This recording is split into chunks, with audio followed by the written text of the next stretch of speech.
It actually happened, and I'm as shocked as you are. YouTube actually reverted one of their bad changes they've made recently.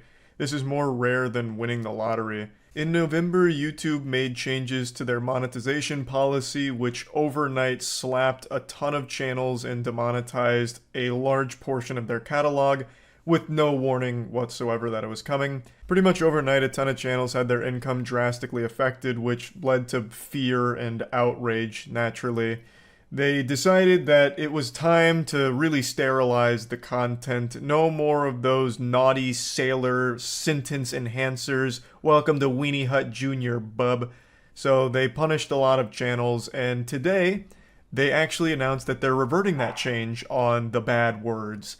So they're no longer going to be treating all curse words equally. There's going to be tiers to them because fucking obviously there should be. Not every curse word's the same. You can't argue that hell and damn are on the same level as a fuck. The original policy said that all bad words are going to be equal in the eyes of the algorithm. So it was a big problem that now they've recognized was a problem, so they've dialed it back. They're also being more flexible on the harshness of the language you can use in the content and still be monetized for. Not only that, they're finally showing us how the sausage is made and is no longer just making it vague statements. They are making it very clear what is and is not going to trigger different levels of monetization, what is and is not allowed for full monetization, what will result in limited monetization, and what exactly will result in no ads. They finally laid it all out plainly and clearly so there's no guesswork anymore.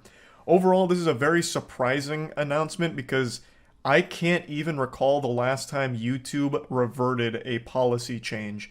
The only one that even tickles my noodle is when Google Plus still existed and you had to sign up for Google Plus to comment on YouTube videos.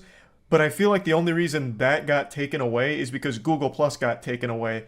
That got buried like a fucking dinosaur. It went extinct. The service ceased to exist. Thus, it could no longer exist on YouTube as a commenting feature. And it's been like 10 years since then. God rest the soul of Google+. I know all three people that used it are probably still very distraught about it. May time heal those wounds. But I feel like I'd remember if they actually reverted that change before Google Plus's collapse. And I don't remember any announcement like that. I think they were stubbornly going to ride or die on Google Plus, and then Google Plus died. So not even that really fully qualifies, I don't think. I actually just can't think of another policy change they've ever walked back on. I really can't. This is truly a unicorn here. It's super refreshing, and I'm thankful that they're, going back on this change. So now you can again say your fucks. You can then say, whatever other colorful language you want to include without fear of your livelihood being threatened for it or anything like that. But I am admittedly confused that this is the first change that they're publicly eating shit on, saying that this was too far, too Insano style, it wasn't how we wanted it to be, and we've listened to the feedback, so we're going to revert those changes. I'm just surprised it's this one as opposed to dislikes. They removed dislikes a long time ago, and people still are very vocal about how awful of a decision that was, and people are still very much wanting dislikes to be re-enabled on the platform. And I feel like that's a pretty easy one for them to do, because dislikes still exist, it's just not publicly accessible on the platform without an extension. So they could easily flip that switch back on, and it'd be a slam dunk to showcase that they actually are listening to feedback now. I think this is a great first step, like, hey, don't get me wrong, I'm happy about this. Hey, we heard you, we're reverting this change. It wasn't a good change. But why not also extend that to something like dislikes? And also, they haven't made any mention on that violent content policy that they updated at the same time as the cursing policy, where a lot of channels were also hit by that if they were playing a video game that was a little too violent. So there is still room for improvement, but it is a good first step that I'm thankful for. So I just wanted to at least point out a couple of other things that I would like them to address as well. Of course, the biggest being bringing fucking dislikes back. Now, there's one more pretty important thing that I'd like to talk about. They actually put out a video going over everything and explaining it in greater detail with an actual face to the policy. This is their lead monetization guy, and I half expected this to just be like a fucking android or robot or something, but they actually have the real living, breathing human being that's behind these monetization changes and these monetization policies coming forward to explain it. Last November aimed to improve the clarity and enforcement of our advertiser-friendly guidelines, and to make it easier for creators to monetize brand-safe content. I don't really get how the November change was supposed to make it easier to monetize brand friendly content. It didn't seem to have any effect on what was already considered brand friendly, so that seems like kind of a nothing point. And I'm also not on board or subscribed to the belief that it was done with the intent of clarifying their policies on, cursing and all that, when it was just a full overhaul of what is and is not allowed in regards to monetization. So changing like the first 15 seconds, you can't say anything that's even somewhat naughty and shit like that, and treating all curse words equally. That's not really providing clarity, that's just completely changing what's already been established. So I'm a little confused on what the actual goal was, if the goal itself wasn't to make it a more strict environment, which it seems like, from what he's saying, that's not what they were intending. Since then, we heard concerns from creators about the impact of this change. Upon reviewing our own enforcement data, we found the profanity policy resulted in a stricter approach than we intended. As a result, we are making the following changes to better reflect the goals of our initial update in November. Again, that statement has me scratching my head like I've got fucking lice. I'm very confused. How could you not have foreseen that this profanity change makes it a more restrictive environment? If that wasn't the goal. Like, it seems like the goal was to change the profanity policy in order to make everything cleaner for people that, rely on AdSense for their livelihood on the platform, right? I don't understand exactly what the goal was if the goal wasn't to change that policy itself, because he seems to insinuate that the belief was it would make things easier. How? In what fantasy world would that have actually been the result from the policy change? It just makes everything a lot more tough and harsh to create in. We are no longer treating all profanity equally. Usage of moderate profanity, words like bitch, douchebag, asshole, shit, at any time in the video content is now eligible for green icons. Under the November update, this would have received no ad revenue. Usage of stronger profanity, like the F word in the first 7 seconds or repeatedly throughout the majority of the video, can now run limited ads. Under the November update, this would have received no ad revenue. When he really spells out the November update, you can truly hear just how fucking brutal it was. So it is fantastic that they're walking it back. That is great. And it's also lovely to hear this guy say things like bitch, asshole, and douchebag, and he even says fuck, too. He referred to it as the F word here, but he gets a little loosey-goosey with it in a little bit. He just straight up drops a fuck in there, which is pretty cool to hear. Content using profanity, moderate, or stronger words like fuck after the first 7 seconds will now be eligible for green icons, unless used repetitively throughout the majority of the video. As was the case before the update in November, use of any profanity, be it something like shit or the F word, in titles and thumbnails will receive a yellow icon. I really do appreciate his matter-of-fact way of presenting this. He just lays down the brass tacks and he does it in 4 minutes. It's pretty concise, it's bite-sized, so that way you get all of the information you need and you'll know exactly what will result in what monetization status. So I actually think it's a really great thing that they've done here. I don't know if they normally do this and I've just been missing it, but if this is new, I hope they continue it because it leaves no more room for vagueness or misinterpretation of policies. I think that's nice. I also think it's a good thing that they have the head honcho here of the department being the principal actor here in the content, so that way he can be the face of it the way that it should be, since he is the one that leads the policy monetization team. So, overall, I am very appreciative that they have reverted these changes. I'm not going to play the rest of the video where he goes more in depth on more of the profanity changes. You can check that out yourself so that way you have more clarity on it as well. But overall, a great change, and it seems like it's going back to the way it was before November. And actually, from the sound of what he was saying, it seems even better than it was pre-November. But maybe now I'm just not remembering exactly how the policies used to work. Regardless, though, it is a good thing. This is a rare YouTube W on this situation. I'm happy for it, but I think there's still more work to do. I do hope they continue this. I hope this is the start of more transparency, a willingness to listen to the community in regards to changes that they make. I'm hopeful that this won't be a one-off decision that they make, and we can start tackling some other problems, like the dislikes being hidden still. But anyway, I just wanted to keep everyone updated on this situation. That's about it. See ya. There's a renaissance happening on YouTube right now, and you can either get with the times or get out of here. Scram. The future's coming and you can't stop it, old man. And that future has a name, and its name is breastfeeding. YouTube is no stranger to people trying to weasel their way around the rules to find loopholes that allow them to post porn on the platform. And the most recent and very successful strategy here has been breastfeeding videos in order to promote an OnlyFans. So, there is a channel, was a channel, RIP, this is kind of a funeral service for the channel as well, called Sierra Education. She had over 150,000 subscribers, and she was kind of going viral on Twitter when people became aware of this with all the views and subs she was getting, where she was making breastfeeding videos where she just had full-blown honkers out there. She had titties not censored at all, and she used a little fake baby to give breastfeeding tutorials that would link to her OnlyFans. Now, as of right now, as of making this video, her account has been banned. I can't access it anymore. However, I did get to access it a few nights ago on stream in order to do my own investigative research here, so I'm going to go ahead and show you that.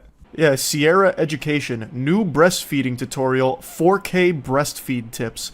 What's weird is, well, I mean, I think you know it's weird, but what's interesting is this isn't new. In fact, there was a time when YouTube, a long time ago, I made a video on this lady, she circumvented YouTube's like pornography stuff by filming breastfeeding videos with her actual child. And she ended up going to jail, still in jail, I'm pretty sure. She's using fake boobs, I'm pretty sure. Oh, not her. You're talking about Sierra? Hold on. I'll check on another screen here. I'll tell you if they're fake boobies or not. It doesn't look like she's using a real baby, so that's good. It seems to be a doll. And those definitely aren't fake honkers. Case closed. Myth busted. Now, I meant stunt titties, like a pair of, you know, complete make-believe hocus-pocus titties. There's no telling whether or not hers are big naturals or if they've had augmentations done to them, you know, like some Deus Ex titties or whatever. But I was saying she's using her actual breasts on her chest, not using, like, some kind of movie prop boobies.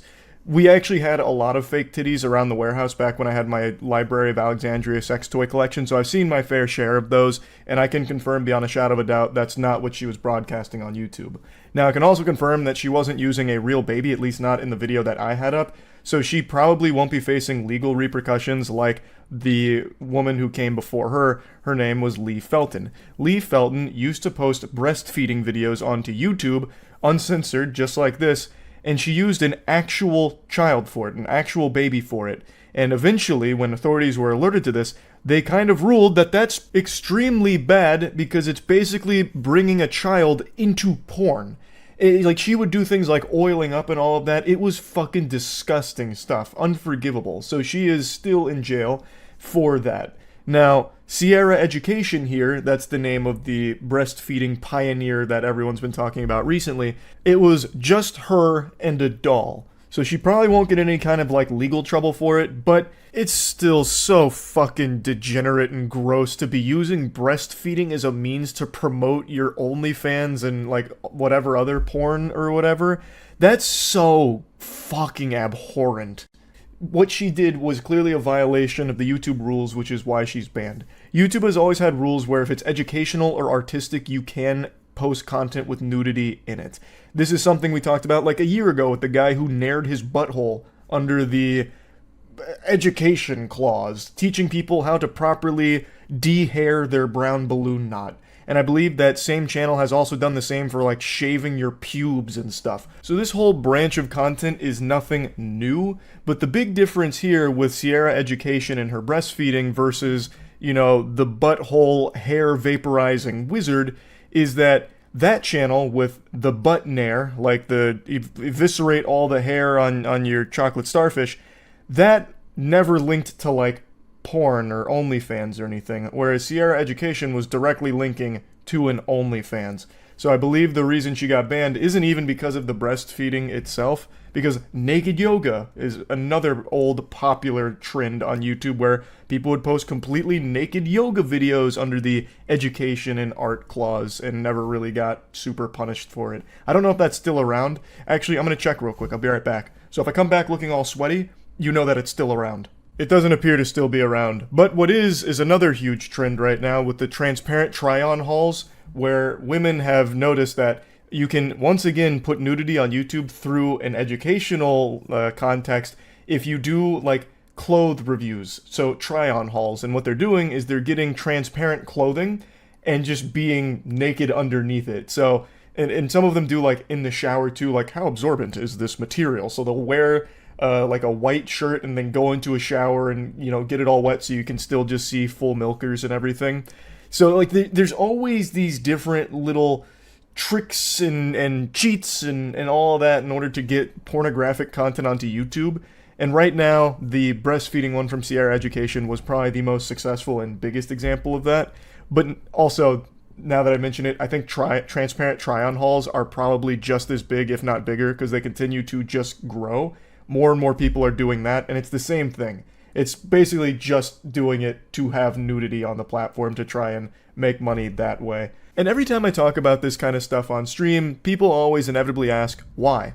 Why the fuck would someone want to put this kind of content on YouTube? Just keep it on OnlyFans or keep it on, you know, whatever other sites you're using for that kind of content.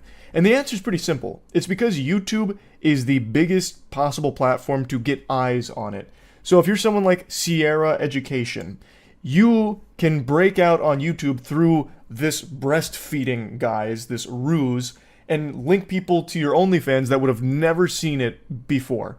It put so much attention on her, and she was constantly translating those peepers to her OnlyFans to try and monetize them and immediately try and capitalize off of that. It's just a bigger stage for it to promote to something else. It's the same reason why someone wants to do it on Twitch, because there's more people going on to Twitch than there are going on to Chatterbait or something. So if you can stand out on Twitch as someone that's doing some kind of sexual content and link to your like full-blown sexual content, you stand to get more eyes on it because the platform's bigger. That's just always been the way of things. You want to try and stand out on a bigger platform to increase your odds of being seen. Now, I'll briefly go back to Sierra Peach for a second because she is nothing if not tenacious. Her main account with over 150k subs did get banned, but she is already back on the grind posting on other YouTube accounts with the same content, and she's doing it on Instagram now as well. Instagram has recently become completely infested with porn now. I've been seeing a lot of discussion around this where if you go through like any pages really, you'll inevitably end up on something pornographic just fucking jump scaring you. Like going through Reels, apparently a lot of people are getting it. And it's people like Sierra Peach that are starting to recognize like, oh, even getting banned, it doesn't matter as long as a few new people see it. They might come and spend a few dollars on my OnlyFans or, you know, pay for a couple months on OnlyFans. So people are starting to catch on to that. So they're flooding places like YouTube and Instagram with it. It's not surprising by any means. As I mentioned, this is nothing new. But it's always so degenerate to do some shit like this. To promote porn through breastfeeding videos is just so weird. That is so fucking weird. Even though she's using a doll, it still doesn't take away from just how bizarre and gross that whole idea is to promote porn through breastfeeding tips. Like, what the fuck? But yeah, anyway, I wanted to talk about it a little bit. That's it. So yeah. I'm confident all of you know this, but YouTube actually allows some very interesting content under its education policy. So if they deem that the content is intended to serve an educational purpose, you're allowed to get away with almost anything. And heavens to Betsy, I tell ya sports fans, it does include nudity. Many of you might remember a scandal from a few years back on how a lot of shady content creators were skirting this policy by posting porn, but calling it education. There used to just be porn scenes that were dropped on here under the defense of it being educational for like sex ed. That kind of got, you know, banished to the shadow realm, but that whole idea of education allowing nudity has been exploited for a long time. Another big one was naked yoga. I actually think this one's still around. It's just not as prevalent as it was a few years ago after their crackdown on it. But basically it was porn, but they'd throw in a couple of yoga poses in the beginning while being nude. But a lot of times the yoga wasn't actual poses, like it's not real yoga. They'd have shit like, behold, this one is the stuffed turkey, and then they start fingering themselves. Or this is a partner yoga pose, so get an assistant here, get into a downward dog position and have them blow a raspberry on your pussy. It'll help you unlock the seventh inner gate of taijutsu like Might Guy from Naruto. It's integral to aligning your chakras. It was basically just, again, exploiting this educational policy on YouTube in order to post porn. So, after this long-winded explanation of the YouTube educational policy and how it can allow nudity on the platform, it's time to talk about what's brought this up. A YouTuber is absolutely blowing up right now thanks to one video they made. A tutorial on how to nair your asshole. And he doesn't pull any punches here. There's no smoke and mirrors, there's no censorship here. It just, immediately the video blasts you with an anus jump scare. Within the first 4 seconds, he spreads his cheeks at the camera like he's preparing to show you a magic trick, and then bang, it's the whole chocolate factory on display. And again, there's no censorship or anything like that. And then nairs his ass. And it has over 10 million views in the last week. It's been going super viral with people being shocked and stunned that it's allowed on YouTube. Because I guess a lot of people weren't familiar with this educational policy loophole on nudity for YouTube. So a lot of people were just like taken aback by it and now joking around about it. And this success from the video kind of snowballed his entire channel. Now he has quite a few videos with well over 1 million and 2 million views. I tell you, the trickle-down economics from the asshole hair extermination content really did wonders for his whole brand here. And from what I can tell, this seems to be the only video he's made where there's nudity in it, but I didn't do the deepest dive on his content, so I don't know if that's 100% accurate or not, but this is by far his biggest one. It really is a wild situation when you stop and think about it. In the modern landscape of YouTube, people are afraid of naughty swear words, so they'll censor themselves, so that way they can stay monetized. Meanwhile, this guy said, fuck that, here's my ass. And here's how you nair it, if any of you need to nair your hairy ass as well. And he's like actually exploding because of it. But anyway, we went over it more on stream, and it led to a really deep and insightful conversation on swamp ass. So I'm just gonna put all those clips here now. There's a YouTuber named Kevin Leonard who used nair on his butthole on camera. People keep saying that. Is this like a really popular video or something? How to douche your butt. A detailed guide. How to safely shave your pubes. Butt plugs. How to finger your butt. Why you need to shart after he comes in your butt. And it just shows like full nudity? I mean, it's educational. I mean, yeah, it is educational, I suppose. Someone's got to teach you how to use nair on your chocolate starfish, I guess. The thumbnails can go crazy. It's just a picture of him smiling and it says, nair on butt. He literally goatsies his ass 3 seconds into the video. I mean, it's only a 3-minute video, so at the very least, he's not putting any filler content for the mid-rolls. He's right into the here's how you nair your butt. That's wild. Yeah, these videos are extremely popular. The nairing your butt has 8.7 million views in 9 days. He's a star. What's a nair? It's that thing that like burns your hair off. It's supposed to be for like, if you want to get rid of your armpit hair, you nair it. That kind of thing. Shave your asshole for a video now? Nah. I shaved my ass a couple times. Like, not with nair or anything like that. I didn't chemically obliterate the hair on my ass. But I tried to do it to get rid of swamp ass because I thought it would help. Because it's always hot in Florida. So I used to get swamp ass pretty bad. It didn't help. It just made it a lot worse. It just made it like much damper.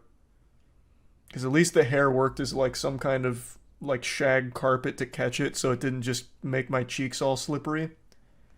But once that was gone, they were able to just You just fucking flood. So it didn't help with the swamp ass, long story short. So I don't bother doing it anymore. Did you ever cure it? Yeah, it actually just kind of went away when I got older. Yeah, I don't know what to tell you. Yeah, my ass just stopped being swampy as I aged. Maybe out of fear. Didn't want to be shaved again, so it stopped. Ass dried up. Yeah. Out of swamp juice. Which is a good thing. I'm happy that it's no longer a real issue. Childhood allergies? Brother, you think I was shaving my ass as a child? What the fuck? No, man, I was like in college. No, it wasn't childhood allergies that caused my swamp ass. No. It had nothing to do with anything. I love that idea, though, that you could have an allergic reaction to something and your ass just gets swampy. Like, oh my god, wait, is there peanuts in this? Oh god, no. You just fucking leaking out your pants. Fuck! I told you no peanuts, damn it! God, blast! You should see a doctor if your ass is leaking. Well, I mean, if your ass is leaking, maybe, yeah, but swamp ass is super normal. Just sweat. It's just sweat, and it gets swampy because it's a fucking brown balloon knot, so it's gonna be swampy. My asshole does not sweat. I don't know why you're coming in here and lying. You're not impressing anyone, big man. Everyone's ass sweats. Like, your whole body is literally designed to sweat. Just different levels of it. Maybe you live a pretty sedentary life and you haven't noticed it. This was very brave of you. My ass sweats a lot sometimes. I'll leave spots on a fabric seat. You're among friends here, pal. Don't worry. This is a no judgment zone. Okay, we've been getting into scientific topics for the last hour. Fucking microplastics, phytoestrogen from soy, now swamp ass. Yeah, we've covered pretty much all of the main anatomy and physiology 101 course topics, honestly. We got the whole goddamn rubric knocked out. These are some fucking stupid ass terms, brother. Mud butt. This is fucking dumb now. You're not even being scientific anymore. Yesterday, a very popular YouTuber named Corey Kinshin posted an absolute bombshell of a video accusing YouTube of some awful things and explained the whole situation that led to the claims, and he does not hold back. The gloves were off and the chef's hat was on because he just started cooking their ass. Now, of course, it's not unusual for a YouTuber to make a video criticizing the platform. It happens every day because YouTube is a company that very, very rarely gets anything right. So it's constantly catching more shit than a Walmart toilet, and rightfully so. But even with hourly uploads of everything wrong with YouTube, the problems that Corey Kinshin highlights are some that I haven't ever really even seen discussed before. The video's titled YouTube Racism and Favoritism, and it was actually the #1 trending video all day yesterday, and right now it's the #2, which means this is the front page of YouTube. This is the #1 video on YouTube, so I bet they're thrilled about that. Corey Kinshin has over 14 million subscribers, so this is a video that carries a lot of weight. You guys either play favorites, you are racist, or it's a mix of the two. These are the three options, YouTube. It's a pretty aggressive intro, but he is rightfully upset about unfair treatment he's been experiencing. So, after going through what he's gone through, he believes that there's only really 3 possible conclusions to draw from it, where it's either YouTube policy team playing favorites, members of the policy team being racist, or some combination of the two. Now, before getting into the specifics of the situation, I'd like to say I think most people have been aware of favoritism on YouTube for quite a while. You know, it's not exactly like the Krabby Patty secret formula. It's not hush hush. I think everyone has recognized that there is some level of favoritism on the platform. I mean, there's even that viral video from a few years ago where the CEO of YouTube said to Juice WRLD that they need to pump his numbers up, which indicates artificial growth. It means that they have at least some capability of boosting channels, whether that's through the algorithm and pushing it to more people or just inflating it themselves. for channels they deem worthwhile and good for business, and the inverse is likely true where they can hide channels they think are problematic and bad for business. So favoritism is something that people have been loosely aware of for a long time, and also when it comes to, mainstream media sources, like late night show hosts have much more leeway than an average YouTuber. They can say and do a lot of things that get normal YouTubers demonetized or age restricted or straight up striked. And that doesn't apply to the big boys in the scene. So favoritism is something I think most people know exists on YouTube. That's not like a conspiracy theory. However, the claims that Corey is about to make against the YouTube policy team in regards to racism are pretty interesting. August 18th, I uploaded The Mortuary Assistant. A lot of you would know it got age restricted. I saw that all these other YouTubers were playing The Mortuary Assistant and only my video seemed to be age restricted. So I appealed the restriction. Hey guys, I'm not sure why mine got age restricted. Could you look into this? Appeal rejected. This isn't the whole situation, it's just the beginning. I already want to talk about something in particular though, the appeal system. Corey mentions that after appealing, he was denied, rejected pretty quickly. That's the norm. I can count on one hand the amount of times I've ever even heard about an appeal being overturned. That just never happens. The only time an appeal doesn't lead to rejection is when you make a trending hashtag about it on Twitter. You make a big hoopla on Twitter, and then YouTube will go to your appeal and, make it in your favor. But if you don't do that, if you don't stir up a shitstorm and start throwing sand in YouTube's face on Twitter, they won't bother. I'm very confident that there is no human being in the review process for appeals. In fact, I would wager my anal virginity that there is no human being that looks at appeals. And if I'm wrong, then I fully invite the YouTube policy head to come raw dog me. I am so fucking confident that there is no human being that looks at those appeals because they almost always end in rejection and standing with the initial decision even when it's blatantly wrong. The algorithm makes mistakes. But the appeal is supposed to bring a human being into the equation to look at it, investigate the case, and decide whether or not it was an algorithmic error or a correct enforcement.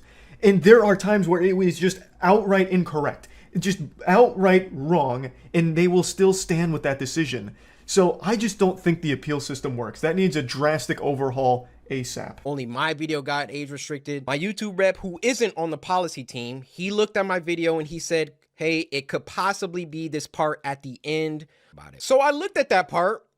The first thing I did was try to find other YouTubers who had that part, or at least a part similar. So I go to Markiplier's Mortuary Assistant Part 3, and he had the same situation going on, and his video wasn't age restricted. Corey explains that after the appeal was rejected, he talked to his YouTube rep who speculated as to why they decided to enforce the age restriction, and he highlighted a potential problem with the ending of the game that was in his video. So Corey then went to other videos to try and find that exact same part, and he found it in one of Markiplier's videos, which wasn't age restricted, yet had the exact same content that Corey's did. So he was left confused. Why is Markiplier's video okay, but his isn't? Now I want to immediately squash the argument I know a few people will make that Corey Kenshin might not be as advertiser friendly as Markiplier, which is why Markiplier is being favored by YouTube here. That just doesn't work because Markiplier still says bad words. He'll say fuck and shit and damn, he'll squeeze in some naughty words. Corey Kenshin is squeaky clean. He doesn't say any naughty words. He even censors bad words in the games that he plays in the videos. He is the more advertiser-friendly creator. So it's not just YouTube playing favorites for whoever's more advertiser and brand friendly. It's not the case because if it was, Corey would be the winner there. So it definitely has to be something else at play for why they demonetized Corey and not Mark. Now, if you've been around my channel for a while, you might remember I went through an almost identical situation a couple years ago. I made a video on a fake road rage incident and got an entire strike for it from YouTube, a policy guidelines strike from YouTube for it. And I found that exact same clip that I was talking about in one of Markiplier's videos that wasn't age restricted, demonetized, or anything. I was so angry, I was wiggling in rage. I was so upset, I couldn't sit still in my chair, so I made this video talking about it, and then I made a big stink on Twitter. And Markiplier actually came to my rescue, like a fucking hero of justice, a symbol, like Batman. He came in and said, fair is fair, where is my strike, YouTube? And YouTube responded, not by getting rid of my strike, but by striking Markiplier's video as well. So now both of us ended up with a strike, and Markiplier made a video talking about that, and eventually YouTube decided to rescind both strikes, saying that it was an overreaction to things and it was a mistake on their part. But obviously you can see the problem here. They're not enforcing their rules equally across the platform, and they're just not enforcing them properly at all. There was no reason that video should have ever resulted in a strike by any stretch of imagination. I can understand the algorithm having a bit of a oopsie, a little boo-boo there, and mistaking a fake comical road rage for a real incident, but the appeal process is supposed to come in there where a human being looks at it and within 3 seconds should be like, oh, this is clearly a joke. But that never happened because I don't believe humans actually review the content. I'm getting sidetracked. Point is, the rules aren't enforced appropriately or equally. So kind of similar situation, but not exactly the same as what Corey's been going through with YouTube here.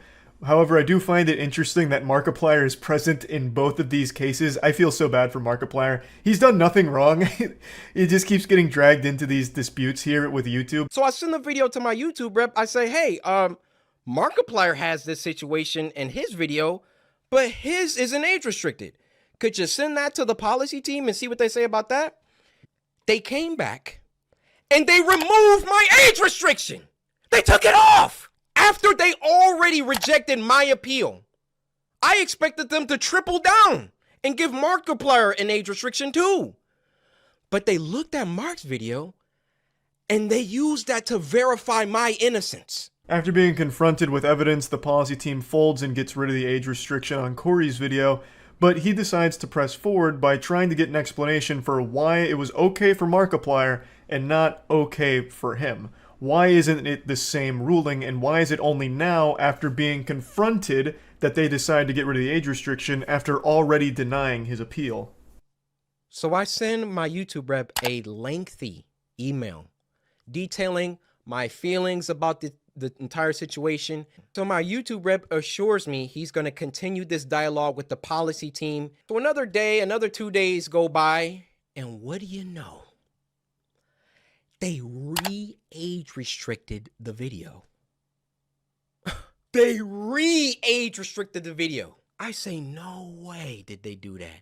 I go to Markiplier's video now, and now his video is age restricted. Yeah, it's pure pandemonium and chaos at the YouTube policy headquarters now. They re-age restricted Corey's video and then slapped Markiplier with an age restriction as well. So they panicked, clearly.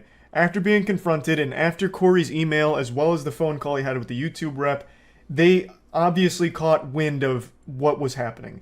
Corey Kenshin was wondering why he was being unfairly treated by the YouTube policy team. No one else got age restrictions, it was just him.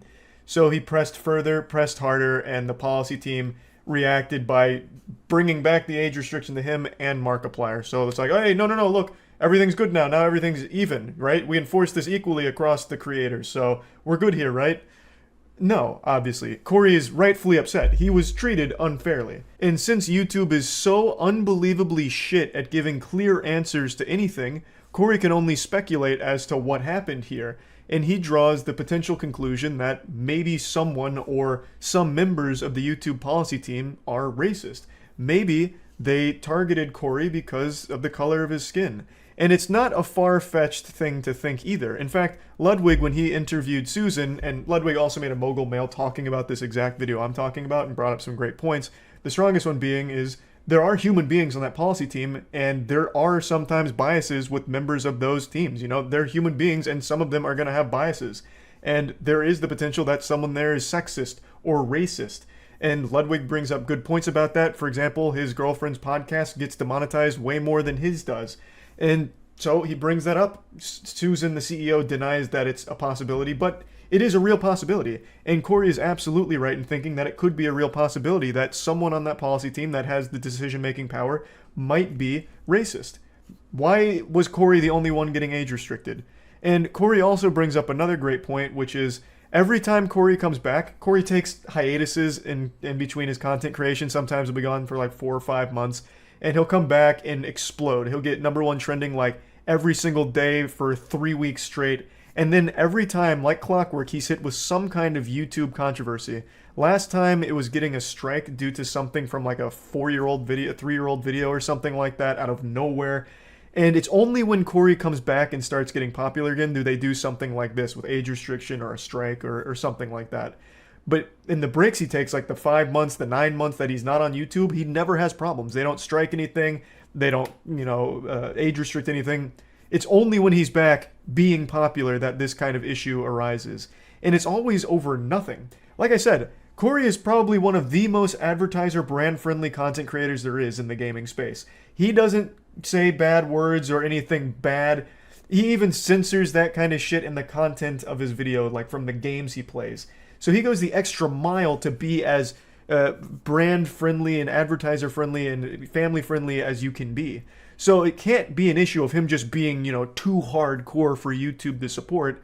That's just not the case. It has to be something else. Something maybe going wrong with the algorithm, or potentially actual racism at the YouTube policy team. It's not impossible. Of course, there's no concrete evidence that there's any racists on the policy team, but since YouTube can't communicate these decisions, all you can do is guess as to the reason why things happen.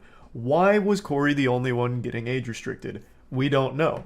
His YouTube representative doesn't fully know. The only ones that do are the policy team, and they don't communicate. So all you can do is take your best guess. So yeah, I just wanted to talk about this situation, and that's about it. So yeah. Today I found myself looking for some really shitty old public service announcement like Eddie the Eagle type shit, like the gun safety, stop, don't touch, hit that whip, hit the nay-nay and run away from the gun, that old jam from the 90s. I was looking for shitty public service announcements to dub over, but I couldn't really find anything too spectacular or new. But I guess me searching for this shit must have triggered some type of doomsday protocol in the YouTube recommendation algorithm, because it sent me some weird shit. And then I found what I've always been looking for, and I thought, since I'd already been cursed by the video, I might as well share it with all.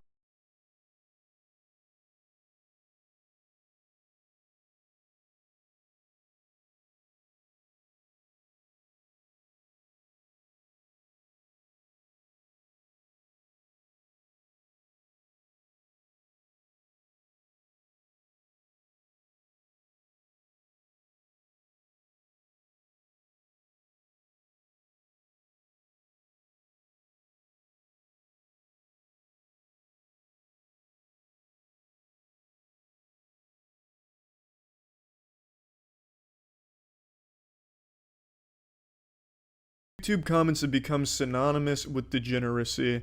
YouTube comments are like piles of dog shit you encounter on the sidewalk during like a Sunday afternoon stroll, but it's not like random piles of dog shit like accidental. This is like deliberate dog shit placed on the sidewalk just for you to feel worse about, like someone doing fucking snow angels in the dog shit or hand painting it on the sidewalk just to make your walk a little worse. That's what YouTube comments have become, and it's never really been a problem because every big platform has that issue. It's a people problem. Twitter has it like a motherfucker. Reddit, Facebook, all of the big social platforms have the same exact issue.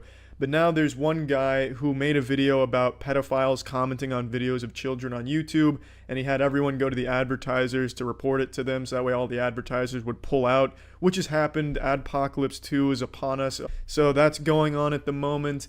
And now YouTube's solution to get the advertisers back on to make them feel safe is they're starting to disable comments on a channel-wide basis. The first channel this happened to that I've seen is Will. He can no longer post any or have videos with any comments enabled on them. It's out of his control. YouTube has disabled it for him.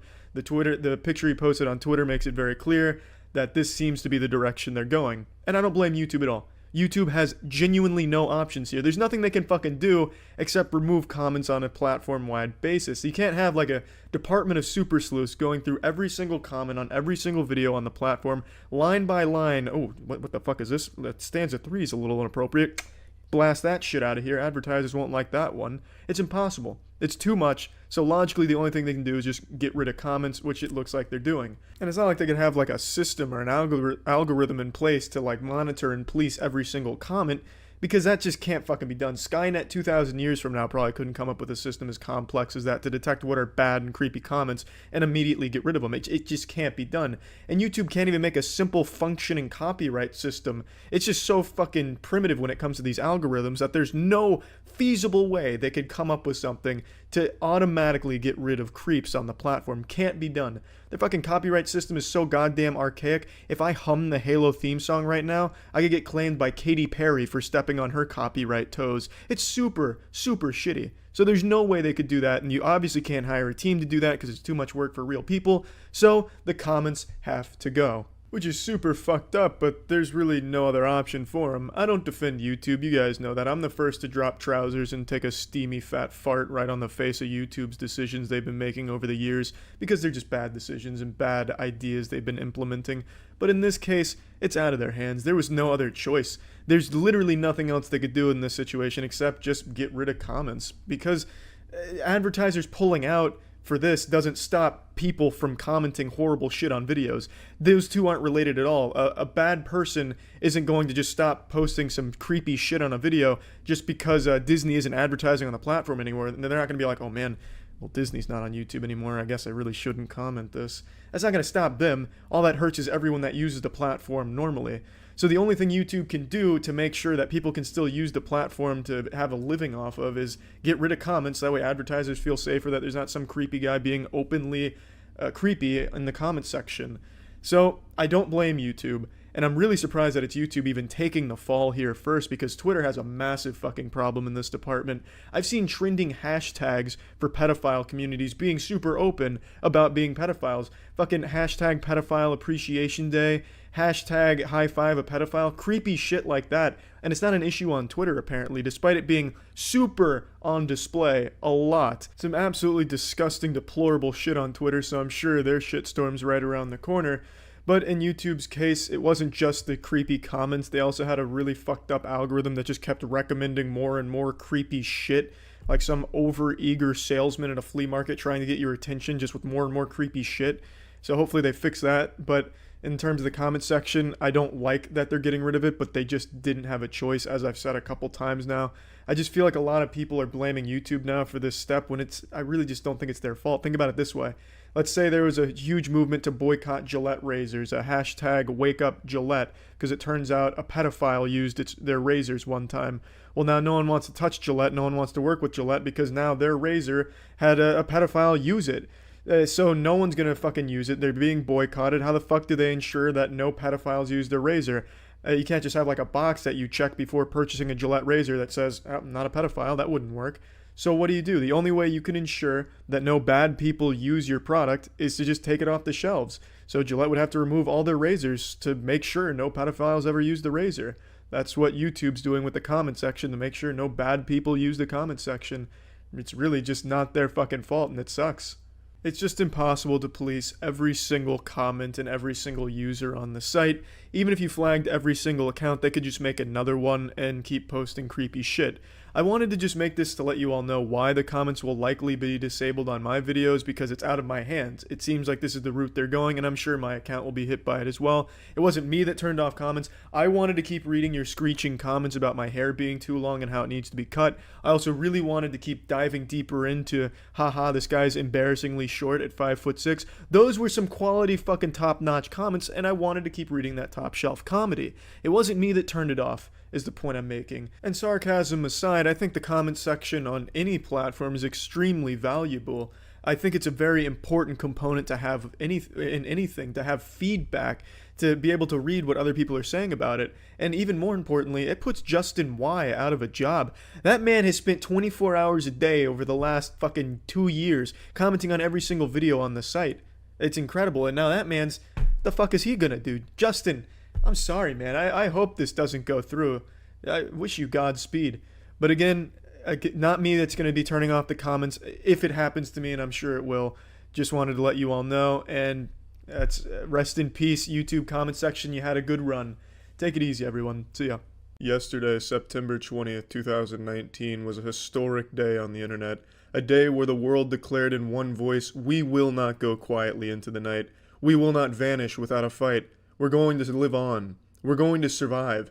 Yesterday, we celebrated our Internet Independence Day. It's actually the president's speech from Independence Day. I memorized that shit because I fucking love that movie. Obviously, it's a little different here. We're not fighting aliens, we're fighting robots at YouTube. Either way, the statement stands. Yesterday was massive. I made the video talking about YouTube and the whole verification scheme they were running. Little Ponzi scheme they tried to slip into our drinks, trying to roofie us with that garbage. And then only an hour after I posted that video, Susan goes on Twitter and makes 2 updates saying they are reversing the changes. Now, am I saying that my video is the reason Susan changed her mind?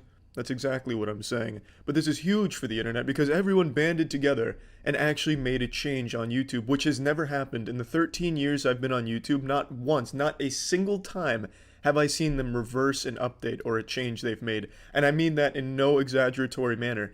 I have never, ever, ever seen them reverse even the most counterproductive and just batshit insane fucking lunatic ideas that they pass on this site. I've never seen them backpedal on one until yesterday.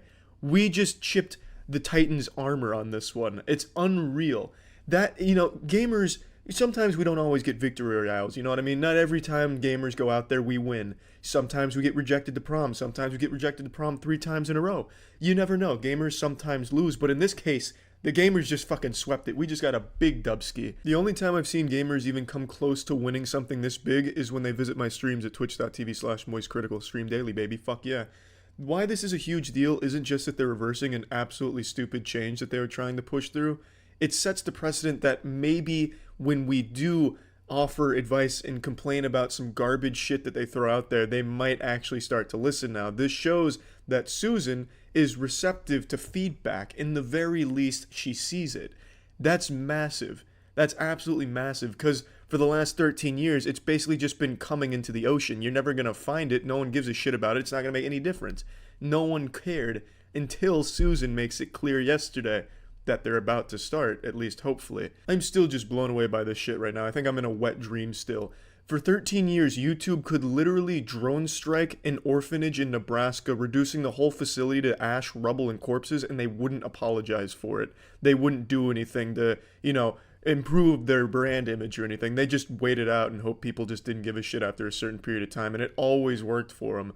But now, on this, for some reason, they actually decided to be human about it. We're sorry, and we're going to listen and revert these awful changes. It's crazy.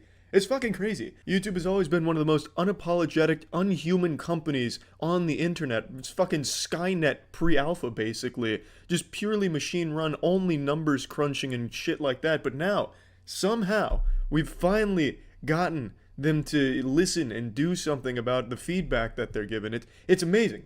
I'm still semi-chubbed from all of this, and it's been almost 12 hours now.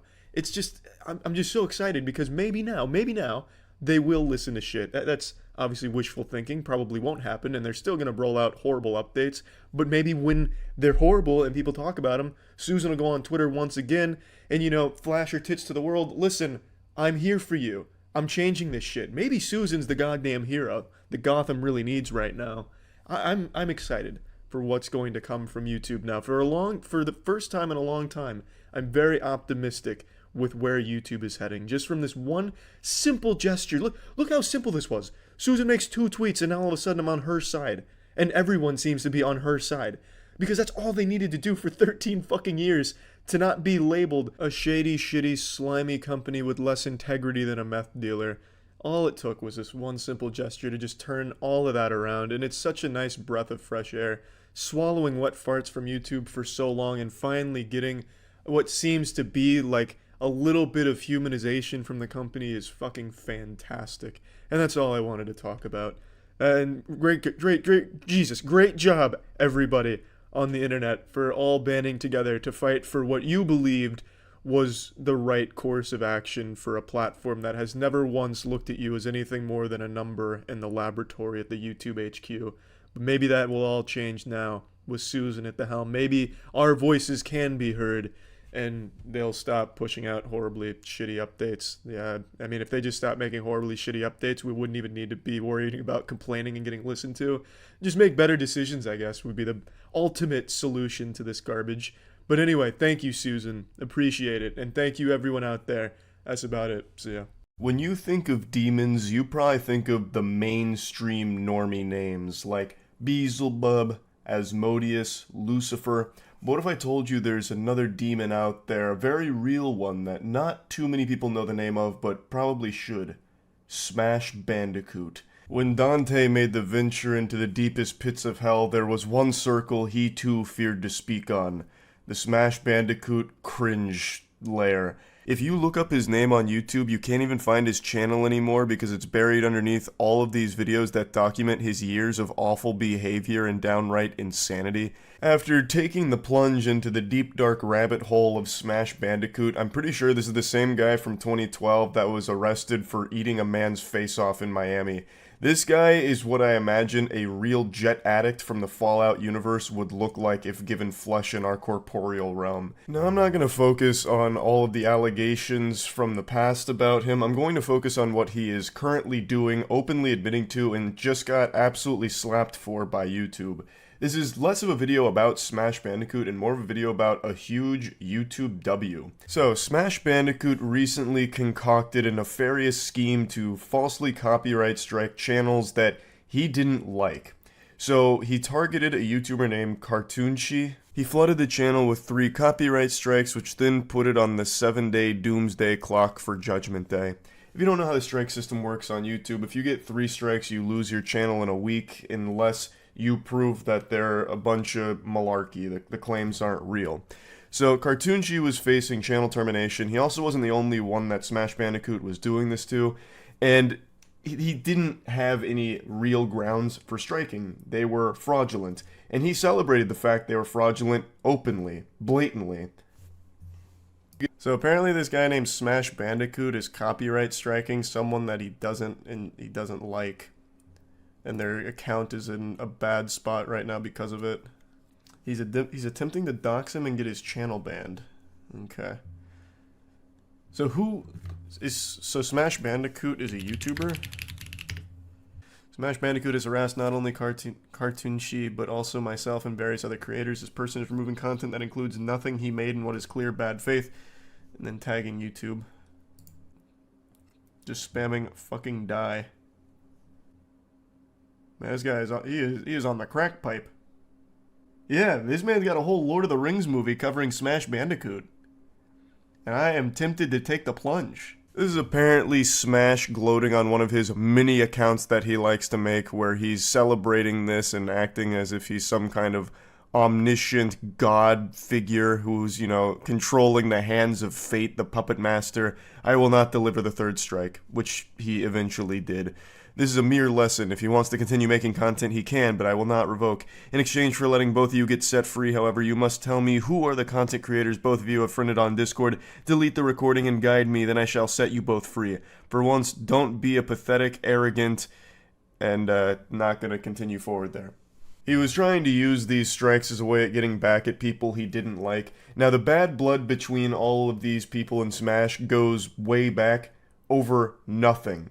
This is a mentally unwell individual that needs professional help, for sure.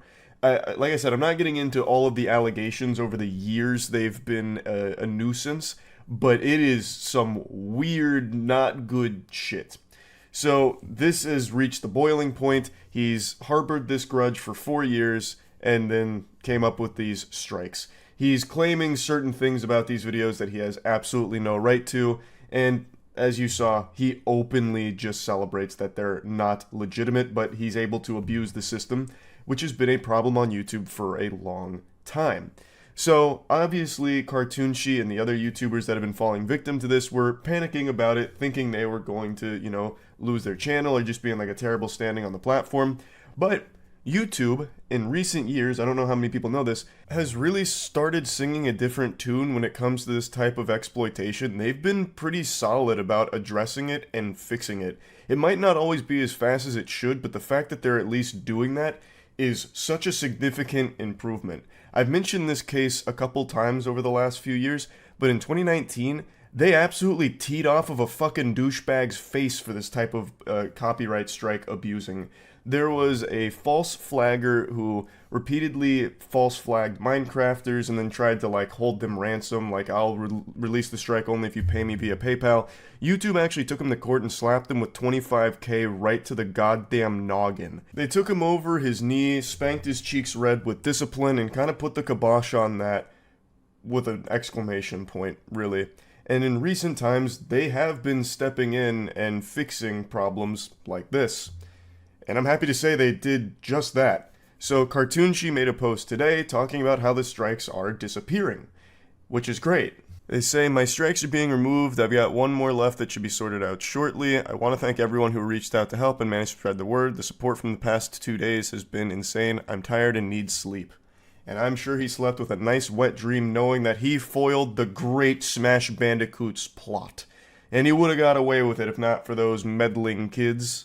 Now, if you're at all familiar with Smash Bandicoot, then may God have mercy on your soul. You'll know one of the things that they like to do is he likes to make a ton of different accounts for many types of sorted purposes. In fact, when I briefly covered this topic on stream 2 days ago, within 10 minutes, less than 10 minutes, he somehow went into my chat on multiple different accounts to spam gobbledygook, just actual gibberish that he was caps locking and screaming to the heavens.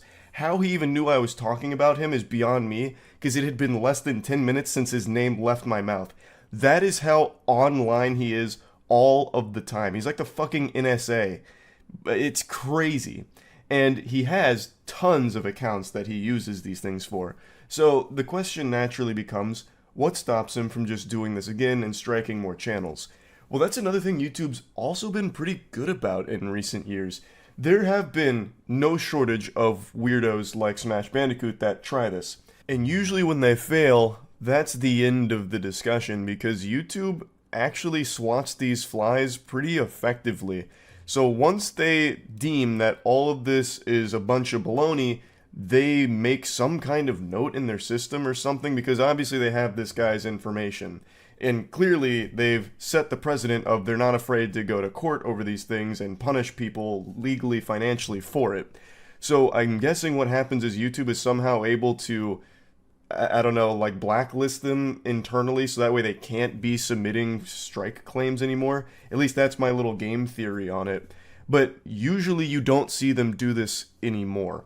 And I have to imagine that's something on YouTube's side for this kind of abuse. Which is, of course, a very good thing because pieces of shit like this should not be allowed to continue to do that. So, I just wanted to talk about this a little bit because it is one of those situations where it has a happy ending. And I'm happy to see YouTube going in this direction where they seem to really be taking these kind of matters more seriously. And I can only hope that that continues and maybe at some point down the line there'll be a more effective system in place with blocks and checks that won't allow fraudulent strikes to go through in the first place, because it is scary to have to drum up a lot of like hoopla online through Twitter noise and getting people to be aware of the situation before YouTube is. It'd be better if YouTube knew right away or had creators had a way of contacting YouTube like, hey, look, here's the proof that all these claims are fraudulent. Can we do something about this? Like if there was some kind of system in place for that, it'd be better than the current one, which is, again, making it go viral on Twitter, which is exactly what this Smash Bandicoot saga did do, which is how they became aware of it, I imagine, through all of that. Again, it's a happy ending, but I do still hope they continue to go in this, upward trajectory, this forward direction, the right path, and continue to improve upon it, so that way it can be even more effective down the line. But yeah, I just wanted to talk about this a little bit. It's good to see that the strikes are being removed from his channel, as well as the other victims of the goddamn diabolical Smash Bandicoot here, and hopefully that'll be the end of that story and he won't be trying anything else like that in the future. That's really about it. So yeah. This is a topic I touch on at least once every 8 or 9 months, roughly, like clockwork, because YouTube is engaged in this bloody struggle against ad blockers. They are very much trying to dissuade people from using them. And in doing so, they've come up with all kinds of nefarious schemes to try and get you to buy YouTube Premium or just disable the ad blocker entirely. So that way you can get served ads or you're at least paying to not get served ads. They've recently been cooking up all kinds of wacky new ideas here. The most alarming that everyone is pointing out is that they are tinkering with the notion of adding more unskippable ads to the platform. These ads would also appear more often. The boogeyman would be making more frequent stops here with these 30-second unskippable ads. Now, according to Swipe Insight, the ads would be between 16 to 30 seconds exclusively on TV screens, including Smart TV and Chromecast, and also the 30-second unskippable ads would be rolled out alongside the 6-second bumper ads and 15-second unskippable. The test has already gone well, apparently. Anthony Higman, CEO of AdSquire, claims users will probably watch 30-second ads. I don't know what fantasy land he's living in that's delusional. No one wants to watch 30-second ads, but yes, there are definitely people that do stomach them. But I would argue the vast majority that sit through a 30-second ads are the ones that aren't actually watching the video, like not paying attention to it. No one lucid is sitting there choosing to watch 30 seconds of that ad. They're likely having something on in the background, or it's on the TV and they're not like by the remote, so they don't have a chance to skip it.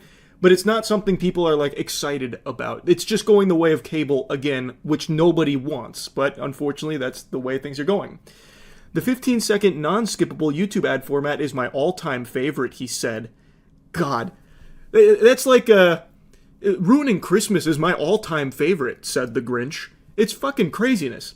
These can be targeted to keywords and audience, and the user must watch the ad to get to the content they want to watch. Like, he's even just celebrating that it's just really inconvenient and a headache to the users. They have to watch my shit in order to get to what they actually want to see. What a fucking nuisance. The fixation on shoving ads down people's throats as often as possible it's completely out of control right now.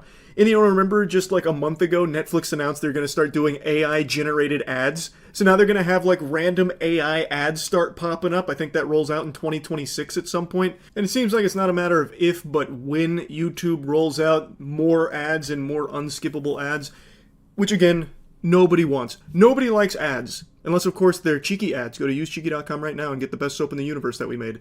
See, that's an effective ad. 5 seconds. That's it. That should be the standard for fucking video ads. And I've had no problems with just skipping after 5 seconds. That's fine. I hate the way Twitch does ads. Sometimes the full 3-minute ad break hitting you all at once like a knuckle sandwich to the nose.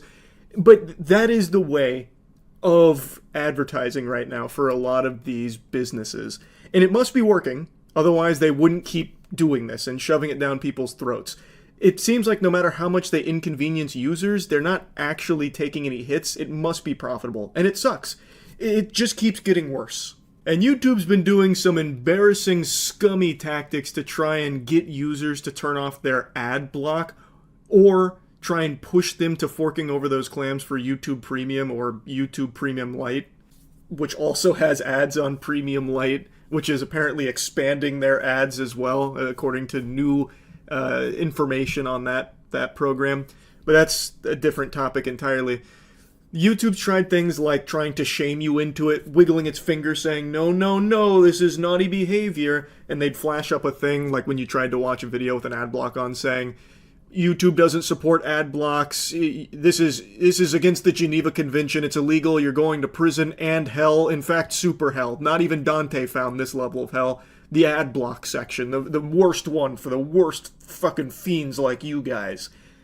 But, of course, that didn't work. Most people still weren't going to turn it off. So YouTube's doing something a little different right now to combat these ne'er-do-wells still using their U-block and all of that. And some of you may be experiencing it right now. It's when you click a video, it won't load for a little while. Sometimes it'll also just crash when watching. The one I've been getting is the experiencing interruptions. Let me show you what it looks like. This is me on just the normal ad block a lot of people use. As you can see, they've already found a way to breach this with ads. Luckily, these aren't intrusive, but the call's already coming from inside the house. So I want to do a little checkup on my boy Don Gorski here, the guy who eats like 2 Big Macs a day for the last 50 years. He's already made it to 34,000 Big Macs. I want to check out this video. And look at what you get. Absolute dog shit. It's by design. The enshittification is on purpose. As you saw, the experiencing interruptions find out why. Let's go ahead and click that so you can see exactly how the sausage is made. It's about the ad blocks. When you go through here and you start looking, it's they're making it worse, the performance of the platform worse on purpose for those that use an ad blocker. It's a damn shame. I also can't help but get a little silly grin on my face reading this. Check your extensions, including ad blockers. That might be the problem. Check whether your browser extension that blocks ads are affecting video playback. As another option, try opening YouTube in an incognito window with all extensions disabled and check if the issue continues. It might be those pesky ad blockers. They are known to completely tank video performance randomly on YouTube. It's so odd. I really think you guys should stop using them. That is, if you want to watch videos seamlessly and smoothly. It's very likely your ad blocker. They're pretending like they don't know. They're doing it on purpose. They've done this before, too. We've had like a very similar song and dance with YouTube in the past when it came to the ad blocks. The point is, they don't like you using it. They would rather you navigate their website with the condom off. And I made a whole video going over using the internet without an ad block. It's foul, to say the least. The main bulk of the internet treats ads like Bonnie Blue treats penis. Like, there is just all over the place, everywhere, and it doesn't stop. Look at how unusable this website is. Like, I understand it's Daily Mail. Like, this is about as low as it gets. But this is just the epitome of modern internet usage without an ad block. This exact format is repeated on so many other sites. And in some other sites, you'll even have like the banner ad up here and you don't even get to see the article. But just look at this. Auto-playing ads out the wazoo. Some of them just repeated. It's craziness. It's you cannot use the internet without an ad block. I personally think it should be illegal to have a website set up the way Daily Mail does and so many others like it.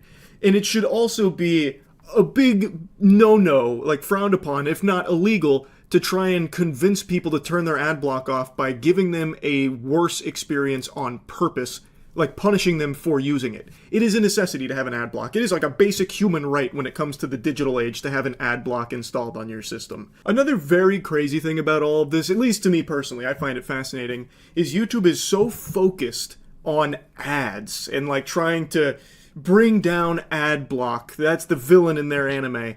Yet they let any ad fly on this platform. I just made a video about those AI robot dog ads that keep getting served to people on YouTube and how they're an actual scam. When you try and place an order, what you get is nothing like what's advertised, and it's not even a real product or ad in the first place. Those kind of AI ads that aren't actually even real, they're just full-blown scams, they're running rampant right now. Also, there's just blatant porn sometimes that comes through on YouTube, like full-blown. There's also sometimes those like 2-hour ads, which is like someone just doing like a Minecraft Let's Play. Like, there is no vetting process at all, it seems, for ads in the first place. So sometimes, if you're not using an ad block and you don't have YouTube Premium, YouTube might just get you scammed. YouTube might just get you actually out of money on your end through fraudulent business practices that are being served to you. It's like it's not even safe to use YouTube without an ad blocker. Yet they're trying to get you to do that by making the platform run worse. It's so low. I really cannot stand it. But anyway, I'll stop yapping about it. This is just a topic that rears its ugly head pretty often because YouTube is so fixated on it. And you hate to see it. That's really about it. So yeah. There's a few things that everyone knows human beings can't live without. Water, air, a nice smile. But there's actually something that's often overlooked that's a necessity for life on this planet. And it's an ad blocker when using the World Wide Web.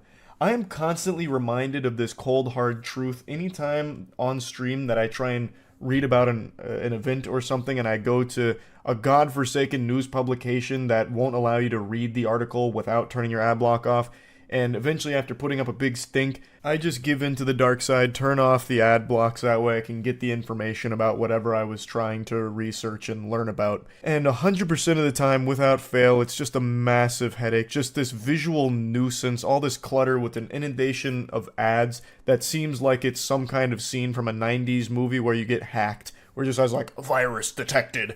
Go here for good porn, your doctor doesn't want you to see this, that kind of shit, just popping up all over the place. That is the modern landscape of the cyberspace without an ad block, unironically. There's banner ads, auto-playing ads in the bottom right of every news journalist site. Ads on the side, ads in the middle of articles, ads everywhere. But what I didn't know until today is that if you try and watch a video on some of these mainstream media sites, you get an ad every 2 or 3 seconds. And I'm not exaggerating. And when I say you get an ad every 2 to 3 seconds, I don't mean you get like a banner ad. I mean you get like a full 20 to 30 second video ad that pauses your video to play that ad. So a 2-minute video that I was trying to watch about a bobblehead heist ended up taking over 10 minutes, and I still didn't even finish the video because there were that many ads. I was still only a little over halfway through it. It is absurd. It's unusable trying to navigate through the internet without an ad block. It is crucial. I would argue it's like a basic human right at this point to have an ad blocker when using the internet. It is that fucking atrocious. Just check this out. Did you hear about the Pittsburgh Penguins bobblehead heist that just happened? Someone earlier came in here like there was some on-the-ground, boots-on-the-ground reporter going over that saying, Charles, something huge just happened in Pittsburgh. Is that what it is? There was a bobblehead heist? I thought they had, like, burned down, like, the entire, like, Pittsburgh facility for the Steelers or something. So they stole bobbleheads? Are bobbleheads, like, easily resellable? Do you make a lot from stealing bobbleheads? Because said bobbleheads have been stolen in a... Oh! Not the ad.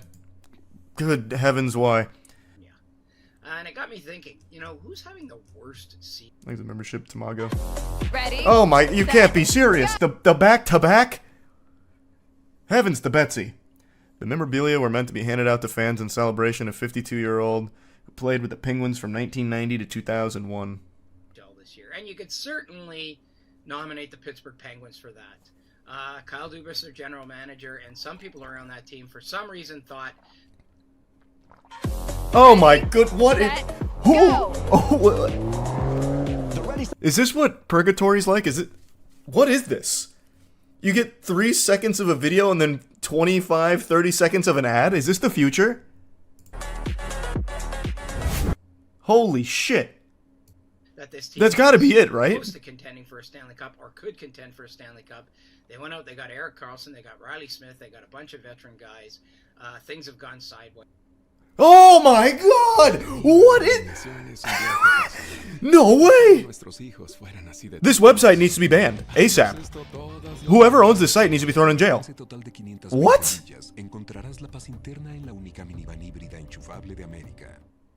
Things have gone south.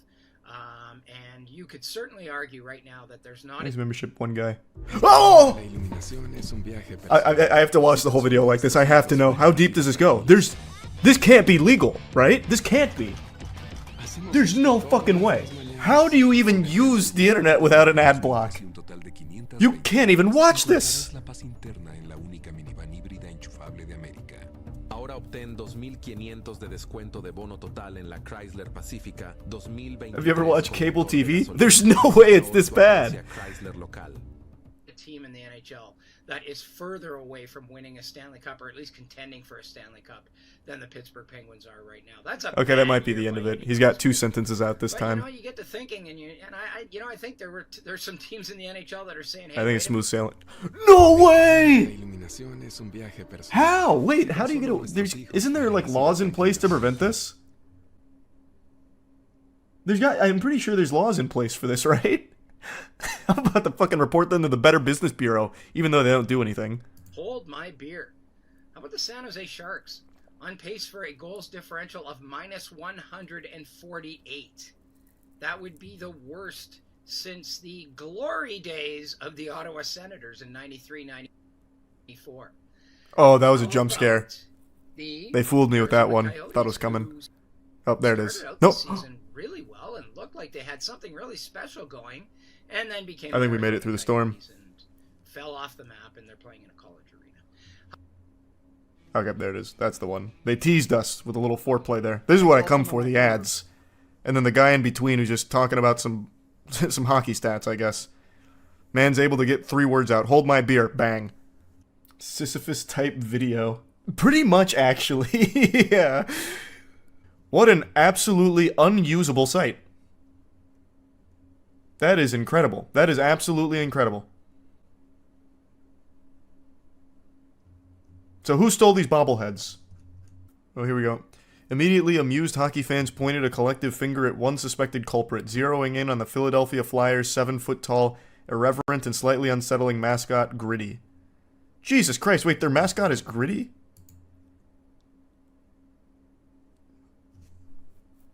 That's fire. I don't think I've ever seen their mascot, nor did I know his name was Gritty. How much money do you think they make every time someone watches the entire video? I don't think anyone can watch the entire video. This video is only 2 minutes long, and there's still 53 seconds left, and it's been like 10 minutes because there's so many ads. I think most people will have probably already clicked off or have died of old age. But with the amount of ads so far, I think that's like ad number 13 or 14, they probably make like $2. Like, it's just not worth it. That's nuts. I've never seen one this bad, ever. This video just started playing and immediately went to an ad. There's no way this is commonplace. Using the internet without an ad block is absolutely awful. Of starting a fatal house fire in Green Valley Ranch. Oh, that is not the ejaculation story. That's far different.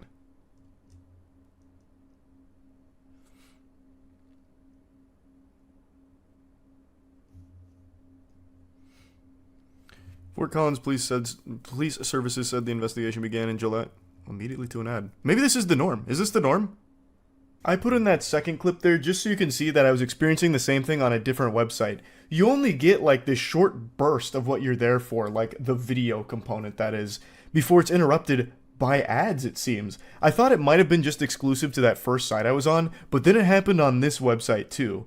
So I'm guessing it's more common than I think.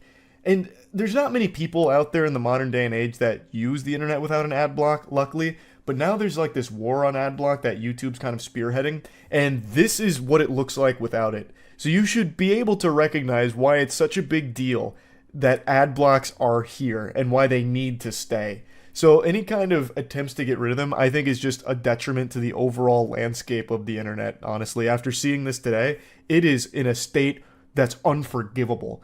You can't even watch a video from these publications without an ad popping up every couple of seconds. So you don't even get... The content is the ad at that point, and the break is the news story. Like, it's so fucking flipped and weird. And I just had to talk about this because I was baffled at the frequency of ads on journalist sites like this. That's crazy. That's about it. See ya. It's a terrible day for rain. I'm wearing black because we're mourning. It didn't feel appropriate to put on a white shirt and have my bubbly, happy-go-lucky, enthusiastic self here today when talking about such a serious topic. YouTube is currently running an experiment to crack down on ad blockers. Some of you may have noticed over the last 24 hours your ad block is no longer functioning on YouTube and you're getting a message about it. This is our first casualties of this long and bloody battle. The first mangled corpses littering the battlefield. The ad block champion for which we have worshipped for so long is starting to be attacked. Now, honestly, I'm surprised it's taken YouTube this long to try and fight back against the empire here of ad block. It's been around for well over a decade. I don't know a single person under the age of 50 that even uses the internet without an ad block. That's just a recipe for disaster. I'm at the point now where if a website even asks me to disable my ad block, I just leave. Like, I can't even go on Forbes anymore because it has that pop-up saying, disable ad block in order to read our dog shit, and I'm out. I drop everything and I say, you know what? I'm not eating at this lunch table anymore. I just can't peruse the internet without an ad block. It feels like unprotected sex with someone completely filthy. It feels vile. So, ad block is a core part of the internet experience for a lot of people, myself included, clearly. So to see YouTube starting to shut down the ad block functionality on the platform is a little sad and alarming for me because clearly I haven't been on here without an ad block in so long. Now, on my phone, when I'm listening to music or something on my phone, I don't have YouTube Premium or anything, so I still do get ads, but they're usually pretty manageable. It's only like a 5-second skippable, or a 15-second ad or a 5-second skippable ad, so it's not that bad. It doesn't bother me that much, but on my computer, you know I stay fucking strapped with that ad blocker. And I, of course, always encourage everyone out there to have some sort of ad blocker. There's even browsers with ad block built in, like Opera GX. This isn't like a sponsored segment or anything. It has a built-in ad block. It's just important.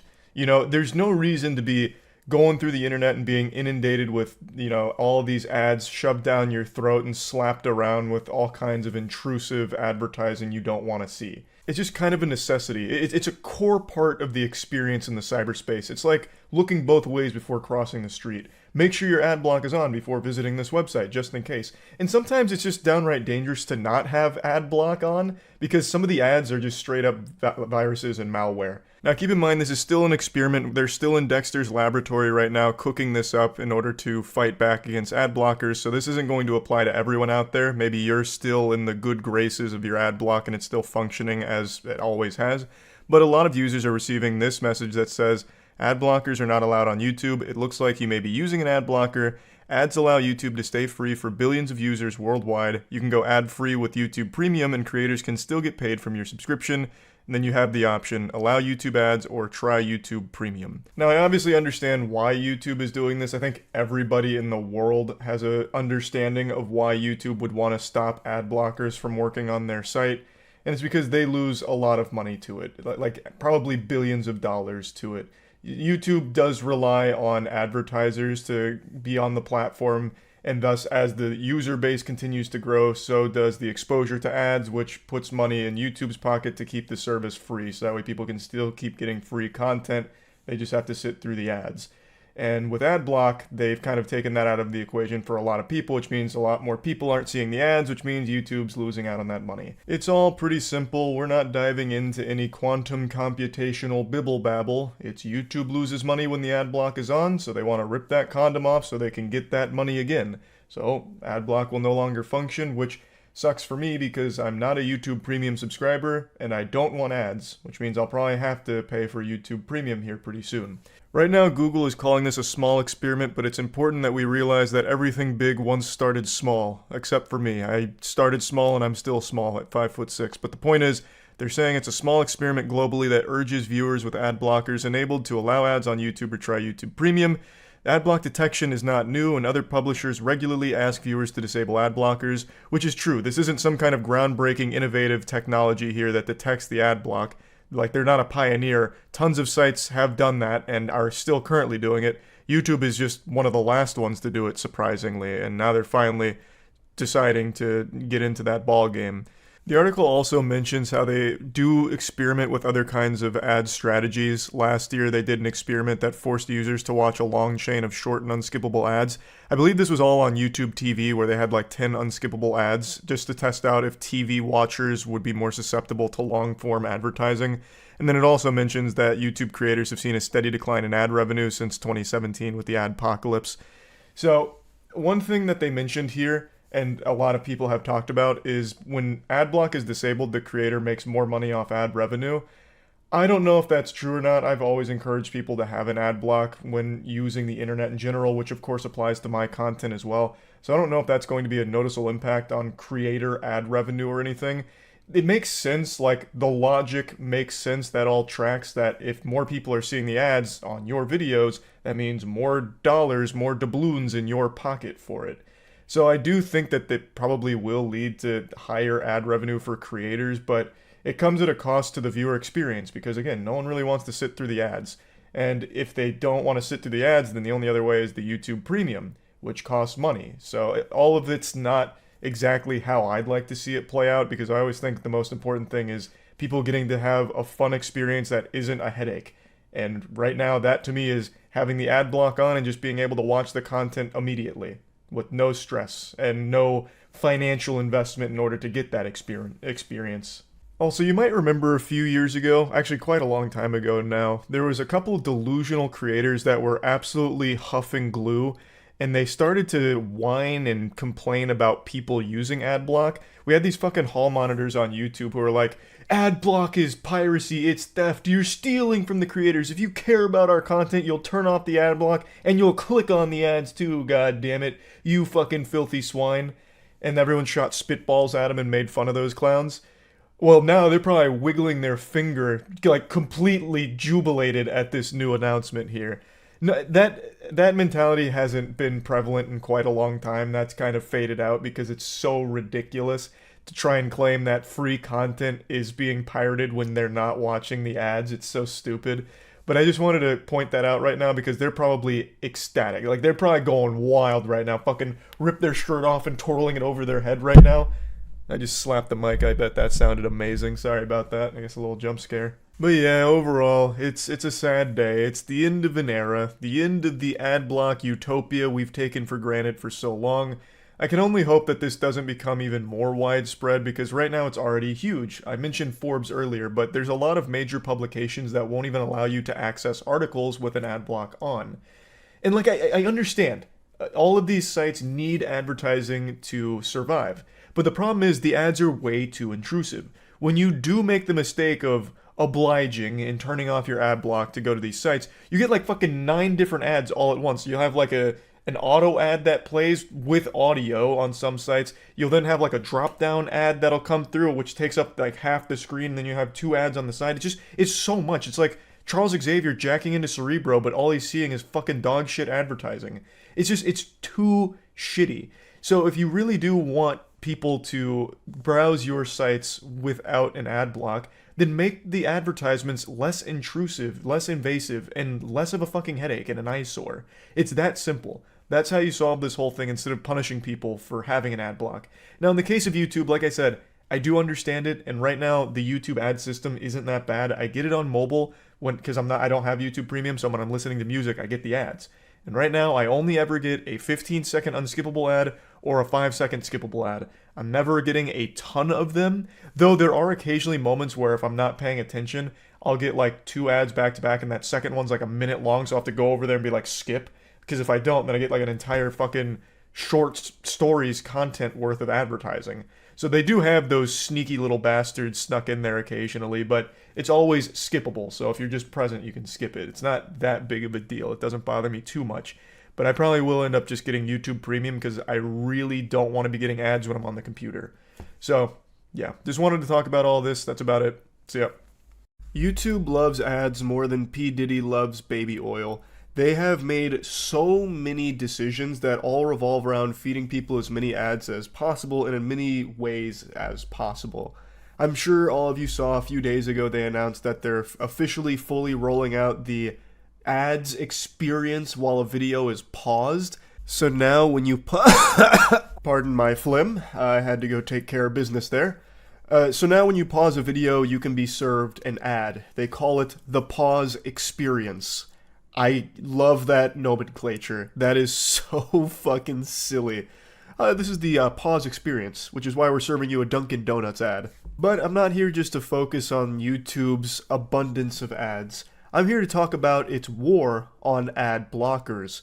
This is something that's been going on for a while now. There's been tons of mangled corpses left out in the street from this battle, and now there's been a new casualty. Me. So, I've noticed over the last few days, and I know I'm not alone, that YouTube has done a lot more to beef up its protocol against ad blockers. So, when I've been trying to watch videos on my account that is not a premium subscriber, I've been getting this notice. Video player will be blocked after 1 video. It looks like you may be using an ad blocker. Video playback will be blocked unless YouTube is allow listed or ad blocker is disabled.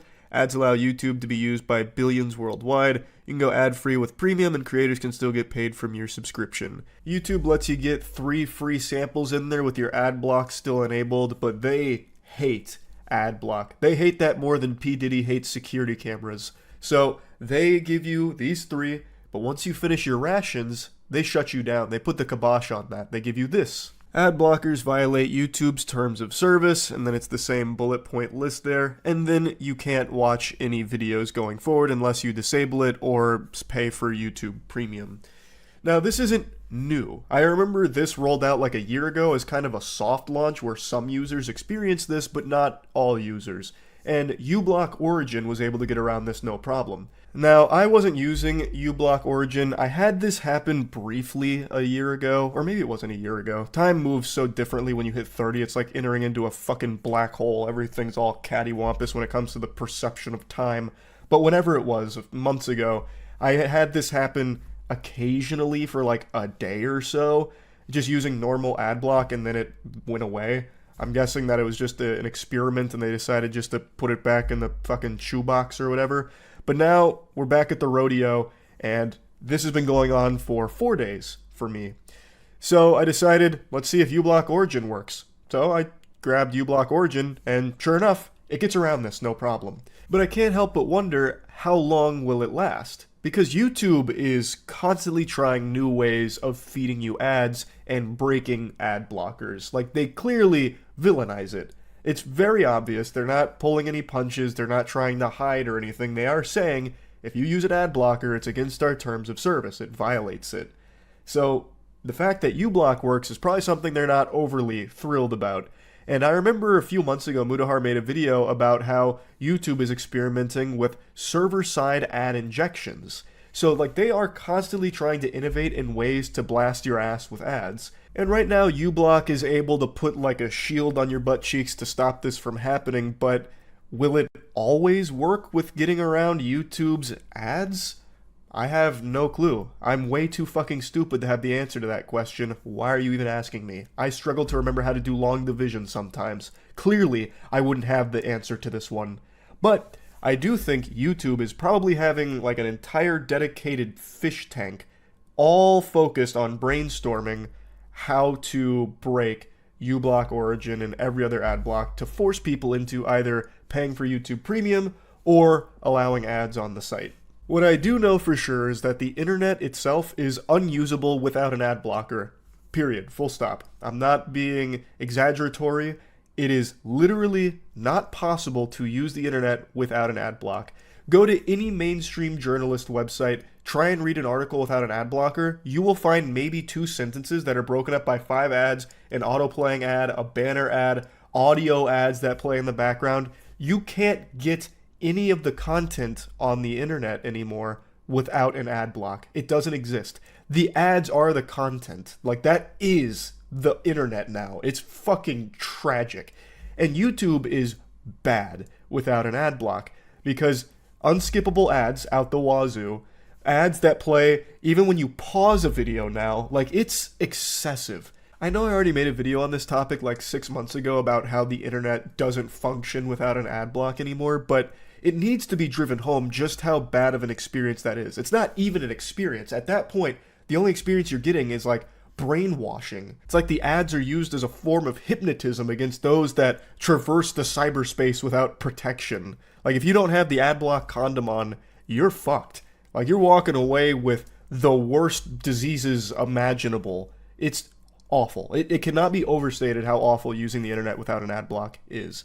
So when it comes to YouTube in particular, it's not as easy as just like oh, okay, I guess I'll go ahead and turn off my ad block. It's not that big of a deal. It is a big deal, because then if you're trying to watch like a 10-minute video, that'll turn into like a 20-minute experience, because it'll be 10 minutes of trying to watch that video with 10 minutes of ads like slapped on top of it. That's exaggeratory. I know it's not to that extreme, but it is a much, much worse experience. And it's not like getting YouTube Premium is free or anything. That's 14 clams a month. That's an expensive subscription, especially when everything in the world is subscription-based now. Fucking subscription-based oxygen access at this point. Like, everything is subscription-based, so it's $14 on top of whatever other things you're subscribed to. It's not a low amount of money by any means at all. And YouTube without an ad block is just kind of dog shit. It really is. Nobody wants to be fed a ton of ads that they can't skip, they have no control over, and you can't escape from. You can't even pause a video and be safe from the ads. They'll come through and fucking jump scare you, even on the pause screen now. So it's not like a super simple thing to just be like, I'll go ahead and allow it. One tactic I've seen used a lot when it comes to this, the spin that gets put on it occasionally, is if you use an ad block, you're taking money away from the creators. By turning your ad block off, you're supporting them, you're able to help them get more money from the content they create. And the thing is, I think the majority of creators on the platform really don't give a shit about that. I've seen most of them say like, hey, you need to have an ad block. Like, I think most creators are very well aware that a user having a positive experience while watching their content is more important than that user giving them a couple extra doubloons because they got fed 12 ads. If someone's trying to watch your video and it becomes like a headache, they're probably not going to come back. And that's much worse for the creator. So I don't think that it's necessarily the most creator positive thing in the world to turn your ad block, to watch every ad and everything like that. And I don't think there's many creators that push for that either. Now, I'm stupid, but I'm not too stupid to understand the importance of ads. It's what puts money in the pockets of YouTube. It's what allows it to exist, and it is what creators make the bulk of their revenue from.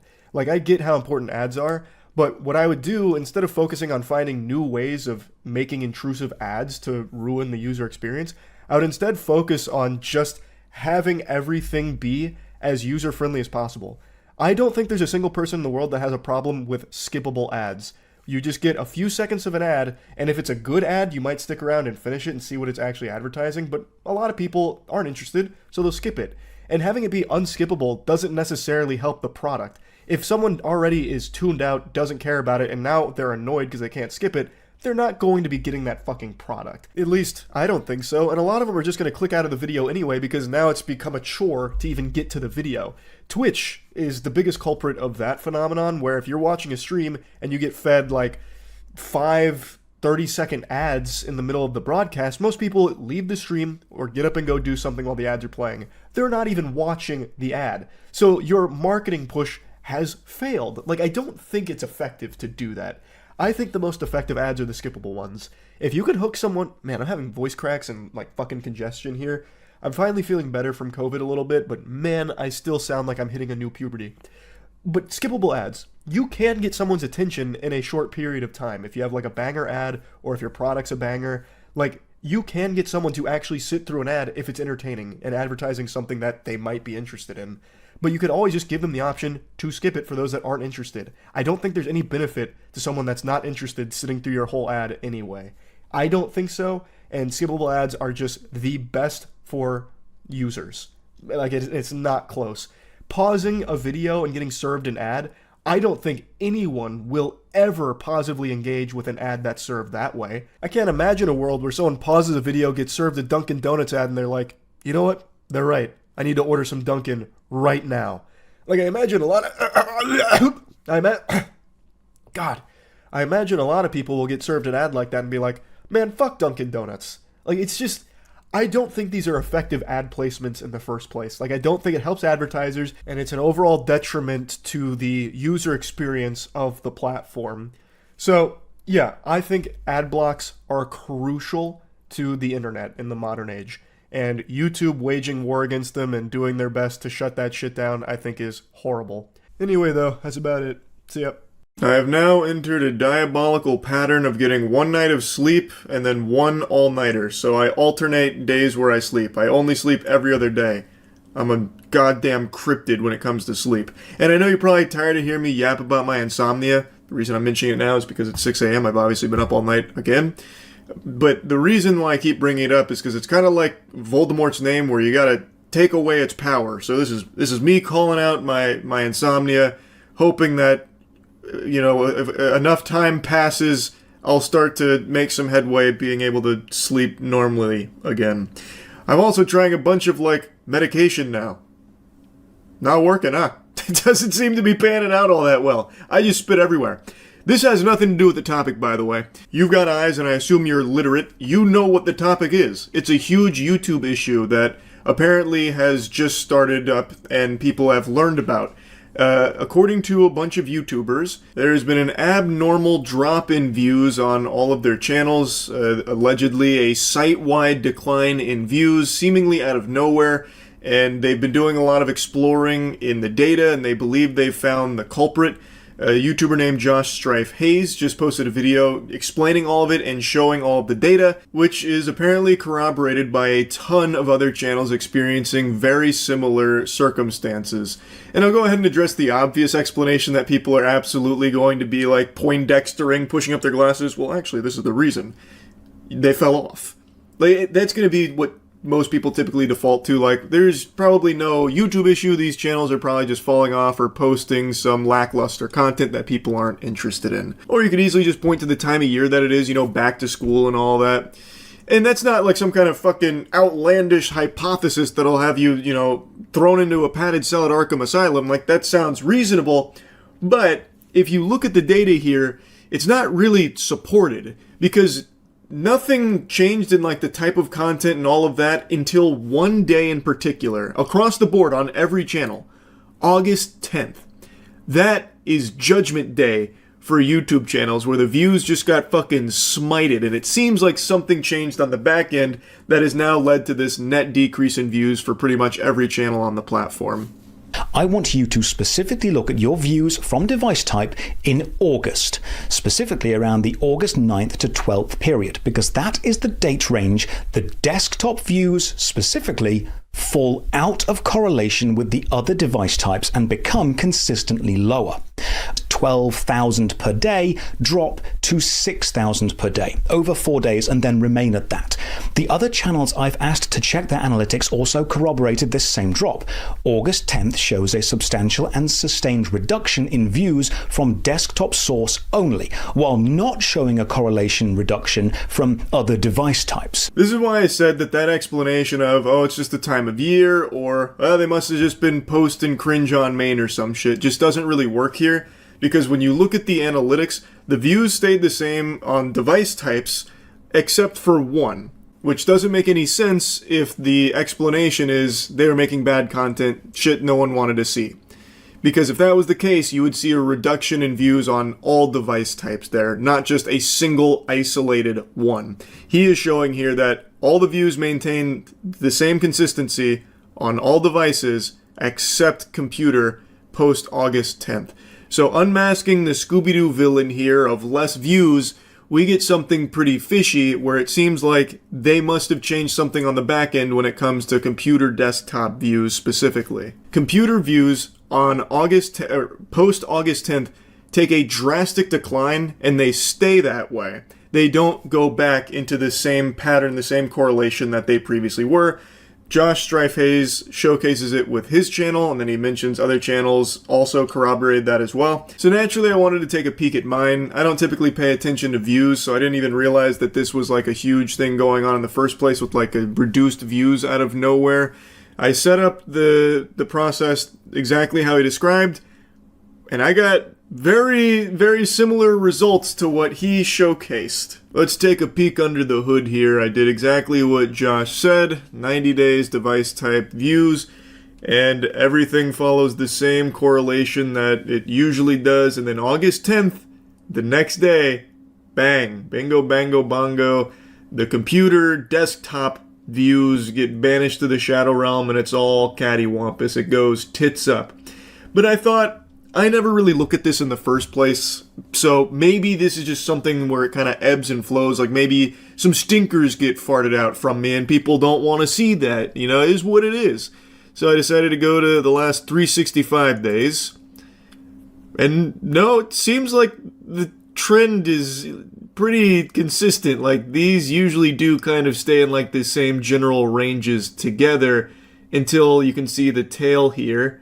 August 10th, and now all of a sudden everything's changed. It's a whole new ball game. I don't think that this is a natural thing that just happened where every single channel, every single viewer on YouTube just decided to sell their computers and just watch YouTube exclusively on tablets or TVs.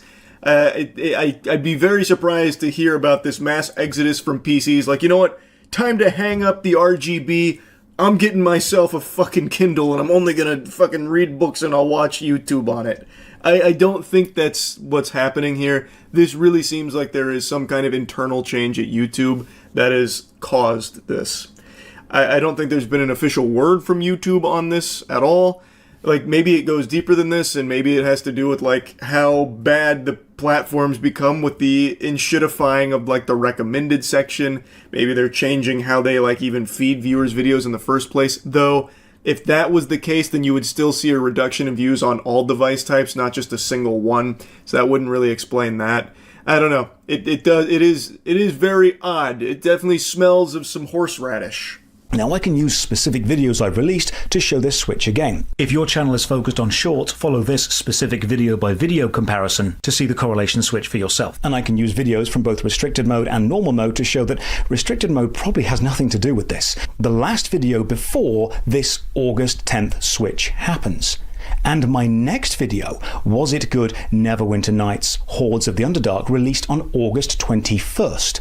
And that was the first video ever on my channel to have a higher view count from mobile devices than from desktop PCs.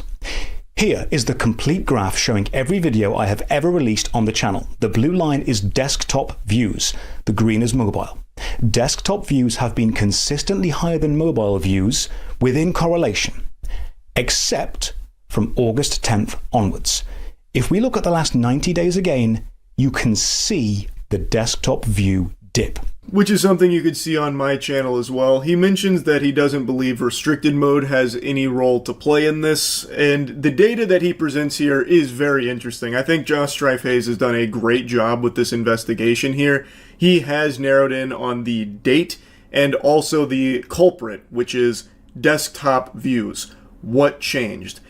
Did they change the way they calculate the views, or did they change the way they even feed people videos on desktop? Like, maybe there's a chance if you're a desktop YouTube enthusiast, maybe you do not get the videos from the pages you subscribe to. Maybe YouTube just decides not to push them on desktop users. Who's really to say? But you can see in the data that that is where it is coming from. There is something that happened on August 10th that it seems like every single channel is experiencing. Josh Strife Hayes does make a mention that it doesn't seem to matter for shorts content, like short form content. That doesn't seem to play by these rules here. It's only for long form videos. If you're a YouTuber, I encourage you to check your own analytics on this here to see if it's the same story. I imagine it probably will be. It seems very consistent for every channel so far. I would be surprised to see the trend be bucked at this point. It seems like there definitely is something that happened on August 10th at YouTube. But who knows? Maybe this is like a wild coinkydink that so many channels have the exact same thing happen on the exact same day. I guess we'll see. Maybe YouTube will shed some light on this topic. Anyway, just wanted to put this on your radar a little bit. Great work to Josh Strife Hayes. And yeah, that's really about it. See ya. No long-winded intro. I actually got some sleep last night. I'm supercharged. Right now I'm Charles Prime. So let's just dive right in.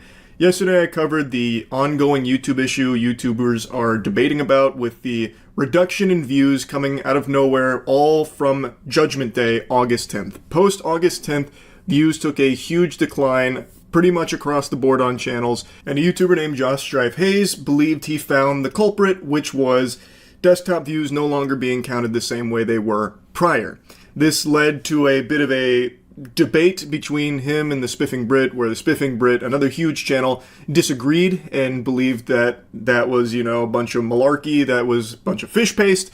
Josh Strife Hayes made a follow-up where he believed he uncovered even more evidence to support his hypothesis and believes he knows exactly the direct root cause, which is monetized views on YouTube not changing, but any views that use ad block were no longer being counted, which is why all the desktop views for channels across the platform were down for the most part, but revenue stayed the same. And to get into the spaghetti and the meatballs, he is 100% right, I believe. I shared that video with people smarter than me who ended up sharing that with YouTube directly. And they kindly requested to not share their direct feedback, but I believe I can mention that they confirm his hypothesis for the most part. Now, right off rip, I want to address one of the most popular theories about this that people were speculating on, that this is YouTube getting rid of bots, banishing bots to the Shadow Realm, because we did just see Twitch do that, and they took like a fucking massive hit. Everyone saw them get clobbered when they lost all the bots there for like a day. So people thought maybe the same thing just happened on YouTube. It does not appear to be the case. It doesn't seem to be YouTube getting rid of bots that has caused this reduction. It does seem that Josh's hypothesis, being ad block, is the correct one. That is the winning racehorse here in this theory that explains why so many channels have seen a huge drop in views, specifically from desktop. These channels, despite seeing low computer views from August 10th onwards, had not seen a drop in revenue. And I think that was the key, because that means it's likely to do with unmonetized views or ad block. However, when YouTube is watched through an ad blocker, these adverts don't play. The ad revenue isn't generated, which is bad for YouTube. On screen now is an article showing a previous clash between YouTube and ad blockers written in January 16th, 2024, referencing the November slowdown of 2023, where a change to ad blocker, not YouTube, was the culprit for the slowdown. So YouTube and ad blockers have been in an arms race for a while now, with YouTube wanting to ban ad blockers, even recently making the 3-strike system. You may have experienced it yourself. Josh is right on the money. He pinned the tail on the donkey. That was the key. That was the chemical X to the Powerpuff Girls formula here. The relationship between the decrease in views having no effect on the creator's revenue, it did help him get into the actual problem. And that was YouTube's calculating of unmonetized views must have changed on August 10th, because that's where it happens the next day. You can literally see it across so many channels' data. I think it's pretty obvious that something happened on August 10th, but we don't know what the cause is exactly yet. You know, what was the reason? In the words of Hoobastank, maybe the reason is you. The thing is, based on Josh Strife-Hayes' theory, and now the whispers from the back end, I think I can confidently say with a high level of certainty that the reason is the interaction between content blockers and YouTube has changed, most likely from an update that was on or around August 10th. From what I'm hearing, it was most likely on the ad block side, where what they use in their protocol, what they use in their list, what they changed had the side effect of that data no longer registering with YouTube's backend, so they never even received the signal in the first place, which is why those views weren't recorded. But since they were ad blocked views anyway, they weren't monetized, thus the creator revenue wasn't impacted. And it also explains why all of the other device types, the views don't go down because it hasn't changed. On desktop, on your computer, you are more likely to have ad blocks installed. Also, it does explain why some creators didn't see a big reduction in views. If they are mainly creating shorts content, which most people watch while taking a shit or whatever on their phone, or if the content is catered towards a younger audience, kids aren't as likely to have an ad block installed. So some of the channels that I've seen talk about how they haven't seen any hit to their desktop views post August 10th, their demographic is skewed much younger. So these kids are most likely not having an ad block installed, so their views are still monetized, thus calculated the same. It explains why long-form videos that have an older audience are now much lower because of the presence of an ad block. It is a pretty watertight theory, and like I mentioned, this has made its way to YouTube. The lost views were not monetized views, because if they were, we would have seen a reduction in revenue, which we didn't. But there's a third aspect to this. YouTube have claimed they have not changed how long-form views are recorded, and I think they are telling the truth. They haven't changed how they show the data they receive, which leads me to 2 possible conclusions. Either a huge amount of computer viewers all decided on August 10th to collectively stop watching a huge amount of channels all at once, which I think is remarkably unlikely. Or 2, the data of the views wasn't being sent to YouTube because it either didn't happen or did happen and wasn't being sent. And I think that is exactly right. I think that is the case. I think YouTube is telling the truth. And Spiffing Brit in his video mentions he talks to YouTube directly and they confirm they didn't change the way they calculate views. I don't think that's what's changed. I think the back end with the ad block non-monetized views are no longer even being sent to YouTube to record. I don't believe the data is making it to them. And from the little birdies I've heard talking about this internally at YouTube and everyone else I've shared this with, that does appear to be exactly the case. Now, I don't know if they're going to make an official statement about this. Fingers crossed they do, because clearly this is now a conversation that has reached the eyes and ears of those at YouTube. I think it would be very good if they did. I don't know if they will or not, but I feel like they should. On the 11th of August, the website Tom's Guide published the article titled YouTube just quietly blocked Adblock Plus. The internet hasn't noticed yet, but I've found a workaround. I believe the data I have presented and the slew of channels affected highly likely points to August 10th or 11th, depending on your time zone, being days that the website YouTube and views from desktop or laptop PCs using ad blockers began to interact in an abnormal way, potentially caused by a change to either side, likely the adblock side, and this change caused YouTube to become unusable for viewers using adblock. This prevented videos gaining the expected computer views, but lost views were not monetized anyway, which is why the creators who saw lower view counts from PC did not see a reduction in revenue. I believe what we actually found was a small bit of digital data fallout from the software arms race between YouTube and ad blockers. This really is an impressive investigation from Josh Strife Hayes here. So he found data to confirm that post August 10th, the next day, there was apparently site-wide outages for people with ad blocks, reporting that they couldn't even use the site that day. So he extrapolates based on this that perhaps the culprit was the ad block made the site unusable, so maybe the viewers couldn't even view the content, which is why there was such a drastic drop in views. However, I believe it's a bit deeper than that. I believe that whatever ad block change happened on or around the 10th or 11th, that made it so that way those views were no longer even being sent to YouTube to record on the back end. I don't think it was just like it's down for a day or two, that's why the views are low, because if that was the case, it would have trended back up, but it hasn't, or at least not in like a way you would expect. It doesn't like go back to the previous patterns falling in line with the normal correlation. There is actually even a public post from YouTube where they do have like a brief mention of ad block and inaccuracies of reported view counts.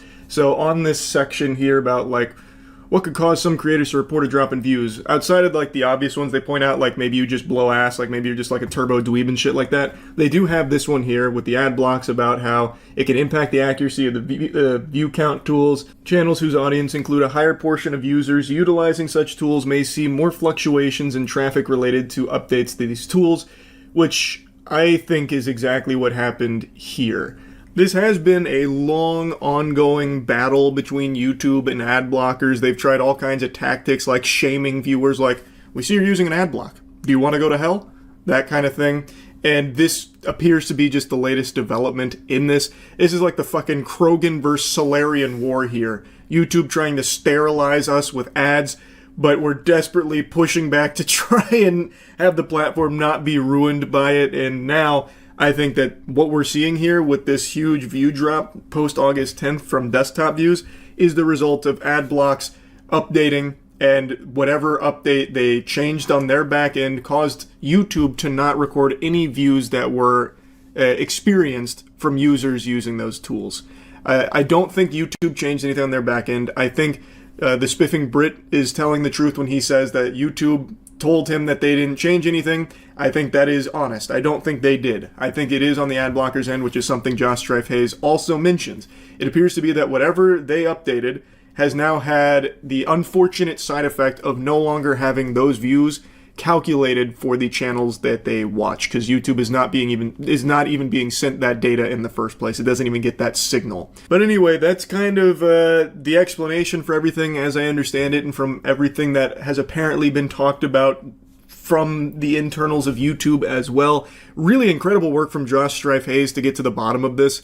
I'm hoping the YouTube will make an official statement in regards to this, because now it's become such a big conversation piece that it is even leading to like drama on the platform to a certain extent, which, you know, it's just, it could easily be stopped if YouTube would just be, you know, not as tight-lipped about shit that they do have knowledge on in regards to these kind of topics. But anyway, I guess we'll see if they do.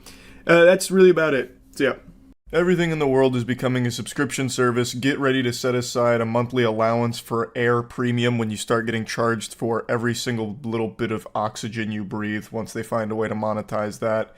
It's just such a frustrating trend. It's worse than Tide Pods, honestly. But what's even worse about the subscription plague is when some services make it very difficult to cancel, making it a ton of hoops that you have to jump through and just a complete nuisance. And there's no industry worse about this than journalism.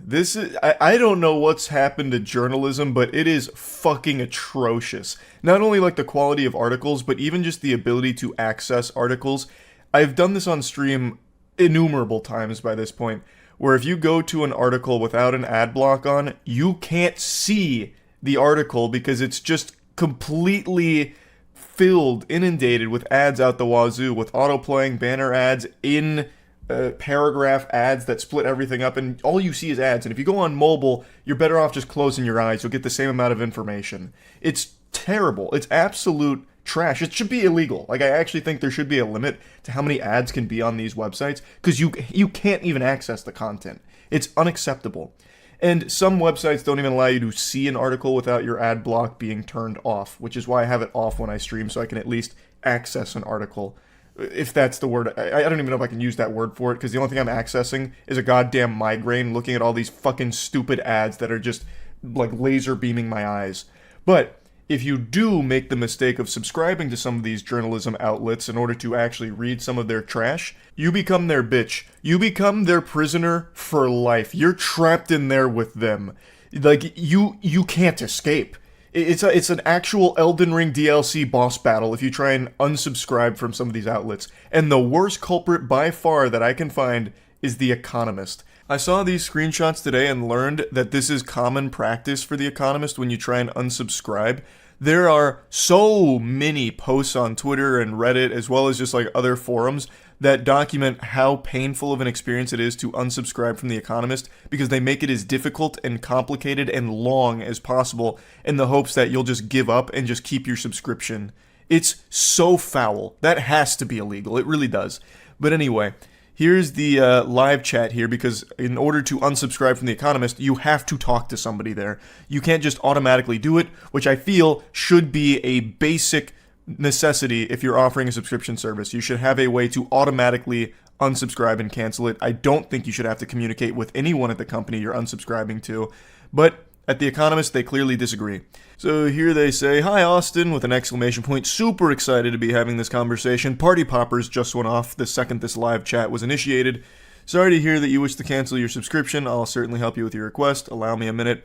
While I'm doing that, may I know how your day has been so far? To which they just say, "Fine, thanks." Short, sweet, to the point.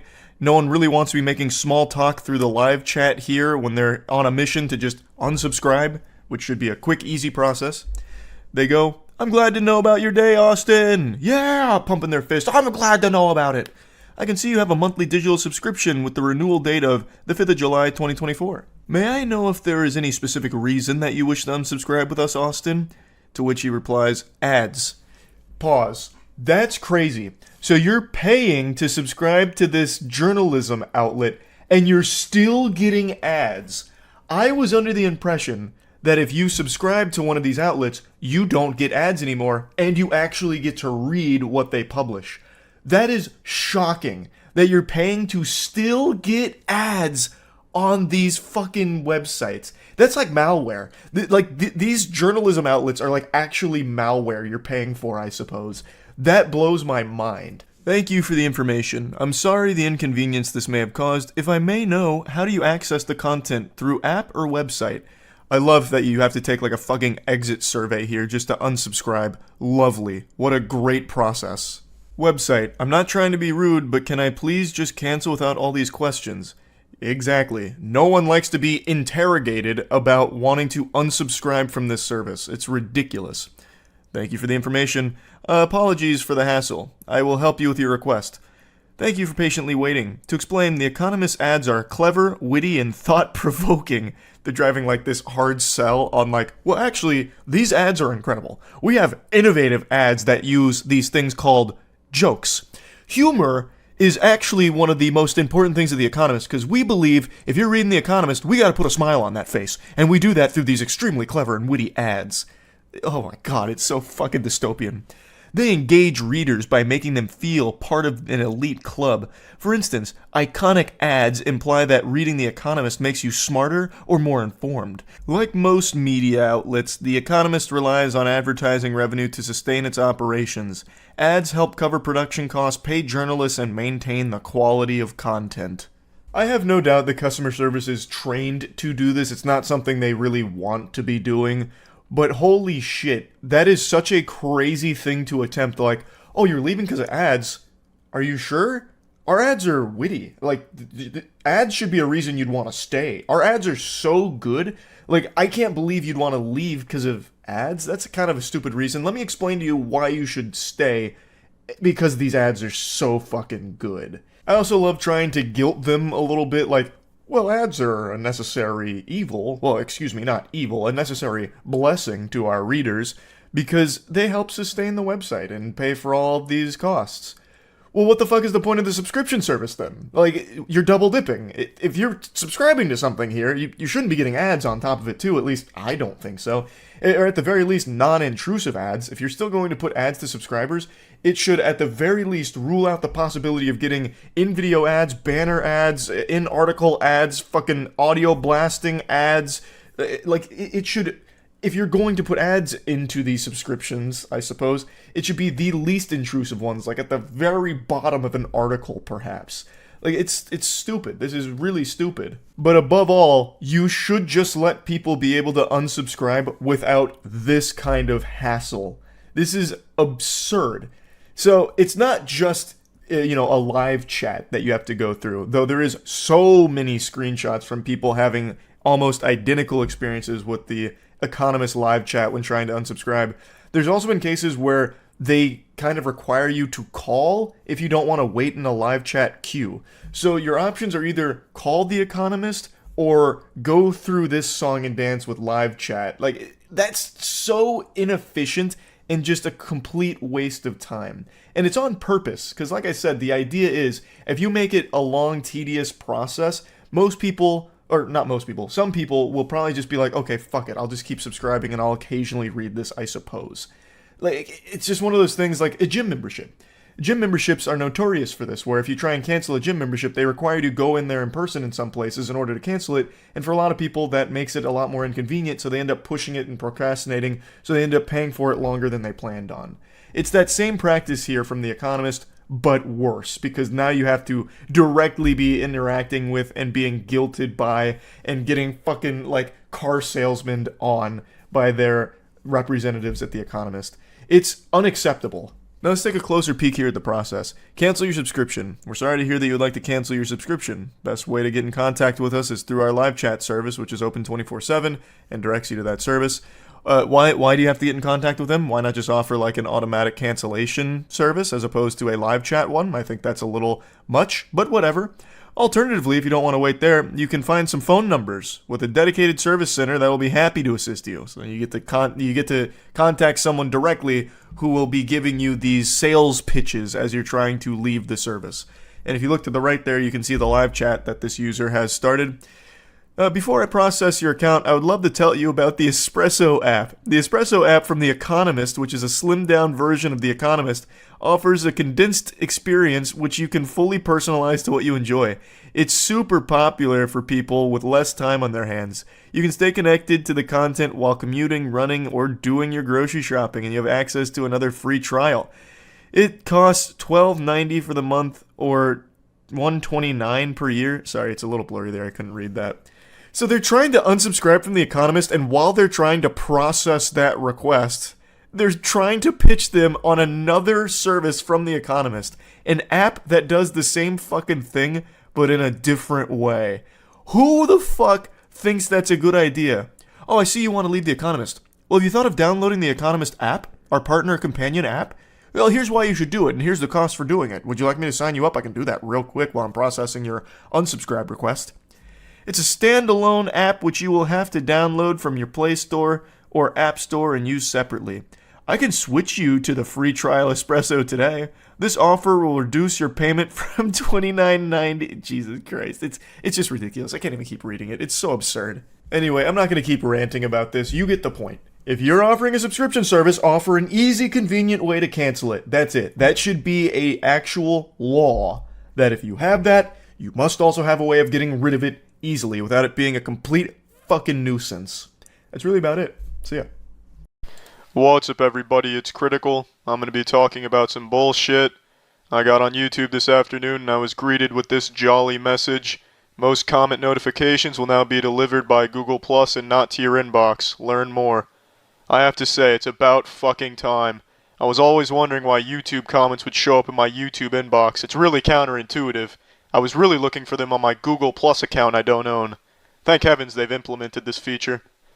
Now it's time to be honest. This is fucking preposterous.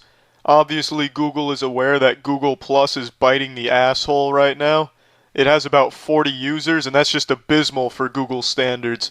So what they're trying to do is kickstart Google Plus using YouTube, which is already a successful platform. So they're making you sign into Google Plus to view the comments on YouTube. But not only just to view the comments, you have to sign into Google Plus to make a comment. Look at this. I want to comment on my own video. I have to fucking sign into Google Plus, despite already being signed in on YouTube.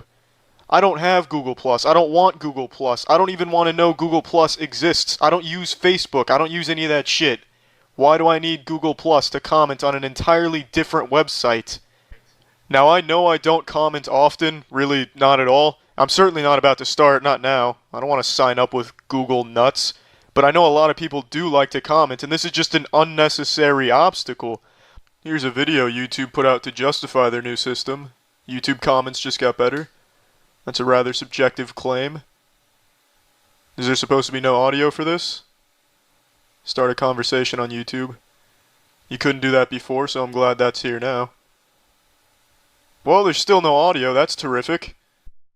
I guess it really doesn't matter. The audio for this is probably just the sound of a fork twirling around in spaghetti, because this new commenting system is some soggy dog shit. I couldn't think of a more adequate soundtrack for it than that.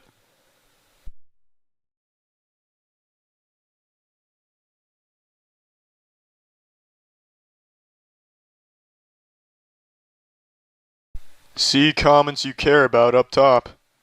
Well, that's rather hostile. So if you're not up top, you don't even matter. No one cares about your comment. You're just some loser. It's a very nice message to promote YouTube. Join the conversation. The new YouTube comments blow. YouTube, blow us. Let's read the official blog.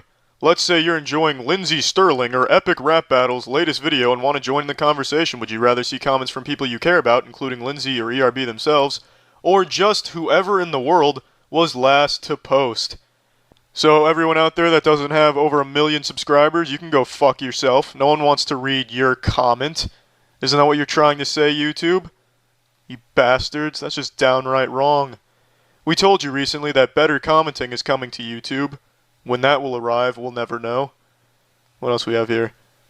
Remember, you're in control of how you're seen publicly on YouTube, whether that's keeping your current YouTube channel name using your own name or creating a new one.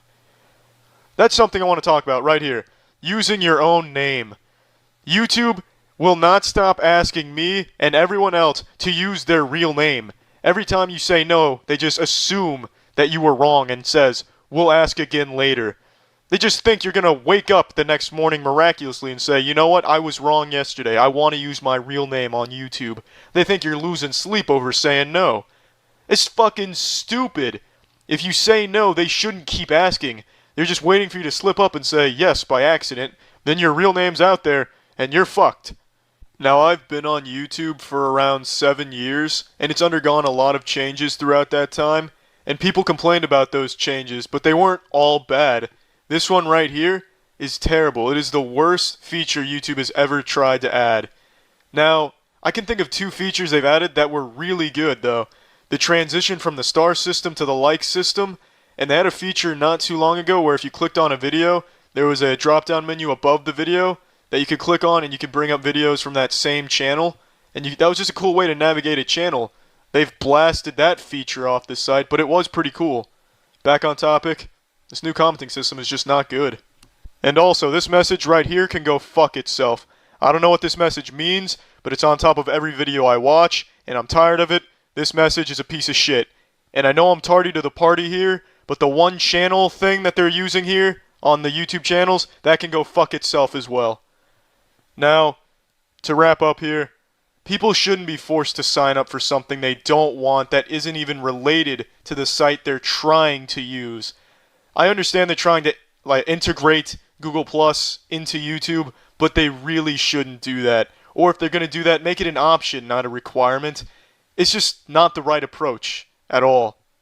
And unfortunately, I seriously doubt YouTube will change the commenting system. They'll probably do exactly what they've always done in the past, which is just force people to accept it. And that sucks because the commenting system is just not good right now. Really, YouTube as a whole is hard to navigate. They really, really need to do something about YouTube in general, not just the commenting system. The whole site is really convoluted. It's just a massive clusterfuck right now. They do need to fix YouTube. But I doubt they will. Hopefully they do. And yeah, that's about it. See ya. I have made a total of 14 videos over the last 6 years bitching and shitting on YouTube for various policy changes and features, awful fucking features that no one, not even the devil himself, would think of, and just horrible different directions they've taken the site. I'm going to address the elephant in my asshole right now. I have a pretty big cold right now, nose real runny, throat's all fucking craggly and full of phlegm, so if I sound different, that's why. And I'm gonna blame YouTube for that as well. It's almost like reading that new update fucking shut down my sinuses. But anyway, in a nutshell, the new policy is about removing videos they deem to be hurtful against somebody. So this is very vaguely defined, and it basically covers anything that can even be viewed as a criticism of a douchebag, or just a very well thought out critique. For example, iDubbbz's content cop on Leafy was the biggest one that just got taken down out of nowhere yesterday as a result of this change. And that's extremely dangerous, to completely censor any type of criticism against people on the platform, or even not on the platform for that matter, because Leafy doesn't even fucking post anymore.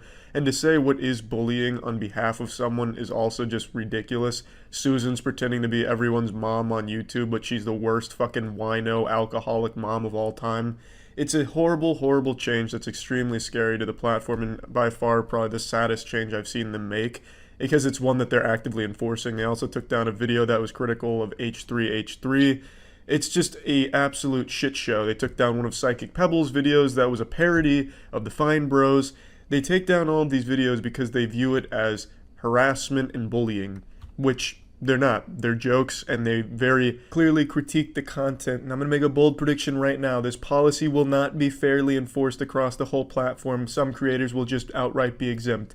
Jimmy Kimmel and Jimmy Fallon, they're the two faces of modern YouTube, of corporate YouTube. You're not going to take down any of their videos, but you should. You'd have to with this new policy if you're going to enforce it properly.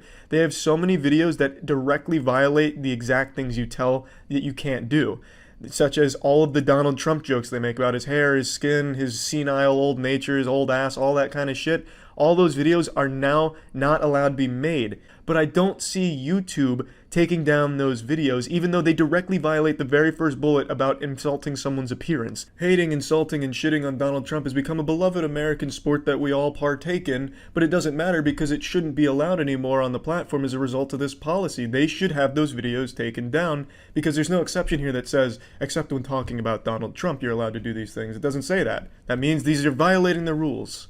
That is one of the main things they do against Donald Trump, but they're not going to take him down. It's like Hydra. You cut off one Jimmy's head, two more Jimmys take its place, and they're all just as boring. It is shitty content, but they're the faces of YouTube, and YouTube's not going to poke that sleeping bear. They're not going to mess with the Jimmys of the round table, the Jimmy gods. So it's going to be really fucking frustrating when YouTubers' content is getting taken down like Content Cop, but Jimmy Kimmel and Jimmy Fallon get a free pass to just keep doing the exact same things that other people get taken down for. And I know every time a policy like this comes out and YouTubers start talking about it, the pseudo-intellectuals on Reddit always post the same shit. Well, as a YouTuber, you shouldn't be putting all your eggs in that basket. They're a private company. They can do whatever they want, including burning down your house and slitting your family's throat. Totally within their right. That's what you get for being a YouTuber and putting all your eggs in that basket. You fucking douchebag. Most YouTubers do other things. I stream daily at twitch.tv/moistcritical. Come stop by if you want to put a few extra inches on your penis. But that's not the point. Just because you do other things, excuse me, talking about Reddit's really making the sinuses flare up. Just because you do other things outside of YouTube doesn't mean you don't care about YouTube.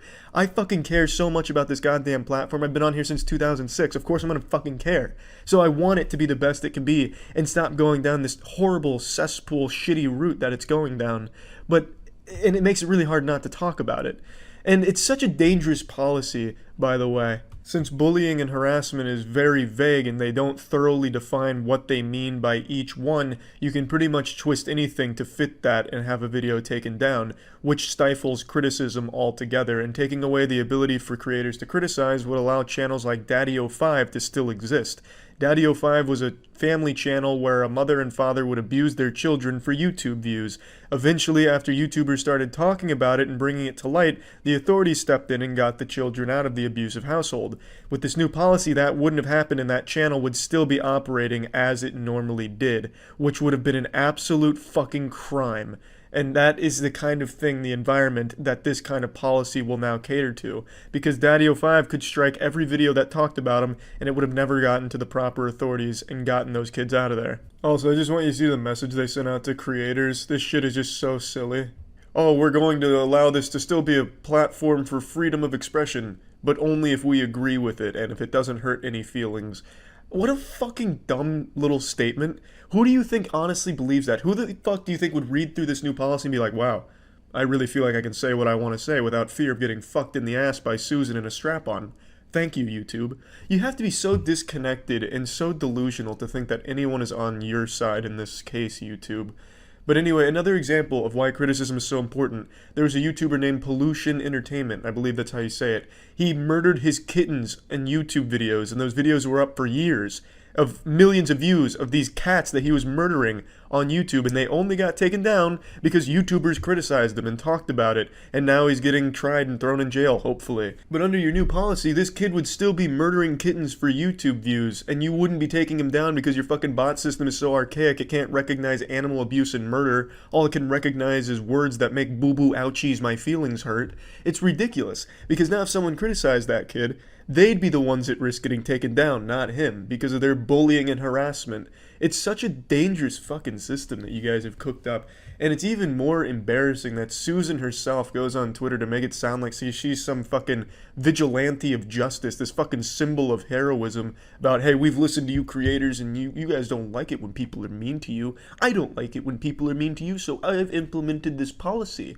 You can go ahead and suckle on my teats now because I am so great. Yes, yes, yes. Nobody supports this kind of decision, Susan. You're not on creators' side. When you sit down to go for one of your little human interactions, a little in between two ferns with Susan and mindless marketing drone YouTuber number 50, nobody feels it's genuine because the YouTubers you talk to are people that only exploit your platform for milking ad revenue from little kids vlogs and kids skits like Lele Pons or Alfie. And now this isn't bullying, Susan, this is me making a point. These people are using your platform simply for the dollars in it, not because there's any passion behind it. Lele has a whole team studying children's psychology to make the dumbest fucking skits of all time. For kids, for the YouTube revenue. And you're talking to her about the kind of policies YouTube should be implementing? How delusional can you possibly be? You might as well talk to Jimmy Fallon and Jimmy Kimmel about their opinions on where YouTube should go. It's so disconnected and so downright embarrassing that you, as the head of YouTube and the face of it, think that you're on creators' side. I don't know if you've actually believed that or if it's just PR talk, but it's fucking gross either way, Susan. Talk down with creators that actually came from nothing, that started as a broadcast yourselfer. Do you remember when that was the slogan for YouTube, broadcast yourself? That doesn't exist anymore, I know, but that was what it was built upon. People making videos themselves, by themselves, for the sake of making it and posting it online. Now it's just these companies like Lele Pons. That's not bullying, Susan. I'm not bullying Lele Pons. That is her content. That is what she does. She doesn't understand the platform. To her, this is just a cable TV channel to post something on to get a paycheck. And Susan, I know your panties are getting sodden at the very idea that you could turn YouTube into the next cable TV station, but why do you want to do that? Nobody watches cable TV outside of 70-year-old people in a geriatrics ward. There is no reason to bastardize a platform like YouTube into cable TV full of Jimmy Kimmels, Jimmy Fallons, and skits from companies. That's not what it was made for. That's not what made it popular, and that's not where the majority of your audience finds themselves in that neck of the woods. It's just an absolutely remarkable disconnect and just total delusion on your behalf, Susan. Why don't you actually sit down with creators that care about the platform and the future of it and care about improving it instead of people that only use it as cow titties to constantly shoot milk into their fucking bank bucket? It's just so stupid, and it's absolutely infuriating that a change like this would ever even get passed. Even Twitter's not this bad when it comes to harassment and bullying. This is so overblown. To take down videos like Content Cop of Leafy, it's so dangerous. But yeah, this makes video number 15 of bitching and complaining about what YouTube's doing, and I can't help it. It's because I really, genuinely fucking care about the platform. I've been on here since 2006. So when they constantly change things for a really negative reason and make these sweeping, monstrously awful decisions, it's hard for me to not talk about it because this is probably one of the things I'm most passionate about in the world is just this platform, I suppose. So yeah, it's hard for me to not talk about things like this, and that's about it. So yeah. Earlier this week, YouTube slyly pushed out a new policy change that has had a wildly large effect on tons of channels in terms of demonetizing their content and as well as just generally making it very difficult for some creators to continue to produce what they have been. They still haven't said anything about this, to my knowledge, at least not publicly or clearly. They're remaining silent on it, treating it like it's the Coca-Cola secret formula here. They're, for some reason, very apprehensive to tell people about this, so I've become the unofficial messenger of letting people know what's going on.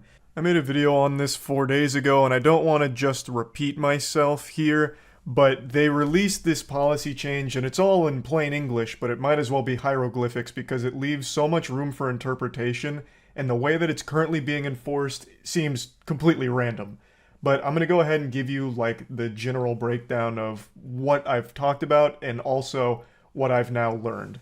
So they've changed their rules around profanity, making it a lot more strict in my opinion, where pretty much all profanity is treated equally, whereas before things like fuck were considered a different tier which could lead to demonetization. Now, if you even say ass or dirty butt, there's a chance you might get demonetized for that kind of foul potty mouth if it's said within the first 8 to 15 seconds of a video. That's the safe space, like a treaty with YouTube, where if you violate it and you say anything that's not part of just standard Queen's English, you're going to get demonetized, no questions asked, and you can't really argue otherwise it's not going to get changed. However, if you've got the mouth of a sailor and you happen to say too many naughty words throughout a video, you can also get demonetized for that, but it's very unclear exactly what the limit is.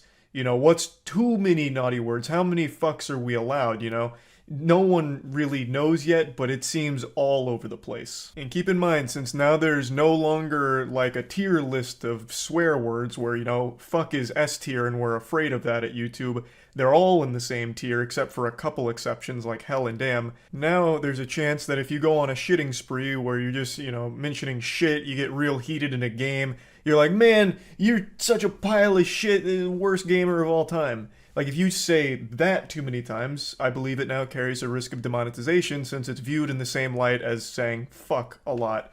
That's all still very muddy, but they're clearly cracking down harder on profanity in general. And now I want to talk about something that I didn't even know existed when I made the last video that a lot of people have been talking about. And it's not 100% confirmed, so take it with a grain of salt.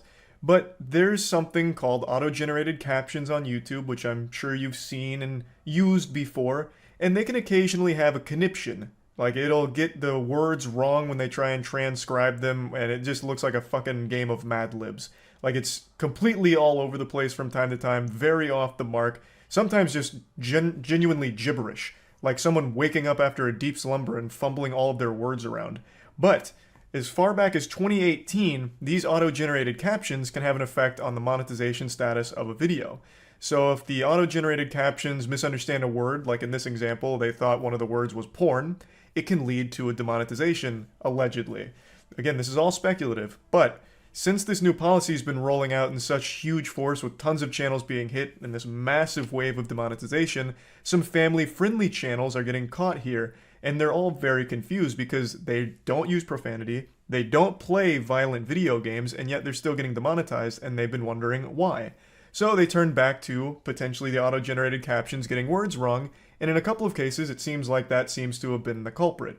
So again, not 100% confirmed, and that may be just like a fluke and happens occasionally, but it is worth mentioning because I think it's statistically significant in light of how strict YouTube now seems to want to be on profanity.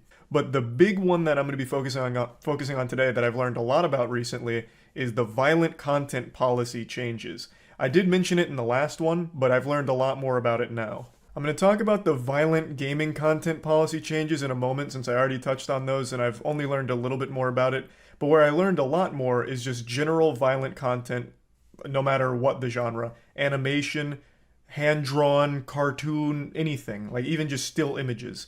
So, in the last video, I mentioned that one of my most recent uploads got demonetized with this new wave out of nowhere when there's no profanity until like the very end of the video, and the only thing that pops up before then is our trailer for God Slap 2, which is an animation, and there is violence towards the end of that trailer. It's about 15 seconds worth of like blood and gore. But that comes at a minute 45 into the video, which is way outside of their 15 to 30 second grace period where they don't want anything violent. And it got demonetized. So I speculated it got demonetized because that content was deemed too violent. Even though I don't think it was anything disturbing or shocking over the top violence, I speculated that that must have been the case since profanity wasn't an issue. Violence also wasn't an issue in the early parts of the video or anything. It's just 15 seconds that does have some blood and guts. I asked YouTube directly, and my representative told me that I was probably right. Most likely what caused that demonetization is it was flagged for being too violent to be monetized because of that one 15-second scene. Now, of course, I may be biased, but I really don't think that this is too shockingly gory and gross where people are going to be fucking puking after seeing it. But it did show me that not only are they cracking down on like violent gaming content, they're cracking down on violent content in any medium, even just animated. And I really just still don't think that this is that violent to begin with. At least not enough to warrant a demonetization because again, this wasn't demonetized until this new policy rolled out. Not just video games, it's not just animated content, it's not just real life content where someone's like in a fight or something like that, or someone gets like a tooth knocked out. It's also just still images of just drawn images, like just a fucking picture, like a cartoon picture, not even an animated one, not even a picture that moves. I learned this by watching Comics Explained new video where he reviews our God Slap comic book. I don't know if it's just this policy hates God Slap or if this really does extend to just any kind of medium at all, including just still images, but regardless, Comics Explained posted this video reviewing issue 1 of God Slap. It was a very, very sweet review, and I really appreciated it. The whole team found it to be super, super nice, and I'm really happy to hear that he liked it so much. However, he got demonetized for even posting some of the frames. Now, there is violence and gore in the comic, of course, but once again, it's just comic book pages. I don't think it's anything that's like egregious and tasteless or anything that I feel warrants demonetization. It's kind of ridiculous just how strict this violent content policy is. There's no profanity in the first 30 seconds or anything. Everything from this video plays by YouTube's ad guideline rules, except for the vagueness of their violent content policy change. So just even showing some panels that have violence got him demonetized. So it is extremely strict. They are coming down very, very hard on anything that's not YouTube kids oriented, it feels like. Violent gaming content now can get age restricted and demonetized far more frequently than we've ever seen before. I've been on this platform since 2006, on this channel since 2007. I have never seen such strict enforcement of violent gaming videos. I swear to God, if you're playing a game where you're not giving kisses to the enemy to defeat them, you're probably going to get demonetized for it now. I've had a ton more videos on games get demonetized recently than I would have ever expected. Of course, I'm exaggerating a bit. I'm not trying to put the fear of God in anyone. I'm not trying to say that if you play Roblox Shadow Company and you get too many kills too quickly, the video's going to get demonetized for fucking violent terrorism because you piled up too many bodies too quickly. I'm just saying that they're cracking down on violent gaming content, and a lot of videos I've made on just normal shooters that weren't demonetized before are demonetized now. When it's not anything that's like shocking or disturbing or anything like that, it's just normal games. And if we turn our attention to the policy itself when it comes to gaming, it becomes even more confusing because in this policy here on what can earn ad revenue under gaming, it says graphic scenes like gory attacks outside the first 15 seconds of the video or violence that's unrealistic, all of that. Like, this is the old policy. Like, that sounds normal. The only difference is now it seems like they just don't want the video to start with violent gaming content. Like, they don't want the video to open and all of a sudden it's the scene out of Outlast where you're getting your dick cut off or anything. That's fine. That's not like the biggest change in the world that's gonna like ruin entire creators' channels or anything. It's pretty easy just to make sure that for 15 seconds you don't have like wild blood and gore splattering all over the screen, and also keeping violent thumbnails out of it is another thing that they clearly don't want. All of that's totally normal and totally easy to play around. But then I started scratching my head because when you go into the limited or no ad revenue section and go to gaming, again, the first thing makes sense, don't want any gory shit or anything violent in the thumbnail or in the beginning. That they've made that clear. But underneath that, graphic game violence includes brutal killings or severe injuries focusing on bodily fluids and parts such as beheading and dismemberment. I get the bodily fluids. They don't want pee, poop, vomit, cum squirting all over the place. Okay, I get that. But dismemberment and, severe graphic killings, what exactly does that mean? Like, I don't think in any of the gaming videos that most creators make, the focus is on the dismemberment and gore and, like doing snow angels and intestines and blood on the floor. However, it seems like those videos are getting hit regardless just because there is that component to the games sometimes. And dismemberment in games has been commonplace for fucking 20 years now. Team Fortress 2, when you die, you can get like insta-gibbed, you have body parts and you explode into blood and stuff. Like, does that now count as being too severe because there is dismemberment there? I mean, shit, even in Roblox, when I was playing those Squid games with the boogeyman Jim Wool, in a couple of the games, if you fail, your like arms and head pop off. Like, it's what is the line?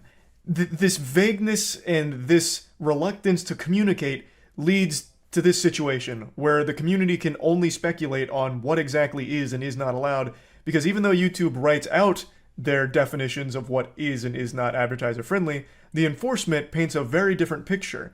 It's very hard to play by their rules when we don't have a clear understanding of what they are or how they apply to the platform.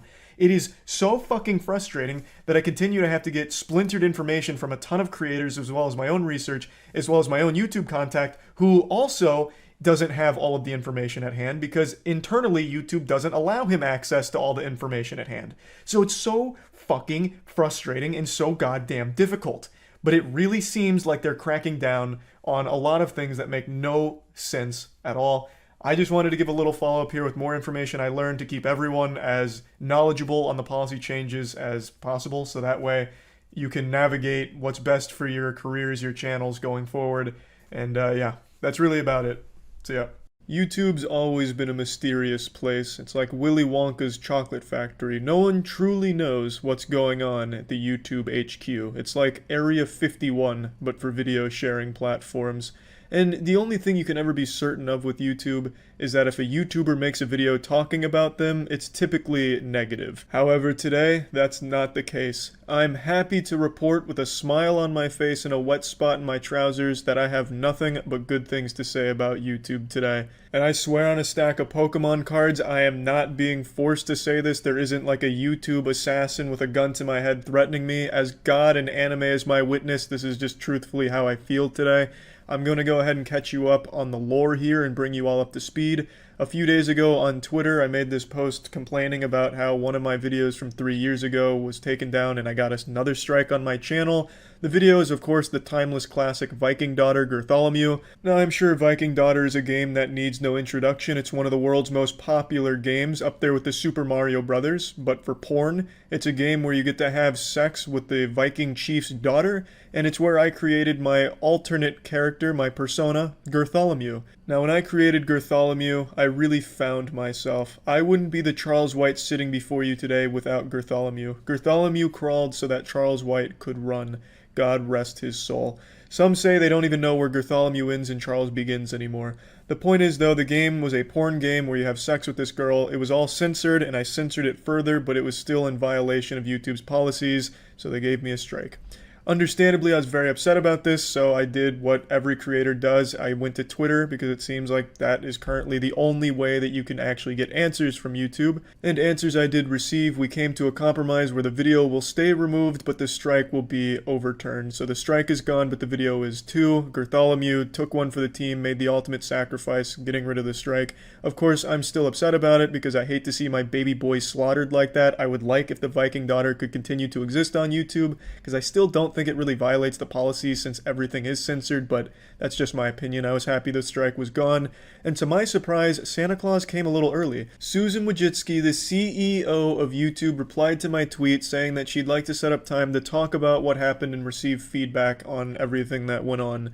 Of course, I expected nothing out of tagging Susan in my initial tweet. It's like when somebody's having a problem with their Amazon order of a box of condoms and they tag Jeff Bezos asking him to hand deliver the condoms to them. Obviously, you're not expecting anything, but Susan actually responded, and to my even greater surprise, followed through. It wasn't just a public response without any follow-through. We had a real phone call today to go over everything, and it was no holds barred. She welcomed any and all hard questions that I could come up with. I even brought Matt in as like some backup muscle to come up with even harder questions for her to answer. Matt, if you don't remember, is the man who's immune to hot sauces and hot peppers. Man could literally Kegel 5 Carolina Reapers in his asshole and feel nothing. The man's a fucking monster with spice. I'm sure you know Matt by now.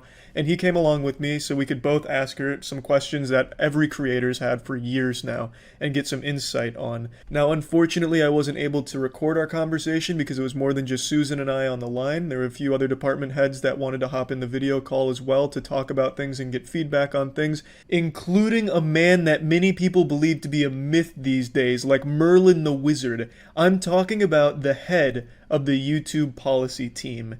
I have never had a conversation with anyone on the policy team. Everyone I've ever talked to on the YouTube platform has never had contact with the policy team. And today I was lucky enough to actually talk to the head of the entire department. And I am happy to say he's a human being. At least as far as I could tell. He didn't have any like Android malfunctions or glitches going on where he just starts spewing out like binary code or anything. Like, he seemed like a normal, nice guy, actually. And I just wanted to talk about the conversation we had today because I feel like a lot of creators would want to get some insight as to what's going on and how they plan on tackling a lot of the problems we've been having recently. So naturally, the first thing I wanted to talk about is why the strikes are used so frequently. It's strike first, ask questions later. They come out gung-ho, guns blaring, riding horseback, just tossing out strikes on the platform, it feels like, even for minor offenses. And the policy head assured me that it really is an overcorrection of the rules, a mistake where they come in very heavy-handed and strike channels that aren't blatantly abusing the rules.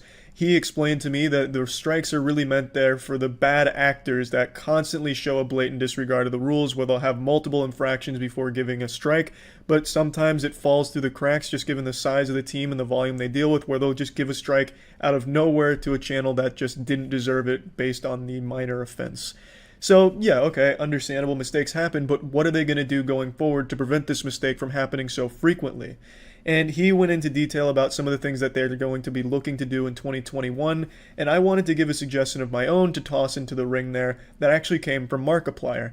A month ago, Markiplier and I both received strikes on our channels for the same video we were making jokes about. It was a video where SpongeBob and a few other mascots get together and the bad boys stage the road rage where they pretend to beat up a man on the streets while wearing their mascot costumes. It's a goofy video. We were making jokes about it, and we both received strikes on our channel for it. And Markiplier, in his video talking about it, brings up an extremely great suggestion going forward that I think YouTube really needed to hear, and I was glad to bring it to them. The suggestion is, let creators use YouTube's own editing tools to blur or take out infringing content. So that way, instead of having the whole video removed and a strike on the channel, let the creator know, hey, look, this right here violates a policy, you might want to do something about it, and let the creator use the tools that YouTube currently has to remove it, because we have the technology. The technology is there. We're in the fucking future. We can do that. And I'm sure most creators are willing to take out 10 seconds of a video if it means they don't get a strike and the video stays up. This also comes into play with Mama Max's video, if you remember that controversy that happened, where Mama Max had this huge video that got taken down, and it was taken down, if I remember correctly, because he showed a phone number for like 3 seconds on screen. Well, instead of taking that whole video down, why not just let Mama Max know, take this out and the video stays up? I'm sure he would have obliged using YouTube's editing tools. So I wanted to make sure that they heard that suggestion, and Susan in particular really liked the idea and really wanted to press that on the policy team, and the policy head also liked the idea and wanted to explore ways of slowly implementing this policy over time too. So it just really felt like everyone there was actually receptive to feedback. Susan was pressing questions to the policy team guy about, well, why aren't we doing this? Can we do this? Using our feedback on the call, and that really meant a lot because it showed me that at least it feels like they care. and do want to make the platform better. Now, whether or not a system like this will ever be in place, who knows, that remains to be seen, but at least seeing that their excitement and willingness to accept feedback and even start talking about ways that they could implement it over the call was nice to hear. Now, I also wanted to pose a couple more questions to the policy head because it's not every day you get to talk to a unicorn, right? I mean, like, no one's ever talked to the policy head team, and the guy was super nice and super open with just about everything going on there. So, of course, I wanted to know, why doesn't the policy team talk to anyone on the platform? They are easily the most powerful department in the company, but also the one shrouded in the most mystery, where people have to wonder if they even exist in the first place. And he explains that it's because of the size of the team and the fact that there just isn't a way for him to talk to everyone on the platform. So Susan, in response to that, suggested why not have dedicated policy members whose job it is to relay policy information between creators and the policy team to be that bridge. And I love that. I didn't even suggest that. Susan, upon hearing that he can't do it himself, suggested a solution, which would be have members of the policy team whose position it is to be the bridge between the creator and the policy team. So there is a back and forth dialogue. And I love that. That's exactly what we've been asking for. For the entire history of this platform, you'd have better luck writing your problem on a soccer ball and kicking it towards their office and hoping the policy team looks at the ball than actually being able to talk to them. Partner managers don't have access to the policy team. Almost nobody does. It's like trying to get nuclear launch codes trying to get answers from the policy team. And Susan said that needs to change. The head of the department says he can't really do that himself because the team is pretty small and they have so much going through. So Susan suggested having members of the policy team whose position it is to relay information and have a dialogue between creators, the community, and the policy team. That is exactly what I was hoping to hear, and I'm extremely excited to see if they actually do follow through on that and implement a system like that.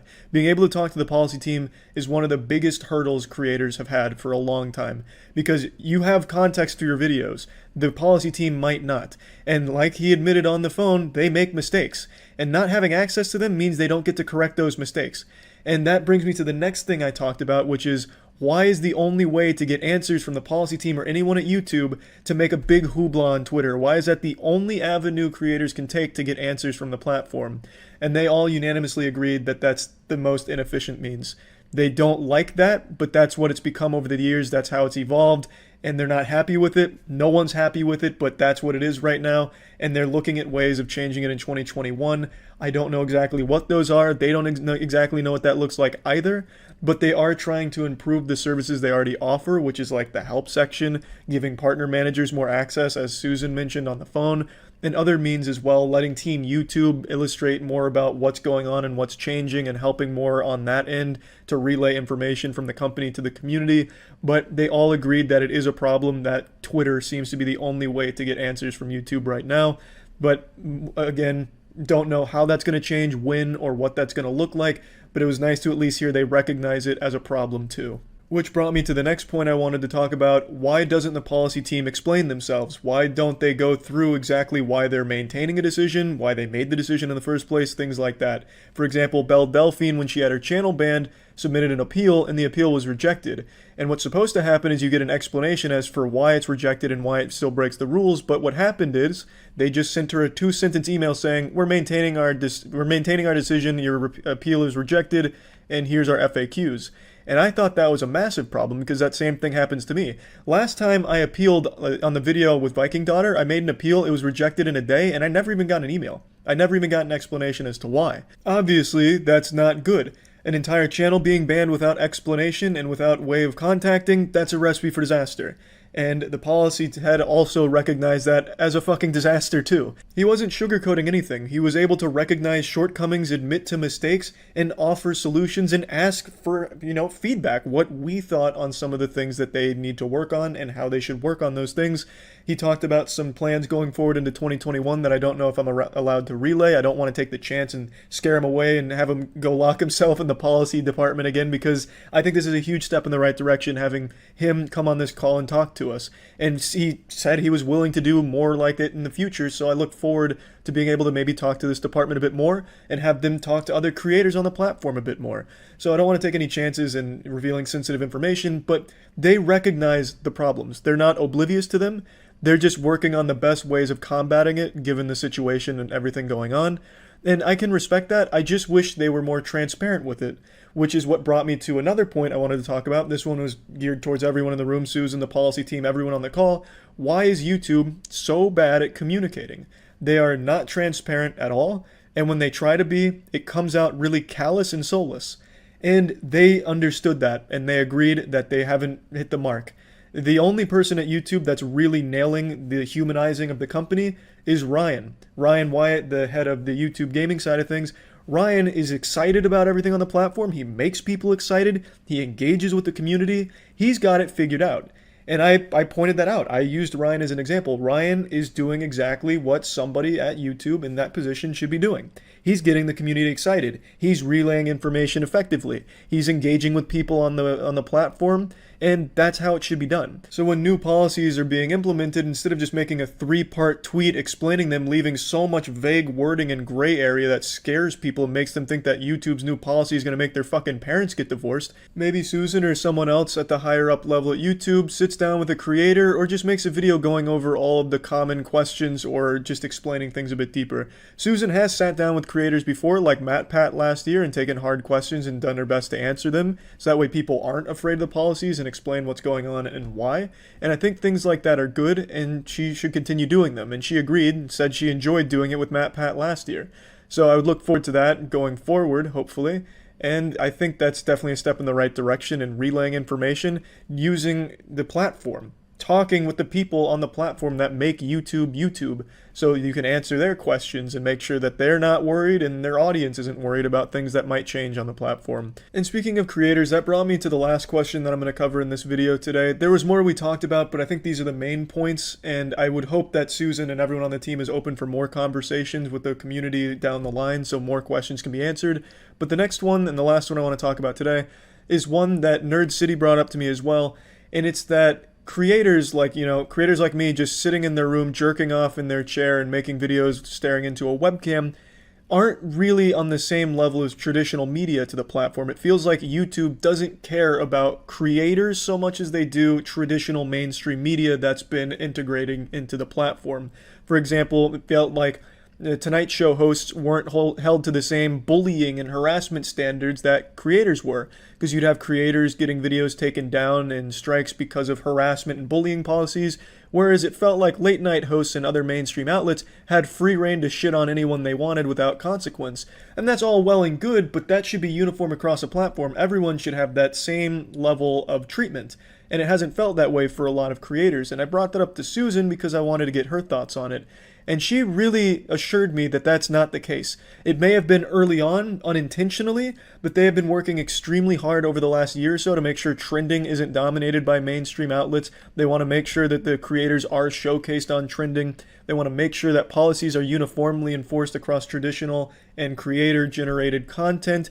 That level of trust they have with mainstream outlets, they want to have with creators, and they've been working hard on making sure that that's there. And it's just a matter of making sure it comes across that way. And to be fair, trending is no longer completely dominated by mainstream outlets. I don't check it that often, but when I do, I'm seeing a lot of like YouTuber shit in there. And in search and discovery, I'm not just seeing mainstream outlets. When I look for news, it's not only mainstream. I'm seeing Philip DeFranco and some other creators come up before them. So I do believe her when she says she cares about creators. She fucking sat down to talk to me. I'm not exactly what you'd consider the most family-friendly YouTuber. The last 10 videos, 8 of them had me using a 3-foot, 80-pound dildo as a punching bag and weights for weight training.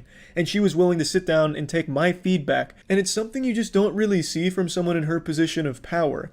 Talking to someone like MatPat on stage in person, even just taking this random video call with me just to get feedback and go over things like that is something that is really rare. I can't think of any other CEO of any big company that has ever done anything remotely like that. Take, for example, Twitch. What the fuck has the CEO of Twitch ever done with the community? He's never talked to a streamer, gotten feedback from streamers, taken questions from them. The only thing I've seen him do is wear a bow tie on a stream and talk out of his asshole about things Twitch isn't doing, but pretending that they are, like using context in their bans. Susan went out of her way to get feedback from the community. She did it when she talked with MatPat, and she did it today when she had a video call with me. I'm surprised she even saw my tweet. I'm more surprised she even runs her own Twitter. And then even doubly shocked that she saw the tweet and felt so strongly that she wanted to schedule time to talk. That is not the actions of somebody that doesn't care. and I really commend her for that. So yeah, here's hoping in 2021 YouTube does make changes and does improve the platform. It's no secret that its reputation right now is a little dog shit. It's not great, but hopefully in 2021 they can turn that around, because after this video call today, I get the impression that they really do want to. So I'm excited and cautiously optimistic that they will improve and change things and listen more and be more transparent.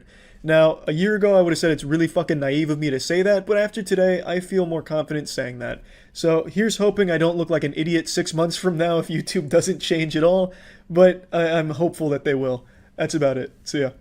A couple days ago, a YouTuber, and more importantly, a dear friend of mine, experienced every content creator's worst nightmare: a private picture leaking. When I heard the news that Ludwig's nutsack had leaked onto Twitter, I panicked. I damn near did damage control for him and started formulating excuses like, no. You know, it's just the angle the picture was taken that makes his nuts look small. It's an optical illusion. He had just taken a cold shower, so his balls shrunk a little bit. And you don't know that actually what this is. It's not even a scrotum. It's swamp gases being reflected off of a weather balloon. Like, I was ready to go to bat for him, but I didn't need to. He didn't need excuses. His balls spoke for themselves. Now, it wasn't by his own choosing. This wasn't his plan. It wasn't like some kind of mogul male move here to get content out of it. He was on the Cold Ones podcast, and during the Patreon cut, he playfully pulled his sack out, and it's on full display. It's very bold, very proud. And Chad had asked if he wanted them censored in the Patreon cut, to which Ludwig replied, yeah. But Chad apparently misunderstood what he was saying here, so then told the editor not to bother censoring it. So then on the Patreon cut, his nuts were just fully there, to Ludwig and all of Twitter's surprise. I'm sure a lot of you are curious how his nuts ended up on camera in the first place. Like, was it a freak accident? Like they were just talking, then his balls flew out of his pants or something? Well, I'll explain quickly. On the Cold Ones podcast, there's a lot of alcohol consumption, and Ludwig was many shots deep, and he willingly brought out his sack and expected it to be censored, but it wasn't. It's just that simple. The whole episode's pretty wild. There's a point where Ludwig pukes, and Max then dips his food into the puke and says, thanks for the dip, and then eats it. Shit goes real hard. So, his nuts being out was probably like the least shocking thing from the episode, but unfortunately it wasn't censored, so it ended up getting onto Twitter. Now, this is what I really wanted to focus on here. Not even so much the testicle flesh parachute itself, more so how he's handled the situation. So Chad has profusely apologized for it. I'm sure he feels pretty terrible for it, but Ludwig has taken it like an absolute king. He's just addressing it fully, making a joke out of it, and he seems to just be in great spirits about it. And when you have balls that are that aesthetic, like they were almost made to be photographed, I could see why it probably wouldn't bother you that much. But it got me thinking about how I'd handle this kind of situation, because I feel like I have tiny nuts. If I whipped them out and dangled them in front of this camera right now, you'd have no idea that I'm dangling my testicles. You'd probably think that I'm holding 2 almonds up to the camera lens. So I got to thinking, would I be able to handle something like this as graciously as Ludwig? And my answer is maybe. I feel like it would really depend on the conditions of my dick pic or testicle leak. Whether like I'm in prime competing condition, like if I'm fully erect, half chub, or fully flaccid. Fully flaccid, I'd get extremely insecure, and I'd probably be like almost threatened. Like I'd feel challenged, like, oh, everyone thinks this is what my dick looks like at its peak. No. So then I'd have to take another dick pic after I've got myself chubbed a bit. Such is the curse of being a grower instead of a shower. Fun statistical fact to make some of you feel better: 79% of all men are growers, not showers. Being a shower is like being a shiny Pokemon. It's a statistical anomaly. Now, of course, this is talking about the penis itself. What Ludwig had leak was his sack, and I still feel like my sack would need some flattering angles in order for me to feel like super comfortable with it being out there. But my cock in particular, I know I would need it to be at least semi-erect. As a grower, when I'm performing, it's about 6.5 inches, but flaccid, we're talking like 3.5-ish. That's not amazing. That's not super photogenic. That's not gonna be like a great picture. So it really just depends, but overall, I don't think I'd be able to have as much class with something like this as Ludwig does. But I do think over time, I'd become more numb to it. Like, it'd be extremely on brand if my scrotum leaked. Like, that's just one of those things like you're kind of expecting. I'm honestly shocked Ludwig's sack is out there before mine. I never take dick pics or anything. In fact, I don't like to be photographed naked. I'm like more elusive with naked photographs than Bigfoot. But even still, if something like this was to happen, I would have expected me to be first as opposed to Ludwig. But yeah, overall, I just don't think I'd be able to be as calm about this situation as Ludwig has been, and I think he's doing it the right way. Overall, I just find the way Ludwig's gone about this to be admirable. I was talking about it on stream the other day, so I'll go ahead and play a couple clips from there and then get back into talking about it a little bit deeper. Did you see Ludwig's massive balls? I did. I'm shocked Ludwig did a ball reveal before pretty much anyone else. Yeah, Ludwig showed his whole sack on the Cold One's Patreon cut, and it leaked to Twitter, so now his balls are all over Twitter. Got that whole scroty action out. Flopping in the wind now on Twitter. He's being a great sport about it, though. Handling it like a champ. He's also got a hairless sack, too, which is crazy. If my nuts leaked, you'd have no idea. You'd think it'd be like a piece of gum that fell into like a barber shop mess of hair on the ground. He probably shaves them. So do I, but I still have like so much hair on my sack. I don't know. It's hard to get all of it. My pubes are well kept, but my nutsack hair, it goes so wild for no reason. It's got a mind of its own. It's like fighting for freedom down there on my sack. It just will not stay groomed. He said he thinks they're small. What, his nuts? No, he's got good-sized nuts. Strong nuts. A lot of good DNA in that sack. Thought you were joking, they look clean though? No, yeah, he's got like an actual bald sack. He's blessed. Bro uses Nair. That's a name I've not heard in many moons. I actually remember trying Nair. I used to be really embarrassed of my facial hair. So I tried Nair once because my mom saw it on TV and said like, you know, I know you don't like this, maybe try it. So we got Nair. It just fucking chemical burned my face. Yeah, I had no idea it wasn't supposed to be on your face, so I tried to get rid of my stash because my stash would always grow in ferociously. I just fucking burned the shit out of my face. Doesn't it also stink really bad? Yeah, because it's just like fucking incinerating your flesh. It's like cremating my upper lip. As I sit here and stew on it and let it marinate, I feel like maybe the reason why I'd be more embarrassed about it than Ludwig is simply for the fact that his balls are fit for a king and mine are fit for like a court jester. And I think it might be due to like the hairiness of it. So maybe I just need to groom it a bit better. Like I manscape like frequently, but for some reason the hair on my nutsack is always fighting for its life and just so resilient. So it'll keep growing back in weird angles and it gets all like squiggly and shit. So maybe that's more the reason why I feel like I wouldn't be able to navigate it as well as Lud. But I'm not positive. And I also don't want to test the theory and put myself in the hot water. I'm not exactly going to whip out my sack on camera right now. But can you imagine what a power move it would be if I did?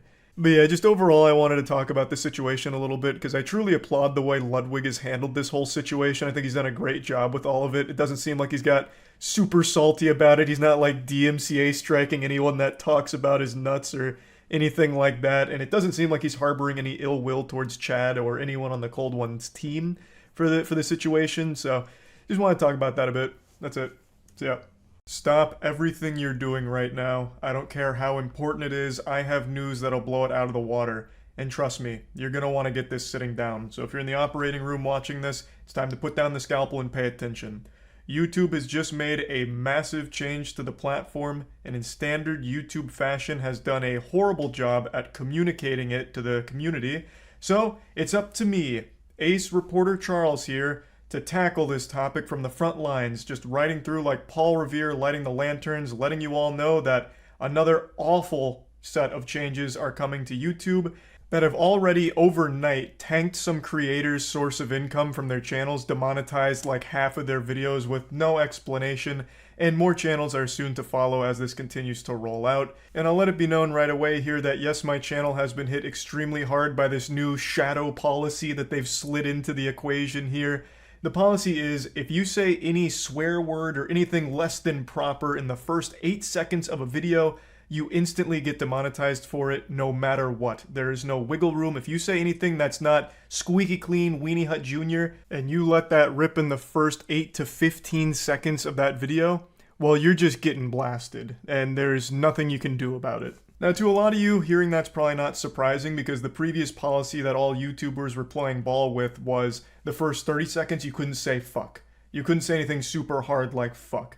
Because if you did, you'd likely get demonetized. But now, it applies to the first 8 seconds and all profanity is being treated equally, except for a couple of exceptions like hell and damn, I guess. Maybe even ass. You might be able to squeeze a little ass in there in the beginning, I suppose, if the YouTube Illuminati is feeling generous with their policy enforcement that day. Now, while that's all pretty clear about just not using any profanity whatsoever in the first 8 seconds, it gets a little muddy when it starts talking about a focal usage of profanity throughout the video. It says such as a mention in every sentence, but that's not exactly how they enforce it. For a lot of the videos that have been demonetized, at least on my side, it's not like I'm going around hitting them with like Saints Row dialogue. It's just very confusing what's actually triggering this new demonetization wave that's sweeping through like a plague. For example, RT Game, again, isn't exactly a creator known for like intense swearing and getting out of control and unhinged and saying profanity in every sentence like this policy here. And yet, so many of his videos just got demonetized. And he's also not someone that does a whole lot of cursing and swearing like a sailor in the first like minute of his videos either. So it doesn't really make a whole lot of sense. It's not as clear as these rules seem to think that it is. Also, this rule applies retroactively to every piece of content ever made, even as far back as like 2007. So like half of my catalog of videos is now demonetized. This happened to a ton of creators, and because it's a new policy, yet every old video ever made now has to play by those rules, so it ended up with so much being demonetized. But it's very vague when it comes to the enforcement here. Let me give you just 2 quick examples from 2 new videos I made. Both of these were monetized as of 12 hours ago. So this first one is just called Good News. It is legitimately just going over very wholesome topics. The focal point is not on swearing, it's not a potty mouth kind of video. It's just going over wholesome topics. But in the intro, I said shit pretty early. This week's been pretty doom and gloom with a lot of awful shit coming to light all across the internet. So me saying shit here is clearly what triggered the demonetization flag. Okay, a little upsetting, but they've now made these rules clear and they're retroactive, so I get it. But here's an example of one that makes no sense at all by their new rules. This is me talking about Godslap Issue 2 being out. Don't worry, I'm here now. I know for the last few months you've been cold and afraid, the uncertainty eating away at you, wondering what comes next. Well, I'm here to show you what comes next. It's issue 2 of Godslap, baby. I probably don't need to explain what Godslap is, you already know. It's our comic book series that's become more popular than the Bible. There's no profanity at all, not even low-level profanity. I don't mention ass or butt or anything like that at all. I'm just talking about Godslap and getting excited. It's a comic book series we've worked on for a long time, and I made this video just going over everything and letting you all know that it's available at godslapbook.com. This wasn't supposed to be an ad for it, but it's a great example here because there is no profanity used throughout this video until 5 minutes and 37 seconds into it after giving a plot summary for issue 1. Surrounding Sal, finishing them off with more finger flicks which blow their fucking head off. They share a brief conversation. So then what could have possibly triggered this demonetization? Is it using profanity at all that's going to result in demonetization? Because that'd be very concerning if so.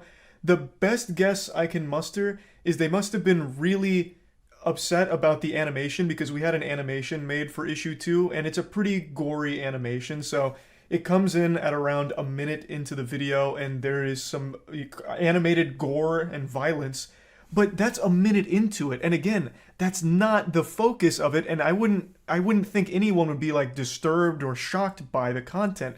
It's not anything that's, egregious or over the top. It's just violence in a comic book and animated format. So would that really now result in demonetization for any channel that has anything that's even close to this level of violence? Because that's really strict. Like what you see there is something you'd find in like any M-rated or even T-rated game sometimes. Like it's not that extreme. Like I don't see why that would warrant being demonetized, but it is a bit scary because this has all happened overnight with no explanation. And it's not just bad words and things like that. This applies to so much other shit that they're now enforcing heavily. But it's not just for getting a little wacky with your language in videos that'll result in demonetization now.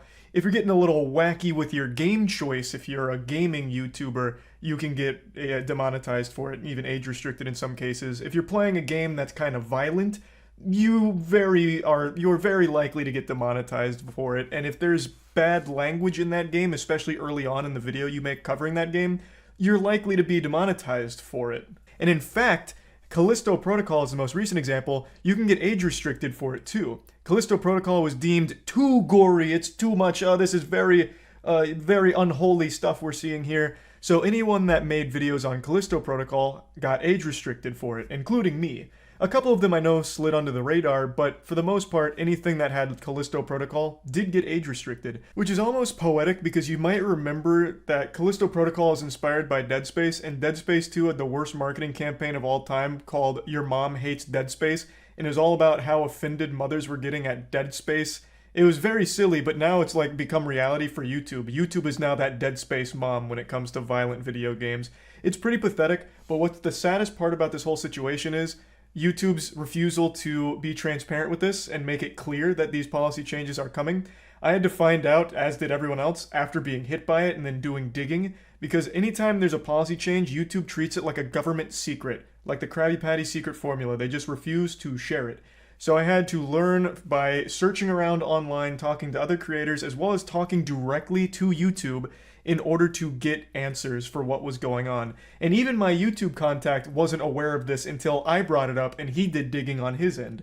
And that is absolutely not any fault of his own. That just goes to show you how split YouTube is internally, where things just aren't communicated effectively even on the inside. So how the fuck can they possibly manage to inform the community, I guess? It is so laughable. This policy is a game changer for a lot of channels. You have to completely alter your content strategy depending on like what you do. Like if you play like a certain game that could now be deemed a little too violent for ads. Like this is something that changes a lot for many creators. And you have to find out by going through fucking Twitter and then talking to people in whispers on Discord in order to figure out what was happening. That is so pathetic. That YouTube's repeated inability to communicate even their biggest changes to the platform just makes no sense. It just can't be that hard to put out clear documents letting people know what's around the corner and an estimated arrival date. I don't see what makes that so difficult and why they struggle so greatly with it. There was one article I found about this in early December, but of course there was no like set time frame for when this would actually launch or if it was even really going to launch for sure. Because all of those things are written so vaguely, you never really know what's going to come to the platform and what's not going to. Like, it's just so frustrating to have them constantly make these awful choices without ever consulting creators or users of the platform, obviously, but also just not telling them either. Unfortunately, it's all just another common YouTube L here. I had to unmask the Scooby-Doo villain, and per usual, it was YouTube. So if you're just now figuring this out and wondering why your channel got demonetized over the last 24 hours, I'm sorry I had to be the one to shit out this bad news onto your plate. Would have been a lot more palatable if it came from YouTube's mouth as opposed to my ass, but is what it is. I am very, very convinced they will never actually communicate policy changes ever. At least not in any effective manner. So you'll just always have to wonder when the next big policy change is coming to fuck you in the mouth. So that's a pretty fun thing to think about when making content on YouTube. And yeah, just wanted to give everyone the little update here since YouTube didn't. That's about it. See ya. What's up everybody, it's Critical. I'm sure by now all of you are aware of the new YouTube terms of service where swearing or controversial topics or anything sensitive will no longer be able to be monetized on YouTube. No one's really sure how they're going to enforce these rules since they're so incredibly vague. You could make a video about masking tape and it could be misconstrued as something controversial and you won't be monetized. You could fucking breathe into your mic a little too much and it could be misconstrued as sexual erotica and get you demonetized. It's just up to speculation how they're going to actually enforce this. But let's talk hypothetically here.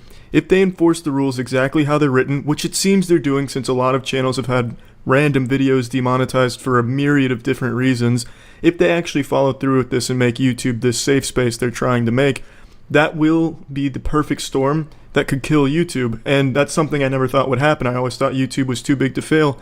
But luckily, the only people that could kill YouTube are doing their absolute best to do just that. So hats off to the heroes at the YouTube headquarters that are really giving their best attempt, putting their best foot forward to destroy their website. Now, when I say destroy the site, I don't mean to a point where everyone leaves it or anything like that. That simply will never happen. The only thing that could ever happen on this site is the audience shifts and the new audience it appeals to isn't as big as the previous one, and then Google doesn't view keeping YouTube up as worth the expense anymore, so they pull the plug.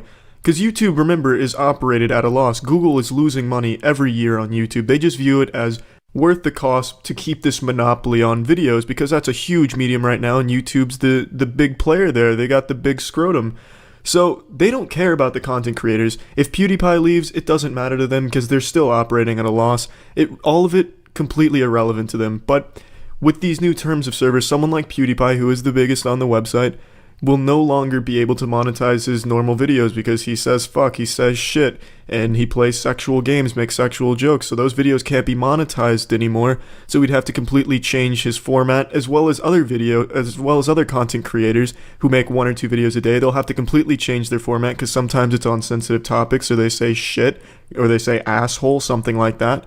And it's going to take more time for them to produce that kind of content, and the amount of videos they make will decrease, so the amount of money they make will decrease. Their audience won't like the new videos since they subscribe for something that they're no longer getting, so that audience will leave, and then a new audience will fill its place that it likes these new videos, but it may not be as big as the previous one. So then these content creators are going to have to ask themselves a big question. Do they gamble on another video hosting site where they may not make the same money they make on YouTube and won't be able to live the way that they're used to? Or do they just water down their content for this new audience that YouTube is shifting towards? I'm pretty sure most big YouTubers will choose the latter.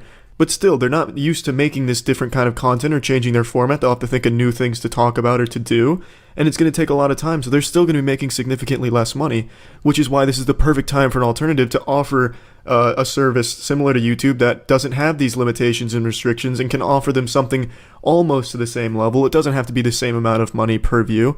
Now, I truly think Pornhub is in the best position for this. The owners of Pornhub tried to launch a video hosting site back in the early 2000s. It just didn't quite take off.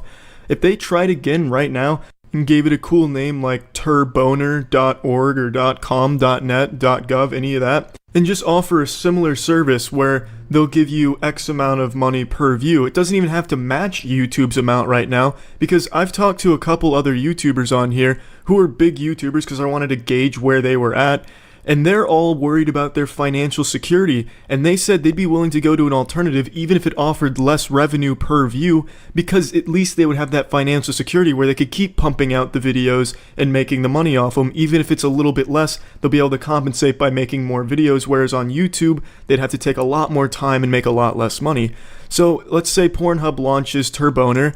All they would need to do is give them some incentive to go over there. Give them a signing bonus, maybe a small little signing bonus, or at least just let them know that they will have complete creative freedom so they can keep making what they've been making. And I'm sure they would leave in a heartbeat because they're worried about their future on YouTube because of these new rules. Now, so far I've only talked about Pornhub as being someone in a position to capitalize on this opportunity, but there's actually a website out there right now that some of you may or may not know about. It's called vid.me. And I think this website has extreme promise in being the alternative to YouTube currently. I've only been saying Pornhub is someone who would try and capitalize on it because they're in a good position to do so. But VidMe has a pretty solid platform already. It's easy to use. The only thing holding it back is they clearly don't have the audience, and it's mainly just used as a side project for content creators if they want to mirror the video. But if VidMe was to double down and start reaching out to these big YouTube channels that are trying to get off of here because they're worried about their future, so VidMe higher-ups would need to reach out to them and be like, yo, what's up, pussy? Come over here, we'll give you this signing bonus, we can offer you this amount of revenue per view. I know it's a little lower than what you're used to, but you won't have all these limitations and you won't have all of these hoops that you have to ejaculate through, and you'll be able to pump out more content because you're not going to feel like you're restricted in what you can make.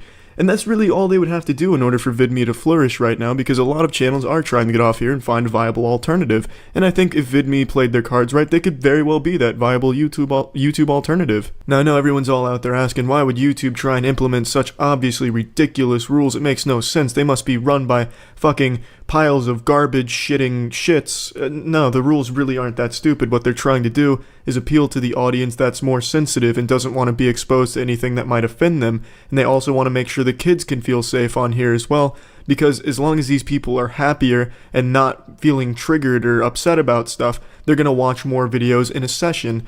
And this is a huge group of people that YouTube would like to appeal to and make them want to stay on the site. And for example, kids, they're a really good financial means for YouTube because they just put shit on repeat and they're not old enough to know what ad block is. So they're going to watch the entire 2-minute ad, and sometimes if they like it, they'll click on the ad. Whereas someone above 10 years old is probably rocking some ad block, and I don't think they're going to see an ad for Dildo Sex Factory Machines new Sibian X Factor anal plugger or whatever. See that and then click on the ad. I don't think that happens. But a kid could see an advertisement for a toy maybe and then click on the ad. It's also really good for parents so they don't have to worry about their son or daughter getting exposed to some fucks and shits on YouTube, because you don't want little Hank's interpretation of the world to be contaminated by such filthy language and thought-provoking topics. Yucky. So it does make sense. Their business decision does make sense. They want to appeal to this really broad market that will probably give them a lot more revenue than the current audience right now. And also, they're not stupid. They know that the big YouTubers are going to try and abide by these rules, and they know that that audience will not leave YouTube because they support those people, obviously. That's why they stick around on here. I'm sure if those content creators went somewhere else, some of them would follow, but the majority of them would just forget about the content creator if they weren't that loyal. So they know that they have to stay on YouTube in order to maintain their full audience. For instance, you can't take PewDiePie, have him go to VidMe, for example, and expect all 47 million of his subscribers to follow him. No, maybe 1 or 2 million, and that's a huge chunk that he just lost in that transition. So he knows he needs to stay on the site. So really, YouTube knows what they're doing. But all in all, this is the only time where a competitor could actually be a viable alternative, where they could come in here, take some bigger channels, take a fraction of their audience and move them to the other site, move them to their site. So if someone offered that, Pornhub with Turboner, or perhaps VidMe stepping up saying, you know what, I'm coming up, I'm gonna be the big titties on the block. If someone could just offer a similar service and the big YouTube channels could feel safe over there in their financial situation, then I could definitely see YouTube folding because of these new rules and restrictions if they're strictly enforced the way they're written, because no content creator that's currently on the site can abide by them in their current form. All of their videos will lose monetization, and their future videos will be very staggered. They're going to take a lot of time to make, and they're not going to appeal to the same audience that they already have. So they're going to need somewhere else to go. So either VidMe or Pornhub with Turboner or someone else is going to step up at some point, and I'm sure will try and take the audience away. Whether or not it'll work, who knows? Now, everyone thought MySpace and PhotoBucket were too big to fail until someone came along and offered something better. This is a totally different situation. People want to leave YouTube. They don't even need something better. They just need something that can suffice. In the other situations, no one was trying to leave. They just found something better. Here, they're actively looking for anything else. So if someone could provide that, it could very well be the fall of YouTube. I'm not saying it's going to be, but fun to think about, and it's exciting stuff. I welcome the rise of Turboner or VidMe really coming in hot. I'm all for that. I'd like to see YouTube just fade into a sea of finger family videos. It'd be really cool. But yeah, I just wanted to talk about this a little bit. That's it. See ya. What's up, everybody? It's Critical. I'm gonna be talking about even more shit. Let's do this shit. The footage you're seeing is me trying to sail during the world's most powerful hurricane. The game is Sail Simulator 5. Now, I'm sure you're all aware that YouTube changed its policies regarding gaming-related videos, and I just wanted to let you all know what that'll do to my channel. Now, it's not going to affect the type of videos I can make, because I don't do Let's Plays, and the people that do Let's Plays are the ones that are going to be affected the most, so I can keep making the same videos I make right now. But what is going to be affected, in terms of what I do, is the amount of money I donate to charities at the end of each month from YouTube is going to be significantly less.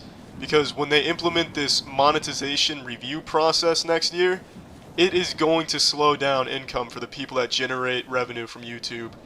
Now, from what I understand, this monetization review process can take a few hours or a few days, and while they're reviewing your video, it's still a live video, so people can still watch it, and YouTube's still going to make money off your video, but you're not going to make money off your video until they approve it and say, yes, it abides by the terms and conditions.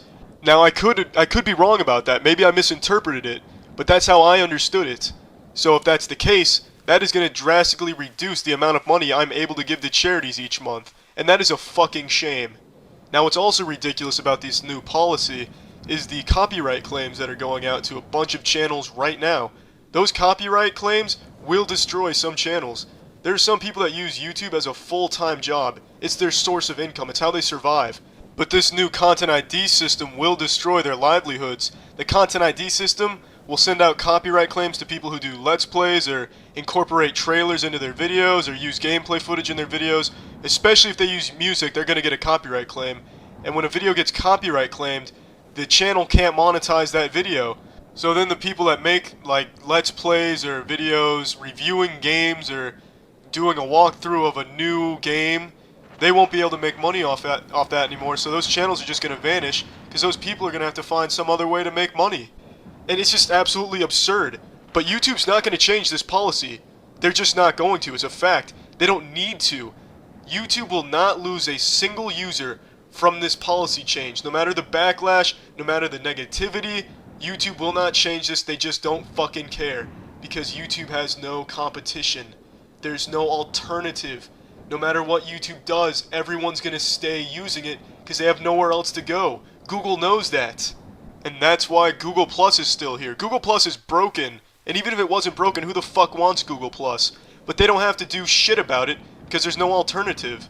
Competition is the best thing for consumers. And until there's an alternative to YouTube, YouTube is still going to be this pile of shit it is right now. And now is the perfect time for someone to make a viable, user-friendly alternative to YouTube. If that was there, they'd get a lot of users. I guarantee that. I know I'd go over there in an instant because YouTube is just troublesome to use, hard to navigate. Some of it just flat out doesn't fucking work, but it's not going to get fixed, it's not going to get changed because it just doesn't need to. YouTube's basically a monopoly right now. People keep using this site no matter what. Until there's a viable alternative, YouTube's just going to be this leaking anus son of a bitch asshole it is right now. And that's about it for that topic. Another thing I wanted to talk about is some of you may remember I let you all know I was getting sued by a woman who faked an injury after an accident I was in last year. Well, that's all been resolved, and she'll be walking away with roughly $75,000. Luckily, it's not coming out of my own pocket. I had insurance and it was under coverage, but originally she wanted some ludicrous amount, some astronomical figure, like $200,000 for a 20-mile-an-hour accident. Luckily, the insurance got it down to what they got it down to, but this girl went through so many unnecessary, risky surgeries from a corrupt doctor to justify the suing. It's absolutely insane. Out of the $75,000, realistically, she'll probably pocket about $10,000-ish of that. So I hope all the trouble she went through was at least worth it. And I'm just happy it's over with now. Now there's one more thing I want to talk about real quick. Some of you send me messages from time to time asking how my quest to become a voice actor is going, so I just want to give you a little update on where I am there. I still haven't landed a voice acting role, so I'm at the same point I was about 3 months ago. It is a really fucking hard industry to get into. I still think it'll be fun, and I'm actively looking for auditions. If there's any indie game companies out there, or animators, or anyone looking for a voice actor for a project, send me a message on YouTube. I'd love to audition. But now I'm getting sidetracked. I'm sorry about that. I was just making this video to let you all know what this policy is going to do to my channel. I didn't go into depth about what the policy change really is or does, because I'm pretty sure most of you know a lot about it. Most of you probably know more about it than I do, to be honest. But I just wanted to inform you all that I'm going to be able to keep making the same type of videos I've always been making. I haven't been getting any copyright claims, which is good. And yeah, Google can massage my scrotum. And Google Plus can go fuck itself. Yeah, that's it. See ya.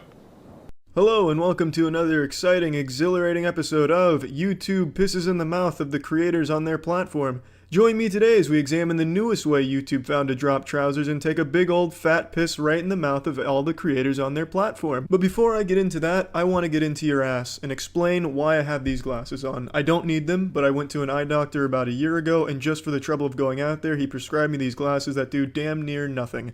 That's not an exaggeration, I'm not fucking. I can do this with my hands right here, and it would have the same effect that these glasses do in regards to enhancing my vision.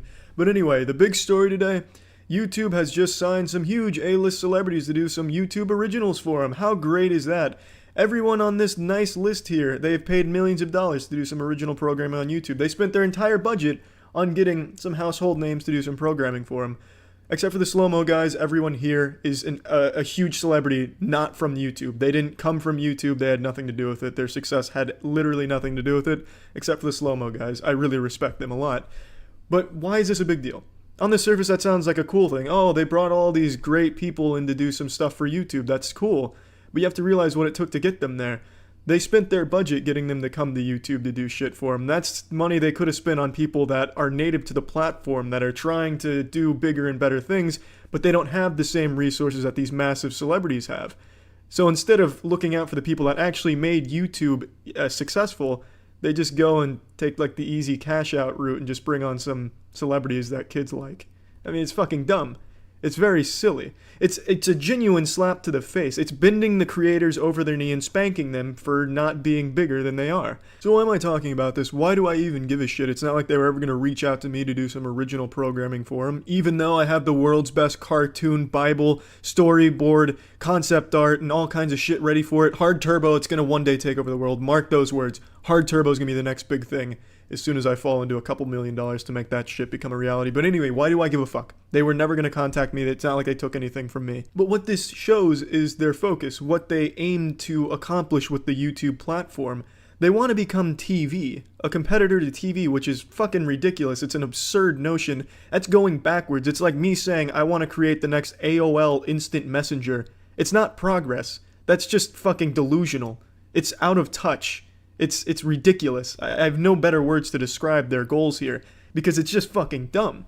What they could have done is they could have used their budget to help content creators that are native to the platform make some cool shit for them, other than just the slow-mo guys. They could have had a lot more, and probably for a lot less, and that would have appeased the people that actively use YouTube, you know, the people that keep YouTube fucking afloat, not the children that are going to blindly follow these huge celebrities to their original programming. They could have had a ton of shit, but they decided to go for something that's a little easier to advertise on, because these celebrities have a track record of being very advertiser friendly, and they have a devout following. One that eclipses even the biggest fucking creators on YouTube.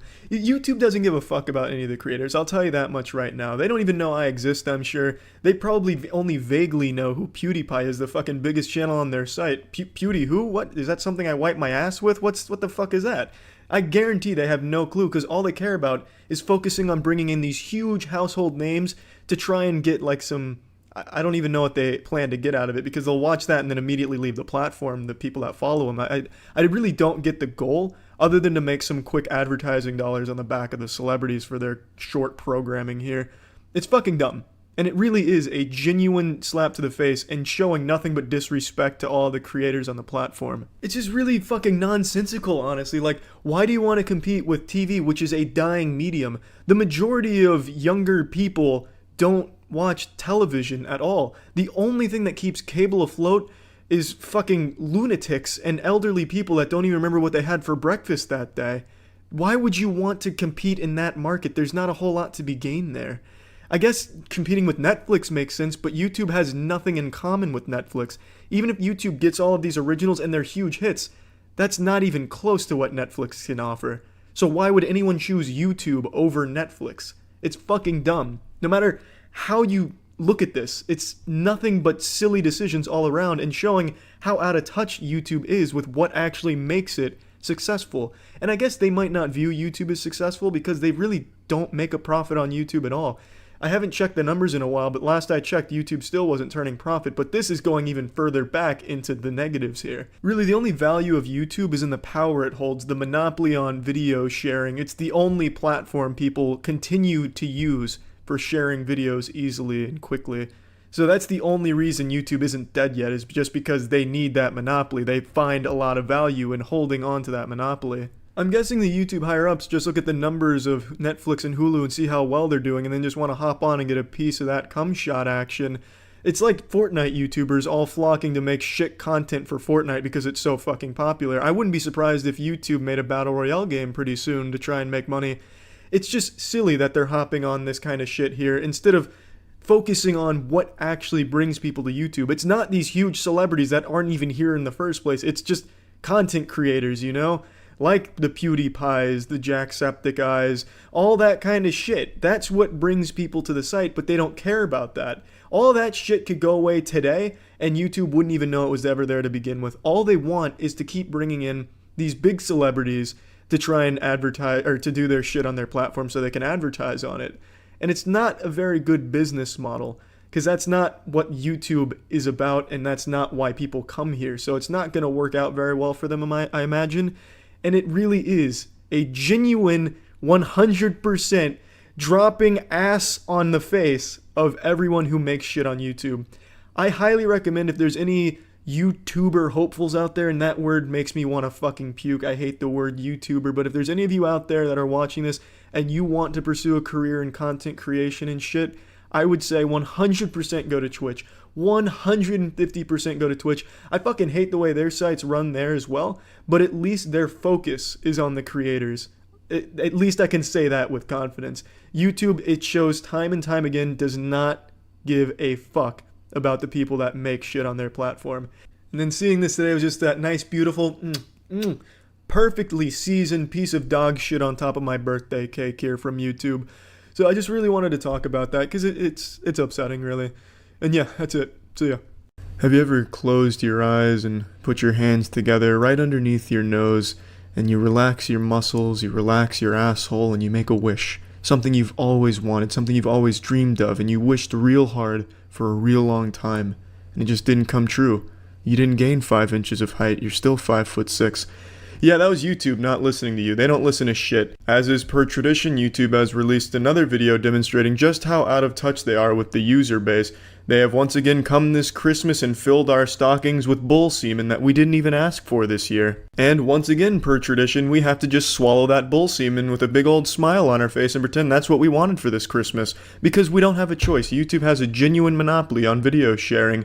The only competition they have, any semblance of competition, is from Twitch. And that's not even a direct one-to-one competition. And Twitch themselves has a lot of problems. But I will concede, Twitch is making strides to become a better run company, and they're making a lot of improvements, and that I totally respect, and I really hope Twitch can keep up the good work. They're making some good shit go on over there now, which I'm happy about. But YouTube is neither learning nor improving anything. They just keep making things worse. Now, their latest blunder here is they're answering a question people have been asking for years, and it's a question that everyone assumed was just a YouTube bug, which is subscribers not getting notified when the person they're subscribed to either A, goes live on a live stream, or B, uploads a video. It's very well known that not everyone gets a notification when something goes live from the creator they're subscribed to. Now let's go ahead and listen to their answer for one of mankind's oldest questions. Okay, so to summarize, because I get asked this all the time. YouTube, do you notify all of my subscribers every single time I go live? We don't notify all of your subscribers, right? We notify all of your subscribers who have rung the bell, and then your most active subscribers after that. Our prayers have been answered. That's what we want. YouTube handpicking who gets the notifications. It's more of a raffle than a subscription. Oh, and let's not forget the genius of the bell. That beautiful innovation. Man, talk about a milestone in human engineering. Redundancy at its finest. There's a subscription option or a ring the bell option, or you could do both. If you subscribe, it's more chance-based if you get a notification, but if you ring the bell, you get the notification, but it's very counterintuitive. You wouldn't think to do that. Why have two options to accomplish the same goal? What does subscribing even do anymore if it doesn't give you the notifications? That's the purpose of subscribing, but no, apparently the bell overshadows it now. That's the trump card. That's the Exodia that's being played.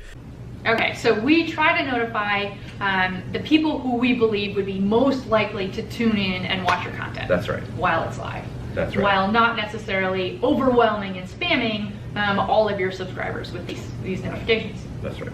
That makes sense to me. Yeah. That's what we see our users want. No, Barbara, it doesn't make sense to you, nor does it make sense to any rational person on the fucking planet. It's not spam if people subscribe. Subscribing says, I want these notifications. And you even say yourself who we believe would be most likely to watch. You don't know. You're guessing on who's going to be most likely to watch. Why don't you send out a notification to everyone who subscribed and let them decide if they want to watch? And please get rid of the goddamn bell. What a useless addition to the site. It brings nothing of value, and it sounds like a bad sexual maneuver, ringing the bell. In porn, it makes sense. If I saw a title that said Riley Reid rings the bell, I would be able to guess at what I'm about to watch. But on YouTube, I have no idea what the fuck that means. It reminds me of when Hawaii Five-0 tried to make Bing It a more common thing to say that wouldn't have people's heads turning and looking at you like you're a fucking alien visiting Earth if you say, hey, I'm gonna Bing it. And newsflash, it didn't work. If you say you're gonna Bing something, people are still gonna look at you like you're an imbecile or a fucking Neanderthal. And for all rights and purposes, you are a Cro-Magnon if you say I'm going to Bing it. It's dumb. YouTube is not going to get ringing the bell to be a common thing to say or a common action to take if you want notifications. Let me paint you a picture here. Let's say you're in the locker room after a real tight football game, but you manage to squeak it out and win. And you're in the showers right now. You got your boys in the shower next to you. There's dicks all over the place. But in the shower behind you with the linemen, they're having a conversation. Hey, who you subscribe to on YouTube? And you know, you don't know anything about YouTube. You've never heard about YouTube. They say, hey, I'm subscribed to PewDiePie and Jacksepticeye. Even as just someone who hears that, you can rationalize what that means, because subscribing it's not just exclusive to YouTube. A subscription is something everyone understands the definition of. But now let's say you're in that same situation. You hear the lineman saying, hey, whose bell do you ring on YouTube? Well, PewDiePie and Jacksepticeye. You hear that, now you have no fucking idea what's going on. Now you just think they're in some type of weird cult. It makes no sense at all. It's just, like I said, counterintuitive. Okay. Cool, I got a question for you, Barbara. Uh-oh. I'm gonna cut the video right here before Discount Macklemore says some weird shit to Barbara. I didn't watch past this point, but with the way he looked at her and the way he asked the question, it makes me think his question's gonna relate to digging for chocolate in her brown balloon knot. This whole thing is just insulting more than anything. YouTube thinks they know what's best for the platform 100% of the time without ever even seeing what the users think of it. And then they have the gall, they have the chutzpah to say they're listening to us. That's such bullshit. It's so... I mean, I don't even know what else to say. There's nothing else to be said about this. It's so fucking dumb. Anybody can watch this video, hear what they say and the way they rationalize not delivering notifications to all your subscribers and say, wow, that makes no sense. That's really stupid. I really just can't even begin to understand what the idea was here. I don't even see how this helps YouTube by not delivering a notification to all subscribers. And it makes me want to start streaming on Twitch as opposed to YouTube. All of you know that I stream on YouTube right now because I didn't support what Twitch was doing and the way they were enforcing their rules and such. But like I said, they're making improvements. That is what I'd like to see from YouTube. I've never defended YouTube, and I never will because they don't do things well. But for live streaming, they're at least more fair than Twitch, but now that's clearly changing. And YouTube isn't even sending out fucking notifications to all subscribers. Like that's just, I don't know what they expect. How can they expect anyone to want to stay on the YouTube gaming side of things if people aren't even being notified if they're going live? It's mind-boggling to me what their thought process is. It's fucking silly. YouTube is just an out-of-touch company. They're the most mismanaged pile of shit that has a monopoly in the history of the world. It's just fucking nuts. But that's it. See ya. Hello, you magnificent beams of sunshine, and welcome to Splash TV, where we're diving into happiness and doing a cannonball of joy here on YouTube. If you're unaware, YouTube is recently making changes to its terms of services, so that way there's no more filthy, disgusting, deplorable language. I am sorry for the text message, that's just distracting. I hope that doesn't make this video non-advertiser friendly anymore. But no more yucky language, no more controversial topics. YouTube is going to be a safe spot for all of us where we can all smile from ear to ear while we're on this website, and we can leave the website smiling too. So we here at the Splash TV headquarters thought it would be super duper fun to create the website's first YouTube friendly video that abides by every new rule to a T. So we found some very positive and uplifting news stories that really warmed our hearts, and we'd like to share it with all of you. And of course to all the potential advertisers out there, Coca-Cola, Pepsi-Cola, if you want to get in on this, what's up? So the first news story is about a man who could play anywhere in the world but chooses to play next to homeless people. Why would he do such a thing? That's so nice. He does it because he finds it's easier to make money on the streets when you can play an instrument. So he'll get donations from people passing by that enjoy his soothing melodies, and he'll give that money that he makes to a homeless person. Isn't that just the sweetest thing? It's so grand, and we here at Splash TV thought this sent the right message to all of you out there. But the best part of this story, when this musician gets parched, he likes to quench his thirst with a nice refreshing Pepsi-Cola, or perhaps Coca-Cola.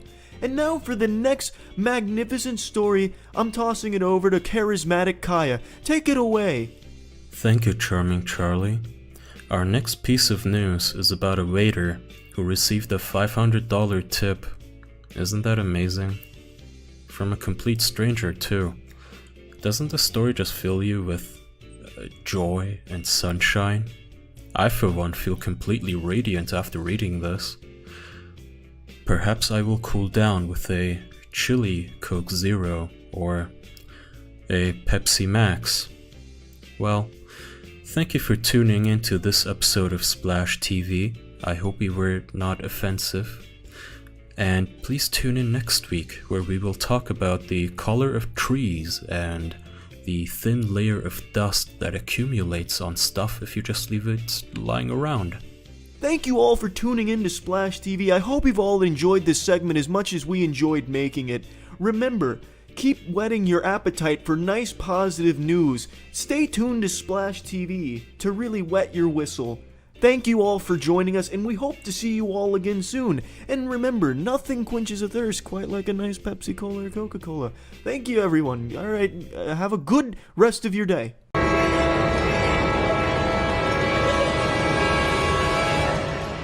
Jesus wept.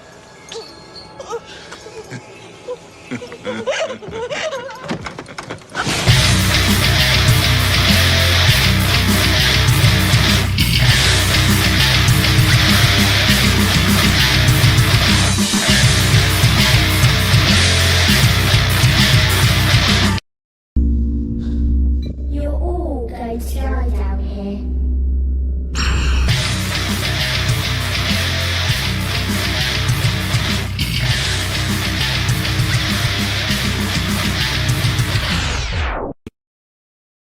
Yes.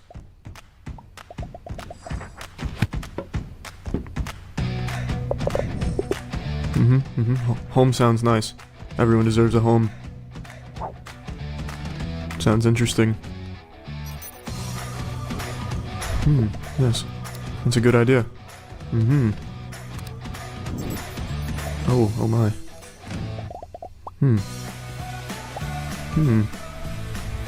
Become a hero? You mean like Boy Man? A boy with all the powers of a man? A whole community of people. Training's not over. Look at all these people training at exclusive workshops. Video chats, holy shit, they're dragging me into the 21st century kicking and screaming. Super tools, goodness me. You mean like the fuck saw? A dildo at the end of a jigsaw, so... What is this? What? I really like how you snuck this one in there, because you started off with some really objectively good ideas, like crowdsourcing your subtitles and translations, people being able to help each other on the forums and shit, but then you took this nice little donut and you tried to sneak in a diarrhea filling, and you expect people to take a bite and swallow it without noticing. That's like if I started a campaign and I said something like, we're gonna go on picnics, we're gonna watch movies, we're gonna round up all the minorities and gas them, and then we're gonna play some video games, and we're gonna... Wait a minute. What did he just say about... What was that about minorities? Gas them? Wait, that sounds a little fishy. What the fuck? There's an old French proverb, appetite comes with eating. That's exactly what's going on here. All of us are perpetually eating YouTube's ass that they're feeding us, and we have an insatiable appetite for more ass. And just when you thought YouTube didn't have any more anus to pop in our mouths, they come out with this stupid fucking idea, YouTube Heroes, which is bar none the stupidest name they could have given anything ever. Why not give it a cooler name like Turbo Tubers or U-Turbos, or pretty much anything incorporating the word turbo into the project, because I really like that word and it'd be cool to see it catch on. But regardless of whatever juvenile name they would have chosen for this, it is an inherently abysmal idea, just absolutely terrible in all regards. Yes, subtitling videos, that is something that should be rewarded, that is not bad at all, but the problem is rewarding someone for flagging videos, that's dangerous. I also really like how you add this air of legitimacy and accountability by just telling us that they will have to earn this perk. You know, they're gonna have to collect points, they're gonna have to prove themselves as good members of our community and shit like that.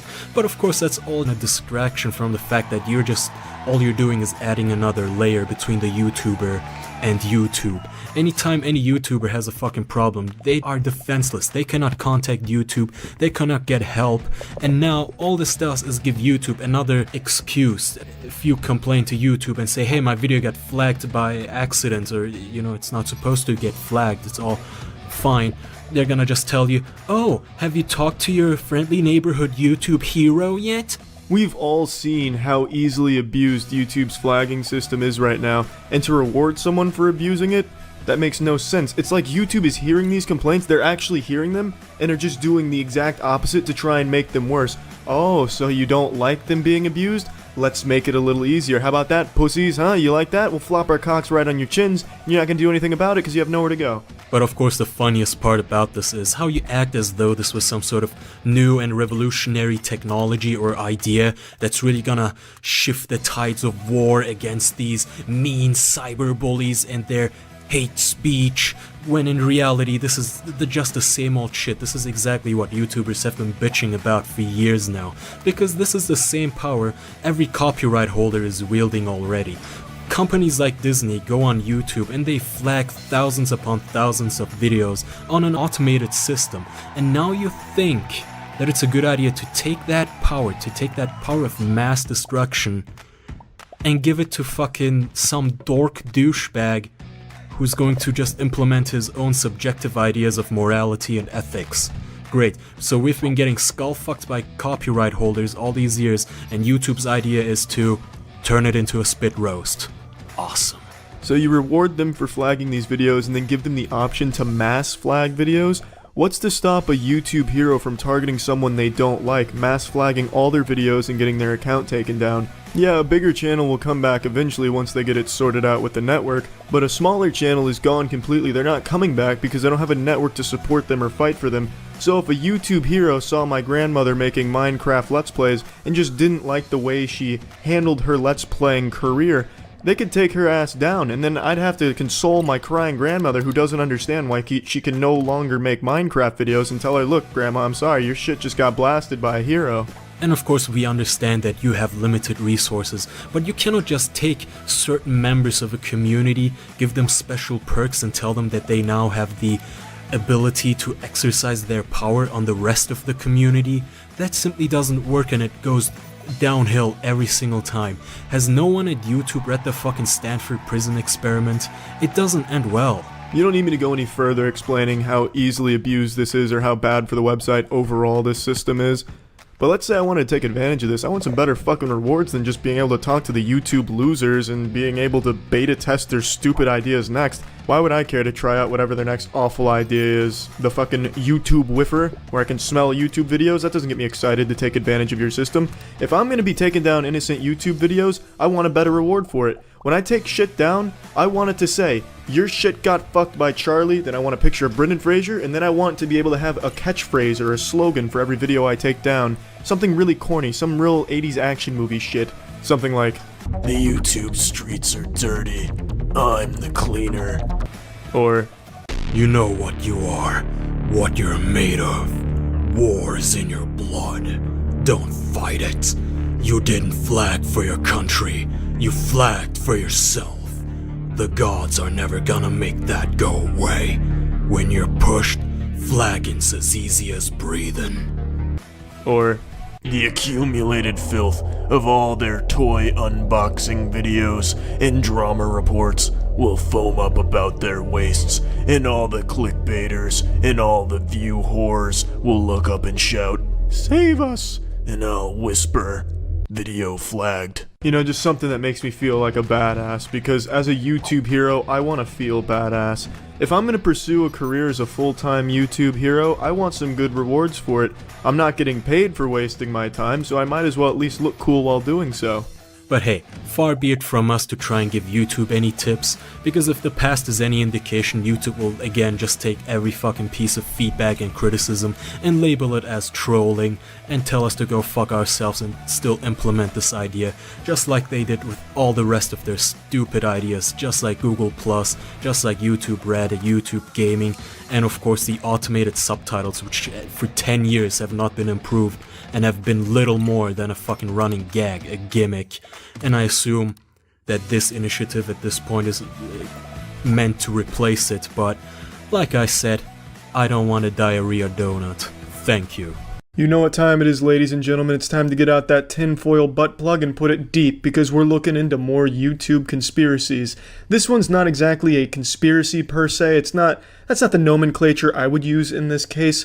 In a nutshell, what's happening is YouTube is changing their verification criteria, and they've decided to de-verify a large portion of their verified creators on the platform for really no reason. No one understands why. There's really no reason that anyone can pick apart as to why they're removing verification from users. And I thought, as the ace detective on YouTube, it was my responsibility to kind of figure out why this is happening. I'm like the fucking Jessica Jones of YouTube, but with shorter hair. That's the only real difference. So I'll start by saying, yes, my channel is losing its verification status according to this message I got on YouTube, which I find odd because their new criteria isn't that different from the criteria of ye olden days, and it's not exactly like we're living in the wild, wild west of chaos with check marks everywhere. It's pretty fucking hard to get verified on YouTube as is already.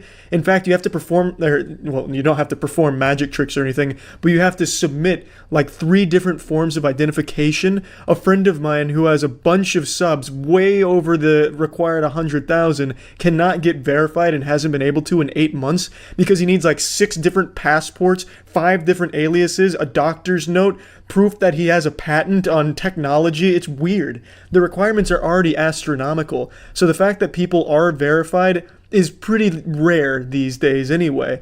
So to take it away makes no sense whatsoever until you get into the conspiracy side, which is where I'm about to shine, baby. I'm about to rub those nipples really hard with some theories. So the main reason why anyone can pick out why they would de-verify people is because they want to take away verification from people they don't support on the platform that might be a little problematic for them, a little too hot and spicy. That's one of the leading theories right now. But that theory kind of falls apart because channels like TierZoo got their verification taken away, which, you know, that's about as innocent as it gets. That's just kind of fun little gaming biology lessons and such. But what if gaming's the problem? Gamers may be rising up too hard. Maybe they're getting erect too fast. Maybe gamers to YouTube are the enemy. You see, if you look at it through that lens, then that makes perfect sense why TierZoo, of all people, would also lose verification. If you look at everyone else, a whole bunch of channels from a whole different spectrum of content are getting their verification taken away. So it's really hard to kind of lump it all together and figure out why. That is until I sat down with a pipe in hand, open bathrobe, and semi-chub and really used all thousands and thousands of IQs of my galaxy gamer brain, channeled every ounce of brain power I had, firing every neuron, all synapses going nuts on all cylinders, and I came to a conclusion on why they might want to redo verification and take some away. It's to promote big business. That's why the Jimmy Kimmels, the Jimmy Fallons, the Jimmy Bobimis, the Jimmy Timmys, and the Jimmy Timmy Power Hours, they want the brands, they want the companies to be the very few people that are verified, perhaps. And that makes perfect sense and very much in line with YouTube's more recent policies and stances. They want to be more like TV, a fucking dying medium, a dead medium, fucking put it 6 feet under in the grave, TV's dead. They want to be more like that, and they're speed running the dead business ideas. They're not going to die, by the way. That's just being exaggeratory. YouTube's probably too big to fail, but I like to toy with the idea that they're really trying to kill themselves in a really fun way. And this is definitely one way of doing it. You want to take away verification from people that aren't big brands and may be considered problematic. Yeah, that does make sense, because then you have the big brands as the only verified people, and it's a lot easier to find verified people than it is to find unverified channels on the platform. That's just a known fact. An unverified channel has a much lower chance of getting recommended than a verified one. It's just been proven a whole bunch of times. So if you're going to weaponize something on YouTube to kind of take your first steps into the battlefield of making brands the reigning king and take down the creators, the first step would be verification. It makes it harder to find a channel, and it also makes it easier for people to impersonate a channel, which means the audience gets divided, and then all of a sudden, it's a war of attrition. You start losing audience members because they think they're following the real one, but they're following a fake one. Shit gets really confusing really quickly because the verification is kind of important in that aspect. It's very easy, like I said, to impersonate. So when you don't have that there and you can't get it because you're not a big brand or a big musician, You're kind of fucked if someone wants to take your identity online. And check this shit out, it goes deeper. I'm connecting all the dots. I'm seeing all the strings that this puppeteer is making us dance with. If you combine this decision with verification removal with the most recent update that fucked creators right in their tight buttholes where they abbreviated public subcounts, you've got a recipe for fucking disaster. You got a recipe for chaos. You see, back in the olden days, at 100,000 subs, you could apply for verification. These days, you're not getting it. You damn near need to have to hop on a Skype call with YouTube reps, clap your ass cheeks together, and bark like a seal and beg for verification. It's really fucking hard, damn near impossible, like I said. But let's say you did get it at 150,000 subs, you're pretty safe. You're not going to get impersonated successfully. But now that you lose your verification and your public sub count is abbreviated, it's really easy to impersonate you. Very much so, because your sub count isn't immediately visibly available to see. It's now in a less visible spot, and it's not as long. So you don't have the exact numbers. You just have it abbreviated, which makes it a shorter number. So if you click on your impersonator's channel and it's a lot less subs, it still kind of looks similar to yours because the amount of characters it takes up there is pretty close. So it's going to be very confusing, and especially on mobile, ooh, baby, you're going to have a real rough time not being verified. Shit's just going to be weird, I think. At least going by my conspiracy theory calculations, and I like to dive really deep into these things. Obviously, it might not be this sinister, but it's super fun to think about it as if it were. And it's even still, being totally real now, dropping all the sarcasm and all that shit, it makes no fucking sense. Why remove verification from people? YouTube gets shit on by everyone. Even the #1 content creator shits on this platform. People make fun of this platform. Other websites shit on it. Why do you want to just be the punchline of every joke, YouTube? You're just a cum dumpster of insults and the poster child for anti-anything. You suck to the people. You really do. And it's shit like this. You just keep digging your own grave. They say that this is supposed to help with confusion, but what's the logic of this? We took away his verification to help people find you. Now you know who the real one is, right?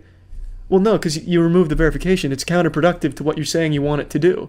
It makes it more confusing. It makes it harder to see who the real one is. It just makes no fucking sense. It's so fucking dumb. You want to rework verification? That's totally fine. Go for it. But why take it away from people that already had it and it was already working for them? It's super stupid. Super dumb. But yeah, thanks for tuning in to more conspiracy theories, baby. Fuck yeah. That's about it. See ya. Ah, shit. Almost threw up from the stupid update. Yesterday I posted a video called Dildo Death Race, and there's nothing too wild about it, just some good old-fashioned family fun, strapping some rubber penises to RC cars and having a BattleBot style fight to the death, just coming up with the best war machine possible using the wieners and the RC cars. But things got a little interesting.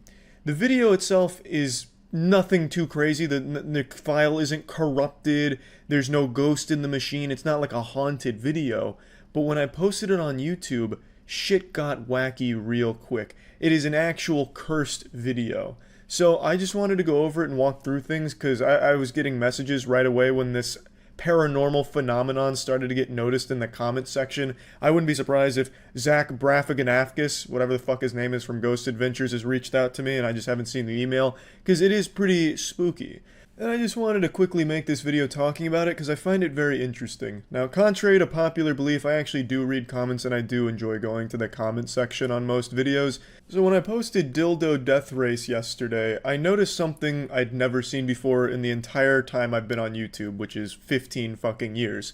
The number of comments would fluctuate drastically. I watched it go from 1,000 comments, which was almost instant for some reason, which is also uncharacteristic. Like the second I posted it, it said 1,000 comments, then it went down to like 20, and then 10 minutes later it was up to like 600, and then I refreshed the page and it went down to 40, and it was just back and forth by hundreds of comments, and even 1,000 in the first case, which isn't, you know, like the weirdest thing on YouTube, because sometimes the data desyncs on the YouTube studio, the calculator, the hub where it shows you everything. Sometimes the data flip-flops, but it eventually gives you an accurate reading on like views, comments, and shit like that. But here, it never happened. In fact, even to this day, as I'm making this video, at this very moment, the comments are still fluctuating and mysteriously vanishing. I'm not trying to make this a grand mystery up there with like the Dyatlov Pass or DB Cooper. You know, this isn't a Lamino video. But there is something very interesting afoot with this video and this video alone. You see, it's not just the data that's incorrectly calculating things and not showing the comments. What actually happens is the comments themselves are being auto-deleted by YouTube after exactly 18 seconds in most cases. Sometimes there are comments that survive this purge, and those comments will often be deleted anywhere from 20 seconds to an hour later automatically by YouTube without me doing anything or ever seeing them. This includes my own comments. In fact, the only comment I've made that survived is one that I've pinned. Every other comment I've made has been deleted in 18 seconds. Now, I tested this on stream just to show you. I've done this a lot of times. I've posted about it on Twitter, making people aware, like, hey, I'm not deleting these comments, so just know that. And then people would post videos of them leaving comments and watching them disappear. Now, it's not like they're just being marked as spam or anything, or like going to some separate area in the comments, like held for review or shit like that. They're not in purgatory. The comments are just outright deleted. So I'm going to show you me doing it on stream.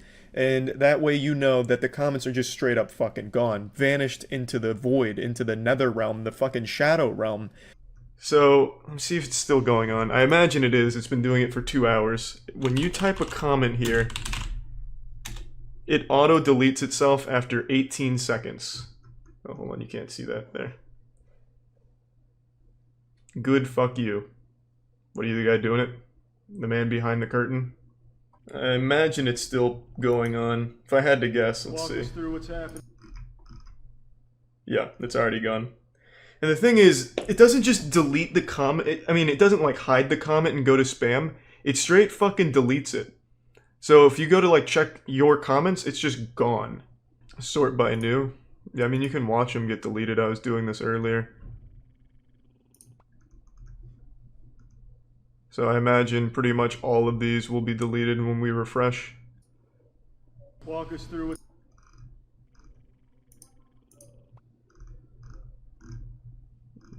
Yep. All of those are gone. It's fucking crazy.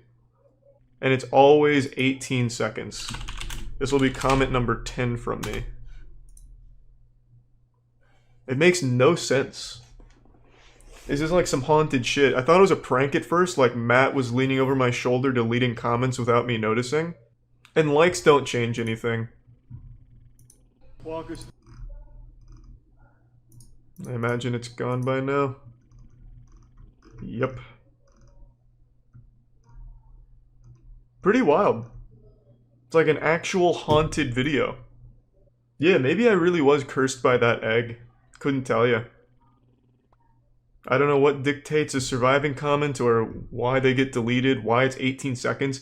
I got so superstitious I looked up the significance of the number 18 thinking it's somehow related to the devil or Slender Man or something. Makes no sense. But it is always 18 seconds when I leave a comment, and for the majority of them. Some of them make it to 30 seconds. A few of them auto-deleted after an hour. It's all over the place. It's about having a relevant comment, that's the speculation. No, I thought that too, and I tried that. It has absolutely nothing to do with that. I'll just go ahead and say, wow, these are nice cars. I said something similar to this in one of the earlier ones. It has nothing to do with whatever the comments say. It just auto-deletes things after 18 seconds, regardless of the content and regardless of likes on the comment. Like, you in real time, you can just watch comments being vanished. I don't know, it's pretty cool. And it's gone. Now it's time for me to bust some myths here. A lot of people are saying the comments aren't getting deleted, just moved to the bottom or buried in other comments. This is objectively false. The comments are completely gone. They are removed, and when you go to your comment history, you will not see the comment you posted on that video. I've done this for 10 comments now on my other accounts on this video. All 10 do not show up in my comment history, nor do they show up anywhere on the video after going through each comment that is still surviving on the video. They are outright gone forever, as if they were never posted in the first place. Very spooky shit. Another common theory I see is that there must be some kind of spam bot that's taking to the streets to clean up Gotham's trash with the spammers, but I can tell you right now that system certainly doesn't fucking exist. Go on any video ever and some of the top comments are just straight up spam. So that feature is definitely not there, and if it is, it's not effective. It's very primitive. But you know what, just for fun, let's take out the magic wand and play pretend. Let's say that there is a spam bot or some kind of auto mod that's malfunctioning on the video, marking things as spam and getting rid of them or whatever. That also wouldn't explain it, because regardless of the comment, it is still getting deleted. I've seen comments that are paragraphs talking about the video to test it that get deleted after 18 seconds, and comments that are just a single sentence survive. Also, another thing about the video, even aside from the comments that's weird, is the views. Initially when I posted it, it immediately said that it had 1 million views. Almost instantly, just like with the comments, which, I mean, I thought my channel was just going fucking wild here, reaching like dream levels of engagement or something. But then it immediately went down to like 5 or 10K or some shit like that. So the views were also doing the same thing the comments were doing, and now it's settled on whatever it's at right now as opposed to the video. The views haven't been fluctuating since the initial anomaly, but the comments, even as of now, are continuing to do so because it is still perpetually deleting comments seemingly at random. It doesn't matter what the comment is, it's still getting deleted, and then sometimes a couple slip by the firing squad in the comments section that's just taking them out. I don't really understand what's going on. I don't know if it's going to happen on this video either, because this is the first video I'm posting after this strange event here, this paranormal activity. So I guess we'll see, but yeah, I mean, it's fucking weird. But yeah, anyway, I thought this was a very weird event here, a YouTube glitch, I suppose, and I don't really understand or have an explanation for it at all. It doesn't seem to be getting fixed either, and it's only this video. I've checked other videos that were posted roughly around the same time this was, and none of those have this problem, and none of the other videos I've posted before this one had this problem, so I truly just don't really understand why that's happening. But yeah, anyway, I just thought I'd talk about it and at least let people know I'm not like deleting your comments, because I know a couple people, like when this initially started to get traction and people noticed, emailed me asking why I deleted their comment. I didn't do that. I don't delete comments, so it wasn't me. I don't know what the fuck is going on with it, and yeah, that's about it. So yeah. I've always been known for my bravery, and today will be no different. I'm gonna hit you with a hot take, so buckle your seatbelt, because I'm not pulling these punches, I'm not holding anything back. I'm gonna say what others are too afraid to say. Pedophilia is bad.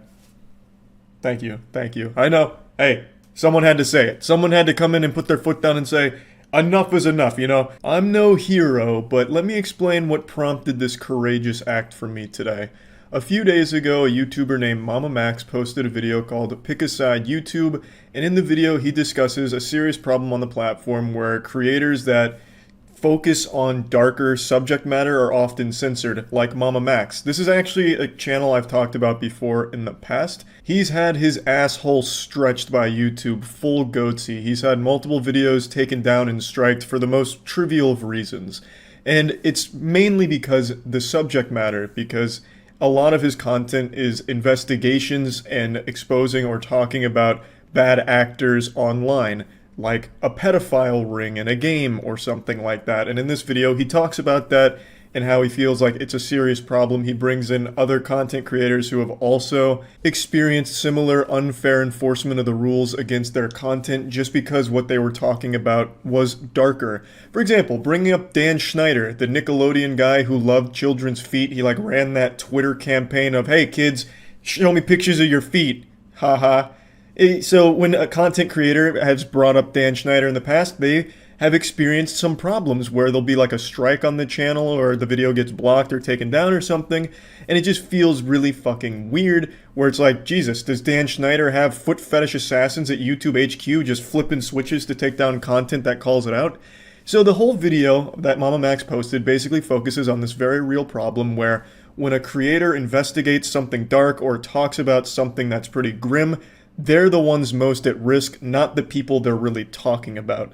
So by just bringing these topics to light, there's been multiple times where they have been the ones to receive a strike or have their content blocked. So obviously for a lot of people, they feel like YouTube just prefers to bury this kind of information instead of trying to help the people that are affected by the bad actors that get investigated.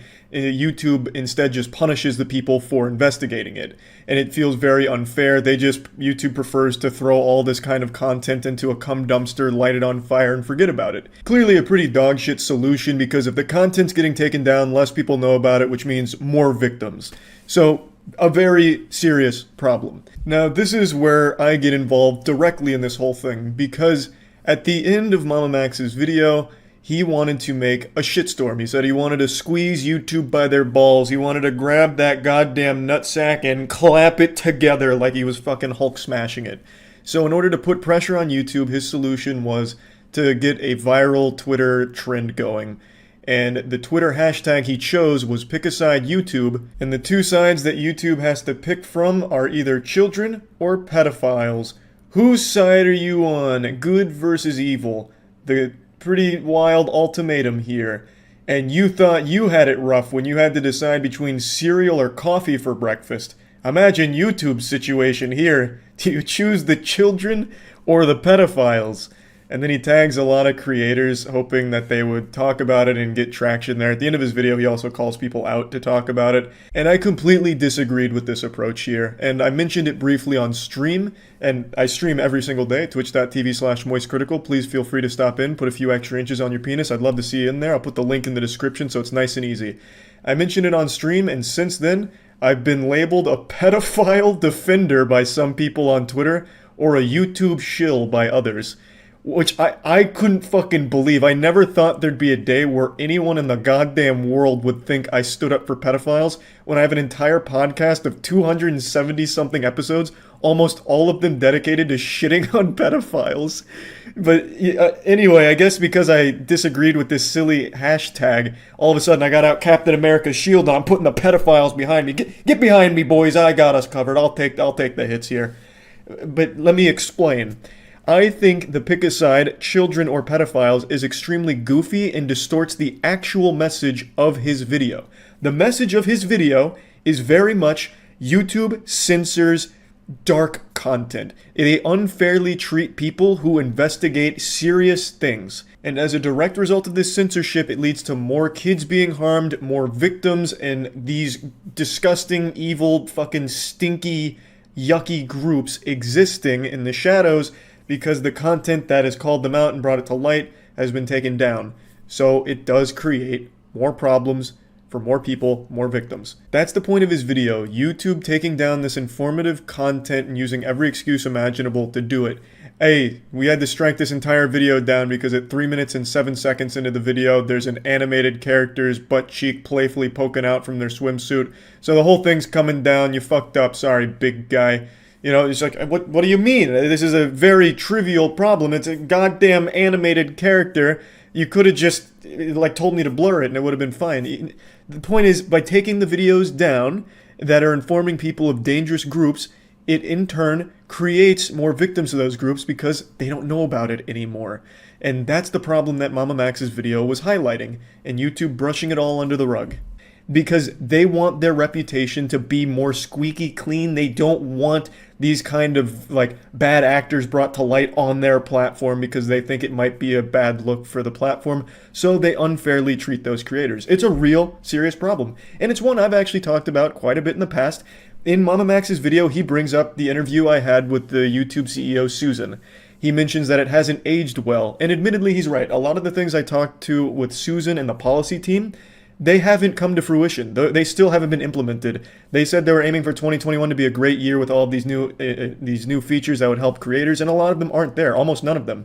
But they have added a couple things, like now you have timestamps when you get a strike for, you know, what was the violation. So at the very least, they're adding a little bit. But yeah, it hasn't aged well. But what I did, and what I mentioned to them back then, is this problem. I even mentioned Mama Max by name and explained his situation to the YouTube policy team when I was on that phone call with Susan and the policy team. I highlighted this issue because it's an issue that I'm pretty passionate about, and it's a very serious one that needs to be addressed. This also comes into play with Mama Max's video, if you remember that controversy that happened where Mama Max had this huge video that got taken down, and it was taken down, if I remember correctly, because he showed a phone number for like 3 seconds on screen. Well, instead of taking that whole video down, why not just let Mama Max know, take this out and the video stays up. I'm sure he would have obliged using YouTube's editing tools. So I wanted to make sure that they heard that suggestion, and I thought Mama Max did a great job in his video until the end, where he turned it into a "you're either with us or with the pedophiles" type thing. Even though the message of his video isn't YouTube is protecting pedophiles, he's not saying YouTube is a sanctuary for pedophiles in his video, but his hashtag implies that. And I think it's counterproductive and doesn't really accomplish anything at all. It's a message, his video, I think almost everyone would agree with the message. But the hashtag, I feel like most people would find that silly and just write it off right away. Because it doesn't actually highlight the problem. It's just like this out of nowhere, hey YouTube, do you like kids or do you like pedophiles? The people that fuck those kids, huh? Do you like them? Or do you like the kids? You know, it doesn't do anything. Like there's no even like outrage that it generates. It's just like, what the fuck is this? Because if you watch the video, you have the entire situation laid out with the unfair treatment and censorship of content creators that are covering serious topics. And then you get to the end and it goes like full fucking V for Vendetta. Tonight there will be a shitstorm. I'm going to make YouTube choose the ultimate sacrifice. Where will they stand? With the kids or with those pedophiles, eh? I like Mama Max, and I really like the majority of the video until it gets to the end, because that completely changes the perception of the issue. I imagine most people who don't know the situation and don't know Mama Max will see this and just be like, what the fuck is going on here? And assume it's like another one of those wake up YouTube situations, if you guys remember that from like a year or two ago. I forgot the dude's name. I think his name was like Matt something. Matt Wabblemaster, Matt Wumbo, whatever. I don't remember his name. But he started that whole Wake Up YouTube where he exposed that YouTube was enabling pedophiles and even recommending pedophile content to other pedophiles or whatever the fuck was going on then. And it started that whole adpocalypse. Most people remember that situation. And then they'll see this kind of trend going on, they'll just assume it's kind of the same thing and write it off immediately. Because when you see this Twitter hashtag and you see all the people talking about it, it paints YouTube as this sanctuary for pedophiles, like Jeffrey Epstein's island. It makes it seem like YouTube's protected pedophiles for long enough, now it's time they choose the kids for once. When that's not the argument he's making. His argument is because YouTube keeps censoring the content where we're calling these kind of people out, it puts the kids in jeopardy. So the issue is more the YouTube censorship, taking down content that focuses on dark things. And that is the problem. Not that YouTube is choosing to cater to pedophiles or anything like that. So the message gets totally distorted and it just creates a hostile environment where people fight each other, even though everyone's on the same side. It just causes all of this infighting, because when people point this out that like, hey, this isn't the most effective Twitter trend to get the message across, they're immediately labeled pro-pedophilia. I've seen it non-stop from anyone that dares question the efficiency of this Twitter hashtag. They immediately get dogpiled by others, accusing them of defending pedophiles or picking YouTube's side, like, oh, so you've chosen where your allegiances lie now, and it's with those pedophiles, huh? Like, it's kind of disgusting, actually, to try and make, like, a war out of it when everyone in that battle is kind of on the same side. Everyone agrees with the message of the Mama Max video, but disagrees that it needs to be painted as a kids versus pedophiles issue, because that doesn't actually encapsulate the problem. So that's all I was saying, is that I think that was the worst possible approach to getting the issue highlighted for people that aren't already in the know about the situation. Because again, that pick a side, children or pedophiles thing, I just didn't think that was the right play. If you wanted something that would actually like highlight what was going on, it should have been more focused on the core problem of YouTube censorship, especially when it could directly harm kids if you wanted to focus on that angle. YouTube censorship can harm kids by allowing these kind of fucking bad assholes out there, these dangerous people, to keep hurting them or doing awful shit. That's what I was saying. The hashtag does nothing to aid in solving the problem or even highlighting to the problem to people that don't already know about it.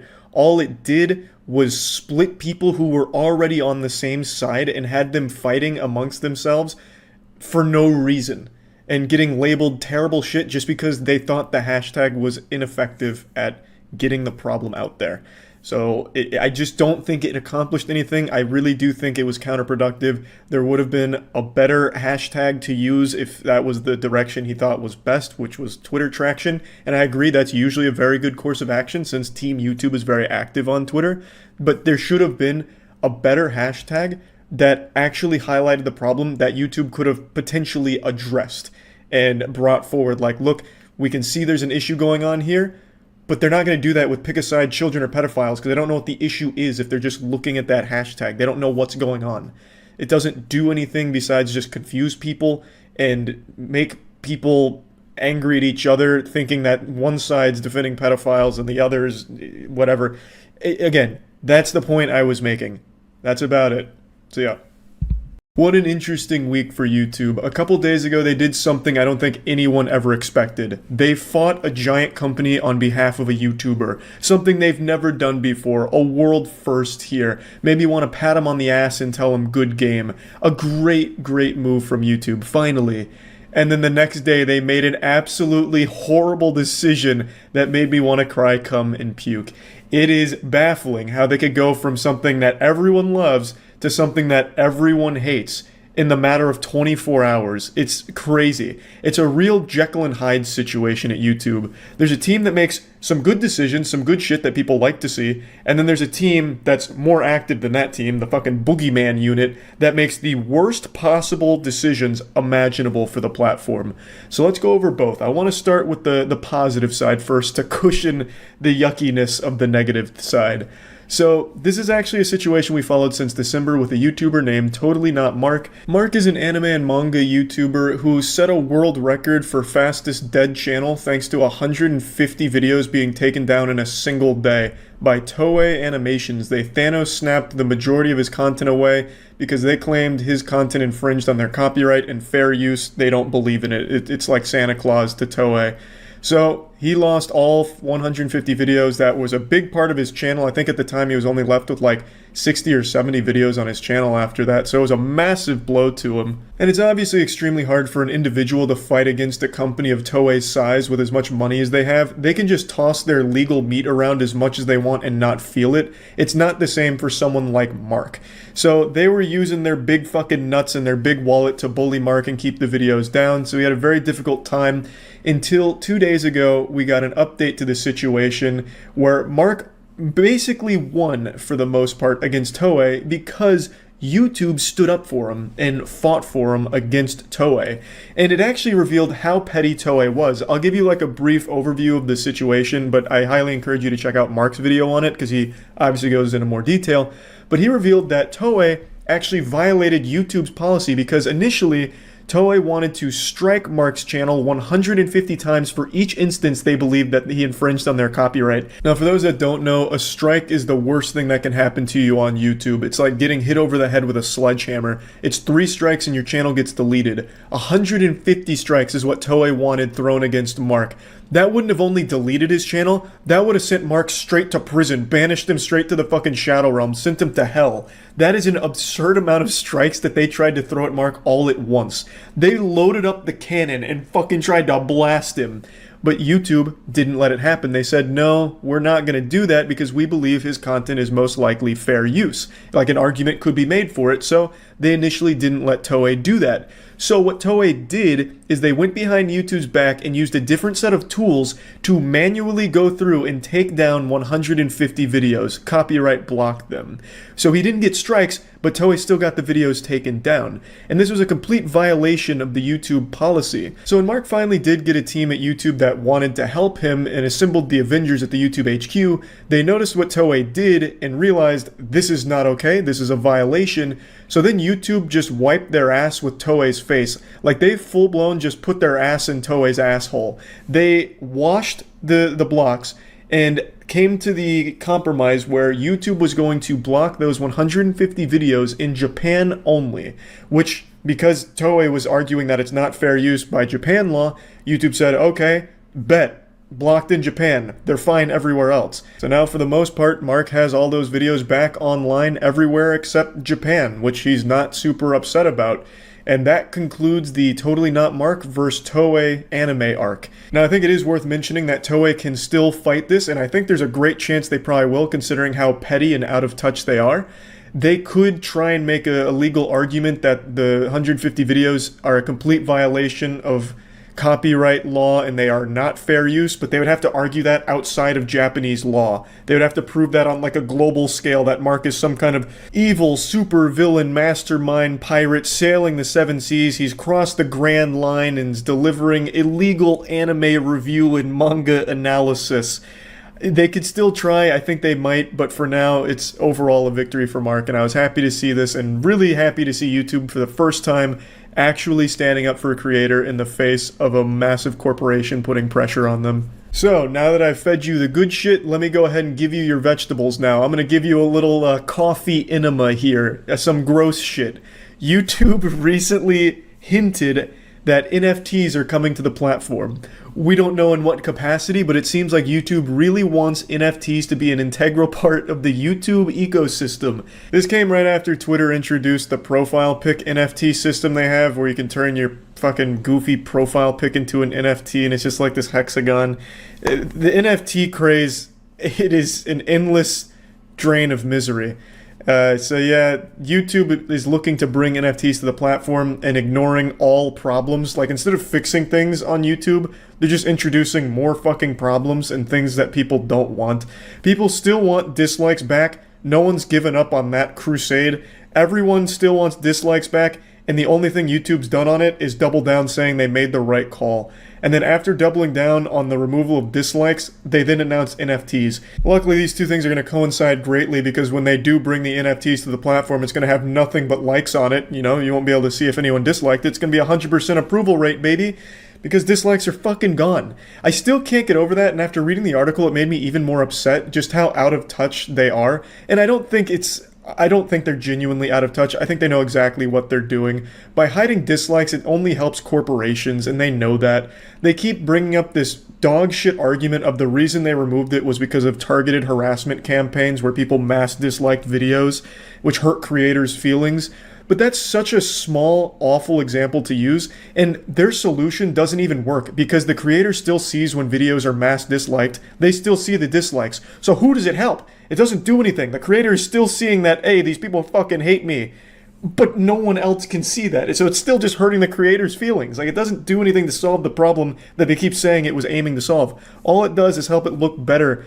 Help YouTube look better to advertisers and corporations. It's fucking gross, it's fucking silly, it's stupid, and it is still the worst change YouTube has probably ever made. It just blows my mind how they can have one team that does something super great, like what they did with the Totally Not Mark situation, and then a team like this that removes dislikes and introduces NFTs. I honestly wouldn't be surprised if YouTube in the next 5 or 6 years removes the ability to even upload videos yourself. You'd have to mint them as NFTs on the blockchain or something. Like, YouTube just becomes an NFT video sharing platform, and that's it. Like, imagine nothing but Bored Apes, but animated, and that's YouTube. Just sad, silly, stupid, upsetting shit. No one wants non-fungible tokens on YouTube. They can go funge themselves. No one is asking for this, and yet YouTube's bringing it anyway. Because right now NFT is that fat hotness. Everyone wants to get in on NFTs. Jimmy Fallon's popping off on Bored Apes. Gwyneth Paltrow's even got her own Goop line of Bored Apes. You know, everyone in the corporate space loves it, and so YouTube is following suit. So yeah, just wanted to talk about these two things here, because it's been a pretty wild week for YouTube. That's about it. So yeah. I'm actually fucking fuming right now. You probably can't tell, because trying to read my emotions is like trying to read hieroglyphics, but take my word for it. I'm more upset than Dan Bilzerian finding out about taxes. I'm genuinely fucking livid. Let me explain why I'm so mad. Yesterday, I covered the very disturbing topic of the animal abuse community on YouTube, all kind of fostered because of YouTube's reluctance to ban an account called Pollution Entertainment that was notorious for murdering his cats on camera and making videos torturing them posted onto YouTube. I'd like to add, he never got a strike for any of those videos. Those videos were never even removed by YouTube. He deleted them himself. And even though authorities were involved and mainstream media picked it up and the entire platform rallied against Pollution, begging YouTube to take action, to this day, 2 years later, his account is still up. And yesterday I talked about that and the consequence of leaving that account up, and it's that he's inspired an entire community of animal abusers to murder their cats on YouTube and post videos of it. It spawned an entire trend. And it's disturbing, it's sad, it's despicable, it's fucking sickening, and YouTube should lose sleep over it, but they won't, because they're still just gonna have wet dreams about this algorithm that somehow they believe keeps them safe and is benevolent, doing a great job, even though it is beyond flawed and rarely ever gets anything right. As a little update to the video I made yesterday, one of the accounts I showed, Angela Alvarez, has been terminated, so that's some good news, at least one of them's down. It's absolutely fucking deplorable, and I'm only scratching the surface. There's another massive trend with channels that have hundreds of thousands of subs where they pretend they're rescuing animals from, like, truck tires. There's one big one in particular. A channel will put puppies and dogs under truck tires, run over the dogs a little bit while the dog's screaming. They'll turn on the camera, run over, and rescue it for the sake of their YouTube views.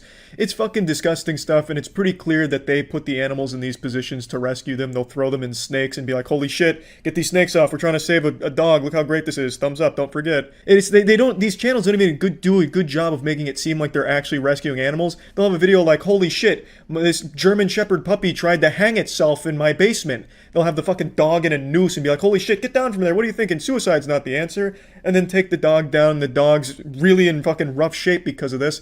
And then they'll try and make it be some kind of happy, uplifting video, even though it's clear that these people are evil. YouTube has basically become live leak for animals. There's just so much terrible shit in regards to hurting animals on the platform, and I just don't understand why YouTube keeps turning a blind eye to it, it feels like, because they still haven't even addressed the pollution thing. I really just don't get YouTube's priorities. They are so quick to ban a channel like Leafy is here because he made too many Pokimane videos, but they will take their sweet fucking time in actually addressing real crimes like child abuse. And you remember Daddy05, the family that was abusing their children for views and subscribers on YouTube for a long time?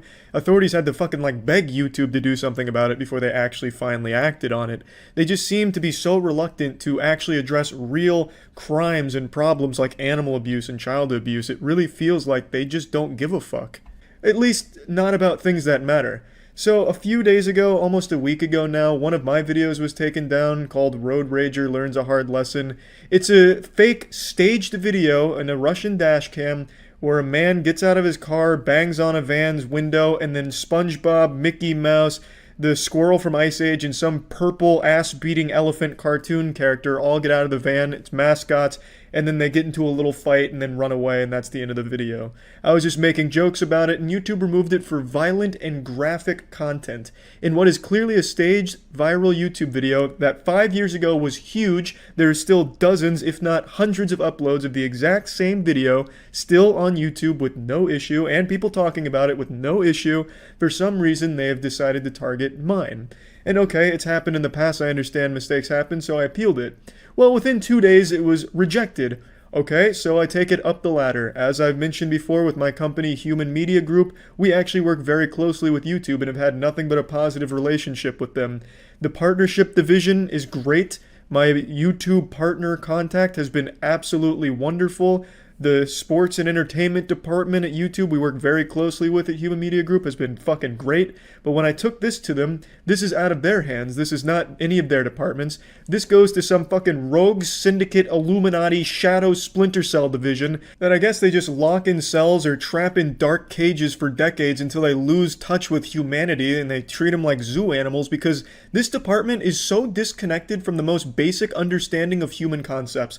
They believed my road rage video was genuine, shocking, disgusting, and overwhelmingly disturbing to the point that it needed to be removed from the platform.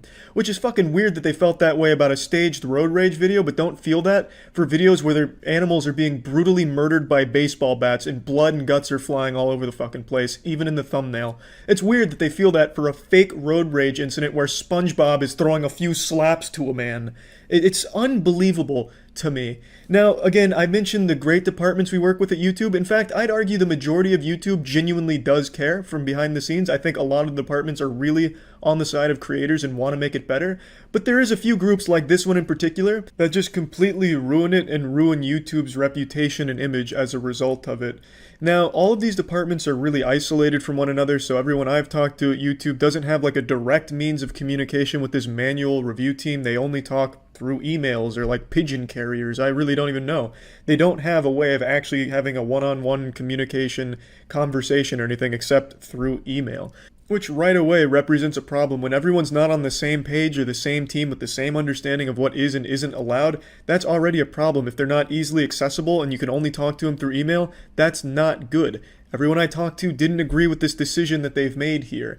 And I'm not even convinced that this manual review team has actual human beings on it. Maybe I've watched too many conspiracy theories, so I got a big old tinfoil condom now. But I really feel like it's some kind of AI, just another algorithm or some kind of fucking neural network looking at these things and making these decisions. Me even go one step further, maybe they're deep faking Keanu Reeves' face on the body of a mannequin at the office to trick people into thinking there's a human being working in this department.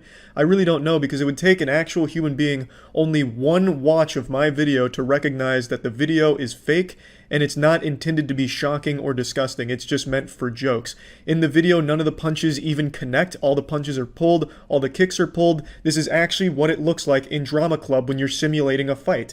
The video is a staged stunt, and it takes a human being only one watch of the video to recognize that, even if you don't look into it, which you can, and find that it's fake. It's unbelievable to me that they would not only maintain this decision, but say that this is such an extreme case of shocking and disgusting content that it needed to be removed, and I needed to be punished with a strike on my channel for it. The way they make it sound makes it feel like I'd have a better chance of getting in contact with this team if I wrote my problem on a fucking rock and threw it as hard as I could out my window. Maybe then they'd actually see the problem. Every department I've talked to has no direct means of communication with them, and I'm talking heads of these departments have no way of getting in fucking contact with this fucking group here. You know how alarming that is? They actually shared with me the message they sent in regards to the road rage video they took down.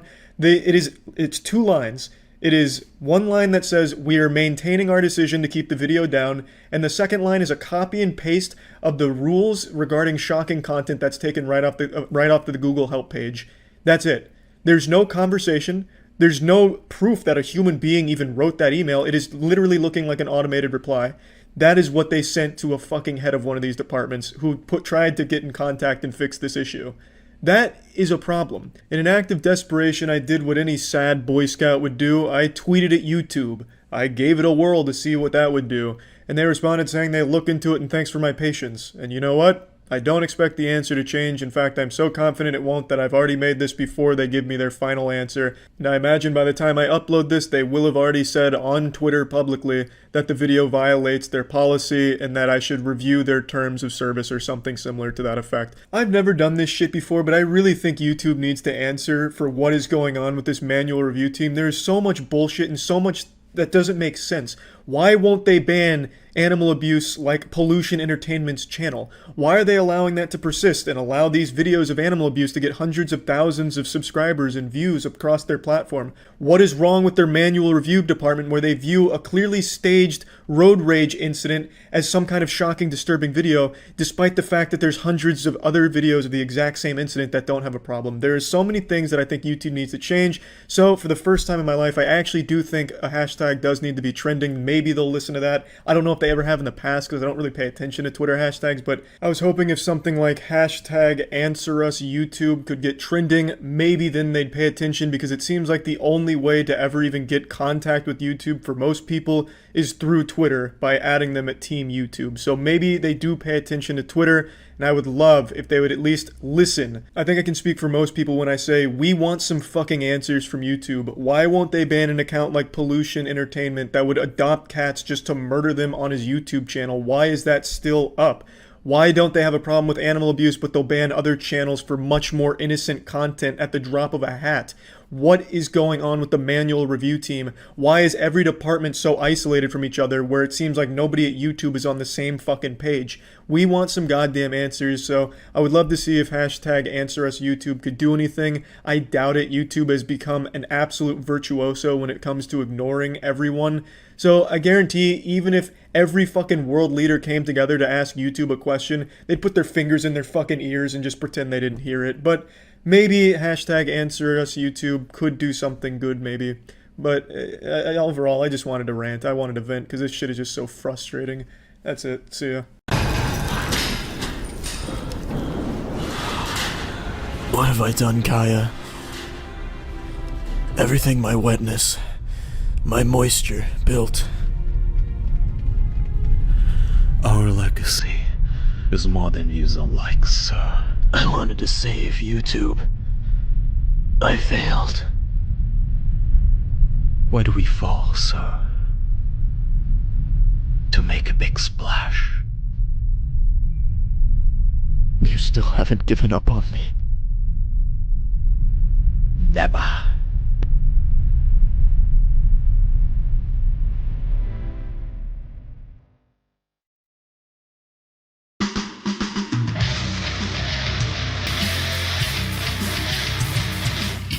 You're watching Splash News, delivering news so wet you'll shit your pants.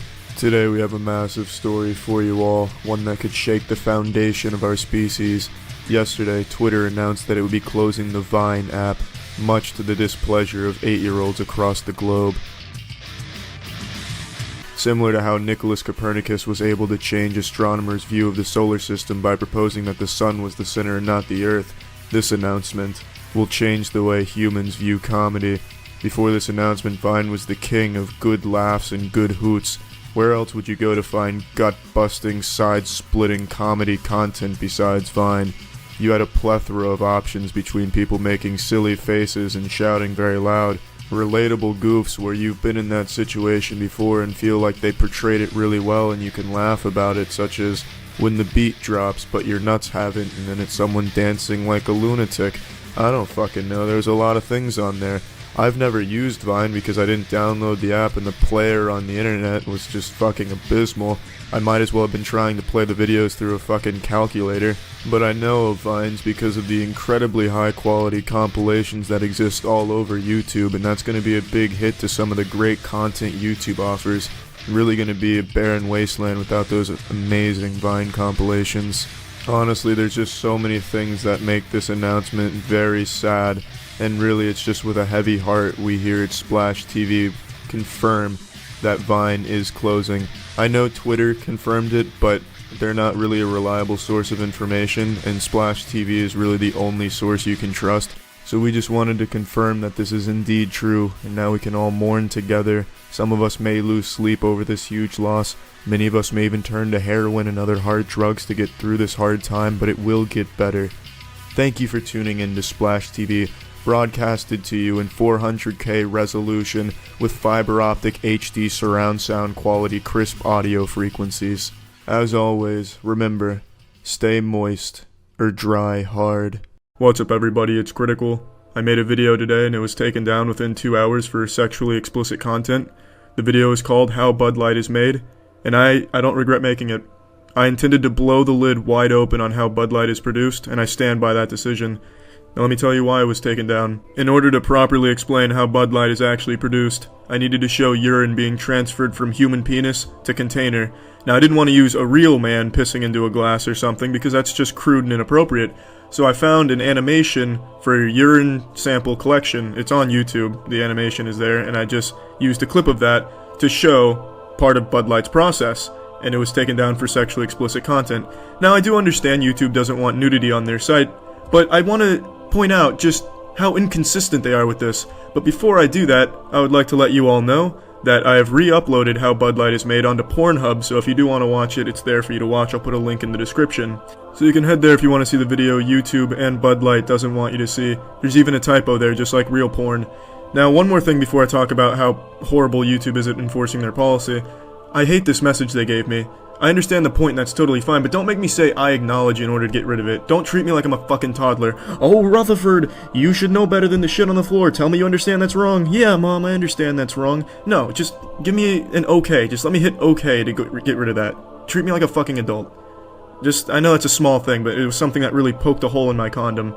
So I'm sure you're all aware YouTube has a no nudity policy, unless that nudity is for an artistic purpose or an educational purpose. But why am I getting ass blasted? Why are they being the cream to my pie just because I put an animation of a urine sample that showed a grown man's one-eyed snake? Just because his womb broom is there and it's CG Does that not make it art anymore? Who's the judge? I think it was artistic, and if it wasn't artistic, it was definitely educational because I was teaching people how Bud Light is being made.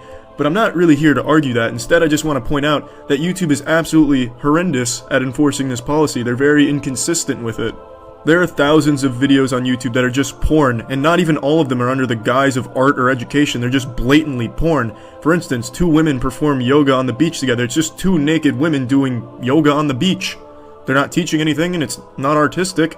But if you do think it falls under one of those 2 categories, I won't argue. But here's one no one can dispute. Sex Guide. It is 55 minutes of full-blown, full penetration, gland-to-gland combat, mashing pissers, anal invading porn. It's not a guide, it's not educational. Yeah, at some parts a girl that sounds like Mavis Beacon will do voiceovers saying stuff like, yeah, they're really getting down to business, oh, there's an orgasm.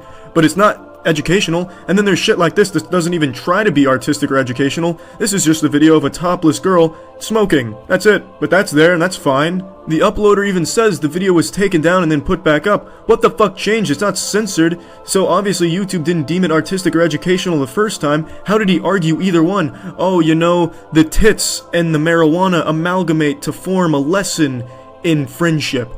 Why the fuck is this allowed to be up, but the clip of a CG peeing penis gets a strike on my account that I can't risk appealing because if I lose, then I lose so many features of my channel. Now, I know a lot of you are saying, well, maybe their system's just flawed like their copyright system, which is absolutely atrocious, but this is a case where YouTube inspected the video and said, okay, yes, this deserves to be on our site, but we'll age restrict it. Why the fuck couldn't my animated wiener just get the video age restricted? Why did it need to be fucking taken down and a strike on my channel when there's something like this that is real nudity, not even poorly animated like my urinating meat hammer was, is allowed to stay up and encouraged to stay up by YouTube? And there's so many more cases of this. There's hundreds of thousands. This video right here is legitimately a porn video that was taken from Pornhub and put onto YouTube, and that video is absolutely okay too. It's just age restricted. It makes no sense. I just don't understand.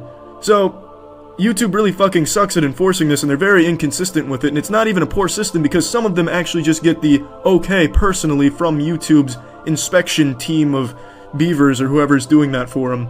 So I stand before you, a moist man, and a man with a question. Where's the fair wiener? I think it's about time we're allowed to show a CG wiener urinating into a cup. I think it is that point in history where we stand up and say, you know what? Enough is enough. I want to see a wiener pissing into a cup for this educational purpose. Don't let Bud Light put the squeeze on this information. Don't let YouTube take it down and censor it. Don't. It's time this video goes back on YouTube to stand as a milestone, as a point in history where we stood together and said, where's the fair wiener? This would kill 2 birds with 1 wiener. Bud Light would be exposed, and we would be allowed to see all of the animated wieners pissing into cups that we want to see. I think it's time we enter that golden age. So yeah. What's up everybody, it's Critical, and I just want to say thank you YouTube for finally addressing the questions we're asking you. They released this video a couple days ago talking about the subscription feed and the unsubscribing bug that's going around, and they put it on the YouTube help channel, so about 9 people saw it, which is good. It reached a nice wide audience with overwhelming support too. People are just thrilled that they're actually talking to us now. They're being nice and transparent. Now before I start the video, I just want to bring everyone up to speed in case they're not experiencing the problems with YouTube right now. So what's happening is YouTube isn't putting new videos from people you're subscribed to into your subscriber feed, and it's also unsubscribing people from channels they've subscribed to without them knowing. And this is YouTube just shedding some light on that topic. This is a bit of an experiment. Yeah, and the experiment is how many jump cuts can one video possibly have. So you've just experienced the first one. I'm going to put a jump cut counter in the top because this video is fucking riddled with them. I know you have a lot of questions about the subs feed on YouTube, and we've decided to go straight to the source. Zinzi is the product manager on YouTube subscriptions. So let me ask you, what's a product manager and what's your role here at YouTube? So as a product manager, I work on developing new features for YouTube. I work with a team of engineers and designers, and our whole job is to develop features for subs. Awesome. Well, that's exactly what I want to ask you about. I'm nearly 100% sure these are both just shitty B-list actors who decided to take this role because Google offered them $15. This whole thing just seems like a middle school skit that a bunch of unenthusiastic middle schoolers were forced to participate in for the sake of their parents feeling proud of them. It's not organic, it's rehearsed, the lines are poorly memorized, she reads off of a note card sometimes when she looks at the camera. It just gives me the vibe of a casting couch from a porno, just poor acting and lackluster storyline. And also, that is not a fucking department at YouTube, a whole department dedicated to subscriber features. You got me fucked up. What features have they added in the 10 years YouTube has been around? It's been fundamentally the same thing, except it's been getting progressively worse and more convoluted and counterintuitive. If I'm wrong and there really is that department at YouTube HQ, it's gotta be the worst fucking department under Google's name. Oh, what's the subscriber feature team cooking up this time? Oh, they got a brilliant plan. They're gonna give out a toothbrush every time someone subscribes to someone else. And the first question is about, we've been hearing reports from viewers that they've been unsubscribed from channels that they've been previously subscribed to. What's up with that? We've heard these reports and we take those feedback so seriously. YouTube doesn't unsubscribe people from channels. Subscribing is a core part of the YouTube experience, and that's really the mission of our whole team, is to make that experience better. We've Mission failed. actually looked at over 100 individual cases, and so far, we haven't been able to find any underlying glitch. Whoa, holy fuck, over 100 cases? That must have taken you a bajillion years. On a website with millions of accounts, each subscribed to different channels, those 100 cases certainly make up a large portion of it. Since nothing was awry with those 100 cases, that must mean there's nothing wrong with the system and it's all in our head. Oh, the Mandela effect again, Berenstein versus Berenstain, oh fuck, it's happening again. We're sorry, YouTube, shit, you really did your research here. Man, you really dove anus first onto that bidet. You really did your research here. Fuck, 100 cases, I can't even count that high. Thanks, YouTube subscriber feedback development features improvement super mega turbo unit. You've saved the day again. But as I said, we pay careful attention to your feedback, so please let us know if you think this has happened to you by using the feedback button in the app. It's great to remind people that no matter where you're watching, there's a feedback mechanism for you to report things back to YouTube, and that'll go to the product team and they will further investigate. But I want to ask you, Don't let this goober fool you. No one's gonna investigate whatever you try and complain about. They don't give a shit. The most they'll do for you is spit in your face. The feedback in the YouTube help forum is akin to Yahoo Answers. It's just so fucking useless. does this have anything to do with the way we handle closed accounts and spam accounts? I like how he's theory crafting now. Oh, but what about the Higgs boson and the cat of Schrodinger? If we cross-reference those with Planck's constant, could that maybe play a role in this? Am I onto something here? Really good question. So these two things are a little bit different. Closed accounts, those users just don't exist on YouTube anymore. So they don't count towards your subscriber numbers. You can see the number of closed accounts in YouTube Analytics. Spam works a little bit differently. When we flag an account as spam, that account doesn't count towards your subscriber number anymore either. But actually nothing changes for the user. We never unsubscribe them from your channel. So imagine we thought for some reason that you were a bot, Renato. Okay. Total hypothetical. What the fuck are you giggling about, goofball? She wasn't making a joke. She's using you as an example. Or maybe he's just nervous she's on to him. Oh, bot. I'm not a robot. I'm a human. Good one. I'd also like to commend them because they win a full 30-ish seconds with no jump cuts, so that's a pretty big achievement. But imagine we thought you were a bot. You wouldn't count towards the subscriber number anymore for channels, but you would still get their videos in your subs feed. If you have notifications turned on, you'd get those notifications. Nothing would actually change for you because we would never unsubscribe your account from those channels. Yes, ideally that is how it should work. That is how it is designed to work. I think we all understand how it works, but something is wrong with it. There is a bug, a glitch with it. That is the problem. I don't think anyone ever speculated that actual human beings of the YouTuber subscriber feature nebula team were manually going into each and every one's channel and unsubscribing them from people randomly. Oh, yeah, let's check out X Vapor Smoke Pussy Lord 4000. It looks like he subscribed to a few channels. I'm not a big fan of that one. Unsubscribe. The problem is that there's a bug with it. You don't need to explain how it fucking works to us. Okay, so to be super clear, even if I was flagged by accident, it would be business as usual on my end. Exactly. You'd keep getting videos in your subs feed, everything would be normal. So we've heard some reports from people that despite being subscribed to a channel, the videos from those channels don't always make it to the subs feed. What's up with that?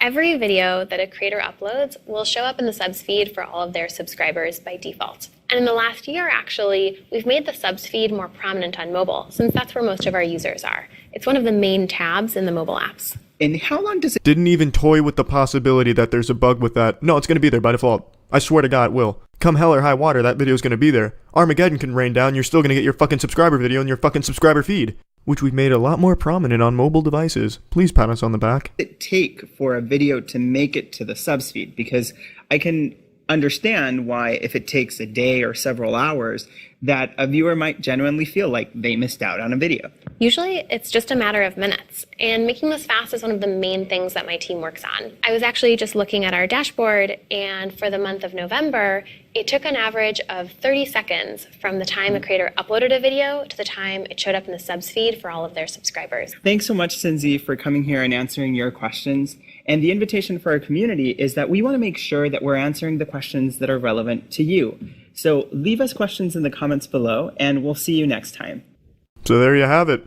You happy now? They addressed our questions. Now we should be thankful that they took time out of their busy schedule to do that for us. Us fucking troglodytes and losers out here that are complaining about things that are legitimately wrong with the website. The time it took them to make this video was time that was taken away from them making incredibly new, awesome subscriber features, such as removing the ability to subscribe to begin with.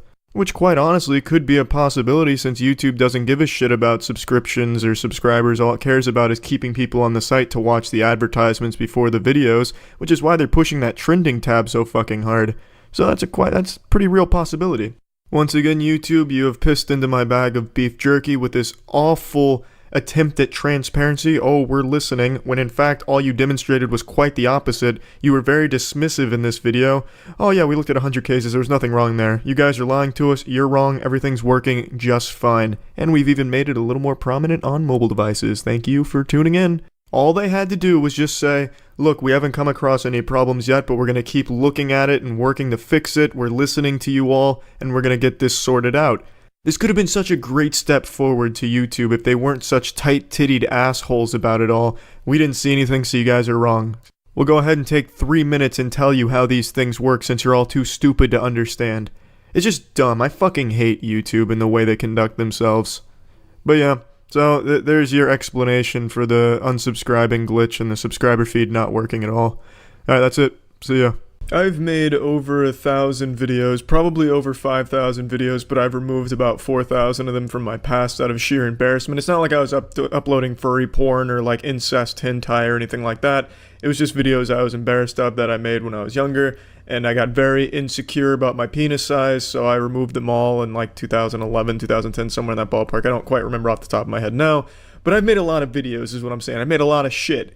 And YouTube really never puts any of it in recommended until recently. Now, I don't give a fuck about recommended, I don't care about numbers or anything, but I find it incredibly entertaining that the only video YouTube has ever recommended from my channel for, you know, the normies, you know, the regular casual YouTube viewer, not the one going to like the deep dark corners looking for mukbangs or anything, you know, the casual crowd. The only one of my things they've ever recommended is my Viking Daughter Gertholomew video, which is a porn game. In the video, I basically spend 6 minutes doggy style butt fucking this girl's pussy, a Viking pussy.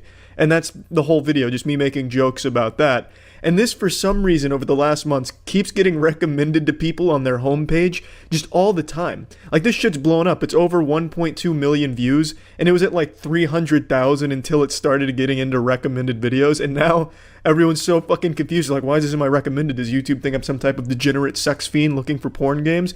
I don't know. But YouTube, I like this. I really respect this joke from you, YouTube. I fuck hard with this. I think this is really solid shit. They take Gertholomew and they put him on a pedestal. Perhaps maybe YouTube sees themselves in Gertholomew, or they want to be like Gertholomew and think that he should be hoisted up as an example for what modern men should be like. fucking Viking girls from behind while getting insulted relentlessly. You know, the Viking daughter will say things like, "Is that all you can do with your little peasant penis? You'll never penetrate the Viking daughter pussy, the chief's Viking daughter's pussy, which is my vagina. You'll have to fire in the turbo afterburners for that." So then you crank up the gears and you really fucking get in there hard like you're trying to start a fucking lawnmower in her vagina with your penis.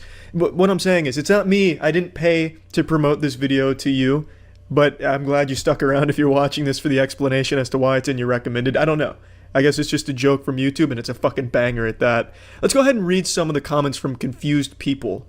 As I was recording this, I got another 100,000 views and a brand new comment. "Welcome to this week's Why the Fuck Is It in My Recommended." Now, this is a common thing. I'm guessing this happens a lot because everyone's saying the same thing like it's some type of fucking plague. You know, like the bye-bye man, where they all say his name and shit. This is what they're all saying, is "Why the fuck is this in my recommended?" And, you know, I'm not surprised. Look at all these comments in a row, pretty much saying genuinely the same thing. And these comments have persisted for like the last 8 months that this keeps infiltrating the YouTube recommended algorithm. It's fucking, you know, thank you YouTube for promoting my content, but I'm confused as to why you chose this one. But I like that you chose this one. This one's a pretty good introduction, I'd say. So yeah, I just kind of wanted to make this to address the people that came from that video. I didn't pay for it. I know it's a popular conspiracy that I'm paying to promote my Bartholomew video. It's not me. Someone at YouTube's, you know, playing the field for me, doing some good work. Fucking hero out there. Thank you to the guy that keeps putting Bartholomew out there. I think you should promote more of my shit. Maybe go for my alien fleshlight videos, my pussy fling and stuff. I think that should be the next recommended on the YouTube Kids app or something like that. Really start blowing the numbers up, baby. Let's fucking get out there. But yeah, I mean, that's it. See ya. I'm sure you can tell by my voice, but I'm fucking livid. YouTube took down my Logan Paul video, which is pretty amazing considering there's a couple thousand of these over the last 24 hours, and to my knowledge, mine is the only one that has been taken down. What's even more amazing to me is the reason it was removed: misleading or insufficient metadata. I'd never had this happen before. I've had many videos wrongfully taken down by YouTube, but never for this reason. So like any sane man, I went and took a shit and then Googled the problem. Turns out YouTube posted something explaining it. They have this fucking robot telling me what it means. This also helps you know exactly what you are about to watch when you click on a video. When we say metadata, we are talking about all the information associated with a video that isn't the video itself, including information that you, the uploader, provide. This includes the title, the thumbnail, the description, and the tags. Unfortunately, sometimes uploaders abuse our metadata in ways that are intentionally misleading, either to our users or to our search algorithms. It's like I just watched a fucking ISIS video. It's like they were forcing this woman at gunpoint to give these rules. So apparently either my title, my description, or my tags were misleading, which I find hard to believe since it's not all that different from the titles of very popular ones about this right now. Take a look at these. Not all that different from my title, which was Logan Paul laughing at a dead man. It's not like I fucking clickbaited it. Cosmic Guardian Logan Paul turbo giggling at murdered reptilian humanoid on planet Earth. I didn't fucking go the extra mile and make up some stupid shit. If somebody found my video, Logan Paul laughing at a dead man, and clicked on it, they would see Logan Paul laughing at a dead man. It's not misleading. The only thing I can think of that would even be misconstrued as misleading is my description, which was, "This is the greatest fucking douchebag of all time." That one I can see kind of being misleading. There's a lot of fucking douchebags. It's a bold claim saying Logan Paul's the biggest. But even still, is that really a hill you want to die on, YouTube? I don't think Logan Paul is the biggest fucking douchebag on the planet. I'm taking this down because I was misled. Well, okay, maybe you're right. I should have changed it. This is the fastest balding douchebag on YouTube. Maybe that's what I should have put it to, and then it wouldn't have been misleading. This is absolutely fucking ridiculous, because some of the biggest content creators on this urethral swab of a website clickbait the shit out of all of their videos, misleading thumbnails, misleading descriptions, but it's okay because they're so big on the platform. Before anyone speculates that it's Logan Paul that took it down, I highly doubt it. His holiness is way too big to be watching some plebeian's YouTube videos on him. There's no way he actually saw it and wanted it down. I think it's just YouTube selectively enforcing their fucking vague rules. Obviously, I appealed this, and I'm sure someone at YouTube HQ is gonna wipe their asshole with that, but at least I'm trying to get the video back up. I really have no more to say about how absurd YouTube's been over the last few years, but man, this is a nice barbed wire dildo on top of my birthday cake that I can squat my fucking ass on. Unbelievable. Absolutely unbelievable. Today, YouTube did something special. They recommended a video that hit me with the fattest wave of nostalgia I've experienced in quite some time. I swear to God, it was like I'd just been tased. Time froze, I stood still, damn near convulsing, having a That's So Raven flashback as I just went down this nostalgia boner ride. And that recommended video was a re-upload of Naruto the Nobody's AMV. Now, I've been on this platform a long time, and one thing that I think a lot of people don't realize is YouTube was built upon the back of the anime community. I'm not even saying that as a joke or an exaggeration. This platform first started to gain popularity in 2006-2007 because the weeaboos came here to post their anime music videos, AMVs, as well as clips from their favorite animes, and just general anime discussions. It is genuinely a great deal of debt that Google owes to the otakus in the world for creating them and making them as powerful as they are these days. I mean, I think it's time we tip our hats, take our fists out of our waifu pillows, and just give them a real salute, because without the anime fans using YouTube as a cum dumpster for AMVs and poorly edited AMVs, that you wouldn't have this video sharing monopoly that you do these days. And for better or for worse, they built it. And now they're kind of extinct. AMVs are a lost art. They're completely dead on the YouTube as far as I can see. But I want to talk about them briefly because I feel like it's kind of erased history, kind of just pushed to the side. No one wants to talk about the dark past of YouTube, the old age of when AMVs ruled the platform. Because it wasn't that long ago. I first found YouTube in 2006 with the infamous RuneScape Falador massacre. God rest those poor souls that lost their lives on that bloody battleground. And when you clicked on that video, YouTube was hosting the video that showcased the massacre, and it was set to the song Planet Hell by Nightwish. When you clicked on that video and you explored YouTube, all you found were AMVs. YouTube used to divide their platform by most viewed. You could click on most viewed for the hour, for the day, for the week, for the month. No matter what you sorted it by, no matter what time frame, the most viewed videos were always anime related, typically AMVs. The most popular at the time, I would argue, is the Naruto the Nobody's AMV. Unfortunately, just like the fucking burning of the Library of Alexandria, we've lost the majority of those ancient AMVs that really built YouTube, like the Nobodies. And that's because YouTube had this phase where if you had copyrighted music and YouTube was really starting to get big, they'd just delete the video. They wouldn't do copyright claims like they do these days, where if you use a popular song, you get claimed and that revenue goes to the holder of that song. Back then, if you were found in violation of a copyrighted song, the video was terminated, sometimes your account as well. They didn't have that same system. So we lost a very large portion of those incredible, crucial AMVs. And that's nothing to scoff at. That's a huge fucking sin. That'd be like if we actually found Atlantis today and then just burned it to the fucking ground and never reported it. It's just such an important piece of history that we can no longer access. And it only lives on in fucking hushed whispers and, unreliable... Man, I don't know if you can hear that, but I fucking hate that guy. There's one turbo virgin douchebag that just fucking pumps dick down this very small straightaway going at least 80 miles per hour in a car that sounds like a souped up lawnmower because he's blown off the fucking exhaust. He has it like a sawed off double barrel shotgun where it's the loudest exhaust of all time. And the fucking idiot, he spun out once and blew out a power line and he still does it. He still fucking does it. I can't stand that guy. If you're watching, fuck you. But yeah, anyway, I was just feeling a little bit nostalgic when I got this recommendation. I don't even know why the fuck YouTube recommended it to me. It only had like 9,000 views, but I guess that's from the streams I do at twitch.tv/moistcritical where we go through this like really fucking obscure rabbit hole of shit. So YouTube was like, I got something real special for this guy's ass. I'm about to blast him with this one. And then they hit me with that, and I'm glad they did because I think it was overdue to say, thank you, anime fans. And I think YouTube themselves owes that community a thank you. Susan herself should come out and say, thank you, anime fans, for what you did for YouTube over a decade ago. Now, I know there's going to be some debate on, it was Fred, it was Smosh, it was the individuals that really grew YouTube to what it is today. And while they absolutely played a very important role, no doubt, I'd argue they would have never heard about YouTube as a platform without the anime community and without the RuneScape Falador massacre. Let's not undersell the importance of that event. That right there is on the same level as other historic tragedies as well. That's like the assassination of Franz Ferdinand for the video gaming world. The Falador massacre in RuneScape of 2006, That was huge, and everyone wanted to see what the fuck it was about, especially in 2006 when RuneScape was like at its absolute peak. So when word spread about this tragic event, everyone wanted to see it, and they go to this new platform called YouTube, and what do you find on there besides the Falador Massacre? Thousands and thousands of anime-related videos. And so I'd say between those two, that's what really popped YouTube off and put it on the map, which then attracted people like Fred, Smosh, and everyone, the individuals, the creators, to come aboard and start doing those videos, and then that's how we've ended up here today.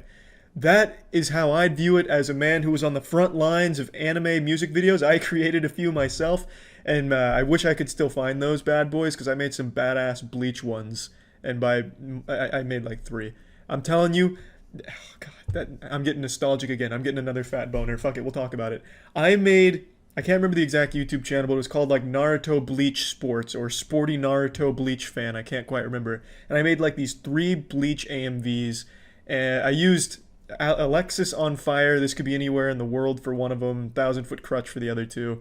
And I used a program called Pinnacle Studios, which came with the Dazzle Capture Card. And I tell ya, I damn near fucking mastered that software. I was able to put like a red filter when the songs got heavy. So that way, like when the screaming came in, I was able to put like a red filter and shake the screen a little bit. The effects were mind-boggling for 2006. I'm surprised I wasn't contacted to work for some of the big boys at like MGM or Pixar or something, because my fucking editing in those AMVs, legendary. And it's a goddamn shame they don't exist on YouTube anymore. And I know because I've tried to find them. But anyway, again, going down the AMV nostalgia boner rabbit hole, just wanted to give credit where credit's due. YouTube would not be where it is today without AMVs, and that's just kind of what I wanted to point out, because I feel like people need to understand that although we make a lot of jokes about anime in the community, there really is they played a big role in some of the things we really appreciate, I suppose. I don't fucking know. That's about it. See ya. If I had the ability to beam a thought into a man's head right now, I would go directly to Randy Pitchford's noggin and try desperately to urge him to stop. This is a message directly to Randy. If you are not Randy Pitchford, disregard the following sentence. Put down your phone, I say as I shake him by the shoulders. Oh my god. I have clowned on this goofball for years. Randy Pitchford, I think, is one of the game industry clowns that is always able to somehow make himself look like a fool and damage the company he represents.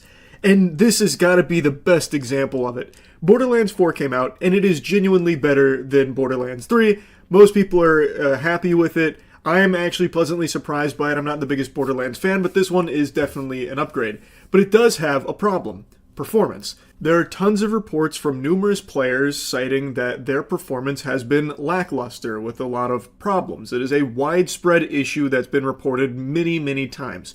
Personally, I haven't yet. I've crashed once, but that's just kind of to be expected with modern games at this point. I just kind of write it off. But I'm lucky in that regard. Not everybody is having as smooth of an experience, and instead of just doing like the very normal, very standard thing of just saying, hey, we see your complaints about performance, we're sorry, we're working on it, Randy instead goes on a fucking scorched earth tirade on Twitter looking like a damn imbecile. Like, he cannot help himself. He is snatching defeat from the jaws of victory. Everyone has been celebrating Borderlands 4 finally being good, and Randy Pitchford says, wait a minute, I can turn this into a bad thing, check this shit out.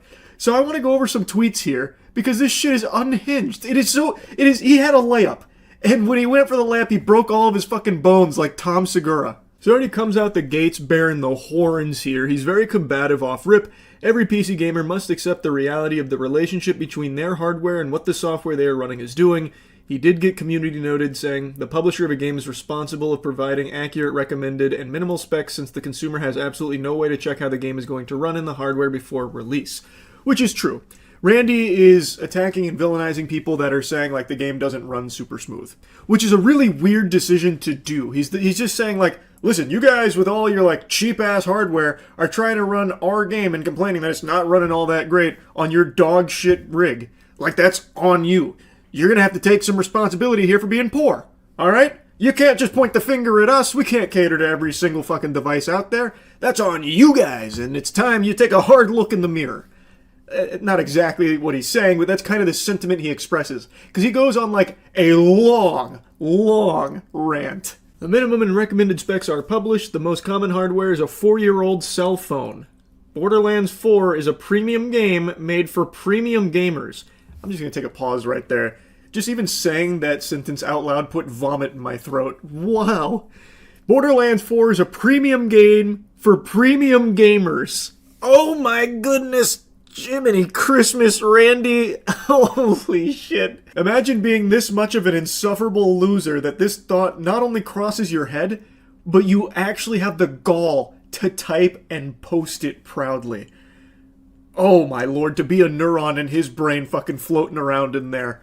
Wow. A premium game made for premium gamers. Listen, guys, this is a premium experience for only the real premium gamers. You know, the kind of guys to wear sunglasses and smoke a cigarette. They get pussy. Not like you non-premium gamers. This is not made for you. In fact, steer clear with that stench if you don't mind. Just as Borderlands 4 cannot run on a PlayStation 4, it cannot be expected to run on too old PC hardware. Unlike on PlayStation and Xbox, we cannot prevent a PC player with suboptimal hardware for the game to try and play it, so some try and get mad, and some have actual issues we need to fix, and some need to learn how their PCs work at the high end for this specific game in 2025 and use the tools available to them to find the right balance between frame rate, resolution, and graphics features. This is not a game made to run on 10-year-old PCs. This game uses the full capabilities of modern bus, CPU, and GPU. If you're trying to drive a monster truck with a leaf blower's motor, you're going to be disappointed. If you discover your system can't run the game well by accident or wishful thinking and or don't want to try to mess with settings to make things good enough for you, please use the refund feature on Steam rather than have a subpar experience. And don't let the door hit you on the way out, you not premium pile of dog shit. Have fun enjoying life with no one to love you, non-premium little swine you. Randy out here with the venom. Now he got dunked on for this pretty hardcore, because, shocker, it's not just people with old hardware that are reporting issues. It's people with even top-of-the-line equipment that are having performance problems with Borderlands 4. It is like an actual real notable issue. So people were quick to point this out, saying like, brother, I've got a rocket ship and I still can't run the monster truck here. It's not a problem on my hardware's end. And they're right. In most cases, well, I won't say in most cases because I don't know every case. In a lot of cases, it is not the person's equipment that is causing the issues. There clearly is something that is, with Borderlands 4 here, not optimized. And it is causing some issues for a lot of players. I don't know why Randy refuses to just accept that, being like, hey guys, look, looks like we do need to fix things. He even like tiptoes around a little bit of like almost taking some responsibility there, where he's like, there are some things we need to fix. You could have just stopped it there. You know, you didn't have to keep typing. Like there wasn't there wasn't any pressure to keep going and yapping. No one ordered the yappy meal here, Randy. You could have just stopped saying like, yeah, there's some things we need to fix. Like I don't know why he comes out here and is like, everyone's trying to overclock their fucking TI-84 calculators where they're trying to play Borderlands 4 and blaming us. Randy's rage starts to bubble over and he gets very sassy with this one. Code your own engine and show us how it's done, please. We will be your customer when you pull it off. The people doing it now are clearly dumb and don't know what they're doing, and all the support and recommendations and code and architecture from the world's greatest hardware companies and tech companies working with the world's greatest real-time graphics engine coders don't know what you seem to know. /sarcasm. Legitimately, all Randy had to do was just be AFK. Like, if he just didn't have a Twitter account, Borderlands 4 would still be getting, you know, glazed to high heavens here with, like, the little asterisks about performance issues. And that would be that. And I'm sure those performance issues will get fixed in due time. I'm pretty confident. But Randy, he felt like they were poking the bear, and he had to let the demon out. The bear came out of hibernation, so now Randy's baring his fangs on Twitter. He had the easiest assignment of do nothing and profit. And he just couldn't help but put his dick in his mouth. He just couldn't stop himself from doing it. Now he's looking like a real bumbling oaf. I don't know what he expected from this. Like, he's not even making good points either. He's just rambling and being a douchebag to people that, like, actually really like his games. Like, he's not even attacking people that aren't fans. Like, these are the actual avid consumers of Borderlands that he is now being combative with. And I'm only showing you a handful of tweets, but it's just a never-ending flood of nonsense from him. He is just dribbling out all kinds of bile. I know a lot of you are dead set on playing at 4K with ultra max settings and using 2 or 3-year-old hardware. You do you, but Borderlands 4 and Unreal Engine 5 are doing a lot, and for me, that trade-off for frames isn't worth it. I play at 1440p with settings super high, and I'm super happy with that trade-off. The game looks amazing at 1440p. If you're not 4K stubborn and just want to have a great fun time with higher perf, please consider running at 1440p resolution. If you've got a beast of video card, you're probably fine at 4K, but if you're in the middle or close to min spec, I would definitely recommend making that trade. Again, Randy, it's not just people that are trying to run this game at significantly higher settings than their hardware will allow that are having performance issues here, man. He has deluded himself into thinking that the game is perfectly optimized, that is smooth for everybody, and anyone having issues, it's their own fault, when that is not the case. He is literally that meme of, you're all wrong. He's just so dislikable. I hate that I can hear this dweeb through the tone of his tweets. Like, I can already just see him slicking back his hair as he makes this one. Fun fact, customer service reports for Borderlands 4 at roughly 1% or so of installs. Using that simple rounded ratio, more than half of the tickets, approximately 55% of customers, are users reporting difficulty with their Shift accounts, lost emails, access, etc. The next highest ticket is about FOV controls on console. Working on it. Next, 0.055% of customers are reporting issues with Twitch drops, and 0.04% of customers are PC performance related, with CS flagging 0.009% as valid, and 0.037% of experienced success with education settings coaching. That is less than 1% of 1%, 0.01% of customers using CS tickets for valid performance issues, which is less than 1/5 of the users using CS to get help with Twitch drops. So yeah, haters, put that in your pipe and smoke it. You just got served some facts by Randy Pitchford. You're welcome. Again, this is only like a few tweets out of what I think is like 20, 25-ish that he was ranting and raving for on Twitter. Fucking baffling, man. Again, I don't know how he does it. I know he loves magic tricks. He himself is quite the magic man. He is able to turn good press and praise into vitriol and trash. I am still just stunned that he walked this path. He had the easiest assignment ever. Just don't say anything. Like, if you are so compelled to want to make a statement, just say you hear the complaints and you're working on it. That's all. It's all you had to do. But he just couldn't refrain. He couldn't stop himself from looking like a imbecile. It's like he's addicted to tomatoes being thrown at him. He just loves the sensation. So he did this. And man, is it embarrassing. Randy, just stop. Anyway, that's about it. See ya. I don't even know what to call this video. There's just been a couple things I've seen over the last week or so that have just actually made me laugh like a hearty belly laugh, like Santa Claus, ho ho ho, just by the absurdity of it.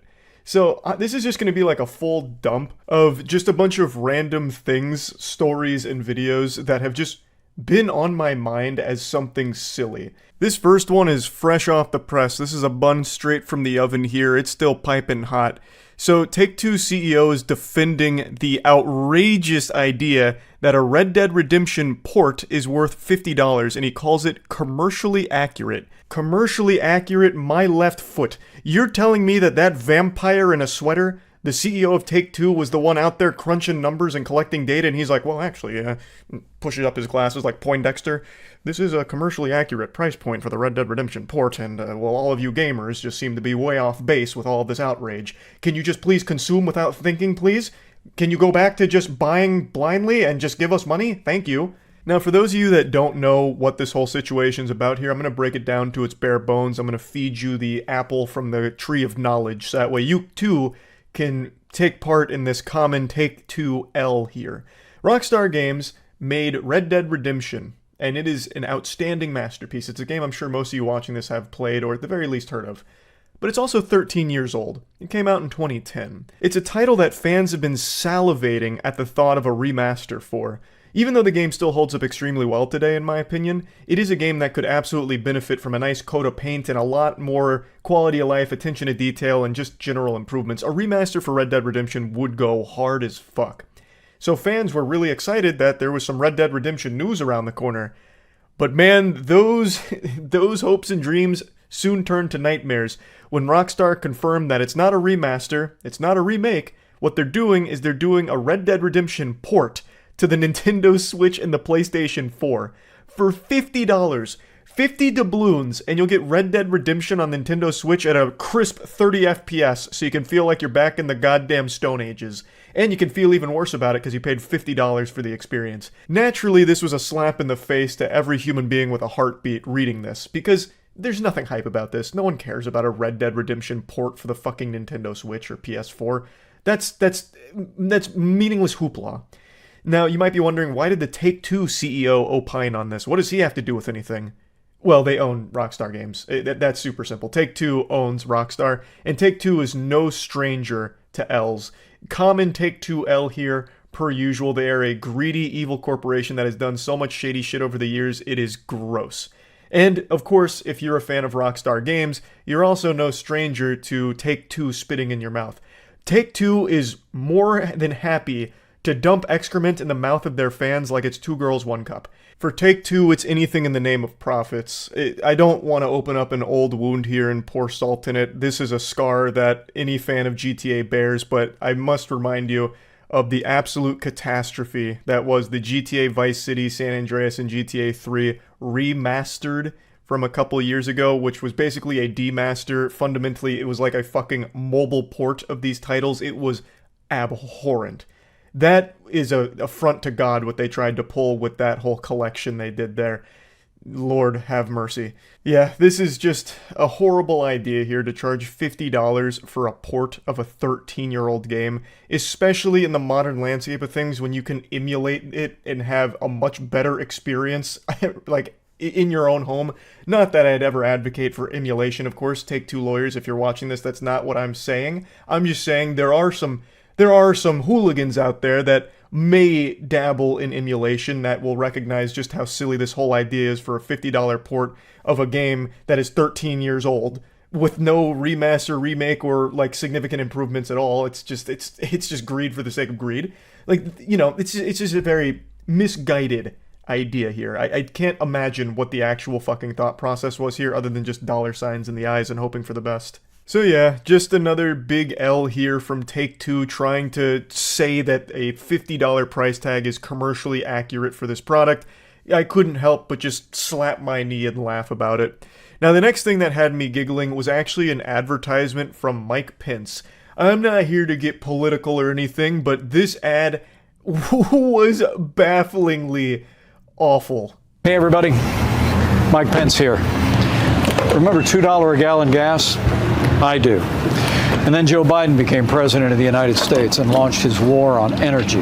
Since that time, gasoline prices are up 60%. Electricity going to MikePence2024.com. We can lead the world once again to a more prosperous and a secure future for America. Someone needs to lead Mike back to Doofus Town. Man is an escapee from Stupidville.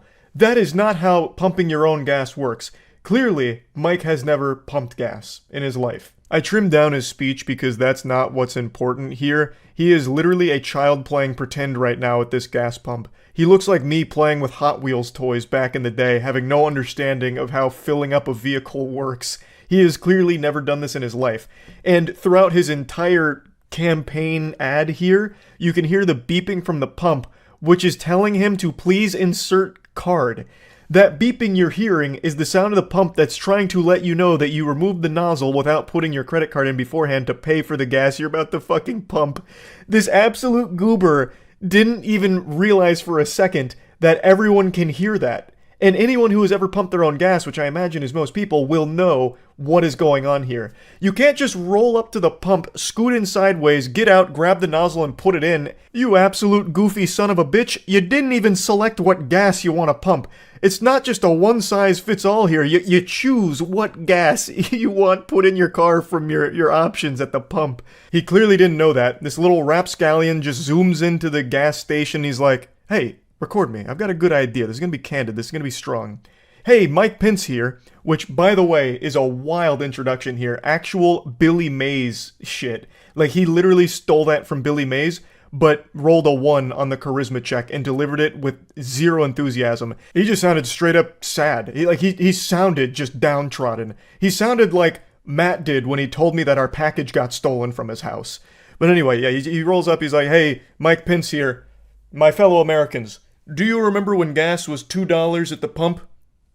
Because I don't. I've never seen gas in my life. Why is no gas coming out? I'm starting to panic. I'm pressing the trigger, but nothing's happening. Jeeves, but where's my butler to help me do this? Jeeves, come fill up my car. Oh my god. And what's even wilder to me is that the person filming didn't know either. Or he did know and didn't say anything. Which is actually a pretty hilarious joke, by the way, if this was a calculated decision from the guy filming, making Mike Pence make a fool of himself. It's just it's so disconnected from reality. Like, everything is wrong about it. Literally everything that could go wrong with this ad went wrong.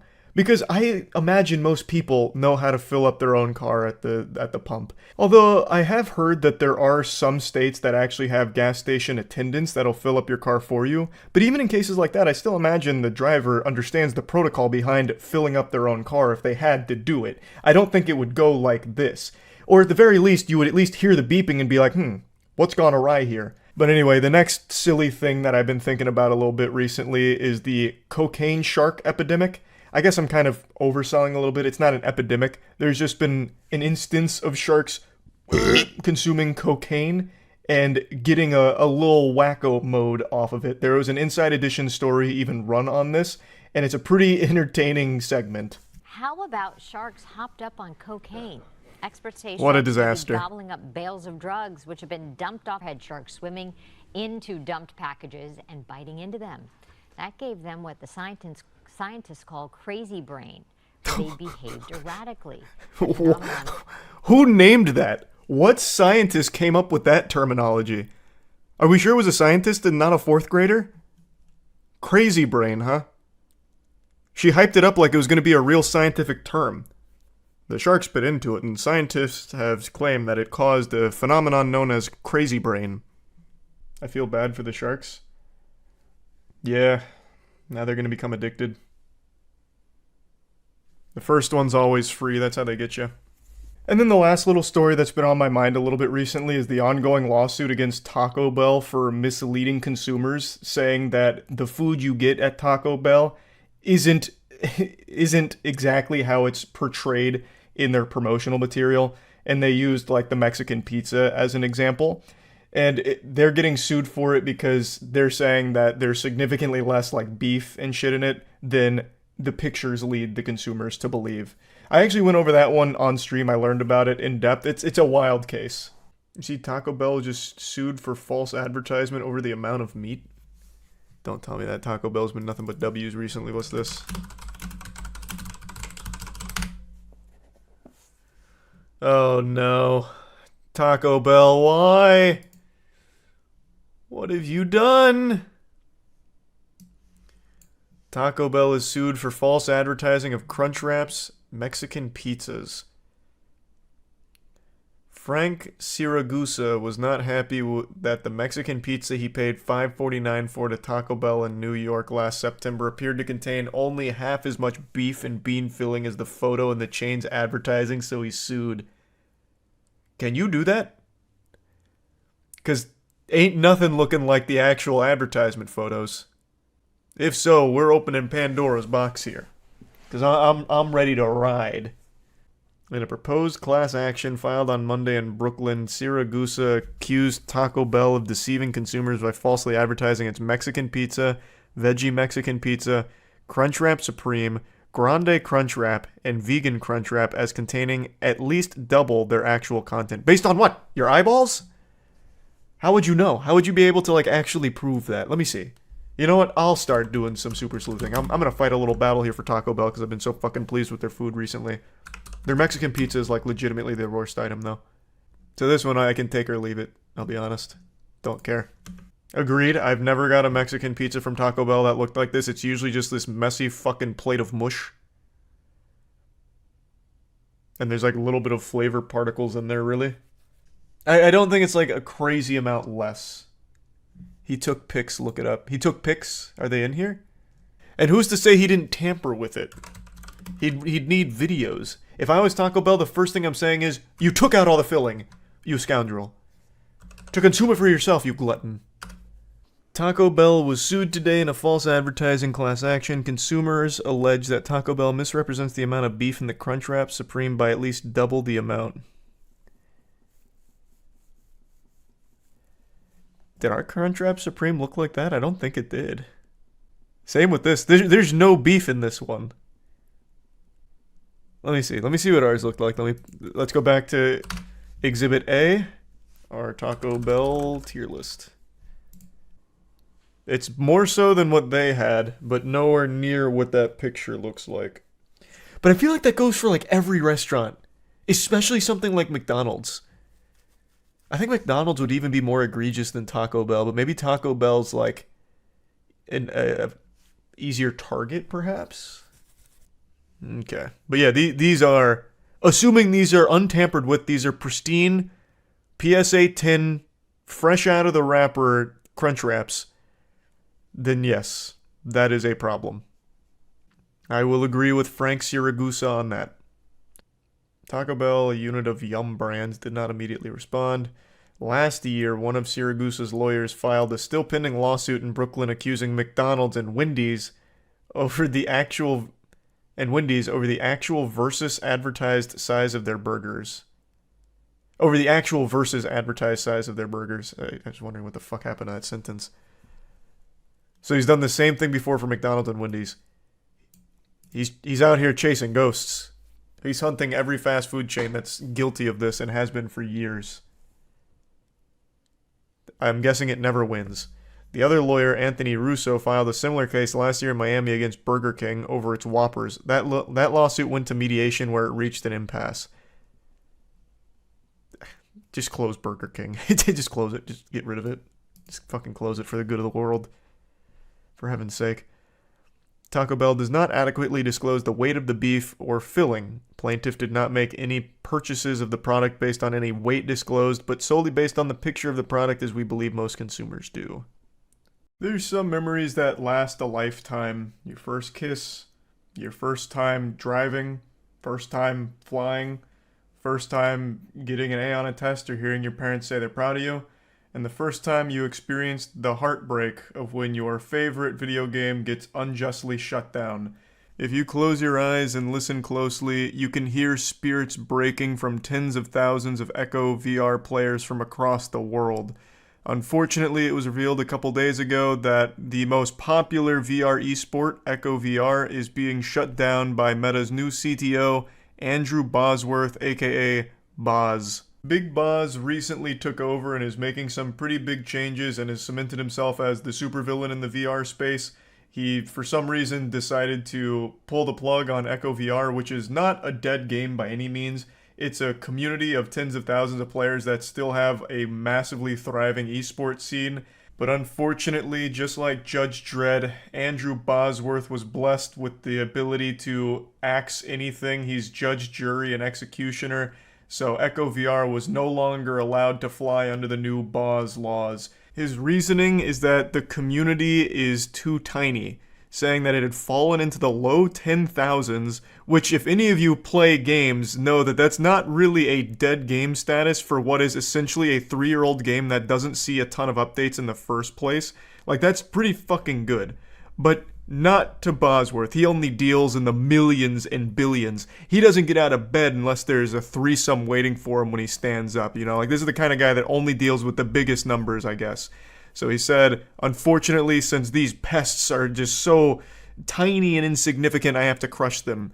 Keeping things alive takes work, Bosworth said. This is not like a return on investment money standpoint, it's just those resources could be put to other uses that I think will be useful to the now tens of millions of people who are in VR. He also says that Meta has some regulatory constraints that make it more expensive to maintain the game. So this is a bunch of baloney. This is horseradish. There's a bunch of fish paste here. That is a sizable community. That is a pretty strong user base for a game that's 3 years old and does not get active updates. You don't have a team that's on this that's dedicated to working on it around the clock. I just don't believe that's the case. I really don't. I don't think there's a ton of resources that are spent on the game as is, and I don't think taking those resources is going to somehow curb Meta's hundreds of billions of dollars that they're losing already. I'll never understand decisions like this from companies that could clearly afford to just keep this running and maintain the goodwill of tens of thousands of players, Because you cut these people off, they're not coming back. Where are they going to go? They're going to go to Horizon? No one goes to Horizon. That place is more empty than a dilapidated fucking insane asylum from the 1930s. No one goes to Horizon. The only people on Horizon are people that are trying to exchange drugs for Bitcoin. Or just like really shady fucking weirdos RPing. So these players are not going to Horizon, and it's not like you have a ton of other products to offer them. They're just not coming back. They were there mostly for Echo VR, I imagine. And now you've made them hate you. So you've lost them. I feel like the goodwill of them is more lucrative long term than the 4 or 5 developers that you may have been able to take off of Echo VR and put on your ad space, your mobile game ad functionality, or whatever the fuck you're going to use them for. It's a stupid decision. And they go very hard here. They are absolutely making sure the shit stays buried and dead. Like, they are putting it in the casket and sending it straight to the goddamn core of the earth. They're sending it right to fucking hell. Echo VR will never see the light of day if it goes Boz's way. The Boz went on to put his dick in his mouth one more time. He said, I will add one more thing on this. I know people are really focused on it understandably, which is that we looked at if we can open source it, and the answer is basically no. It's very deeply entangled with a bunch of our systems, and there's no. It'd be even less cost effective to do that. Can we spin it out or sell it? No, because we want the Ready at Dawn team to be continued to be focused on these other projects that we're excited about that I think are going to have a bigger impact on a bigger number of people on driving more adoption. I don't know if he realizes how big of an asshole he sounds like every time he opens his mouth. Everything that comes out is all about numbers. You guys are small, so you guys suck, which is why we're abandoning you out in the cold. Fuck you. Find your own way home. Like, it's fucking silly. If the game was truly dead, like it was a really small community, then I'd understand it. Like, that makes sense. Most people would understand it. But the game's doing, like, really well. They have, like, 3 other LAN events this year that have, like, $200,000 in prizing. Like, it's not a dead game. It's really not.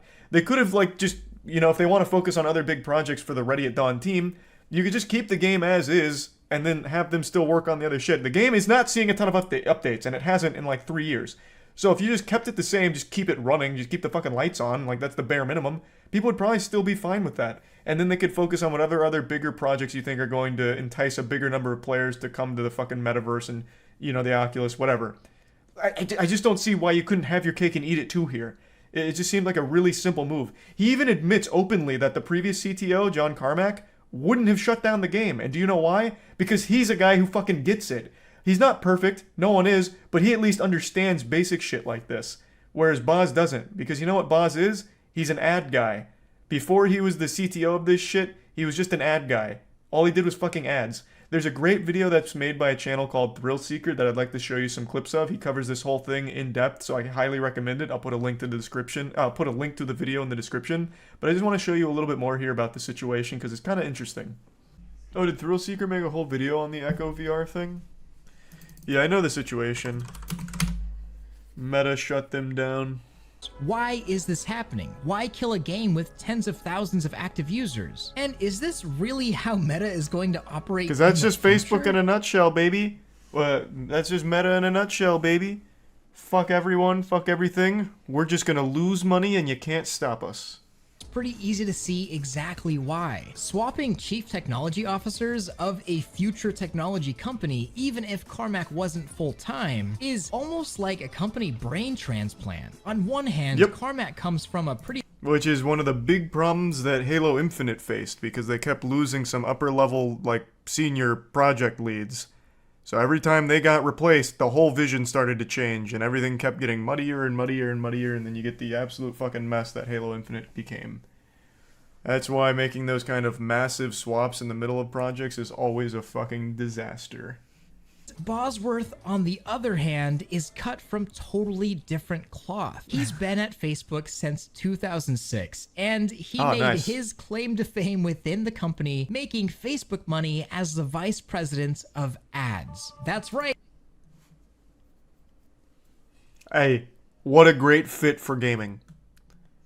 That sounds amazing. Let's take the vice president of ads and put him on the gaming space. That's just a seamless fit. Fuck yeah. That's the Boz, baby. Why the hell would he be put on the gaming space? What do you mean? Gaming is a multi-billion-dollar industry. Taking a guy who's all about just making money off like ads and shit, trying to monetize the gaming space. 100%. That's why they put him there. Plus, Meta lost like fucking, Jesus, what was it, like hundreds of billions of dollars or something in valuation over the last year? They're desperate. So they're going to sick the buzz on the metaverse, on the gaming space. We had a gaming legend, and now we have the legend of advertisements in charge of VR. And as But look how cool he hilarious is. and sick as that is, So what happened here? It just dwindled. The user base is small. It's loyal as all get out, but it's small. It's measured in the low 10,000s. Those resources could be put to other uses that I think will be useful to the now tens of millions of people who are in VR. And at some point, you have to make those choices. So, the tens of millions of people in VR, I can assure you, are not in the metaverse. Brother, that place is barren and empty.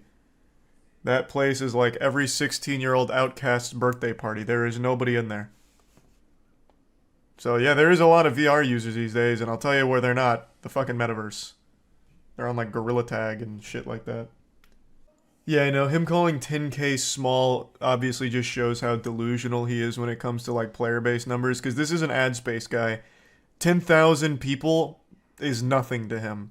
When he's working with like Facebook mobile ads and shit, that is barely a blip on the radar.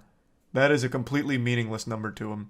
So he can't really separate that number in the ad space to the gaming space. Because a 10K, and I think it was, I imagine it was more than 10K, but even just a 10K user base on a multiplayer VR game is pretty fucking good. That's a strong community. But I do need to think about return on investment. And I'm not talking about money back to Meta. I'm not talking about trying to make money. That's good, because Meta doesn't make money. And you know who's not going to solve that problem? Goofball Boz. So I'm glad that's not on the priority list, because that shit is not happening. Talking about the return on the human capital, the people that could be doing something that's going to affect millions of people, but instead they're trying to keep something alive that affects 10,000s of people. I love how deeply it affected those people, but I just got to make those calls. It's part of my job. His job is legitimately to be hated. This guy has done nothing that people appreciate except for soulless corporate suits. This guy is a fucking chronic loser. He is an ad space guru. He pumps ads to kids on Facebook and now shuts down games that people like. This guy's entire position is to just be disliked. To be an unlikable heel. What a fate. What a fucking fate. Corpo slime. I mean, pretty fucking much, man.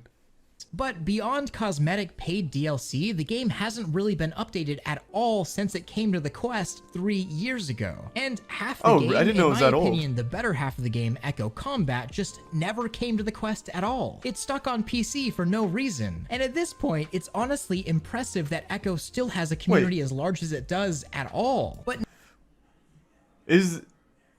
Wait, so is Echo... Did they still have a component elsewhere off of the Boz domain? Oh, because they haven't taken it down yet. Oh, okay. I'm talking about when they take it down. Are they affecting the one that is outside of the Quest? Like, are they taking the one that is on PC? Does the whole thing come down? Like, the PC one comes down too? Yeah, because they're shutting off all the servers. Got it. Okay. some people really don't care, and they'll just bend over and take it from any corporation that'll give it to them. But really, why do I even care? It's just a game. I will say, though, as far as corporations go, I think Meta has the least amount of meat swallowers in the world. Everyone from every walk of Earth hates Facebook, and Facebook as a company. Like, no matter where you are in the world or with your beliefs, everyone equally fucking hates it. I don't see many people ever defending it. I see some metaverse brainwashed people, but those are very small in number. Echo VR has need everyone's help to save Echo VR. It has 3 to 4 yearly LAN events and multiple esports leagues. Has a dedicated user base, putting money into making it the biggest VR esport. Yeah, so when this story broke, I kept seeing it touted as like the biggest VR esport. I don't really keep up with the VR scene much, so I wasn't very familiar, but I still think that's pretty cool. Hope someone sets up their own servers for this. Yeah, I'm going to tell you right now, that's going to be unlikely, especially with a company like Meta, and especially with a soulless weirdo like Boz. If someone tried to set up like their own private server, like if they tried to do what City of Heroes did, for example, I feel like Meta is the company that would 100% come after them legally. So I think there's a 0% chance of that happening. So once it goes down, it'll stay down. There's definitely still a fighting chance to save Echo. So does Thrillseeker do a call to action here? Because I don't really know how you save it beyond making a big stink online. And normally I'd say that does have a chance, but with Meta, I just don't think they give a fuck. I really don't. Someone out there has created a functional mod loader for Echo VR called the Vega Mod Loader. This has been used specifically in the past for professional Echo tournaments, mainly to change the server to play in a LAN environment. And those are kind of crazy also setup some here. Other adjustments with the Vega patch. The community is going to eventually reverse engineer the servers, whether that takes months or years to do, which it could take years. They're going to do it. So if they're they absolutely can do it. Like they absolutely could do that, and what would happen is Meta would sue them. It'd be a cease and desist if they keep going. That is exactly what happened initially with City of Heroes, and they ended up running private servers in secrecy for like 8 years, which was in a very big legal gray area. What are you doing, Io? Why are you trying to eat the trash can? I really do hope that they don't do that, because there's absolutely no harm in having the private servers. It doesn't hurt Meta's bottom line. Or what are you doing? What is going on over there? It does nothing to Meta's bottom line. It does nothing to their company. That it is completely a victimless thing to just have private servers of Echo VR persist. But these companies are fucking cutthroat, and I feel like Meta is definitely going to be one of the worst ones for it. And I gotta say, I am so excited to go work on some hardware videos now that aren't so loaded. But I also hope that you guys got to see a little bit behind what's going on at Meta right now. Hey, I got more reasons to hate Meta. They're just a company making VR stuff, love and they're that. doing a lot for the industry. Let me know what you thought below. Much love, Real out. That was good. That was an extremely informative look at exactly what was going on. I had a baseline understanding of what was happening, but this was a lot deeper into it. So now I have Two orders of magnitude an less space antagonist. to play with, thermal space to play. Boz. Have you ever heard the expression, saying goodbye is the hardest part? Well, it doesn't apply in this case. Saying goodbye is the easiest part, and also the happiest. Because today we say goodbye to John Riccitiello. He's not dead, but his reputation and career might be. And it should be. He should never work in the video game space again. He is a plague that infects it with the greediest, most outlandish ideas ever, and fundamentally ruins any type of goodwill the companies could ever muster. He has a worse reputation than E. coli. John Riccitiello sucks. Point blank. No reason to beat around the bush. I made a video talking about the Unity situation a couple weeks ago. I never gave the update in a separate video, but I'll just go ahead and give it now. I've talked about it on stream. Basically, the big drama that led to all this is Unity published some changes to how they're going to be doing business going forward. Is extremely fucking greedy, extremely ridiculous. There was a ton of backlash, and a lot of developers were making the switch to competing game engines and just abandoning Unity because they could no longer trust them, obviously. So, Unity did what the electric slide taught them to do. One hop this time and take it back now. So, they walked back most of their changes and put forth a more reasonable proposal, a more reasonable policy change where it would no longer be retroactively enforced, meaning any games that were made with the Unity engine prior to this new agreement are not subject to the new terms, the way it should be and should always be, as well as increasing the threshold that you'd need to reach to be subject to the changes in the fees and all that. Basically, they made a much more reasonable change. However, I don't think that exonerates them of the crime of cringe and greed. That was still an unforgivable sin that most people are still sore about because they did that out of nowhere and had no problems doing it either. No hesitation. They just dropped that shit and said, toodles. And that was that until the backlash was simply too much. And then they reluctantly had to change it. Now, John Riccitiello isn't solely responsible for that policy change, that greedy direction Unity tried to go. There were a lot of moving parts there. Once again, I mentioned Upper Echelon made a video covering it, and I still think his video on the situation is extremely informative, so if you want to know more about the inner workings that led to something like that, I highly recommend checking that out. But John Riccitiello is still the CEO, or was the CEO of Unity at the time, thus a leadership position for the company, the face of it. So, with the decision this detrimental, this apocalyptic, the doomsday that was brought forth from Unity, someone needed to shoulder most of the blame, and naturally that's going to fall on your CEO because that's kind of the face of your company. So John Riccitiello rightfully caught a ton of shit for that, and it seems today the decision to step down has been finalized, so he is no longer the CEO of Unity, which means he has done something unthinkable, something I wouldn't have ever imagined possible. He is a creature that was too greedy for EA, and now also too greedy for Unity. That's fucking mind-boggling. Almost impressive. Congratulations to John for making history here. For those that don't know, John, the money's gone Riccitiello, was previously with EA before Unity. And while there, he kicked around some pretty abominable ideas, such as charging per reload. His example was, we need to strike while the iron's hot, and when someone's in the middle of a game and they're shooting against an enemy, they run out of bullets and they need to reload, we charge them $1 for that reload, and they won't be price sensitive at that point because they're going to want to finish off the kill. I'm paraphrasing it, but I'm boiling down the point in a nutshell. Fucking charging per reload, he was listing as a gold standard example of great microtransactions. He also famously called developers fucking idiots if they didn't focus on microtransactions in their games. He's just an awful guy. He is the worst thing for gamers because he is someone that just wants to exploit the industry for selfish gain. But I'm not here to just keep talking about his past. Let's talk about John's future. Hopefully there is none in the video game space. I hope this is truly his last rodeo here with Unity. Why would you hire someone that keeps failing? His greed is insatiable, and it fucking sinks companies. Well, it doesn't sink them, like Unity and EA haven't gone anywhere, but it ruins reputations. Why would you want him in a powerful position at your company? It's incomprehensible, but I already know he keeps failing upwards. He shouldn't have been working in the video game space after his bout with EA. He should have never even made it to Unity, but he did. So, I have a sneaking suspicion John will continue to fail upwards, and he'll probably land a CEO position at fucking Ubisoft next. Like, he will likely be in another position in the video game space and finding more and more creative, degenerate ways to squeeze money out of the consumers, and that's just the cycle's going to continue. That's my prediction, but I hope I'm wrong.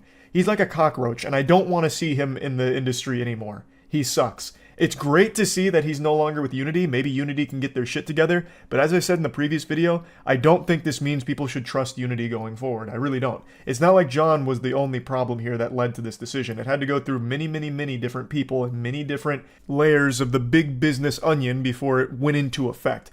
So them getting rid of John doesn't absolve them of all the sin. It doesn't get rid of the root cause of the greed.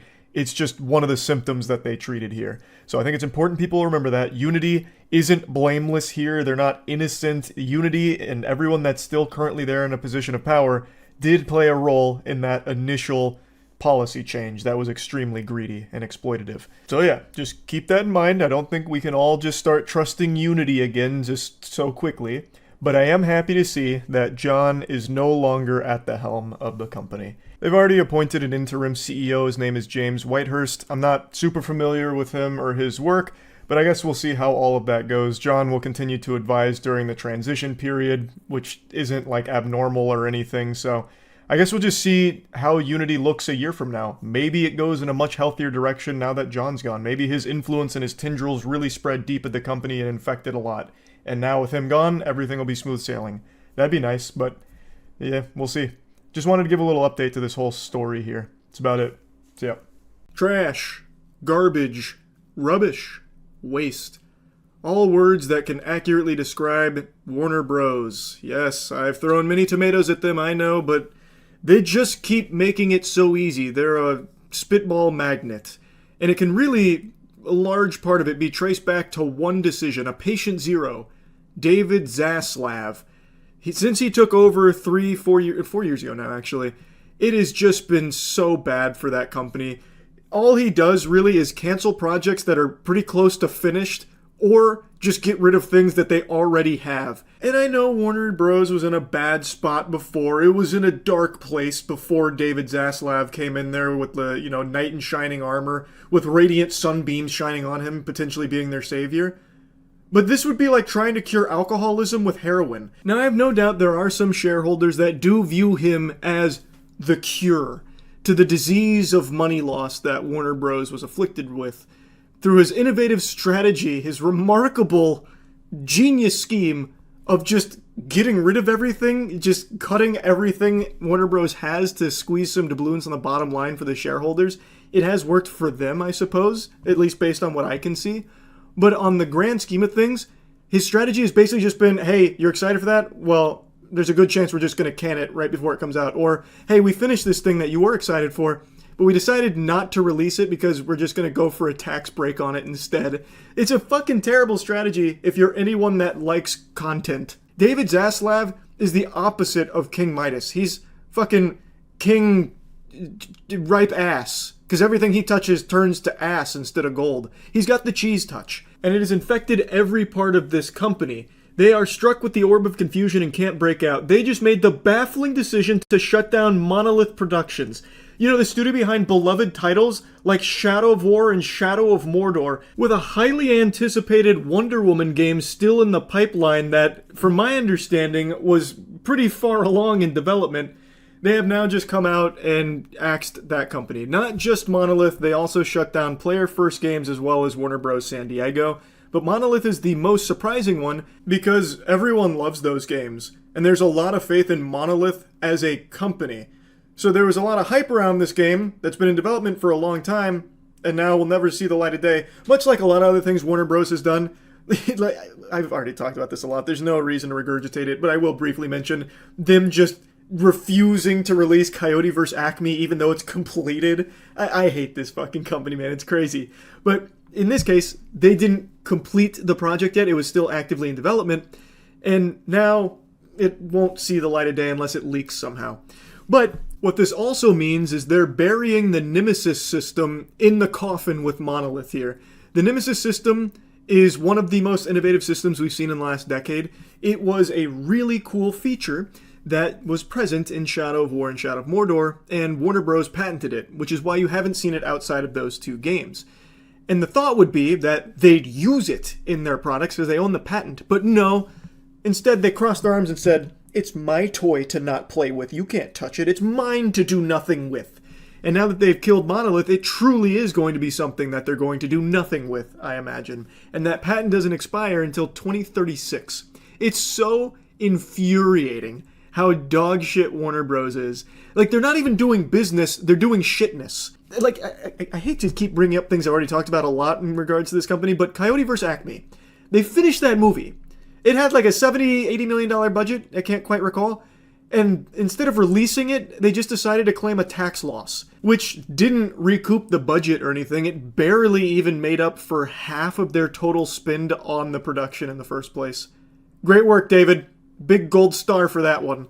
Let's go ahead and see what he had to say, though, about gaming in general with Warner Bros. So the main goal with the structuring of Warner Bros. Game development studios is that they want to focus on 4 really powerful games, according to the lobotomite himself, David Zaslav. Really powerful games like Suicide Squad Killed the Justice League, which lost them 200 million clams, by the way. Rocksteady wasn't on the chopping block. I love Rocksteady for their previous work. I fucking hate Suicide Squad, plus that company doesn't have, like, the most important people at it from back in the day. I don't know if they'll turn it around, but Suicide Squad Killed the Justice League was one of the worst games of 2024, and yet Monolith, who actually has majority bangers, heaters, and their last 2 games have been super heaters, somehow they're the ones that get axed? Okay, fucking make it make sense, David. Now, what he's actually referring to is Harry Potter, Mortal Kombat, DC, and Game of Thrones. Those are their key franchises, and they don't want to, like, venture out beyond there, even though I think this is super stupid to just marry your whole fucking development studios to just these 4 properties. I have said for a long time, I think the path forward for these studios is that they do a lot of smaller projects that don't cost as much or don't take as long to develop, and instead focus on being creative and unique. So that way there's not as much spend, but there's a lot more potential. Things like a hi-fi rush, for example. Like there's, I think, significantly more potential in that as opposed to just making a fucking $200 million Suicide Squad Kill the Justice League loss. But anyway, here's the statement in its entirety. We've had to make some very difficult decisions to structure our development studios and investments around building the best games possible with our key franchises. You've already failed. You haven't made the best games possible in a long, long time. Than Harry Potter, Mortal Kombat, DC, and Game of Thrones. After careful consideration, we are closing 3 of our development studios, Monolith, Player First Games, and Warner Bros. San Diego. This is a strategic change in direction and not a reflection of these teams or the talent that consists within them. The development of Monolith's Wonder Woman video game will not move forward. You know, interestingly enough, Wonder Woman's a DC game, huh? From a beloved developer? Why didn't that make it? I mean, it's part of your key franchise approach. What is this strategic direction here? To only put these properties in the hands of the worst developers? Like, I don't really know. I'm a little confused, to be honest with you. Monolith was extremely talented with a lot of faith in their brand, and you gave them a DC property, which you're saying is your key franchise. So why would you take them off of that in order to instead have Rocksteady work on another super stinker? Like, it's not like Monolith was working on something obscure no one knows, you know, like Dino Custodians, Janitors in Space, Prehistoric Plowing. Like, it's a well-known IP with an extremely well-known developer that people love. It just doesn't make sense. Our hope was to give players and fans the highest quality experience possible for the iconic character, and unfortunately this is no longer possible within our strategic priorities. And I think this is all code for not live service enough. We couldn't nickel and dime our community enough, so we had to let them go. We couldn't find ways of monetizing Wonder Woman to the same inefficient level as Suicide Squad Kill the Justice League. This is another tough decision, as we recognize Monolith's storied history of delivering epic fan experiences through amazing games. We greatly admire the passion of the 3 teams and thank every employee for their contributions.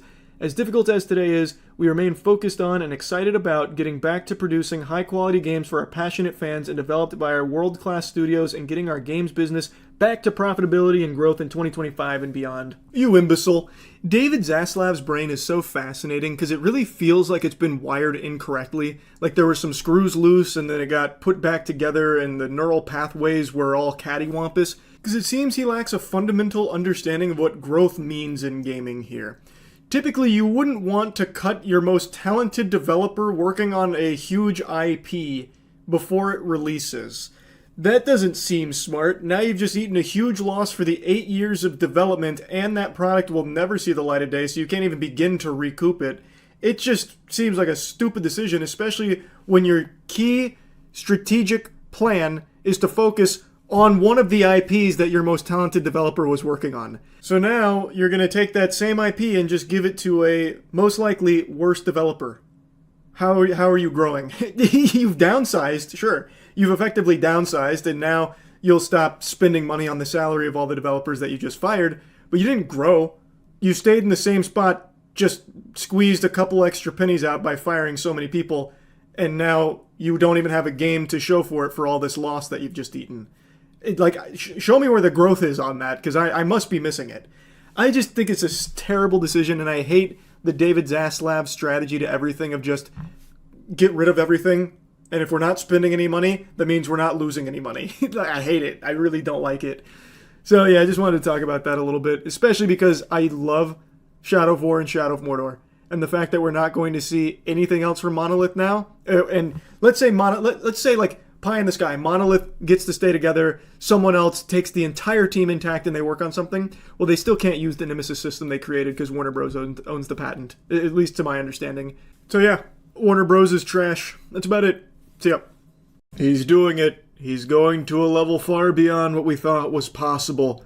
Randy Pitchford is goober maxing right now. He's the CEO of Gearbox, the studio behind Borderlands, and his take on Borderlands 4 potential prices leaving a sour taste in a lot of people's mouths. Someone said, Randy, this game better not be $80, don't take that risk. Randy responded by saying, A, Not my call. B, if you're a real fan, you'll find a way to make it happen. My local game store had Starflight for Sega Genesis for $80 in 1991 when I was just out of high school working minimum wage at an ice cream parlor in Pismo Beach, and I found a way to make it happen. Pismo? More like piss mode. Randy's going freaky style on this guy right now for no reason. He's like telling an old war story here, starting to sound like Lou Pickles from Rugrats. I had to walk 15 miles uphill in the snow with only $80 in my fist so I could play Starflight on the Sega fucking Genesis. Who are you? If you were a real fan of Borderlands, you wouldn't be poor in the first place. If you were a real fan of Borderlands, you would spend $80 on this game, no questions asked. Now, obviously, this has ruffled a lot of feathers. In classic Randy fashion, he is the worst thing for his games. They really need to keep this guy in cryosleep. It is brutal anytime Randy gets the stage, like a little bit of limelight here, he somehow finds a way to deflate everything about what he's talking about. Now there's also a video clip that came out today where he once again mentions the price. Worth noting, it's not confirmed that Borderlands 4 is going to be $80, but even still his attitude here about like, well, if it is, real fans would find a way to put that in their budget. Make room for Borderlands 4 in their life, that is, if they are a real fan and actually have money. Everyone knows Borderlands fans have to have money, otherwise you're not a real fan. So it should be a non-issue if we do decide to make it $80. Like, that's the way it's perceived with what he's saying here. It's just super douchey, and it's really tone-deaf, because right now a lot of people are really upset with the pricing of these games going forward, with Nintendo and Microsoft announcing the $80 price tag, looking like it's going to be the norm. Randy, I got a tough one for you here. Oh, you got a spicy one for me? I don't know the answer. I don't know. Why is it always me that has to do the spicy ones? All right. What will the game's price be? That's an interesting one. I don't know this. The price? Really? Now? I'll tell you the truth. I don't know. He says he doesn't know what the price will be, there's a lot of factors that go into it, and he starts to explain what it looks like from their perspective of everything that's going into it and how the budget is significantly higher, this and that, so as of right now, he can't give like a solid answer on exactly what the set price is going to be. We've got a competitive marketplace where people want to, or the people that make those choices want to sell as many units as possible, and they want to be careful about people that are price sensitive. So there's some folks that don't want to see prices go up, even the ones deciding what the prices are. There's other folks accepting the reality that game budgets are increasing and there's tariffs for the retail packaging, and like, it's getting gnarly out there, you guys. Borderlands 4 has more than twice the development budget. Basically just saying there's a lot more money that's going into developing this title and a lot more factors at play that make it difficult to say exactly what the price is going to be. There's some people internally that don't want to see the price go up, while others are accepting the reality that it might have to. So he doesn't have a straightforward answer at the moment for the price point, but he does say something very interesting about how Borderlands 4 budget is more than twice the budget for Borderlands 3. That's a bad thing. I don't understand, I've talked about this a lot now for years. These budgets are getting so bloated and so inflated. These games are set up for failure because it is so expensive to make them that the amount they would have to sell is completely unreasonable in a lot of cases. The budget for Borderlands 3 was over $100 million. I think it was like $140 million. If this is more than twice that budget, we're looking at a $300 million game, to develop. That's crazy. And this trend can't continue where the budget for every new game has to keep doubling. Eventually, something's gotta give. And in a lot of cases, that increased budget doesn't mean an increase in quality. Usually, I'm not even going to say usually, but sometimes it will often result in a worse game because then they get afraid with how much money is invested to take any risks, so instead they stick to the same formula that people are kind of tired of and fatigued with, like Ubisoft, for example. Those budgets are huge, but the games don't change that much. They're very similar to one another, which is why so many people over the years have gotten really tired of the Ubisoft formula, even though the budgets are increasing. So it's not like a higher budget guarantees a better game, and in some cases it sometimes just means a worse game, because they're now too afraid and too risk-averse. So it is concerning to see or hear that this budget is already double Borderlands 3. I think that there's probably no world where this is a sub-$80 title. Microsoft and Nintendo are already setting that pace. He does also make a mention like Microsoft and Nintendo are, kind of solidifying the $80 price tag, but we're not sure if we're going to follow that ourselves yet or if we're going to keep it at the same price we've been.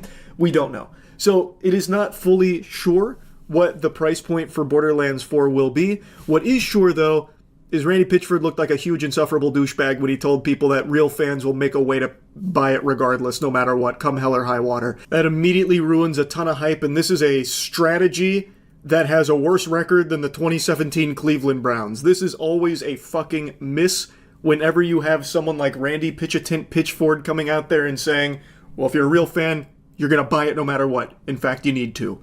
Like, making that insinuation, it's just a horrible look. So, obviously people have been pretty upset with him, but I want to be clear, I've been making fun of this guy for years. But for a long time, actually. It seems like a lot of people don't remember that a while back he had left a USB stick of porn at the medieval times. So, he brought a USB stick of porn to the medieval times and somehow it just got left behind, and then when it was recovered, there's like cam girl squirting porn on it, and then Randy went on a podcast to defend it, saying that like he downloaded this squirting porn because he knew it had to be a magic trick, and he was studying how she was getting so much fluid out of her pussy. Cam girl pornography. Have you ever watched? Do you know what cam girl pornography is?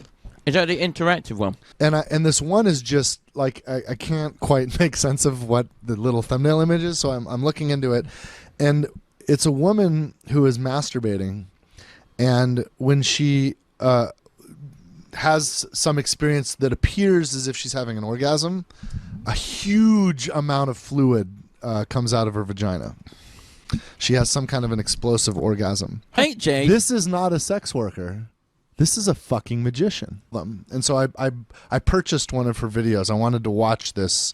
You wanted to work out the method. I wanted to work out the method, but it was late, so I copied it over to this memory stick. Why? Why would anyone ever do that? Like, this whole story is already peculiar and weird, but that last little nugget is such a head scratcher. So you purchased one of this cam girl's videos where she's squirting at you, and you were so mystified by it that you believed that she wasn't even a porn star, she was a magician, and you wanted to figure out how she performed the trick. So you download it, and I guess you're putting it up on the big screen like the Jumbotron as you're hyper-analyzing it, but why would you ever copy it to a fucking memory stick and take it with you places? Like, where are you bringing it? Why do you need access to that on the go? You taking it to a forensic laboratory to get the experts on the case or something? Like, why would you ever even lug that around with you to a medieval times in the first place? It just doesn't make any sense, unless you had like scheduled a meeting with Merlin the Wizard at the fucking medieval times or something to get the Council of Wizards on the case here to figure out how she was erupting with squirt fluid, with squirt juice. Like, what in the fuck? I know this has absolutely nothing to do with what we're talking about today, but I couldn't miss this opportunity to drop this little tidbit of lore on your lap here with Randy Pitchford and the Philosopher's Nut. Like, it is so baffling. Anyway, though, yes, Randy Pitchford once again made a fool of himself with the whole Borderlands 4 price take that he gave there. That was a big blunder. And yeah, anyway, that's really about it. So yeah. Have you ever heard of Andy Owen? Well, you're about to. I'm going to drag you kicking and screaming in front of an Andy Owen original here with this big meltdown that she had on video where she made an absolute fool of herself. Now, Andy Owen is the head of Miller Knoll, which is the company most famous for their Herman Miller chairs. They're high-end chairs, and with the way people talk about them, I have to imagine that shit is made out of, like, unicorn hide or something. Like, it is actually fucking sewn with angel's tears. It must be so fucking comfortable with the way people rant about how amazing they are. I've never seen them, I've never tried them, so I don't really have a horse in that race on whether or not Herman Miller chairs are worth their price or whatever. But all I can tell you is Andy Owen is not worth her salary because she just embarrassed that whole company. In a nutshell, she had a video come out that surfaced where she was telling the employees that they need to stop worrying about not receiving company bonuses. They need to just do the work and everything's going to be all right. They need to focus instead on hitting their company's $26 million sales goal, and that's all that matters. Fuck bonuses, who cares? Meanwhile, she's getting a nearly like $4 million bonus herself. So the employee bonuses are kaput, but hers is still just fine. And her video is just so bad. And it was so bad, in fact, that she has already released an apology. In an email sent to employees, she said, "I want to be transparent and empathetic, and as I continue to reflect on this instance, I feel terrible that my rallying cry seemed insensitive.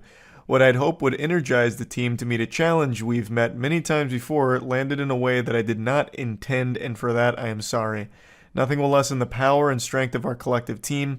My appreciation for each of you is huge, and I will continue to do everything I can to help us meet our shared goals. Thank you for your hard work, your grace, and for the commitment you show to one another and our company every single day.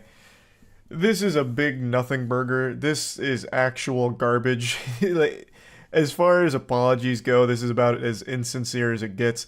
This is corporate PR speak. It's not like she was giving a rallying cry. She literally just started vomiting, just diarrheaing out cliches and just worthless platitudes to her employees before getting visibly angry that her employees were upset about not getting a bonus. And then even told them to leave Pity City. So it's all stupid here. This apology is trash. The most important thing we can do right now is focus on the things that we can control. None of us could have predicted COVID. None of us could have predicted supply chain. None of us could have predicted bank failures. But what we can do is stay in front of our customers, provide the best customer service. Maybe I should really understand the situation beforehand. So this right now sounds like National Lampoon's Christmas Vacation with axing the bonuses last minute. After telling employees to leave Pity City over lack of bonuses. Damn. Actually dropped an unironic welcome to the wambulance. How about a side of French fries? Jesus Christ. CEO of the high-end furniture company is sparking backlash over a video in which she exhorts employees to leave Pity City. After some asked about staying motivated in the absence of a company bonus, Andy Owen, whose company Miller Knoll sells the iconic Herman Miller Aeron chair, along with other upscale furniture, responded in a 1 minute 21 second clip. Okay, this is all about the clip. What's like the actual situation though? So it looks like she got a multi-million-dollar bonus and canceled all of the employees' bonuses. Okay. Is there any reasoning at all beforehand? Any like prerequisite lore I need to be familiar with? Doesn't seem like it. Also, Herman Miller chairs I know are like the holy grail of comfort for people. Matt, for example, can't stop talking about Herman Miller chairs. But I've never seen nor tried one. Service we can. Get our orders out our door. Treat each other well. Be kind. Be respectful. Focus on the future because it will be bright. It's not good to be in a situation we're in today, but we're not going to be here forever. It is going to get better. So lead. So many platitudes so Treat quickly. people well. Talk to them. Be kind and get after it. Don't ask about what are we going to do if you don't get a bonus. Oh, yeah, she's starting to get a little animated. She's literally just regurgitating the biggest fucking cliches of all time.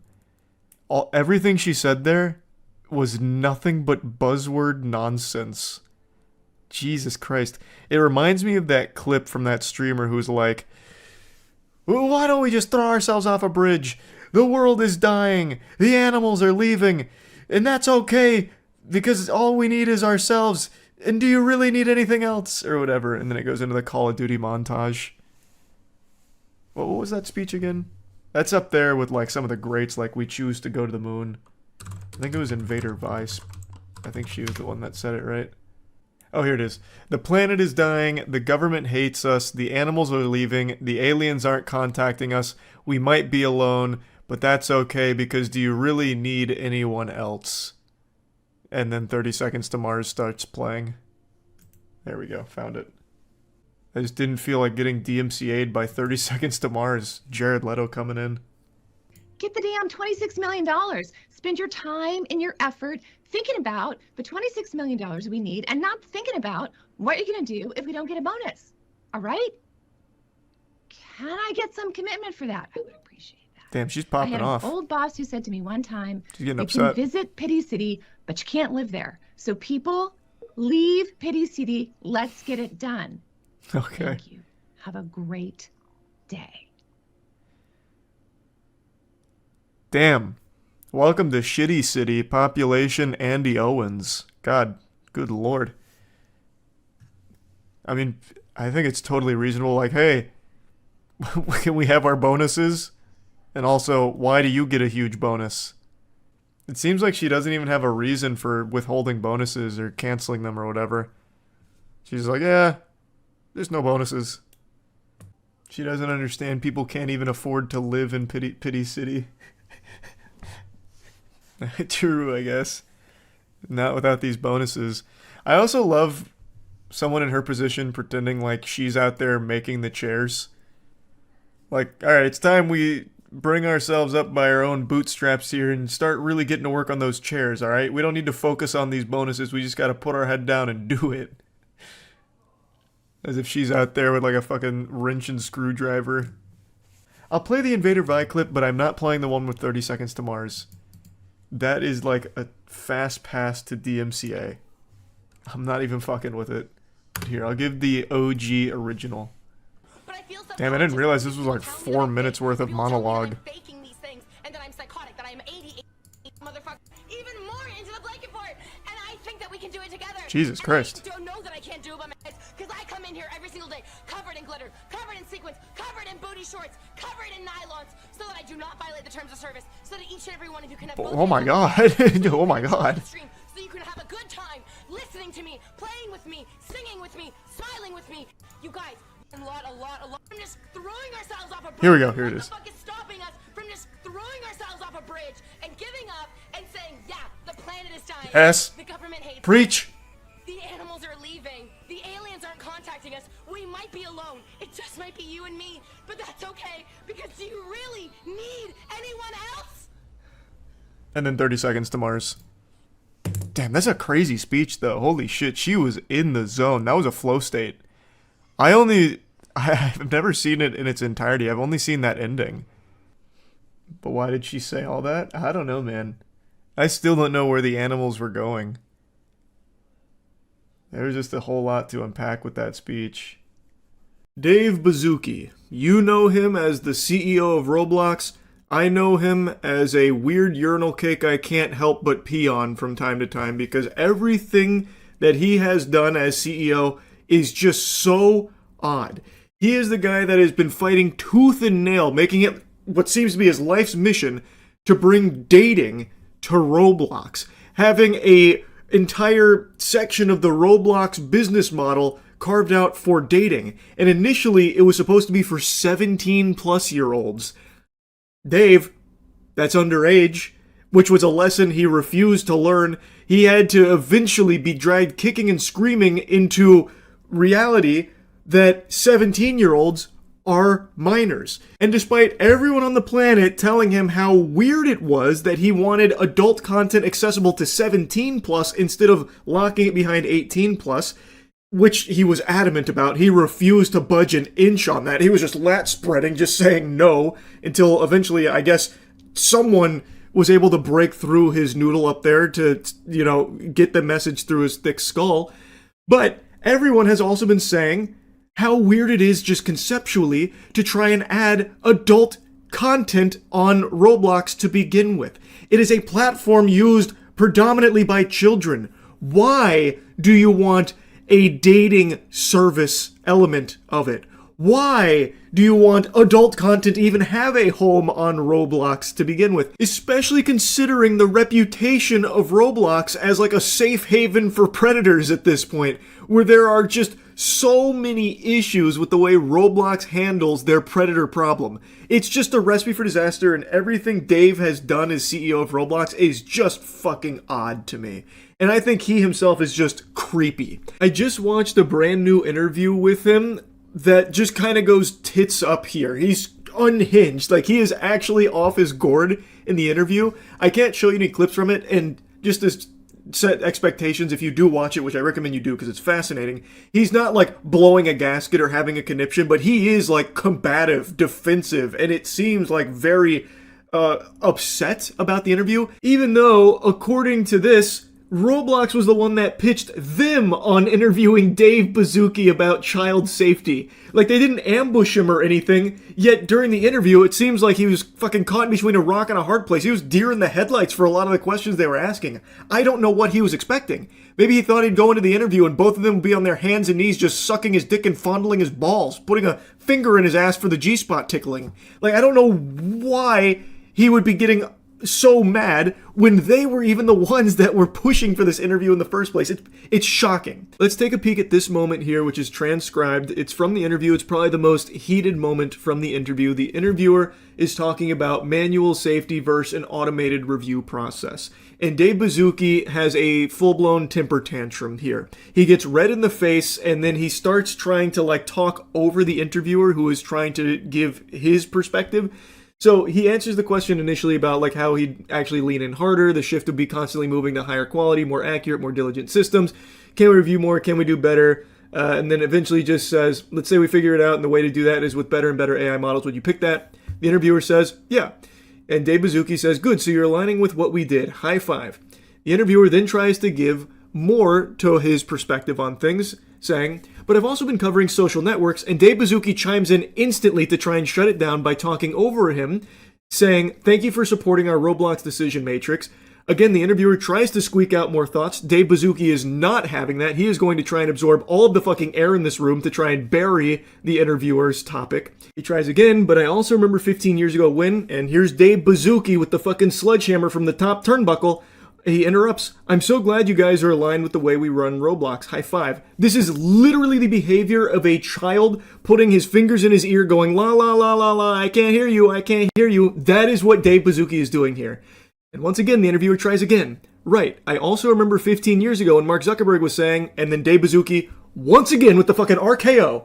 Is this a stealth interview where actually you love everything we're doing and you're here to stealthily support it? Watching this segment of the interview was extraordinarily uncomfortable. It was so awkward. It had me kind of squirming in my seat a little bit, listening to this imbecile start to get combative here and try and bully the interviewer into submission to try and like force camaraderie or something. Oh, so like high five, you support us. Hi, stop, shut the fuck up. High five, you support us. You like stealthily love everything we're doing, am I right? Fist bump, put her here. You want me to sign you up for the Roblox dating service? I know. Alright, I'll give you an account. It's fucking weird. This guy sucks. He is so creepy. And if you want further evidence of that, just look at the way that the interview starts. Dave Baszucki immediately just kind of goes mask off here when asked what he thinks about the problem of predators on Roblox. His response was, we think of it not necessarily just as a problem, but an opportunity as well. How do we allow young people to build, communicate, and hang out together? How do we build the future of communication at the same time? You couldn't script a worse answer. When asked about his perspective on the predator problem with his platform, he said he doesn't view it just as a problem, but an opportunity. What? Pardon? Say that again for the people in the back on the bleachers. What did you just say about the predators preying on children on your platform? You view it as an opportunity? What a remarkably stupid thing to say, but maybe he's being very honest. I have always got the impression, and many others, that Roblox doesn't take the predator problem very seriously. There has been nothing in Roblox's history that leads me to believe that they do as much as they possibly can to keep children safe on that platform. So maybe this is Dave Baszucki just going full goatsy here and letting us take a peek at the foul insides. That he just doesn't really care that much, and really, it's not just a problem to him, but a real opportunity. I think, and this is being very charitable, but I think, based on the way he continued in the interview right after that, what he was trying to get at is that he's viewing this as a big conundrum that they're trying to solve of how do you grow all of these tools with one of the biggest platforms on the planet while also trying to like moderate it. So then he was going into like the state-of-the-art tools they're working on, like the age estimation features and the AI moderation tools and stuff like that. So it seems like he's trying to say like he's viewing it as an opportunity to grow their safety measures, kind of. I'm kind of making a big, generous leap based on how he was saying things, but the way he paints it as like an opportunity is crazy to me, because this is a huge issue that has been festering in his platform for many, many years, with who knows how many countless victims, how many countless children have been preyed upon by predators on his platform, and they have just simply not done enough to keep them safe, and even at times actively made it harder for those predators to be held accountable. And instead of like recognizing just how big of a problem that is and how bad it's gotten, he instead says that it's not just necessarily a problem, but an opportunity. That is so fucking tone deaf and just a really weird sentiment to even try and be expressing here when asked that question. And the interviewers do continue to talk about this subject, and it really seems like Dave Baszucki was completely caught off guard with his fucking pants down here. So the interviewer goes on, yeah, I mean, you mentioned sort of kids leaving the platform, and it does become clear in those lawsuits that Roblox is kind of, where predators go to find kids, but then they do try to, and Baszucki once again cuts in, well, I would say in the lawsuit or press, yes, I would categorically reject the actual description of what you're saying, but yes, what you might read in the news would portray it in that way, but then the interviewer interjects, you don't think you have a problem with predators on the platform? To which Baszucki says, I think we're doing an incredible job at innovating relative to the number of people on our platform and the hours and really leaning into the future of how this is going to work. Now, I get being the CEO of this multi-billion-dollar corporation, you can't just go out in there and say, yep, tons of pedophiles, predators running rampant on the streets of Roblox. I know, it's gotten bad, but don't worry, we're doing our best to put out the fires. I know he can't just say that up front, but he's just kind of like outright denying the existence of how big this problem is. And if I was a parent of a child who played Roblox and I saw this interview, I am deleting their account this same afternoon. Like, this is a CEO that I have no faith in keeping children safe on the platform from these bad actors that are preying upon them on Roblox. This interview, like, it is such a disaster. I don't know how he or anyone on the Roblox team thought that this would be a good idea for them if he is this unprepared to handle real questions about a very legitimate problem with his platform. And what's crazy is he is just like comically delusional and creepy and scummy. Like, not even just in the way he handles the questions about child safety on the platform, but one of the hosts here asked him a joke question about should there be a poly market for kids inside of Roblox, which is clearly in jest. Would you ever put a prediction market inside Roblox, like let kids bet with their Robux and say, I bet he's going to steal a tung sahur? I know I've reached unk status at 31 years old. I have no fucking idea what that means. And then the other host chimes in, or I bet he's not going to dress to impress. And Baszucki, upon hearing what is clearly to most sane people a joke of a question, actually talks about why he thinks that's a very good idea. I think we would have to do that once again. I'll share some of the complexity. Every single country in the world has different legislation around loot boxes and kid gambling, and so we would have to be, it sounds very fun and obvious, like I love that. That is his perspective on kid gambling, by the way. It sounds very fun and obvious. And then the interviewer chimes in saying, oh, to be clear, I think this is a horrible idea. And then there's laughter. I was just interested if you were thinking about it. And Baszucki says, well, I actually think it's a brilliant idea if it can be done in an educational way that's legal. And so imagine no free Robux, no free prizes, just a game called the Dress to Impress Predictor, where it's not like trying to get kids money or anything like that. I would be a big fan of it. And then the interviewer's, interesting. Yes, start them young. That's what I always say when it comes to gambling. You're never too young. This slimy worm is unironically actually trying to preach the pros of enabling kid gambling on Roblox. He's trying to say, well, no free Robux, no free prizes or anything, but what if it's educational? Educational gambling, of course, Dave Baszucki. How did I not think about that with educational gambling on Roblox? Absolutely, yeah, that won't open the door to anything bad. Oh my goodness, yeah, of course. It makes so much sense, David. He doesn't even try and like spruce it up a little bit, clean it up, tidy up the rough edges there of like children gambling. He himself literally says the word kid gambling. So he is just fully open like, yeah, kid gambling. Like, maybe that is a brilliant idea we should consider. Like, he's not even trying to like skirt around the loopholes like mystery boxes of Labubu or something like that, or like a Pokemon card product, like TCG boxes or something. Like, he is just saying, oh no, kid gambling. Yeah, no, actually, that's a brilliant idea. We'd have to find a way to do it legally, of course. I'm sure there's a way, but it could be great education. Wild. Actually wild. Like I said, I highly recommend you check out the actual interview. It is unbelievable that not only did he agree to do this interview, but that it was their idea to do this interview in the first place. He wanted to be interviewed, apparently. Unreal. I just had to yap about this once I watched it. That's really about it. So yeah. I've talked about tons of evil companies and industries over the years, but the one I want to talk about today makes Umbrella Corp from Resident Evil look like Weenie Hut Jr. Health insurance. Now, I've ranted and raved about health insurance on stream quite a few times, way before the big thing that happened recently. And I'll just be clear up front that I'm not here to talk too much about Brian Thompson getting banished to the Shadow Realm. I'm here to talk mainly about health insurance itself and how corrupt and malicious it is, as well as the United Health Group CEO Andrew Whitty's video that he made about the response to this whole thing. So to be clear, Brian Thompson was the CEO of United's insurance division. Andrew Whitty is the CEO of United Health Group.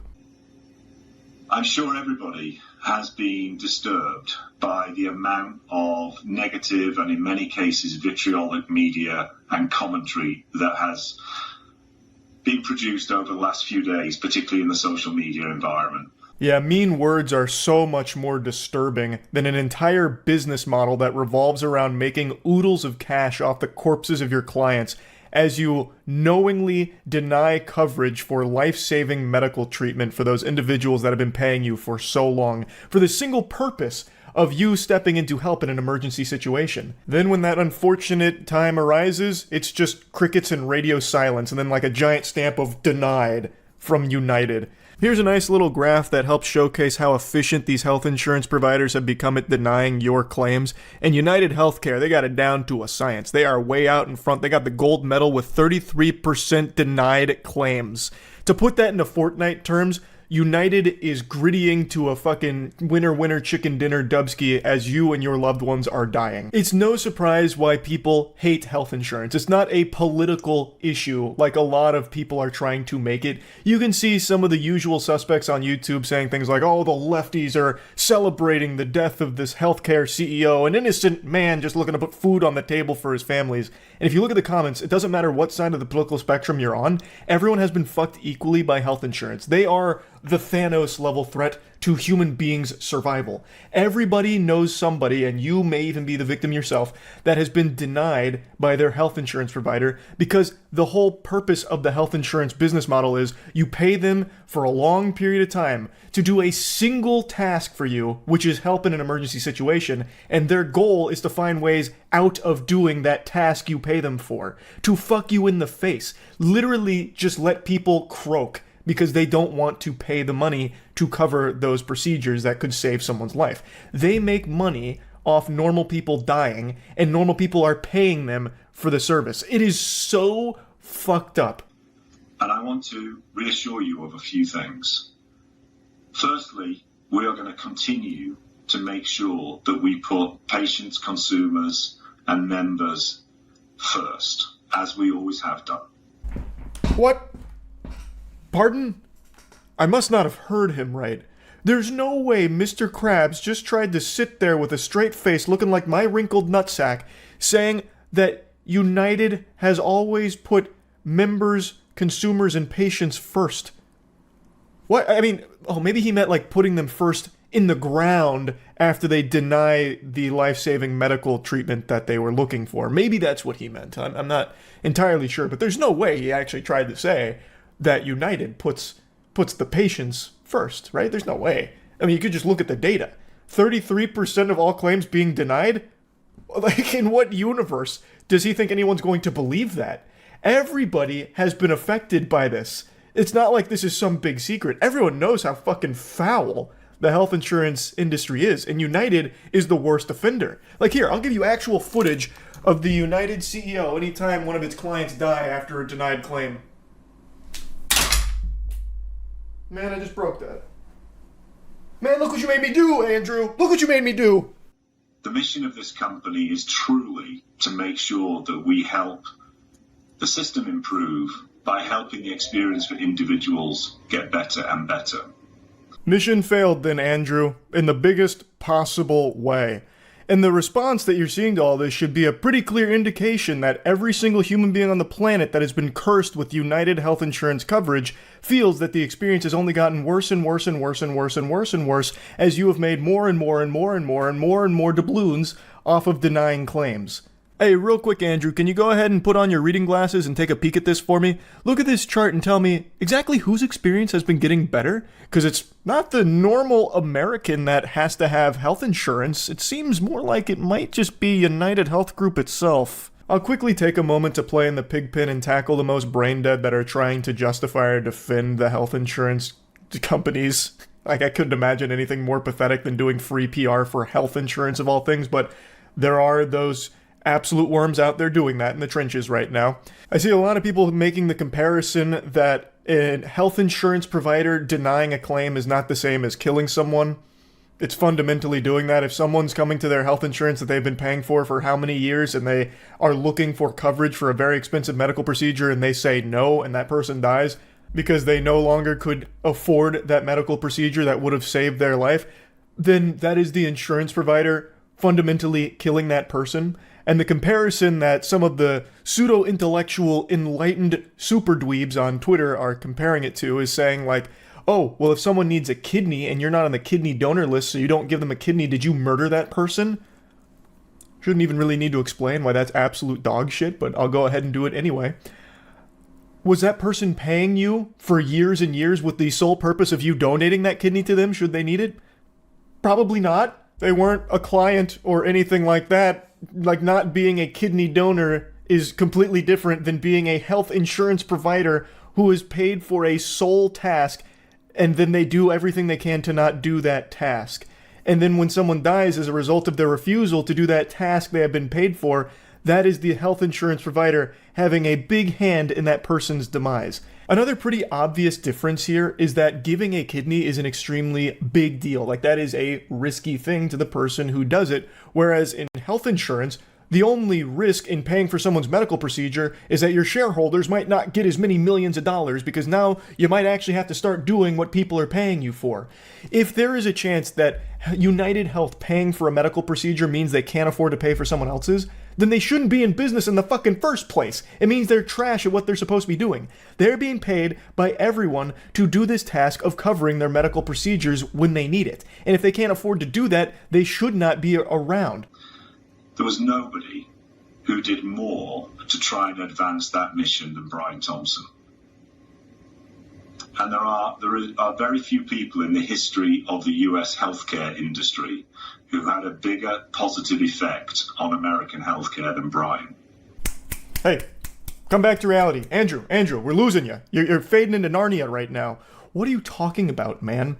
Making tens of millions of dollars at a company that leads the nation in denied health insurance claims is not pushing the industry in any positive direction for normal Americans, man. And we are going to make sure that we not only acknowledge and honor that legacy of Brian, but we will continue it. That's right, everyone. We are going to be pushing for 50% denied claims next year in honor of this mission. It's a lofty goal, but I think we can deny even more claims come 2025. So mark your calendars. 2025 is United's year. We're making history. Half of all claims will be denied. Mark my words. Like, this isn't something to get excited about, man. The mission has just been growing your profits while denying more claims. So you proudly announcing that you're going to be continuing that mission is about as painful as you coming out and saying that you're going to continue waterboarding me. Like, why would I be pumping my fist about that? The only one that gets excited there is your shareholders. Our role is a critical role, and we make sure that care is safe, appropriate, and is delivered when people need it. And we guard against the pressures that exist for unsafe care or for unnecessary care to be delivered in a way which makes the whole system too complex and ultimately unsustainable. What is sustainable, though, is all of that growth United keeps experiencing. That's what really matters. We need to make sure that is sustained. This is garbage, man. This is actual just baloney. He's just blabbering about nothing. It's a yappuccino trying to spin this as like them trying to do something good. It's not. What Andrew and his company deem unnecessary care is completely unreasonable oftentimes, where it is very necessary for the patient to stay alive.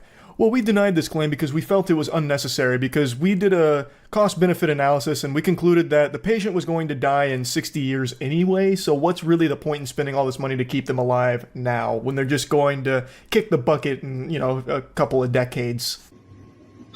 So we're going to continue to make that case. We will continue to do the work we do.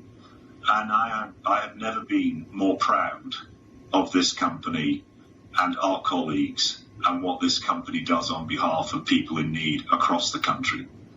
You would really think, with what happened here, someone like Andrew, and I don't believe that he's even really human anymore. I believe he has sold his soul many, many years ago and is just this hollow husk that's only filled with money. But you would still think at some point the neurons would fire in his noodle and he'd see this response and be like, that mission, about helping people, kind of failed at that, didn't we? Maybe we should do something different. But he hasn't even had that realization. Or maybe he has and he just doesn't care, which is the more likely explanation. But you would just truly think that the reality would set in like, oh, people fucking hate us. People are awake to how exploitative we are and how we are actively making their lives harder. I encourage you to tune out that critical noise that we're hearing right now. It does not reflect reality. It is simply a sign of an era in which we live.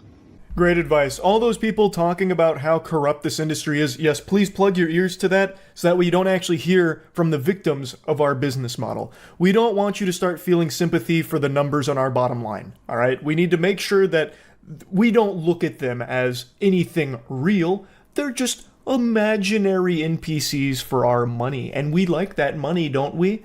It's just so crazy. It's so crazy. He's saying that it doesn't reflect reality. Brother, that is the reality. These are your clients that are coming out and sharing their experiences. It doesn't get any more real than that. As opposed to your fucking barnacles that you're vomiting out here, that is the fraudulent fakeness. The reality is that people have been fucked by your health insurance company and plenty of others. The industry is rotten to its very core, and people know that, which is why this isn't some big political issue of left and right.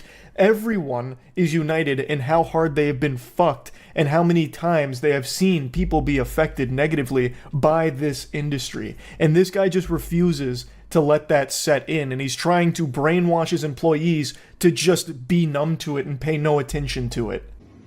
What we must do is focus on what we know to be true.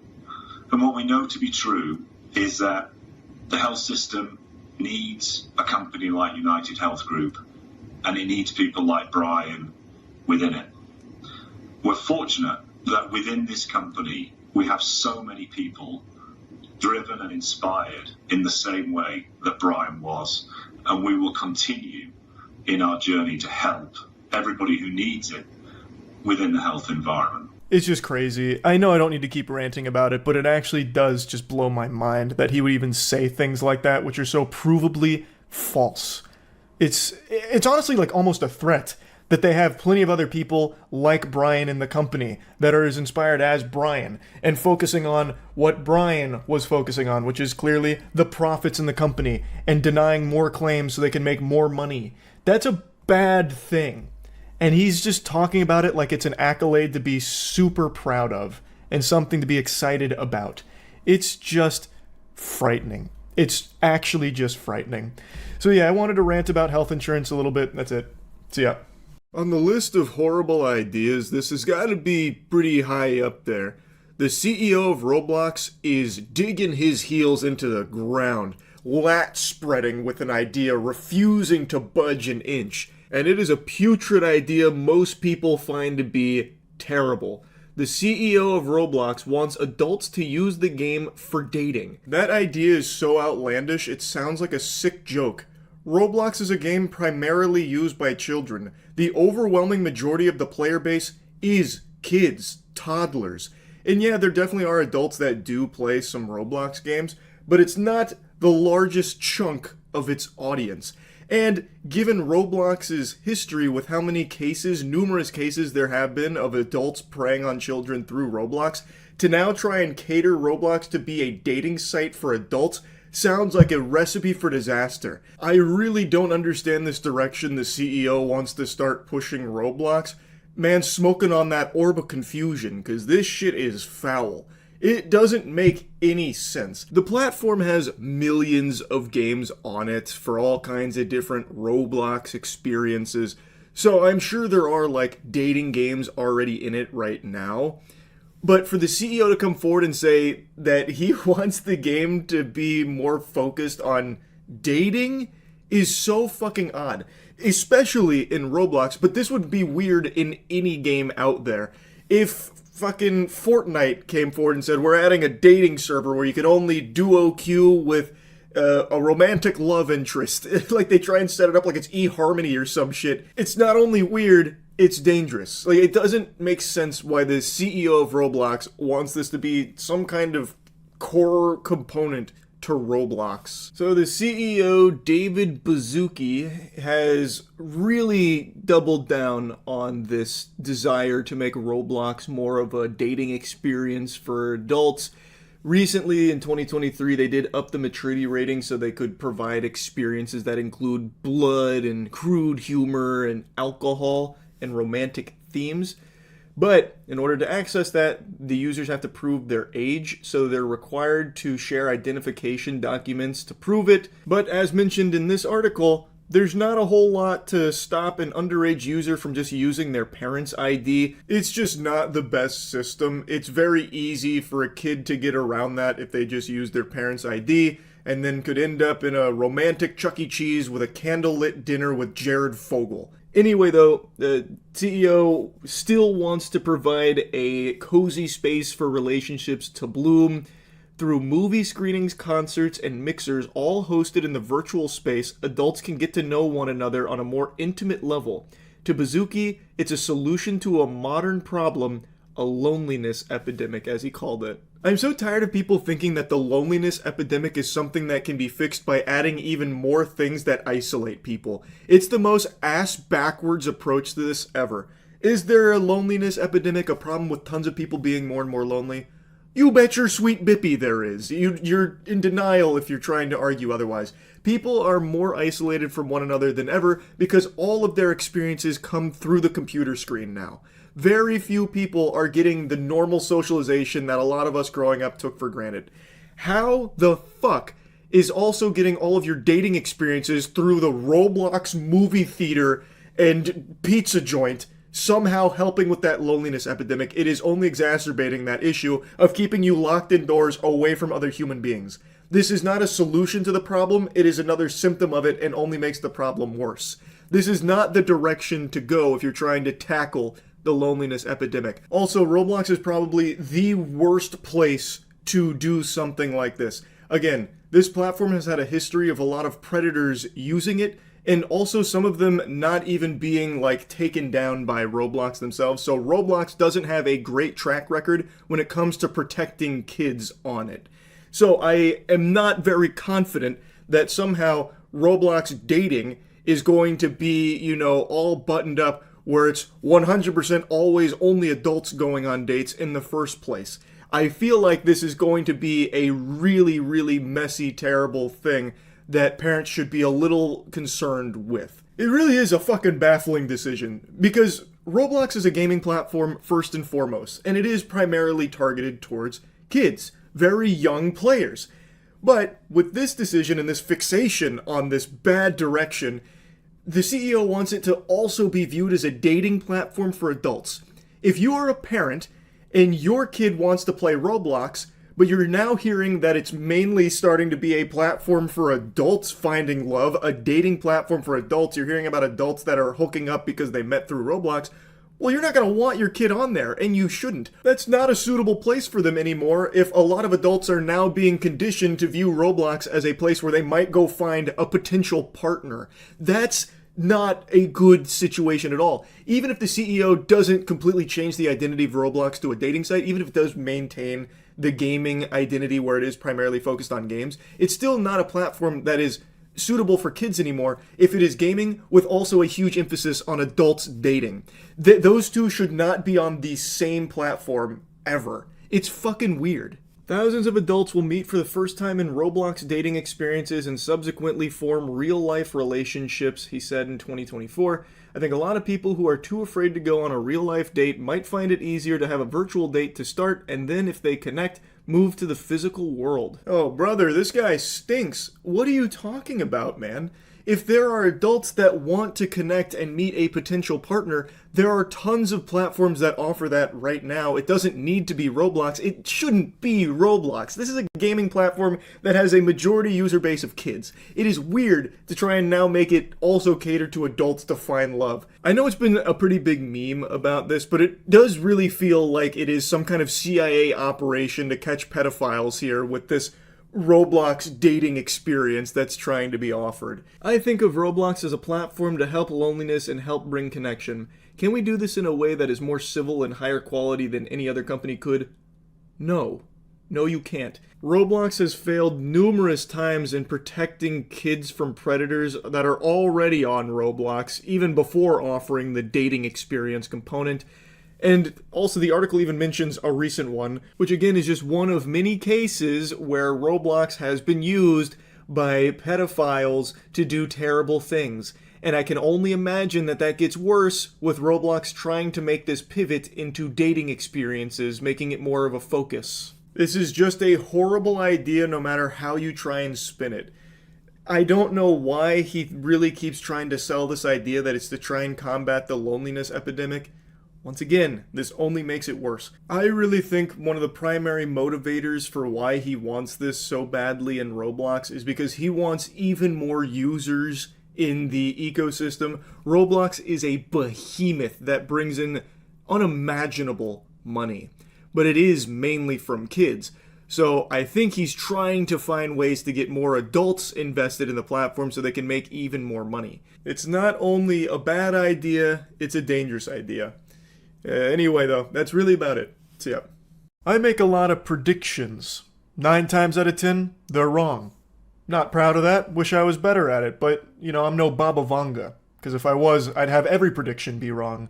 So, I'll take the occasional victory. And one thing that I predicted and have been proven right about time and time again over the years is that once you reach a certain level of status in any given industry, it is impossible to fail. You only fail upwards. Not exactly a prediction, more so just a hard truth where once you're an elite member of an industry, you can't get knocked down at all. It's impossible. It's like fucking Derek Zoolander, but instead of being unable to turn left, you're unable to go down. You're unable to look downwards. You can only continue to fail going up the ladder. It's incomprehensible. It is a phenomenon that defies all logic. Why would someone who is bad at their job, a terrible leader that leads companies into financial ruin, just draining them of ham, constantly just hemorrhaging money, bleeding out, why would that person continue to land new jobs in equal or higher power than their previous one?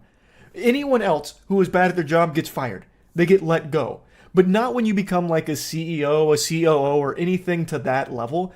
You just go to another company as a COO or a CEO. The perfect textbook example of this is still John Riccitiello. He was the CEO of EA for a little while. He rose to infamy when he pitched this absolute fucking heater of an idea. I'm talking galaxy brain 5D chess move where he pitched the idea of charging gamers for ammo. So if you ran out of ammo in a Battlefield game, there'd be a pop-up that would say you need to pay $1 for your next magazine. That was his idea. I don't think he was ever fully going to go through with that, but that was the example he gave on how you can constantly be milking the titty of everyone who buys an EA product. He was too greedy for even EA, so he was let go, and then landed a job at Unity. He became CEO of Unity, and I know you remember how disastrous that was, because he nearly drove that company into the fucking ground. He nearly banished it to the Shadow Realm with how horrible his leadership was there. And there's plenty of examples of this. I still think he's the best. But why I'm talking about it today is because Disney just announced that it's looking at candidates for the CEO position since Bob is leaving again. And one of the people they're considering is the EA CEO, Andrew. They're looking at Andrew at EA. What in tarnation? Why on God's green earth would you be putting your peepers on Andrew Goober Wilson for the CEO position of Disney? EA has been one of the most consistently hated companies in the world for over a decade now. If Umbrella Corporation was a real entity, it would probably have a better reputation than EA currently does. It is a company that no one likes, except for shareholders. So Andrew Wilson has done a good job at EA for shareholders and nobody else. And you know what Disney really needs right now? Is a good reputation with anyone that's not a fucking shareholder, because people are getting really tired of what Disney's been shitting out. They have been pooping out slop, and a lot of people are tired of the stink. They're tired of smelling the shit. So Disney, I don't think, is needing an Andrew Wilson, cartoon villain here that's going to...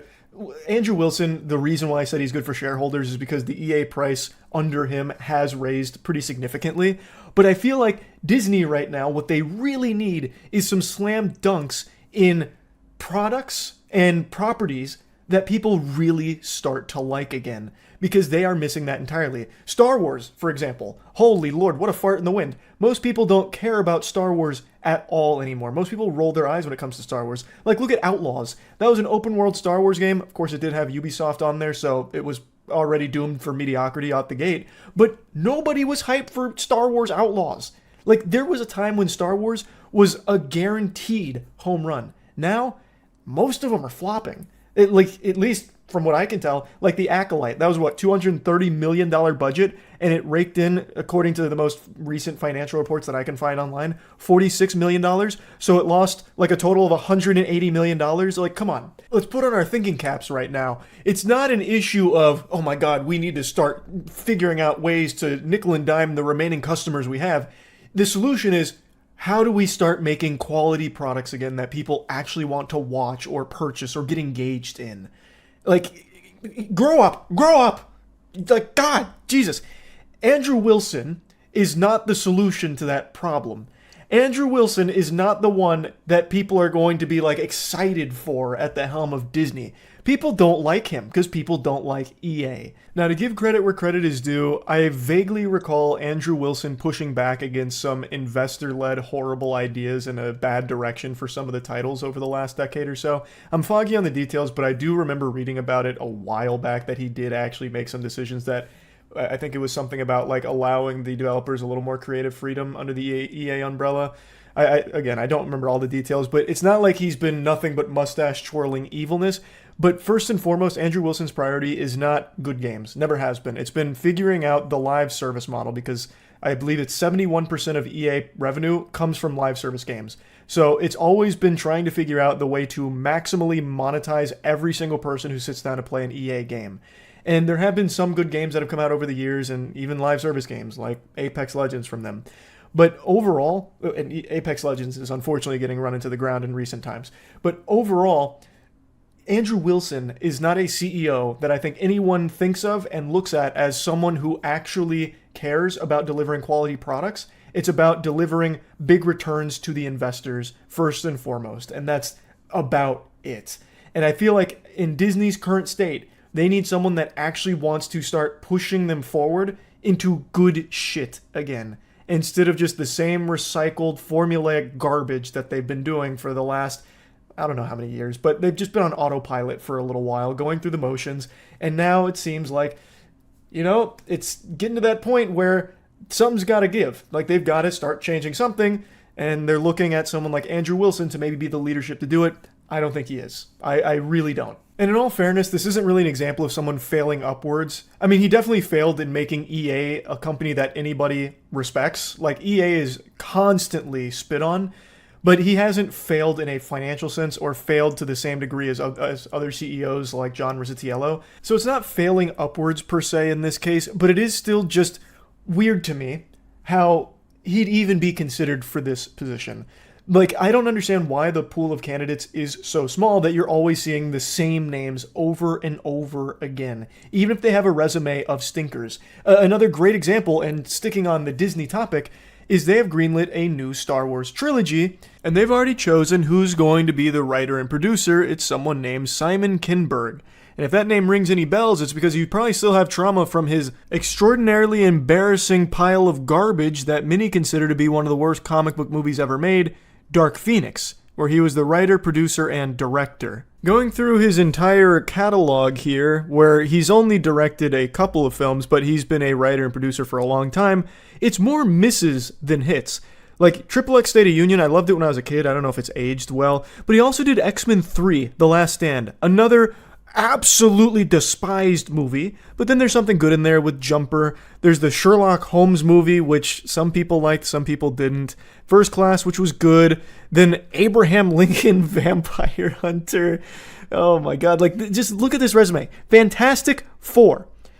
The Fantastic Four. Again, one of the comic book movies that people to date still believe is one of the worst ones. In fact, among like the top 5 worst comic book movies ever made, Fantastic Four and Dark Phoenix are on every single list. This is the Fantastic Four film from 2015 that had the number 4 in the name, not the like old one with Jessica Alba. And he was not only a writer and producer on both of them, but even directed one of them too. Like, his resume isn't very good. Like, the good movies that he's a part of, he's usually a producer on, not a writer-producer on. Was this really the best possible writer-producer they could find for a new trilogy of Star Wars films? I don't think so. I don't understand how someone that has a resume like that, with so many super stinkers like Dark Phoenix and Fantastic Four and a couple of others on there, get chosen to make something like this, the new Star Wars trilogy. Like, it's not like those movies that he'd written and produced were just received terribly by the audience. They were turbo box office bombs that lost the studios millions upon millions of dollars. Now, I do understand that he helped co-create Star Wars Rebels, which does have a positive reception from what I can tell. I've never watched Rebels, but I do know the name. But even still, if you look at his resume, I don't think this was necessarily the best possible choice to spearhead a new Star Wars trilogy operation. That doesn't really get me salivating thinking, oh, this could be like a good Star Wars new trilogy. Like, I just don't have that impression because I'm familiar with a lot of his work and most of it's trash. It just really seems like if you somehow break through to that level where you're a writer-producer on a Hollywood project, it doesn't matter what you do from that point forward because you will always still somehow be able to find work of equal or greater level. And I just don't get it. Because it's not like by merit or anything. It doesn't seem like, from what I can tell, Simon was the one that was like pitching Disney on this and they just really liked the direction, so they said, okay. It seems like it was Disney that chose Simon to write and produce for them. So, like, it's not like he did anything extraordinary, that he has a great idea and a great script and everything that Disney just had to buy.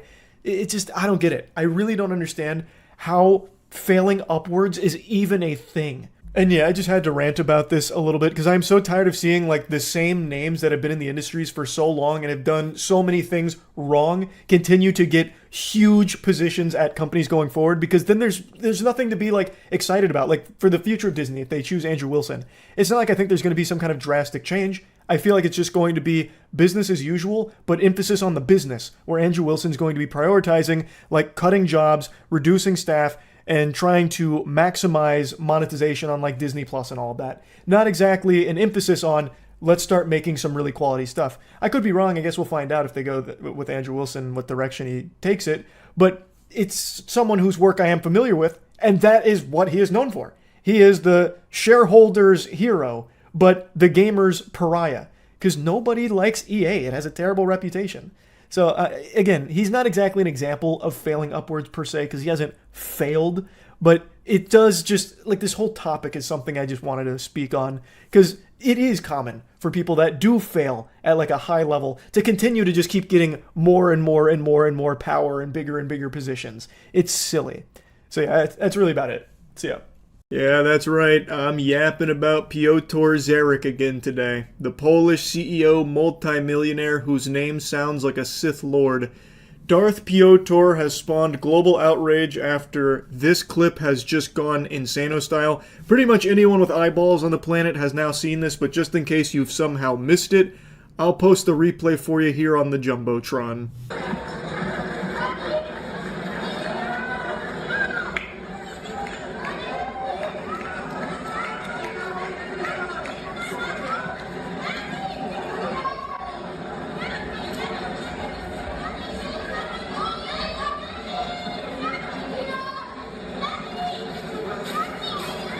Piotr is the scrawny, slimy worm beast man creature that stole that hat from the hands of the child next to him.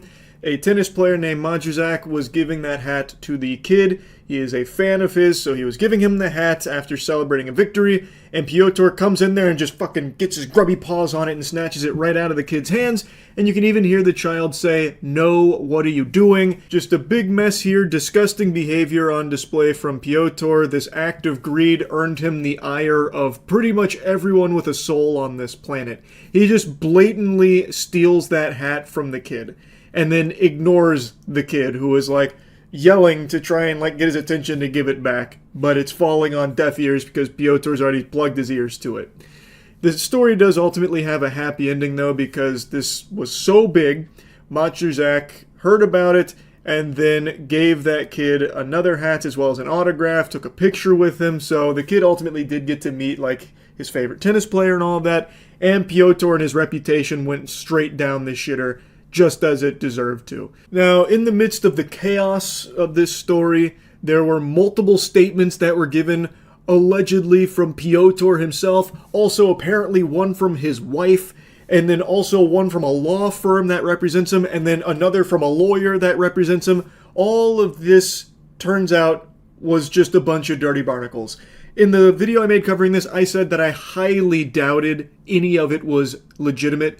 It seems to be a common trend that whenever there is a big story like this that blows up, there are a bunch of people that scramble to post a bunch of like fake, fraudulent information in regards to it and present it as authentic in order to get like engagement and clicks to make money off of it. In this case, they were pretending to be Piotr, pretending to be a law firm, and like threatening to sue anyone that shot spitballs at him and shit, and it was all phony baloney nonsense. Today, though, he has given an actual official statement here. So now we have, straight from his filthy lips directly into my asshole, his stance on everything that unfolded. This was posted on his company's website. Due to the situation that occurred during Kamil Majuzak's match at the US Open, I would like to offer my sincere apology to the injured boy, his family, all the fans, and the player himself. Now, worth noting, this is translated. I think there is some mistranslations here. Calling the child injured, I don't know if he meant like in a metaphorical sense, like, you know, this kid was really excited to get this gift and I took it from him, thus causing like a psychological injury, or if he really thought that he ripped the hat so hard from this boy's hands that he like broke his fingers or some shit. So I do think there is a chance that there's a little confusion here with direct translations maybe not being entirely accurate. But I would like to mention something that is entirely accurate, is that hygiene is extremely important and you need to take it far more seriously, which is why you should be getting our soap, Cheeky. Our soap at usecheeky.com is the best soap you'll ever find, and right now for Labor Day we're doing a big sale where it's 20% off the entire store, baby. So go wild, now's the perfect time to get the best soap in the world, highly moisturizing, and it smells amazing. Now back to Piotr. I made a grave mistake. In the midst of my emotions, amidst the crowd's celebration after my victory, I believed the tennis player was handing this cap to me for my sons who had previously asked for autographs. Again, I think there is wiggle room for a mistranslation. I cannot imagine he actually said amidst the crowd's celebration after my victory. After I won my tennis match, Majuzak was coming over to congratulate me with his hat. I feel like it's supposed to be after his victory, or maybe after the victory in general, or after like the conclusion of the match. I cannot imagine Piotr said after my victory. Can you just imagine that level of delusion, to be so obsessed with yourself? Well, everyone here was clearly showing up because they wanted to see Piotr in the stands. They wanted to take a glimpse of me in the spectators area. And all the tennis players, well, they're performing for my amusement, my entertainment, so really it is my victory at the end of the day. That's fucking unhinged. I cannot imagine that's what he was actually trying to express there. But anyway, this mistaken belief caused me to instinctively reach out. Today I know I did something that seemed like deliberately taking a souvenir from a child. It wasn't my intention, but that doesn't change the fact that I hurt the boy and disappointed the fans. The cap was given to the boy, and an apology to the family. I hope I have at least partially repaired the harm. I also want to make it clear, neither I, my wife, nor my sons commented on this situation on social media or on any website. We did not use the services of any law firm in this regard. All alleged statements appearing online are not ours. Unsurprisingly, he's trying the confusion approach here. Oh, I misunderstood. I thought the hat was intended for these meaty claws right here. I didn't realize he was giving it to the kid next to me. Whoops, I feel so silly and so bad about the mix-up here, which I think everyone could have predicted was coming. But we have very clear video footage that shows it wasn't some innocent mix-up. He literally rips it from the kid's hands, and the kid even says, "No, what are you doing?" and even tries to get his attention multiple times, but gets ignored by Piotr. If it was some kind of honest mistake, I imagine a sensible human being would hear that and see the response from the kid and be like, "Oh, I messed up. This was meant for you. I'm sorry." And you also would imagine that if he thought the hat was made for him, why did he have to rip it from someone else's hands? Like, was he not confused on, like, the resistance? Like, why is this kid trying to take my hat? Like, surely, at some point, he would have thought about what just happened here and recognized, like, oh, this wasn't intended for me. But that's clearly not what happened. He knew this was meant for the kid. He rips it from the kid's hands. He robs the kid of that hat that Matuszak was gifting to him. And then he puts it in his bag because he was very greedy.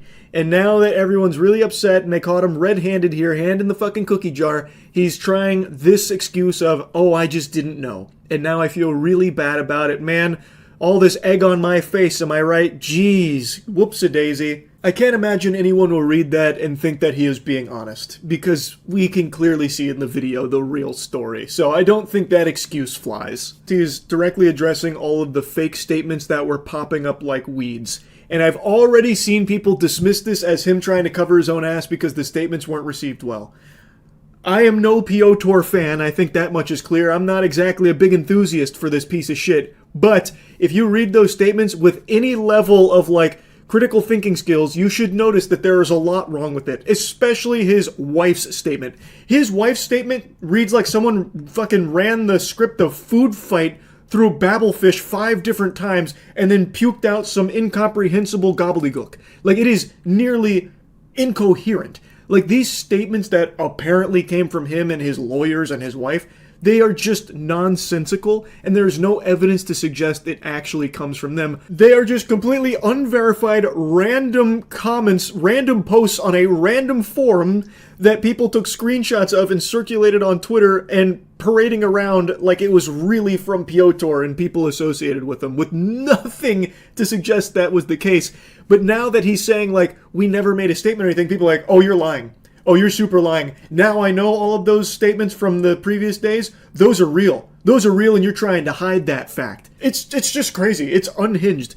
Piotr is a piece of shit. This guy is a turbo douchebag asshole, 100%. But I do believe him that they didn't make any of those statements. I'm very confident this is the first peep out of his mouth, and everyone associated with him has probably stayed very tight-lipped on it as well. Those statements, again, have no evidence to suggest they ever came from him or anyone even close to him. Just random fucking posts that people are attributing to Piotr and his wife and shit. Now, going back to his statement to finish it off, for years, my wife and I have been involved in helping children and young athletes, but this situation has shown me that one moment of inattention can undo years of work and support. This is a painful but necessary lesson in humility. Therefore, I will be even more actively involved in initiatives supporting children and young people in actions against violence and hate. I believe that only through actions can I rebuild the trust I have lost. I apologize once again to everyone I have disappointed. Sincerely, Piotr Zarek. He continues to fall on that crutch of, like, inattention is what he calls it, that he just wasn't paying enough attention. It led to all of this. But again, you can clearly see it's not inattention. He is laser focused on getting that fucking hat. It's greed, is what it is. So people can see through the dishonesty in this statement. It's not being received overly well. It feels like he saw what was happening to his business and his reputation, and in a desperate attempt to try and save it, he put out this statement. And it's fallen flat on its fucking face. Now, obviously, I don't know a lot about Piotr outside of everything that happened here. He claims that he spent years helping children and young athletes. I don't know if that's true or not, if he is like a stand-up guy in the community who for years has helped kids and young athletes. I find that a little hard to believe because someone like that would never exhibit a quality like what was displayed from this clip stealing that hat. That just doesn't make a whole lot of sense. Like, I imagine maybe, like, some neighborhood kids kicked a soccer ball over on his fence and he threw it over instead of popping it, and he considered himself a saint. That's probably what he imagines helping kids and young athletes is, not popping a ball that flies over his fence. I cannot imagine this actually being, like, a legitimately good guy who does, like, a lot of good for kids and young athletes. Because someone like that would not be stealing a hat from a child. Like, full stop. Anyway, though, this is the actual official response from Piotr, so I wanted to cover it. That's really about it. So, yeah. I know I've recently made a lot of videos spitting on all the awful stuff that's arising because of AI, such as the prices, as well as the slop. It's just not a whole lot of good news in the realm of AI, and I've been pretty aggressive about it, and, well, I didn't stop to think about the shareholders whose feelings I was hurting. And thankfully, Satya, CEO of Microsoft, really tugged on my heartstrings with his recent statement about how we need to stop calling AI slop. You know, it's going to be an integral part of our games. We got to learn to be buddy-buddy with it now as it starts to replace every human being out there. It's time that we open our hearts and open our minds to the joy that AI can bring our beloved products as they continue to get more expensive and just significantly worse. So, with that in mind, Satya, thank you for opening my third eye. I think I owe these billionaires an apology for being so mean about all of these huge AI pushes that they're making here. I didn't stop to think about what effect that might have on their wallet as people start to, hate what's happening and the direction things are going with this kind of shit. I didn't really stop to think that, wow, they're suffering too. They're losing money. And they're only billionaires. They don't have a ton of money to spare in the first place. So I'll go ahead and let you see from Satya here. Hopefully he can also help you understand that maybe kindness is the best path forward for, our relationship with AI. We need to welcome it with open arms as all of us are replaced and fucked in the face by it. See the Microsoft CEO begging people to stop calling AI slop? I did. I didn't read his explanation for why, but I saw that Satya wants you to stop saying AI is slop here. Microsoft CEO Satya Nadella really wants you to stop calling AI slop in 2026. We're beginning to distinguish between spectacle and substance. Yes. Yes. Please stop calling it slop. Pretty please stop being so mean to our AI. We're trying to save money and deliver worse products. Can you stop making the shareholders feel bad? When you say things like that, it makes our shareholders nervous, which costs us money. Come on, guys. Is this it? Yeah. As I reflect on the past year and look towards the one ahead, there's no question 2026 will be a pivotal year for AI. Yes, another one. But this moment feels different in a few notable ways. We have moved past the initial phase of discovery and are entering a phase of widespread diffusion. We're beginning to distinguish between spectacle and substance. We now have a clearer sense of where the tech is headed, but also the harder and more important question of how to shape its impact on the world. Yes, inspirational! 2026 is the year we all fall in love with AI, as we can't afford any of our products anymore because of AI. Excellent, yes. Yes. Nobody wanted to own anything anyway, Satya. Yes, of course, yes. In closing, Nadella seems to admit that AI doesn't truly have societal permission right now, referencing widespread backlash and mockery that continues to dog the technology.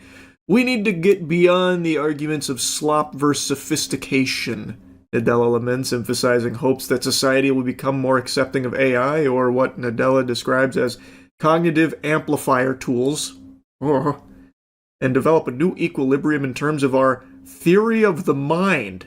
That accounts for humans being equipped with these new cognitive amplifier tools as we relate to each other.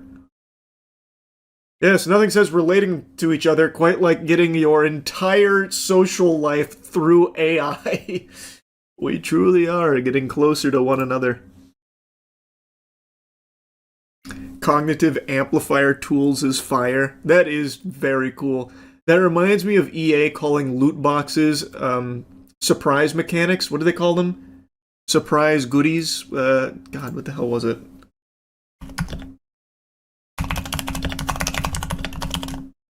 I don't want to say, I want to remember exactly what it was. Oh, it was surprise mechanics.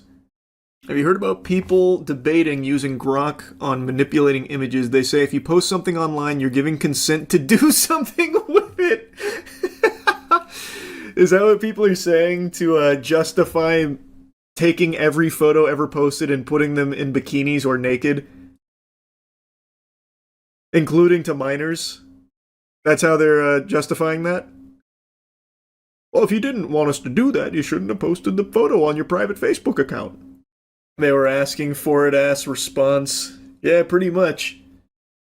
Have you seen the body cam where a casino's AI facial recognition software gets an innocent man arrested? I haven't seen that body cam yet. That's on my to-watch list. So, very, very peculiar.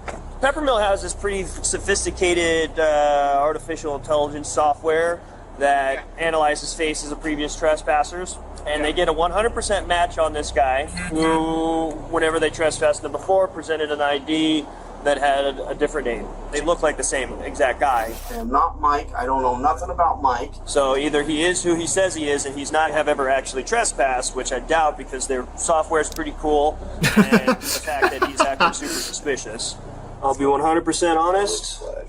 Could legitimately be you have a doppelganger running around. Well, unless I've gone crazy, I'm pretty sure it's not me. I like that. Well, I mean, the software's pretty cool. I mean, it's 100% accurate, like 100% of the time. Like, there's no reason we shouldn't trust it. Like, this guy's clearly fucking lying. My AI facial recognition software said so. Welcome to the future. Couldn't you solve this super quickly by just looking at his ID? What are you, some kind of, like, investigator or something? What are you, like, detective? Okay, Brainiac. What, so you don't trust AI like that or something? This is happening a lot lately. Saw some dude got detained because AI thought his Doritos bag was a gun. Student handcuffed after Doritos bag mistaken for a gun by school's AI security system. What? Oh my god. What a headline. Your hands on your head. Keep walking towards me. With guns drawn, Baltimore County Police surrounded a group of students at Kenwood High School Monday night after the OmniAlert AI gun detection system warned school leaders that the student had a gun. Body camera footage shows police detaining all of those students and then searching one of them. Do you have a gun on you? No. What? Do you have anything blue that looks like a gun? No. But the student never had a gun. Instead, what OmniAlert detected was a bag of chips. Ah, junk food! It's even worse than a gun. Yeah. It's the silent killer. Confirming there was no weapon, the Department of School Safety and Security reviewed and canceled the initial alert. So basically the cameras around the system, they pick up on things that look like guns. I guess just the way you guys were eating chips, Doritos or whatever, they picked it up as a gun. A totally normal thing, by the way. It's easy to get fucking Doritos confused, like eating chips with a gun. Everyone would make that mistake, not just AI. How did it come to be that we had police officers with guns drawn approaching a kid because of a bag of Doritos? As police conclude their investigation, one of the responding officers is heard pointing out the system's faults. AI is not the best. What did you just say? Arrest this officer. On camera, 4K. He's doubting AI. Throw that man in fucking slammer, please. Grok, put this officer in a bikini, please. And lands an innocent man behind bars. What good is the ID then? Why do I even carry that mother?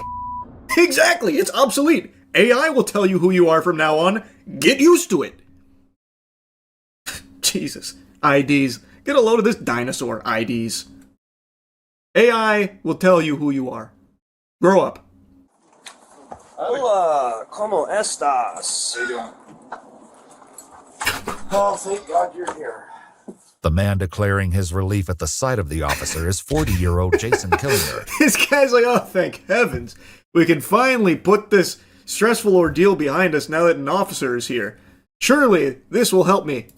Yeah, and this is one of those things, you guys have this fancy software that does all this stuff, so it's like... Can't be wrong. 1 second, man. A few months earlier, a man named Michael had been trespassed from the casino for sleeping on the premises. All right, man. So this is who you are? They do look similar. Miss Jagger, is your first name or last name? Last name. All right, Mr. Jagger. Yes, that is who I am. I drive the semis for UPS. I am not Mike. I don't know nothing about Mike. I'm a craps player here. Look, there's my socks for UPS. So that's the ID that he presented. I'll be. Look at the nose.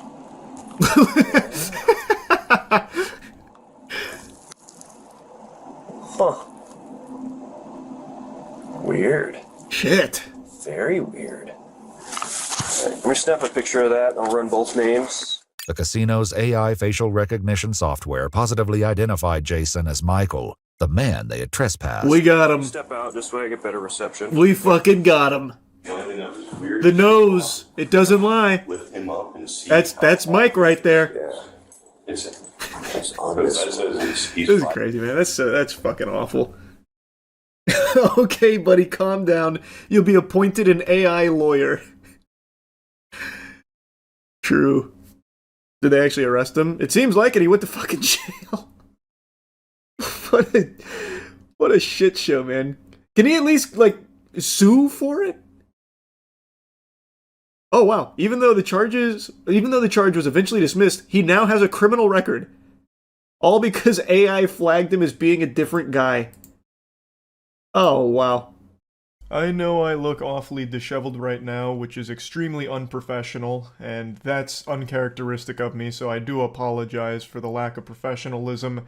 I look like a time-traveling caveman who just got out of the machine and is curious on what year it is.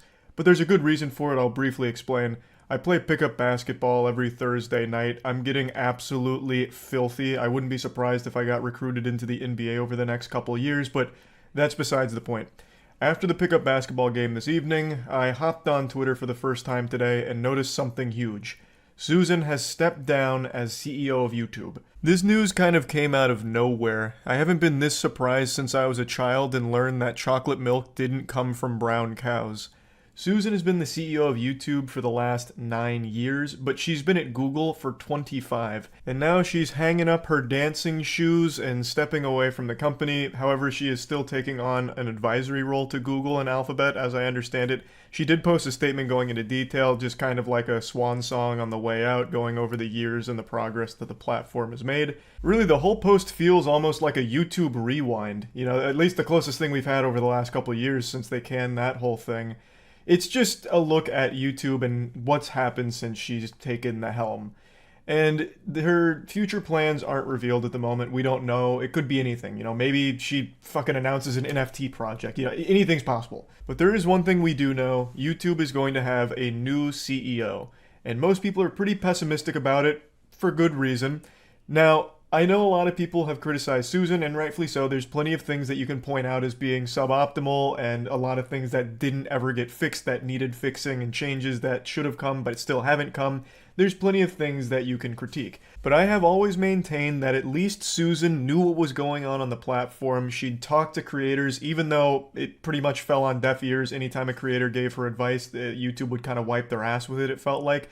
She at least talked to them. She'd sit down and talk to some creators. She would post about YouTube frequently on Twitter. She seemed proud of the platform and would actively talk about YouTube, which is more than you could say about a lot of tech CEOs in the business. And the example I always use is Twitch, with our beloved Emmett Shear. I'm convinced this guy doesn't even know he's the CEO of Twitch. He seems genuinely embarrassed to even be associated with it. When you go to his Twitter bio, it's the last thing there, and he kind of downplays his involvement by just saying he's working on Twitch. The guy is literally the CEO of the platform, but I don't think you could find a single tweet he's made about Twitch. And he's never really made any appearances on Twitch. He doesn't talk about it or anything at all. I've only ever actually seen him one time to confirm he's a human being, and it was on a stream where he seemed kind of out of it, like he was either drunk or on Xanax, and he just didn't have any clue what he was talking about when he was mentioning the platform. I'd place a wager that Emmett couldn't name a single streamer on Twitch right now. So at least Susan seemed to know what was going on the platform and actively engaged with it, even though she didn't really fix a lot of shit, and even though there was a lot of mismanagement, like at the very highest level, at the very least, she talked about the platform. She did identify problems, though falling short on fixing a lot of them, and they did roll out good features under her belt while also rolling out some stinkers. So it wasn't like the perfect reign, but it wasn't the worst either. There's always been plenty of room for the platform to get shittier, and hopefully that won't be the case with the new CEO. I'd like to believe that it'll only improve, but time will tell. I'm going to try and remain optimistic on the future of the platform, though I do want to mention something in regards to the timing of Susan stepping down. I don't know how many of you know about this currently, but there is an extremely important legal battle going on right now called Gonzalez versus Google. And the outcome of this litigation could completely change not only the entire landscape of YouTube, but the internet as a whole. Legal Eagle actually just posted a video going over this case in detail, and I can't recommend the video enough so you get a sense for exactly what's going on and the severity of it. I'm going to break it down into its most basic form. YouTube had a problem where it was recommending ISIS videos, extremist content, to users. And what ended up happening is it radicalized some users and it led to a legitimate terror attack. And this put this whole problem on display and has led to this lawsuit, which is now getting into very, very dangerous territory with something called Section 230. That's as far as I'm going to go in the breakdown, but Section 230 is instrumental in the internet landscape. Without it, the internet doesn't function as it currently does. It gets a lot worse in many, many, many different ways. Check out Legal Eagle's video on the case. But the reason why I'm mentioning this is because this has YouTube in its crosshairs. Google entirely, but the problem stemmed from YouTube. And now Susan steps down during this extremely crucial period. That's setting off alarm bells for me. Now, I know Susan's not going to court with, like, a sword and a shield ready to do battle for YouTube. She's not a fucking lawyer, right? I know she's not the one actually tackling them in the court of justice for the fucking WWE SmackDown Gonzalez versus Google.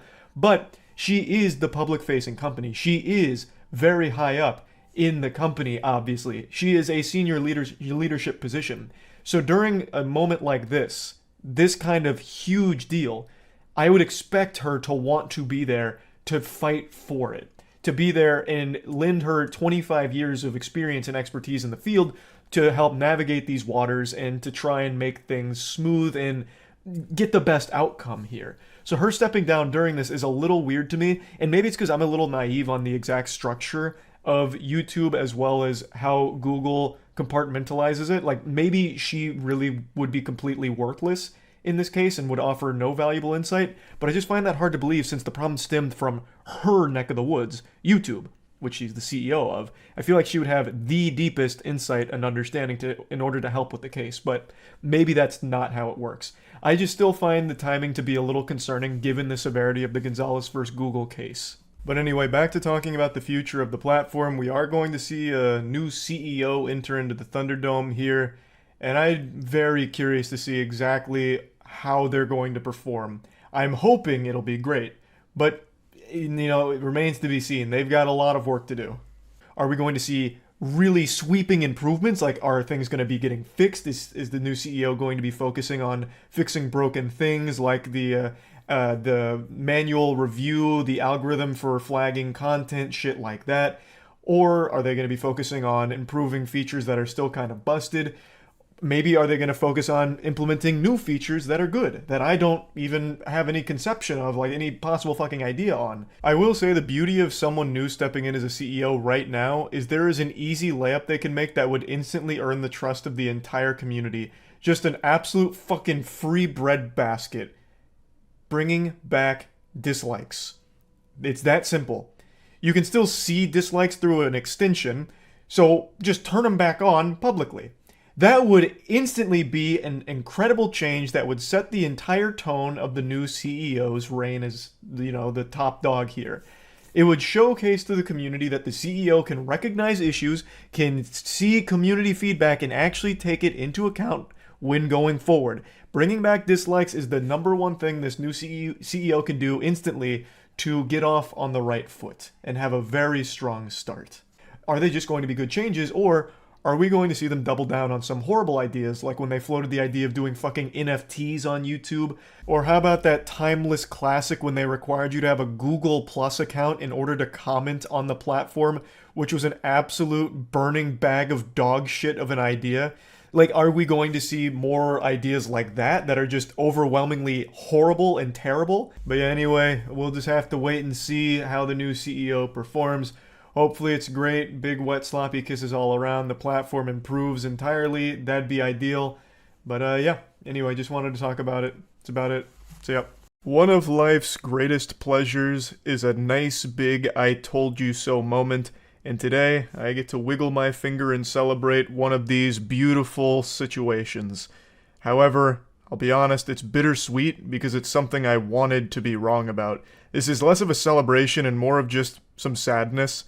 It's about the whole Reddit situation. I've made 2 videos covering it, so I don't want to just keep vomiting and regurgitating the same points I've already made, but basically, Redditors were striking due to some changes Reddit made in terms of its pricing, which fundamentally shuts out third-party apps, which are very popular for Reddit. So in response, the community privated like 10,000 subreddits, which basically shut down Reddit for a whole day.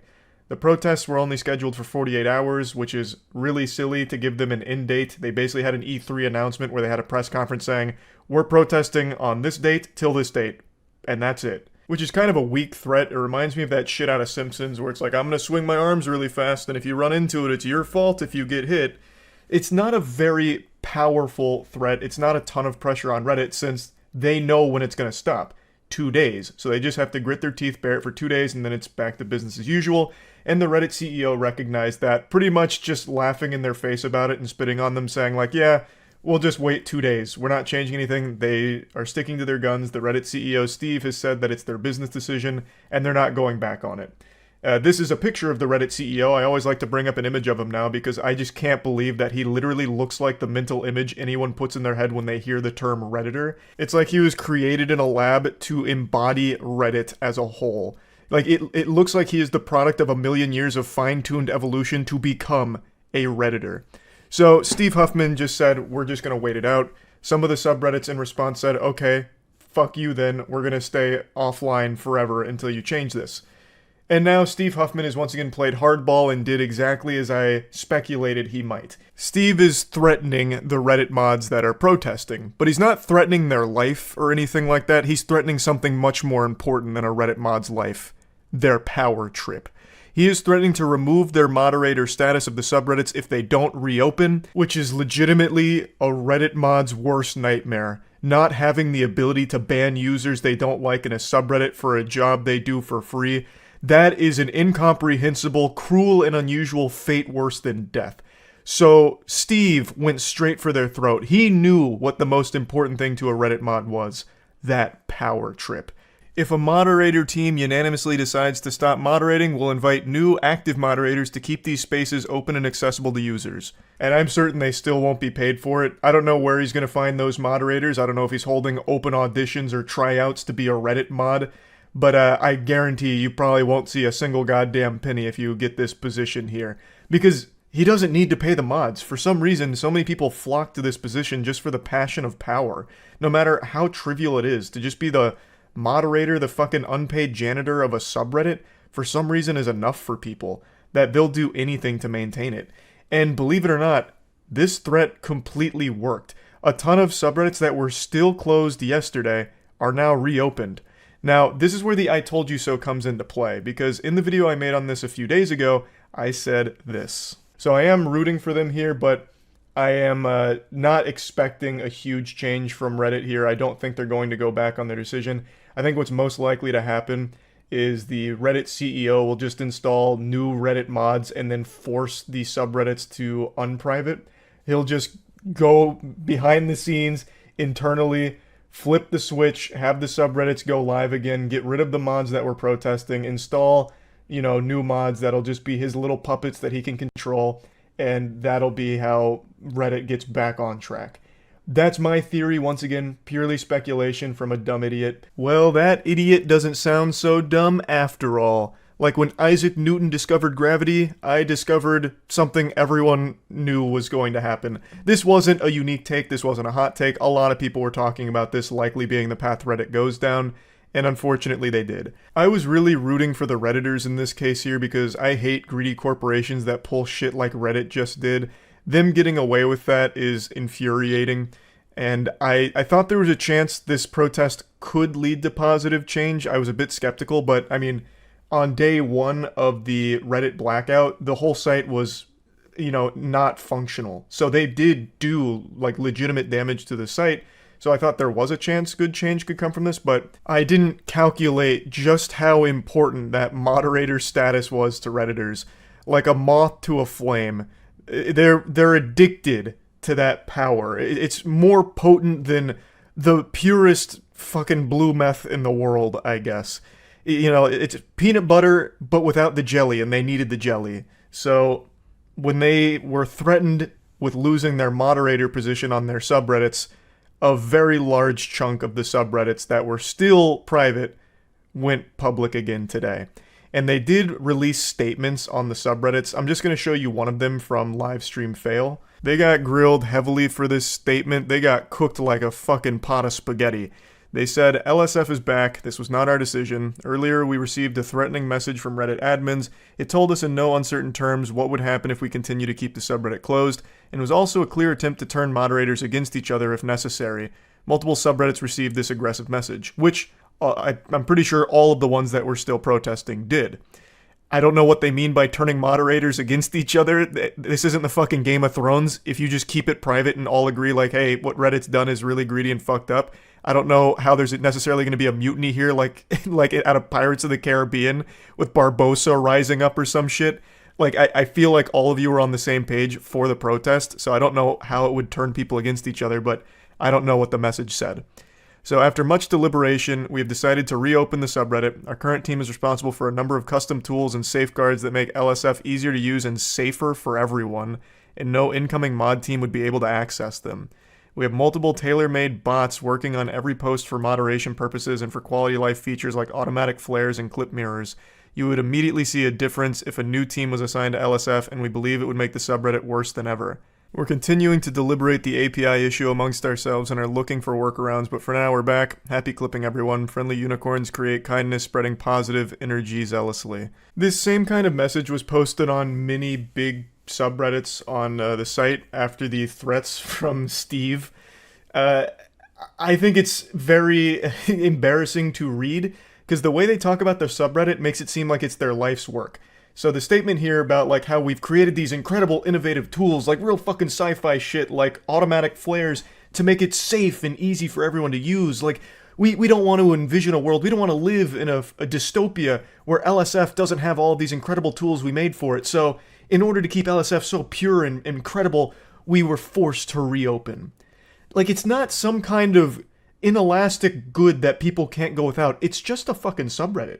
It's just a place for people to go and post goofy clips or go to post drama or go to complain. If it does end up being a worse place without this moderation team in there, people will just stop using it or go elsewhere, and that's not a big deal. That's not the worst thing in the world, right? I just don't understand why they view these subreddits as the most important pillars of our society, and that the mods view themselves as heroes, champions of justice, because they moderate a fucking subreddit. They're just doing a job for free. And the second that they even be challenged on it, hey, we're gonna get rid of your mod status, they panic and reopen the sub and then try and spin it like they did it for everyone else's sake. This was some kind of sacrifice they made. No, these tools are so good, you need them. So, we're going to abandon our convictions and reopen the subreddit because they said we might not be mods anymore and they'll bring a new team in. I don't know, I just find it all very embarrassing to read. The protest did work. I do think you can mark it as a success. It accomplished exactly what it aimed to do on day one. The problem was they weren't strong enough to stick with it. They just weren't. For some reason, these subreddit mods view their communities in a much bigger way than the world views them, if that makes sense.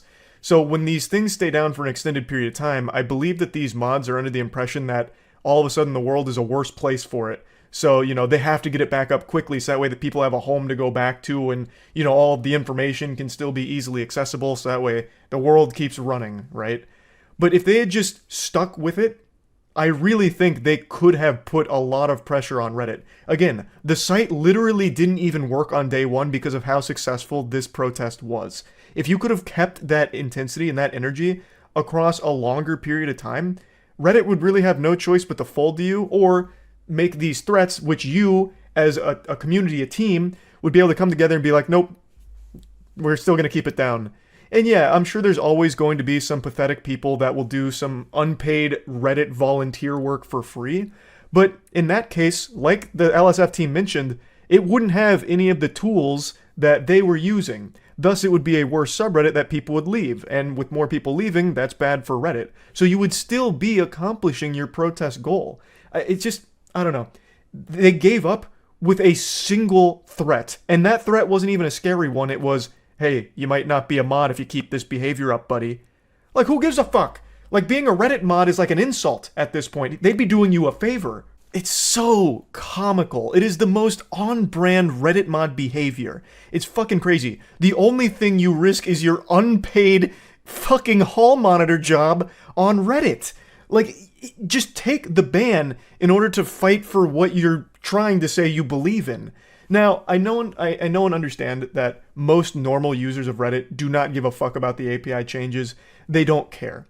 But I do think everyone should care, because I don't think corporations should be able to keep getting away with making more and more greedy decisions that will ultimately make the normal user experience much worse. In this case, the API price changes force out all of the third-party apps that a lot of users were used to, and the third-party apps are better than the official Reddit app, so now you're going to have to settle for a worse service as a result of it.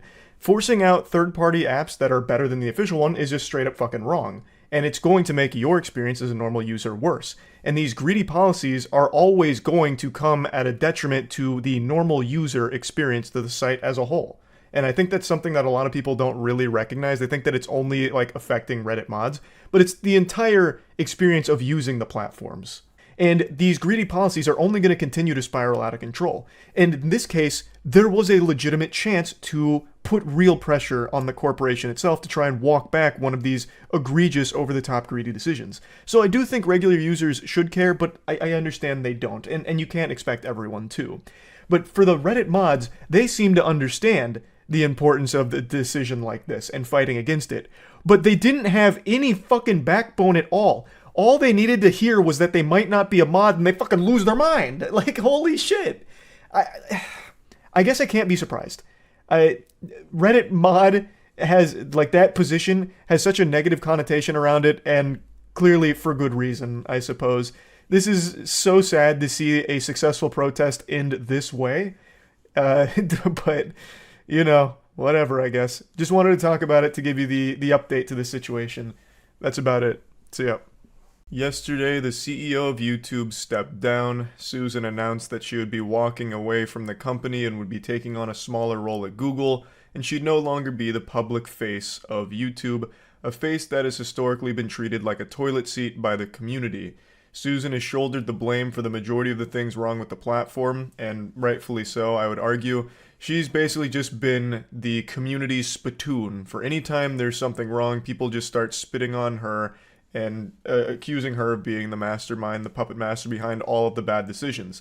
Whether or not that's true, I have no idea, but she was the CEO, and there were a lot of things that needed fixing, never got fixed, and YouTube has been in a tumultuous state over the 9 years of her at the helm.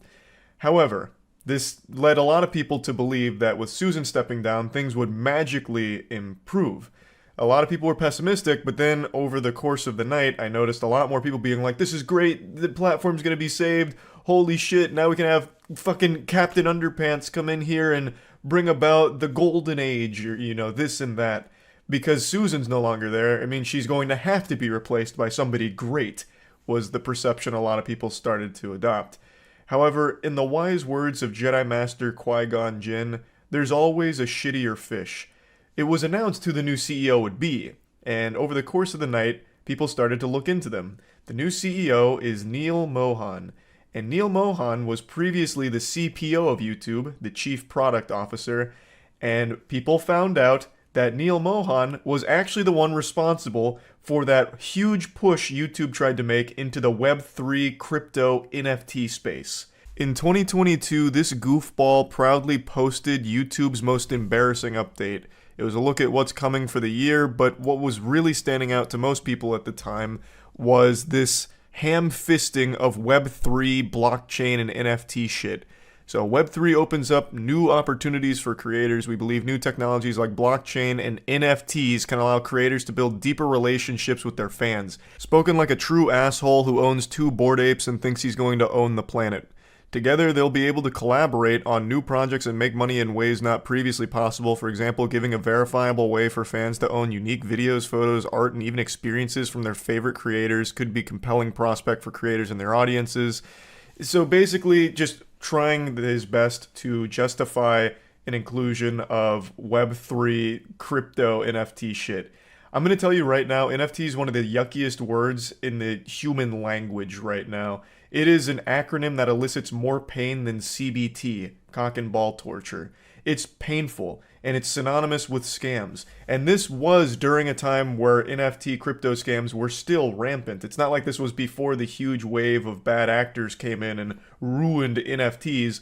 No, NFTs have been a scam for quite some time, even during this time that Neil tried to push it to YouTube. So there was huge pushback, and I guess somewhere along the pipeline, some team decided to slap this idea down, because we got lucky enough to not have it come to YouTube. But now that NFT Neil's at the helm here, the one at the top of the food chain calling the shots, who's to say he won't dust off this little poop nugget here that's an absolutely atrocious idea? And maybe this time around there's not that rogue vigilante Batman to say, not on my watch, and decline the idea. He is, like, the leader now of YouTube. And it's a little concerning how hog wild he wanted to go with Web3 coming to the platform. So that is very, not great, and a lot of people are much more pessimistic now after learning about this. But it also gets even worse. As Chief Product Officer of YouTube, that means Neil would have also had a hand in removing dislikes. Now, I'm not putting this entirely on his shoulders. This was a decision made by a lot of people at the highest level of YouTube. But Neil, as the CPO, would have 100% had a say in it, and it's very possible that he was for the removing of dislikes, which is another huge problem. That is still one of the worst features, or really removal of a feature, YouTube has ever had, and they still haven't backpedaled on it. And with Neil at the helm, I'm very less optimistic about it coming back, since he was already in a position that likely played a huge role in bringing it to the platform in the first place. I see a lot of people misattributing this solely to a Neil idea, but I can find no information on him being the one that proposed it. He was just leading a team that obviously worked on it. So maybe there is a chance Neil was outspoken against it but overruled by his peers. I'm hoping that's the case. Like I said, there's a very easy layup here with Neil as CEO to immediately earn the trust of the entire community, and that's to announce that dislikes are coming back. Dislikes will be public again. If he did that tomorrow, he's like, listen guys, I'm a champion of the people here, I'm bringing back dislikes, this was awful, I don't know what we were thinking, we were drinking stupid juice at the office when we came up with this idea, it's coming back. If he did that, everyone would immediately rally behind him and be like, oh my god, YouTube could possibly improve, he's gonna listen to community feedback, this is great. But I'm not sold on that being in the realm of possibility ever. I'd like it to be, but after reading all of this about Neil, I'm starting to think he may have been a pretty important figure behind the scenes for some of the worst features that YouTube was toying around with. But again, this is speculation. He could come in and do an amazing job, and that's what I'm hoping for, but it is not a great start considering what he's publicly tried to bring to the platform in the way of fucking NFTs.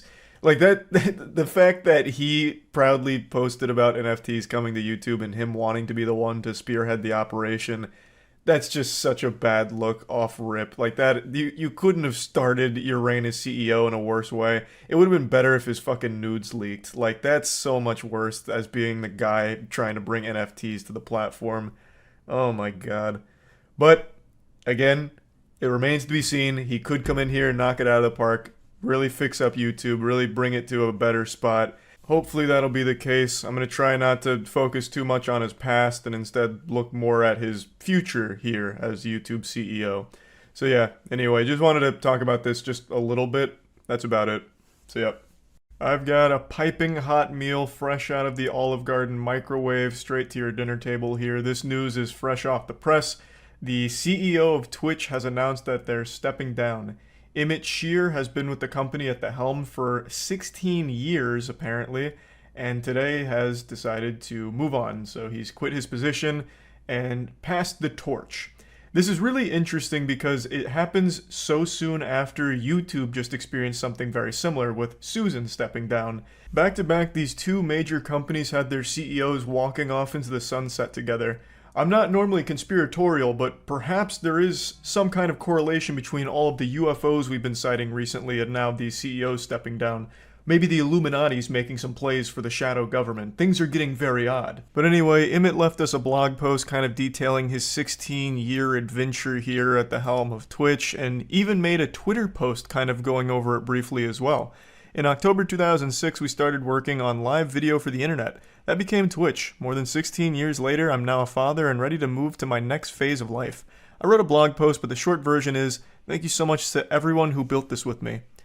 I'd like to make note that this is probably the first time Emmett Shear has ever said a single word about Twitch on his Twitter account. I've said this a million times, but you would have no idea Emmett Shear is the CEO of a major company like Twitch if you didn't just look it up yourself.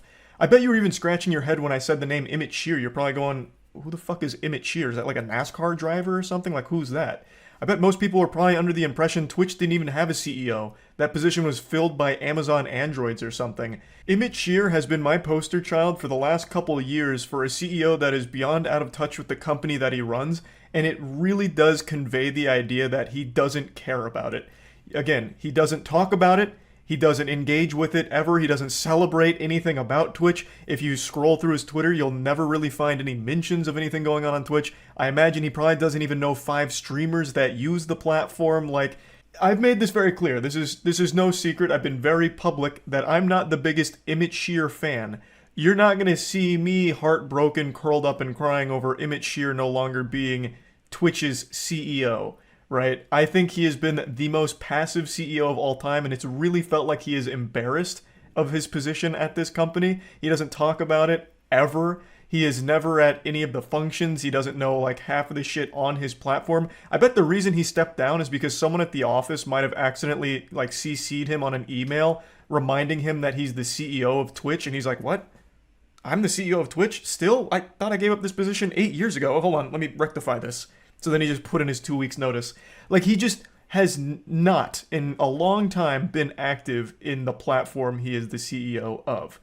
So, I haven't been a big fan. Obviously, the changes that Twitch have been experiencing over the last couple of years have been overwhelmingly fucking terrible and misguided, showcasing just how out of touch a lot of the higher-ups at the company are. So, you know, Emmett Shear stepping down actually kind of had me pumping my fist a little bit. And I know I'm not alone with that sentiment either. I saw a lot of people celebrating like they had just won the fucking Super Bowl, hoping that maybe this is the turning point for Twitch where someone new will step in that's more in touch with the community and will try and correct the ship here and lead Twitch down a better path than the one that it's currently traveling over the last couple of years. But unfortunately, all of that excitement soon turned to excrement as I continued to read. They did announce who the new CEO will be. And unfortunately, it's more disappointing than Season 2 of Promised Neverland. I think this was a big fuck up, but they've chosen to give this position to the current Twitch president, Dan Clancy. I think this is a bigger blunder than when Jeffrey Toobin masturbated on that Zoom call and lost his job. Like, this is so silly. Dan Clancy is kind of just like the bearer of bad news for Twitch.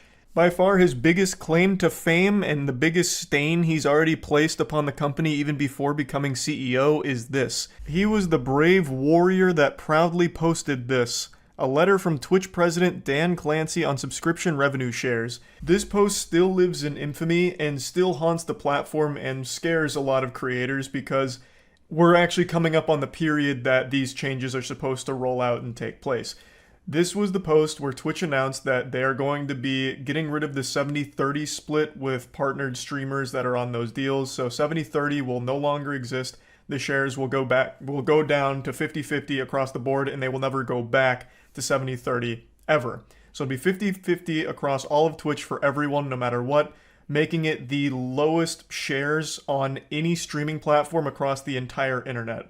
Now, in order to make up for this, they doubled down on ads. Something everyone really loves, Twitch ads. The unskippable fucking 30-second ads that play when you click on a stream. Yeah, people love those, so you can imagine how great that news went over. Like, yeah, we're taking away 20%, but we're giving you more ads.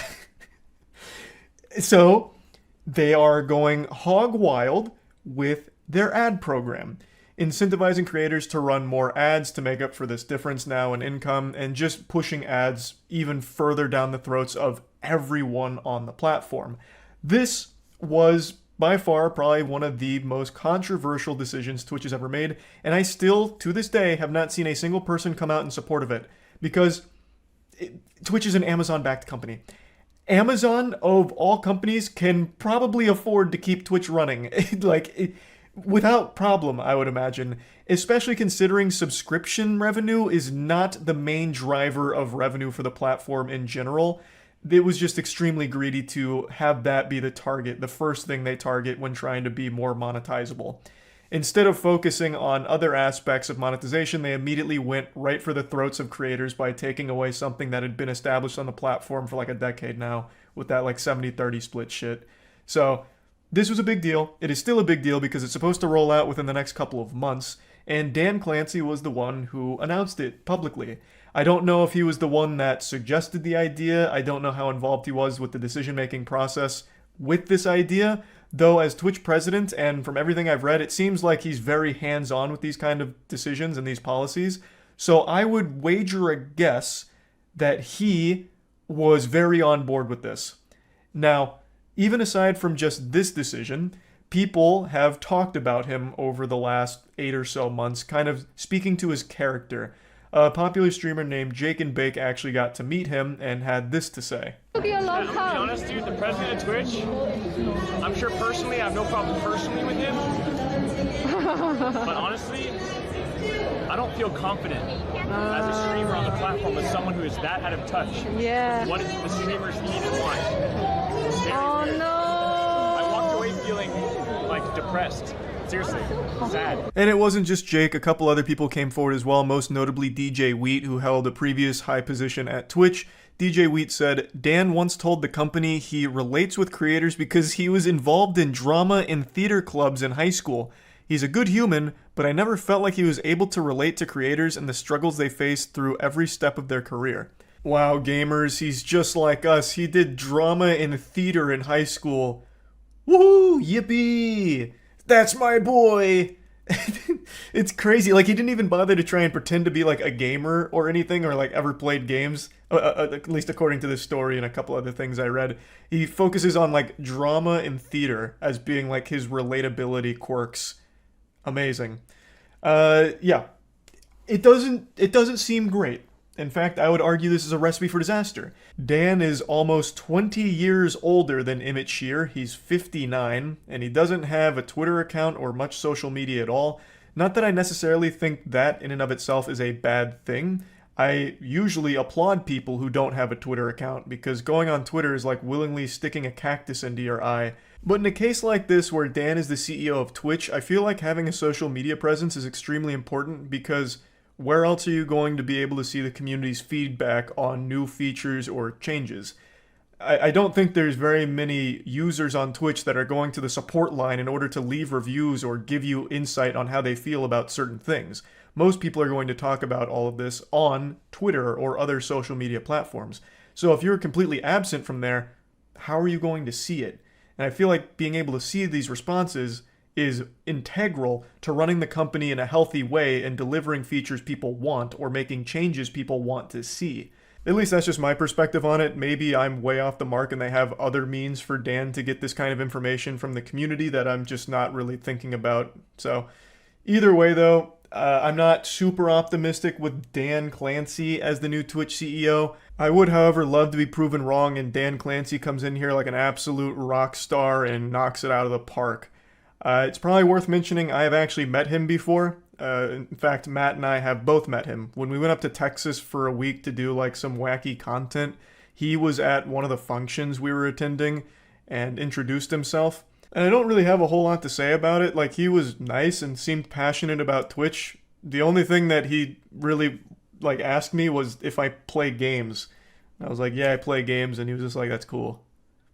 That was really kind of like the extent of our interaction. It was just really small talk things about like, yeah, Twitch is a place for gaming. You play games. Awesome. So I can kind of just vaguely speak to his character of like he seemed very passionate about the platform, but I don't know anything else really about him. He seemed nice, I guess, but just being nice doesn't make you a good leader of the platform.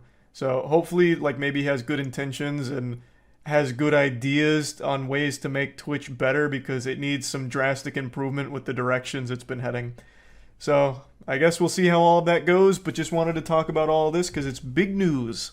That's about it. See ya. I don't like Ticketmaster. You all know that. By extension, Live Nation, because Live Nation owns Ticketmaster. It's a huge, messy web that I've clowned on and insulted numerous times now. And I feel like everyone probably shares that same sentiment. I believe in every human being's soul there is a spot reserved purely for their hatred of Ticketmaster to reside. I'm sure everyone has their own experiences and horror stories here. It is just an absolute dog shit business model that is becoming worse and worse all the time. And it's run by this! Bear witness! Worm person! This is Michael Rapino, more like Michael Rapinor, because this man is just a giant fucking wiener. He is the CEO of Live Nation, Ticketmaster, and recently, this is why I'm making this video, he went on to say, he had the goal to claim ticket prices are actually underpriced. Yeah, I mean, I think music has been underappreciated. I always joke, sports, it's like a badge of honor to spend 70 grand for a Knicks courtside. They beat me up if we charge $800 for Beyonce, right? So it's we have a lot of runway left, right? So when you read about the ticket prices going up, it's still average concert price is $72. Try going to a Laker game for that, and there's 80 of them or whatever the hell. So the concert is underpriced, has been for a long time. If that isn't the biggest load of fish paste, what in tarnation, brother? Holy moly. There's so much to insult with this statement, like I don't even know where to begin. If you have been to any concerts or shows over the last, let's say, 10 years, you've probably noticed a trend where it's getting more and more and more and more expensive. The biggest complaint you will see anytime there is a concert is people talking about how they're priced out from attending it. Even the biggest fans can oftentimes not afford to go to it, or maybe they can only get like the nosebleeds or something, which isn't usually even worth the price you'd pay for that, because also that is often expensive too. And they get away with this because they have fundamentally a monopoly when it comes to live performances, live shows like this. And there's always the huge issue with scalping, which almost seems encouraged by Ticketmaster, at least historically it used to. I don't know if it's as bad as it once was. I haven't noticed it to the degree I did a few years ago, so maybe they started to fucking put the nipple clamps on it and twist to try and stop that a bit. But since they do still have this monopoly, they still have, of course, like fees and also just an exorbitant price tag on attending these shows. Because they can. You don't have like an alternative to get the tickets or anything. And I hate that comparison he makes where he's like, oh yeah, some people will pay like 70 grand as like a badge of honor to sit courtside, comparing it to like a big sporting event where people shell out tons of clams. Brother, you just blow in from Stupid Town. How in any way, shape, or form does that even remotely associate with these prices for a concert? It's so night and day. I don't even think it's worth digging into like the actual meat and potatoes of the statement. It's just a false equivalence. And he tries to use it as a way to justify that there is still so much room to charge more for their tickets. And I think that is just sickening. So I've been to 2 shows recently. I went to a Deftones concert a couple months ago. Unfortunately, I did somewhat brown my trousers a bit there. There was a couple tiddlywinks of fecal matter, which I made a video talking about it. It was pretty embarrassing, pretty shameful. Fucking shit myself a little bit as a 30-year-old man. Not that I blame Michael Rapino for that. I know he didn't put poop in my butt. That's on me. That was my responsibility. Like, I get it. But anyway, I'm getting a little sidetracked. I'm starting to like pseudo-trauma dump on you here for no reason. Deftones concert was amazing. And then recently I saw a My Chemical Romance show here in Tampa. Also amazing. But you know what both of these had in common besides being extremely entertaining? Extremely expensive. And Ticketmaster gets to basically charge the moon for it if they want to. And they do want to, make no mistake. And it looks like they want to charge even more for it. They want the fucking whole kit and caboodle here. They want your entire piggy bank just to see your favorite artist perform once. And I understand concerts aren't like a necessity. No one needs to buy tickets to a concert. But you can see this trend that when Ticketmaster Live Nation kind of took over and got this like monopoly, they have been jacking up prices non-stop. And it's just spiraling out of control where it prices out tons and tons of normal people that no longer can afford to go see their favorite artist perform because they'd have to decide between spending the money for a couple of tickets to that event or like you could also just spend that money on like a fucking week-long vacation in a lot of cases because it is that fucking expensive. So it's just, I also think it's bad for the artist too because then you're not performing to as many occupied seats. You're not performing to as many actual fans anymore. Like, I just think the whole model sucks now. And you can see a huge change when Ticketmaster Live Nation took over. Tickets were far more affordable, and I get everything's gotten more expensive. I understand that.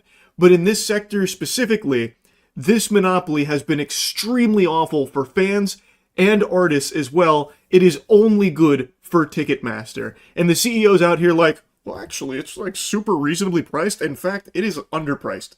I need to be making more money. Meanwhile, last year he took home like $32 million, like himself in total compensation. Like, I wonder why he thinks it's underpriced and why they should be charging more. What's the incentive there? Man, that's so interesting. I wonder why he would have that perspective. Any sensible, sane person will tell you the same thing. Ticket prices suck. And Ticketmaster super fucking sucks. So I definitely don't agree with Michael Rapino's assessment here that there's a lot of runway for more ticket price increases.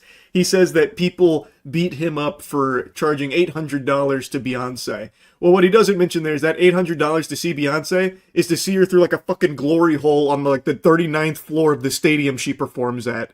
Like, you do not get good value even when you do spend a lot of money going to these concerts because everything is so fucking expensive. So I think his take on this is complete trash. Complete trash. But he does say something during this event that I think is an important thing to mention in regards to how important shows are to the artists. Well, you know, the live show is, the artist is going to make 98% of their money from the show.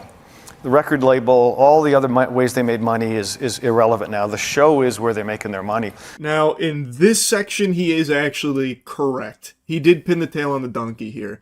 Record labels take the lion's share of what an artist makes, or what a band, group, whatever makes.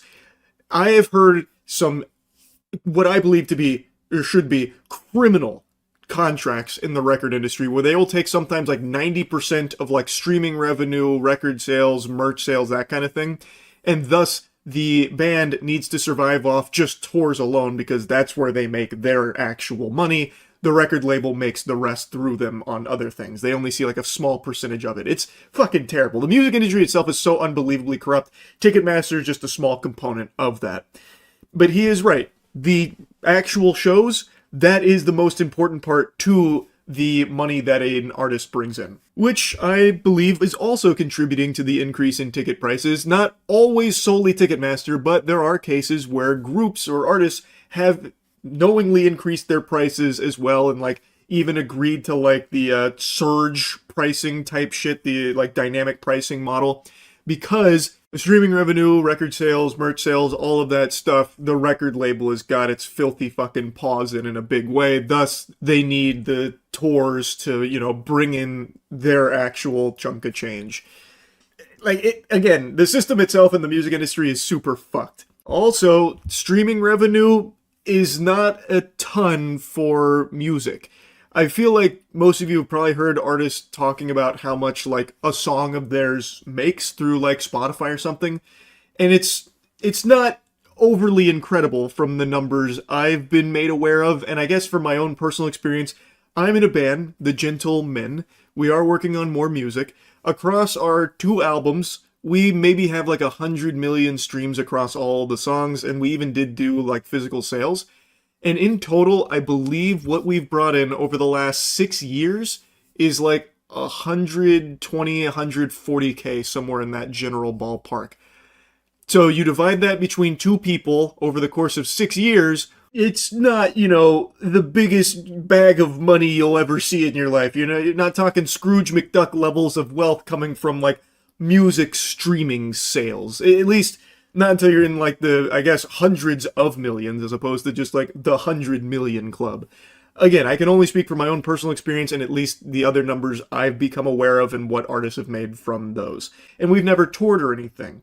If we did, that would probably be where the bulk of the money would come from, because there's not a ton of people buying physical albums anymore. And streaming revenue through listening, through like just song streams, isn't like incredible per stream either. So he is right that these shows, these events, are extremely important for like the artist making their money, but his view of it is so distorted, where he thinks that because this is like the main revenue driver for a lot of artists, they need to be charging an arm and a leg for it, where it like prices out tons of people too. Like, it's very counterintuitive. There is no need for the prices to go as fucking Insano style as they have because of Ticketmaster's involvement. It's just completely unacceptable, and it is just point blank way too expensive. Ask anyone who's gone to a concert recently. It is just too expensive. And he is just entirely wrong by saying that it's underpriced. It's not. I really think the Live Nation Ticketmaster merger was just the worst fucking thing that happened to like live shows in general. That should have been slapped down. And the fact that that was allowed to go through has just been disastrous. I can't fucking stand Michael Rapino. I hate Ticketmaster. Shit sucks. Just wanted to yap about it a little bit because somehow he felt so confident to just let this absolute trash take fly like that about being underpriced. Anyway, that's about it. See ya. AI. You expected me to be in the chair, but sometimes you have to expect the unexpected. The only thing you can expect is when there's some AI dog shit going on. I can't resist the urge to make fun of it. I'm in my artsy era of video making right now. That was like an A24 level intro, getting experimental. I just figured since Quentin Tarantino's lost his marbles, lost his mind, and has gone on these unhinged rants attacking beloved actors like Paul Dano and Matthew Lillard over nothing, it's up to me to pick up the mantle of delivering some creative cinematography, so I'm dipping my toes in there. Toes that Quentin Tarantino I'm not allowing to suckle on. Anyway, speaking about sucking feet, the YouTube CEO just released a statement that sucked a lot of ass, where he's defending the AI usage across the board on the platform, and even goes as far as to say that it's going to be an invaluable tool for people that lacked the skills and equipment to create videos. It will give them the ability to do so. Basically, go to YouTube Shorts and look at all of the incredible stuff that the skillless have been able to do with AI.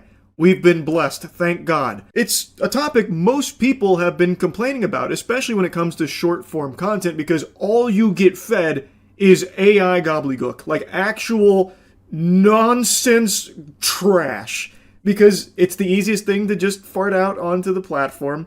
It's infinite content, and when you just scroll, most of the videos you get are AI these days, and the most viewed videos, like if you, instead of just anecdotal evidence about like most videos you get, provably some of the most viewed videos, if you go by views, are AI generated shorts. That is a bleak future, one that a lot of people have expressed their concern over, hoping that YouTube would step in and maybe do more to stop the platform just becoming a cesspool of just AI trash. Neil, on the other hand, the CEO, believes that that's actually a really good thing because it's giving people that lacked the skills and equipment the ability to put that in front of you. Yeehaw, yippee. But even beyond that, one of the most complained about things on YouTube as a platform is how bad its moderation is, with so many people being falsely banned and shit. And also it's been revealed that AI is a big part of the moderation protocol for the platform, and it makes so many mistakes that's led to wrongful terminations that everyone with a functioning frontal lobe will tell you should never happen, because AI should never be able to be the judge, jury, and executioner. It should never have the ability to terminate a channel. There is no world where that makes sense for YouTube to just give the keys to the kingdom over to AI where it will ban people. AI should never be able to do that. If it wants to use AI for moderation, it should only be able to flag channels internally and then put that up the food chain, up the ladder, for a human being to look at.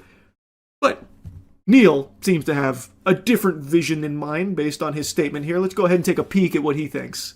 This article mentions that YouTube is expanding their AI moderation tools, even in the midst of so many people flagging just how bad they have been and how wrong they have been across the entire platform.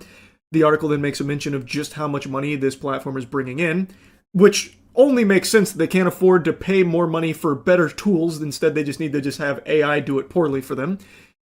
Neil said, however, AI will open the door for a new class of creators who previously lacked technical skills or equipment, arguing the tech will revive YouTube's early era of enthusiastic amateurs while helping the platform surface stronger content overall. That's a very interesting perspective on it all, and I feel like that's one you could only achieve by huffing endless amounts of glue to deteriorate your brain to a level of delusion that I find almost enviable. You really think that by giving these AI tools to everyone out there, what you are getting in return is the old era of YouTube of enthusiastic amateurs producing content? In what universe? It's the antithesis of that. It is the antithesis of creativity. The old era of YouTube that people look back on so fondly, the golden age, that was people just filming something in their bedroom, talking at a camera, or doing something silly, or making a skit, something like that, for the fun of creation, for the fun of being creative and just putting it out there. There was no career in it back then. It was truly just for the love of the game, the love of the sport. And somehow, he believes that these AI tools will reignite that passion, that drive. Based on what data? What we have is endless amounts of data to suggest the opposite, where when you have these tools and make it so easily accessible for people to just squeak out 30 seconds worth of AI drivel on shorts and do that 40 times a day, that's what you will get. It's just AI slop. There's a reason that term exists, because when you go on shorts or even full-length videos now, people are doing like 8 to 10 minute, completely fabricated, phony baloney, false true crime stuff is one of the bigger culprits, where they just have an AI script from ChatGPT that tells a made-up story about a made-up person who did a made-up crime. When you have that content, what there, Neil, is reminiscent of the old era of YouTube with enthusiastic amateurs creating shit. We haven't seen anything positive on YouTube as a result of these AI tools Neil speaks so highly of. They're a fucking scourge right now. Half the time, you don't even know if what you're watching is real or fake because there is so much of this content on there. I say half the time, that's an exaggeration. Point is, there is so much of this content on there, there are tons of people that are completely misled. Like with the P. Diddy trial, for example. There were entire channels dedicated to following the P. Diddy trial, and the channel, turns out, was all just AI garbage making up stories, like the whole Prince storyline and tapes that were revealed that brought down the whole P. Diddy case. All of it was fake. Yet, those channels made tons of money for the people that made the AI garbage. And tons of people took it as the truth. A lot of people believed it. It became a big story that needed to be, like, formally debunked. That's a bad thing, Neil.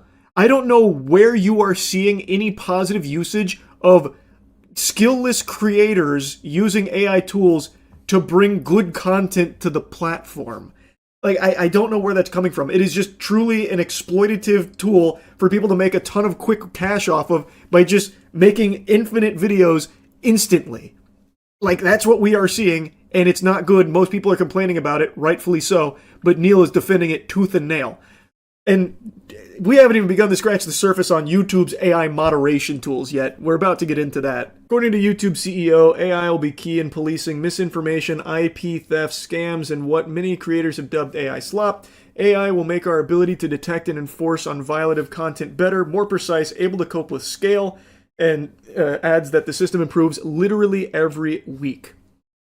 Is that so, Neil? It improves every week? Because I just read a story today about a channel that got terminated because another channel re-uploaded their video and YouTube's AI moderation tools took down the original creator's channel thinking that he had re-uploaded that other channel's video even though he was the creator of it, and you let the re-uploader walk away.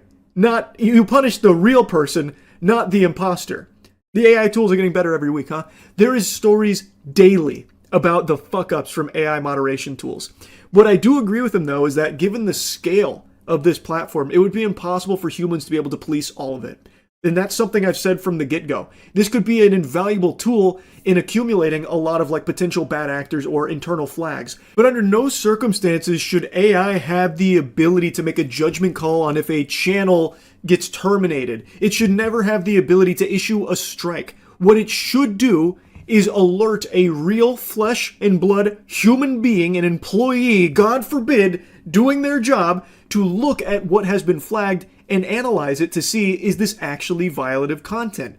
Because right now we have so many examples of AI messing it up.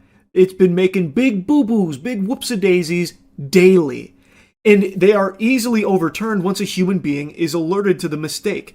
AI shouldn't have the ability to do this in the first place. It should always come down to a person behind these calls. But Neil likes to let AI moderation run rampant. I imagine Neil would have no problem stepping down and letting AI run YouTube at some point. Am I right, Neil? It is a problem. In his interview, where all of this stems from, it really highlights just how delusional this company is under the leadership of Neil. In September, YouTube unveiled more than 30 AI-powered programs designed to make it easier for anyone to shoot, edit, upload, and make money from videos. That's 3 times as many as it launched last year. Among the innovations were tools that allow a phrase to be turned into a song or that can translate a video and dub it. One bot can find the best parts of raw footage and edit them together, literally just stealing footage and making a video out of it for yourself to make money off of. Beautiful.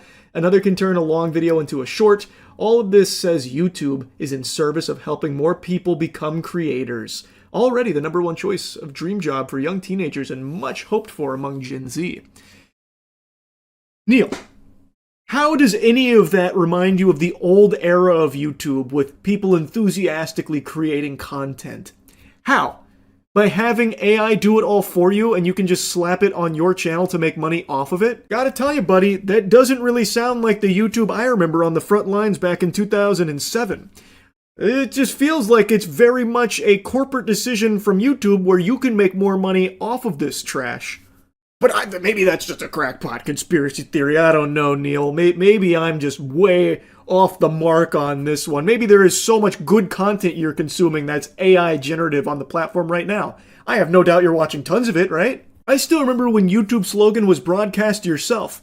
Neil is arguing the opposite. It's not about broadcasting yourself, it's about letting AI broadcast shit for you. This Time interview really is just fucking laughable. Neil, who has always been known for his willingness to dig into the weeds of an issue and really understand it, proved to be a quick study about traditional media, according to those who have done business with him. I would say Neil is very well prepared, says NFL Commissioner Roger Goodell. What a fucking amazing vouch. That's who I want to put my trust in. Someone that Roger Goodell is saying really has a good handle on it. He's got this industry by the titties. Take my word for it. He understands what he's trying to build. He's got a deep understanding of the media landscape and where YouTube fits and where content can help him advance his strategies. He is right in that last part. Neil knows exactly what he wants. He wants YouTube to be very AI focused. I think that's pretty clear given the direction that he seems to be pushing it. I also can't help but giggle very hard at that first sentence about how he has always been known for his willingness to dig into the weeds of an issue and really understand it. Since when? When has that started? What did I miss that somewhere along the way? Because even with this issue with AI moderation, I haven't seen him call out anything with it or make any big, bold changes. It's still in the exact same state it was fucking at the very beginning. I don't see Neil really getting into the weeds of any of it. What are you talking about? He is a guy who's more than willing to plug his ears to it and just let it ride until there's enough of a hubbub about it on Twitter, then someone will step in and fix it for him. Now, just to give you a whole picture of what was said here in the interview, he's optimistic about the implications of AI for his company in the world, believes YouTube could see a return to the early villagey days when it was populated by a higher proportion of exuberant amateurs, which I've already completely dove into by this point, but just wanted you to see what was actually said in the article itself. AI will create an entirely new class of creators that today can't do it because they don't have the skills or they don't have the equipment. Again, they are not the ones doing it with these AI tools, Neil. It is the AI doing it for them based off of a couple of sentences. I wouldn't necessarily say that harkens back to the days of the early villagey days when YouTube was populated by a higher proportion of exuberant amateurs, Neil. It's so fucking silly. But the same rule will apply, which is there will be good content and bad content, and it will be up to YouTube and our investment in technology and algorithms to bring that to the fore. That's true, Neil. Now, can you point out some of the good AI content you're trying to describe here? Because I don't think that shit exists. It is very much the entire purpose of it to be cheap, easy, and infinite. And that is how it is being used on YouTube right now. Go on your own platform, Neil, and scroll TikToks for just 15 seconds. You're only going to be seeing a ton of trash, mostly AI. Like, come on, man. Like, snap back to reality. This is ridiculous. And at the very least, do the bare minimum of restricting AI moderation tools' ability to ban creators.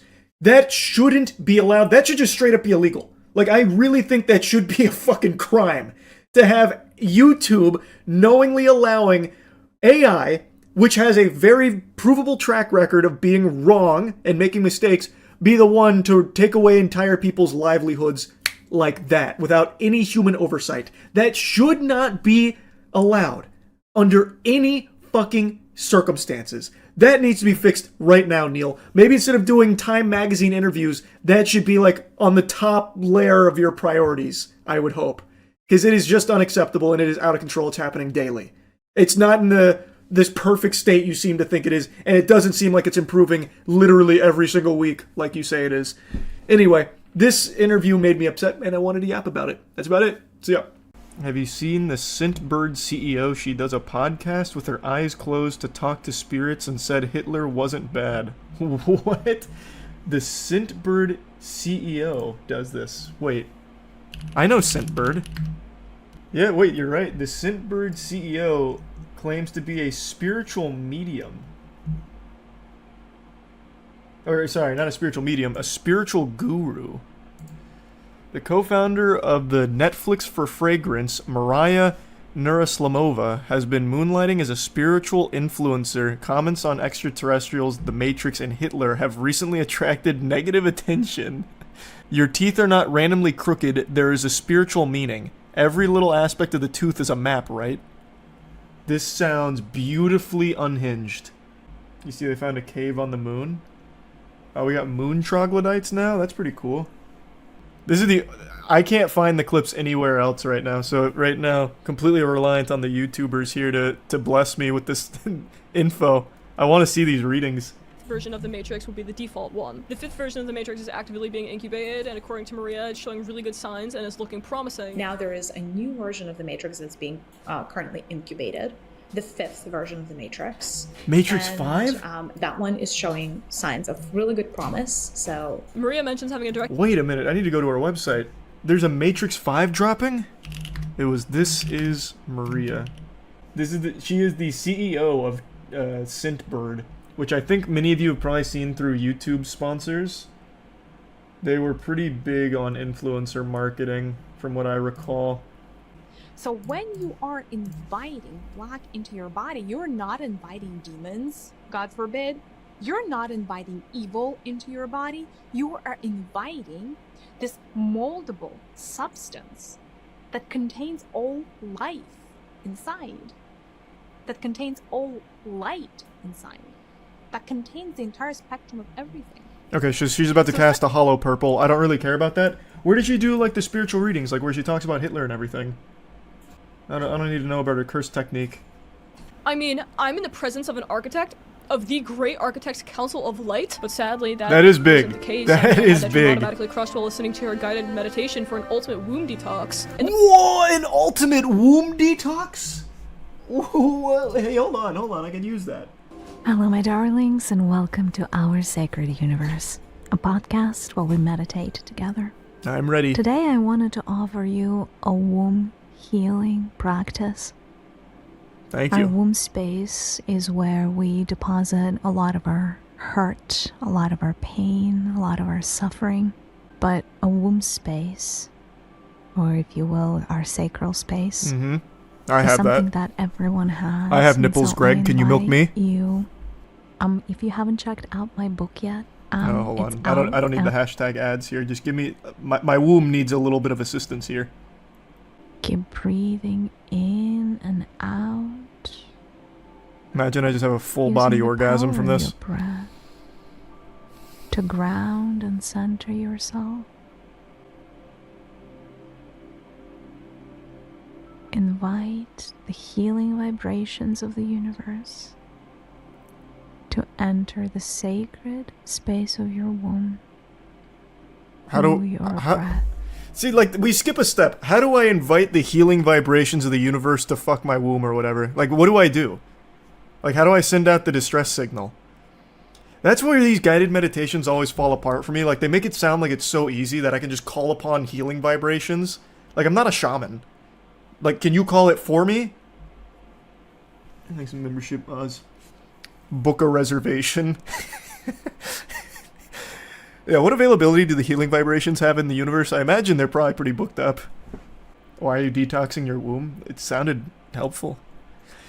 If you're just tuning in, to give you context, this individual, Maria, is the CEO of Scentbird, which is actually a pretty big company, or at least it was. I don't know if it still is.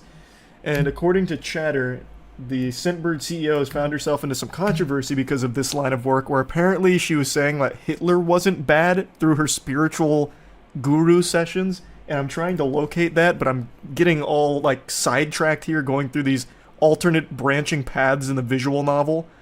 So I'm still looking for that, but it's such an interesting tangent.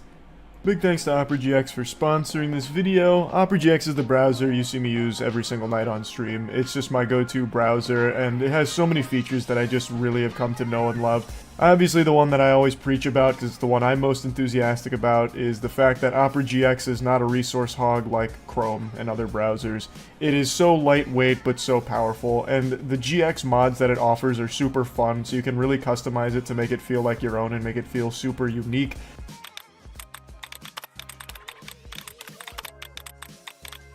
There's just so many things you can change and tinker around with. There's so many different ways of integrating extensions that you're already used to in other browsers to seamlessly transition them into Opera. They have the GX store. They just have so many features. The hot tabs killer, forcing things to go from flashbang into forced dark mode, so you don't have to go to a new website and then just get blinded by a bright light. It's just the best browser, in my opinion. So, big thanks to OperaGX for sponsoring this. You can download Opera right now for free by clicking the link in the description. The dark truth about coffee, it is a toxin that darkens your aura? What? Coffee is bad for your aura? It also darkens our aura as it does.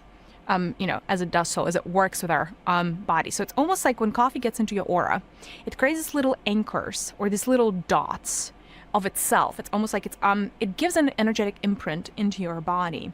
What? And though that energetic imprint is kind of what causes an addiction, because it's gonna.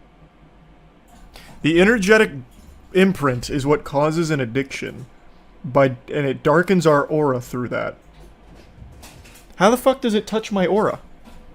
When you evolve. Okay. Over time, what ends up happening to your soul is you accumulate more and more light in your body.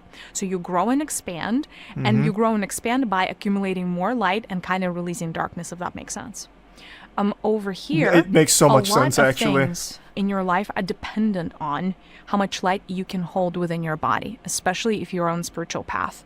For people that are able to hold on a lot of light in their auric fields, their spiritual gifts open up, Their abundance channels open up. My their abundance talents open channels? Up. Essentially, like their higher selves come through, and then the body is considered clean. So your higher self is willing to inhabit more of your physical body. What is happening? And therefore, you will always have connected. You become a channel.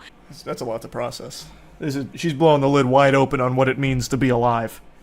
Your higher self gave you this name for a reason. I mean, it's my dad's name. Is that the reason my higher self gave it to me? These are so interesting. I'm never gonna find the video where she's apparently talking about Hitler. I'm just gonna keep going down these wacky fucking titles. Why did my higher self name me Charles? Hello, my darlings. I feel like it's because it's my dad's name. This is Maria. The topic for today is Maria.com. All right, the mystery of the name. This is kind of a fun topic. It's not a mystery. That is It's what just we're not diving a into. mystery for like most people. I don't think it would be vowels and the consonants in the name, through the letters in the name, connects you to certain aspects of universal flow, universal energy, if you will. Huh? And because you're so attached, in a good way, to your name, you have a claim over those energies. Okay, I claim all of the energies of C-H-A-R-L-E and S. No one else can have them. That's my domain now, and I'm kicking everyone else out.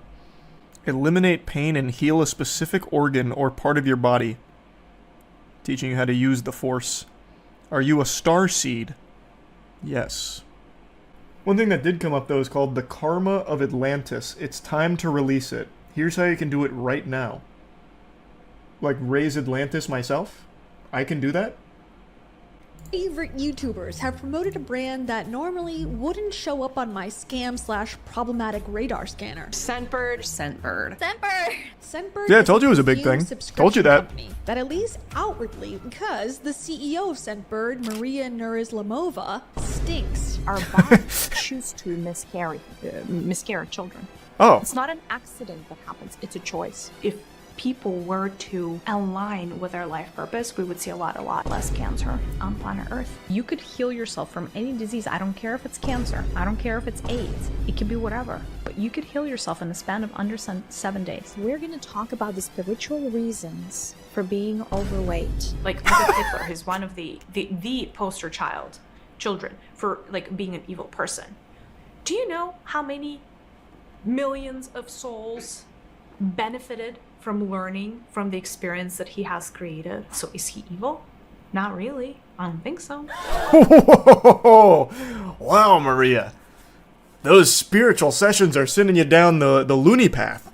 A lot of hidden agendas by the powers that be. And those hidden agendas remain hidden because there is not enough heart space energy in humanity to be able to bring them to light. The heart energy is always the energy of light. The heart energy is always the energy that essentially you emanate your energy from the heart. The heart is one of those energies that if your heart is activated internally, you can heal your whole body in a matter. I will say, if your heart isn't activated, you're probably not watching this video in the first place. You are dead.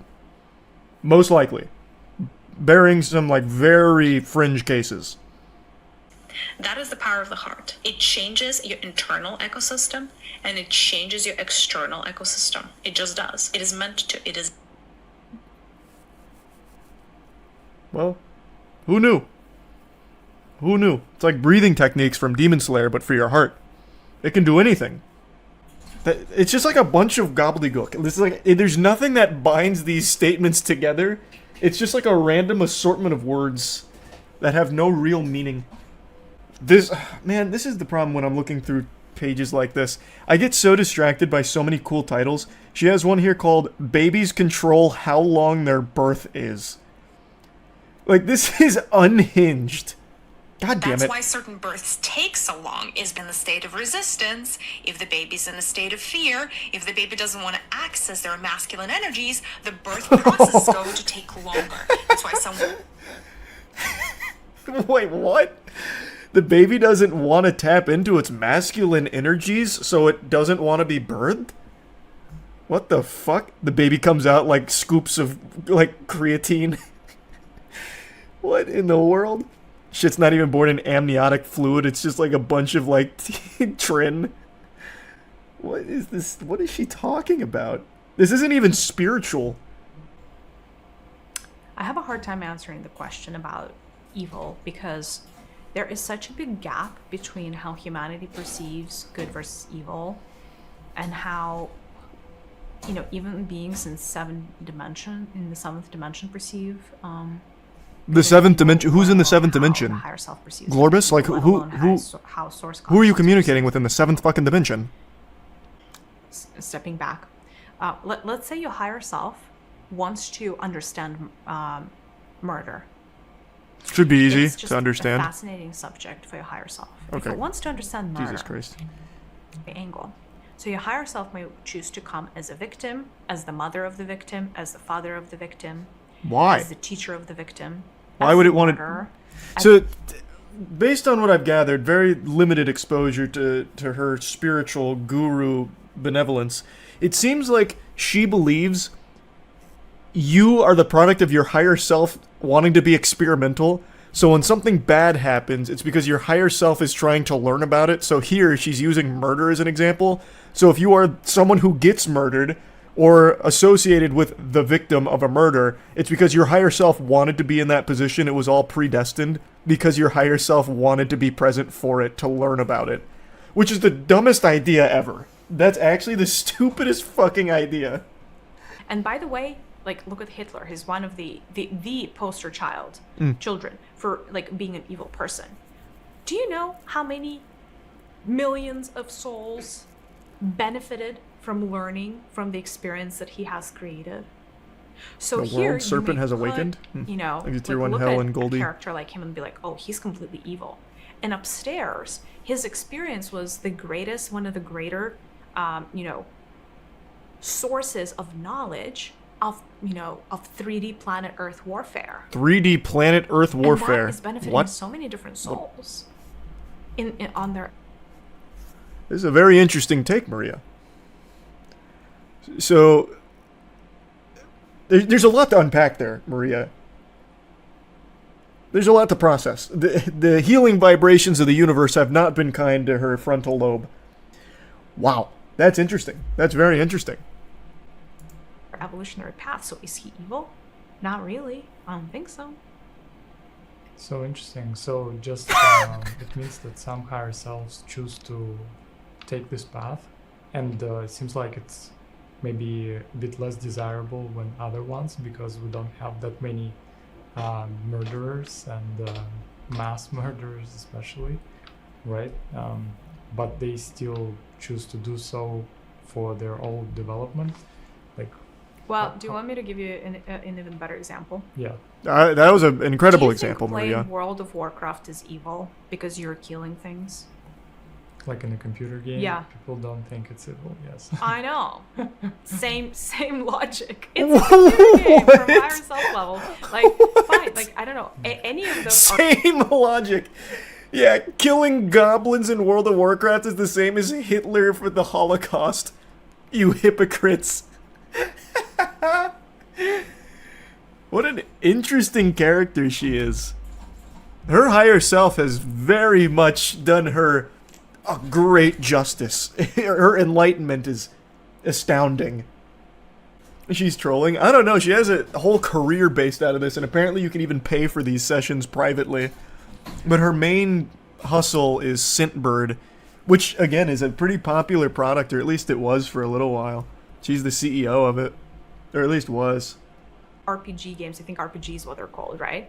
Like where you like go and like murder, you know, all kinds of beings. They're not which way for beings. Sunday, They're with all kinds pixels. of weapons, and you're like, I need this strength and I need this skill, and let me have this gun, and I want a bigger gun and even more bullets and blah blah blah. I mean, you go in, you may have murdered 1,000 beings. They're not on the beings. screen, They're not real. And then you go on your merry way, and nobody's pointing a finger at you at work and being like, this is a mass murderer. But how is that any different? So that's what I'm That's saying. so Like, good. What we perceive as Oh evil my god. is not the same experience. Now, you as an avatar, right? You as a person who chooses to play a game, you choose what game you want to play, right? Like, you may go and play Candy Crush. You may go. She's so fascinating. Like like she's dangerously stupid. Like actually stupid to a level where it could be harmful to people around her.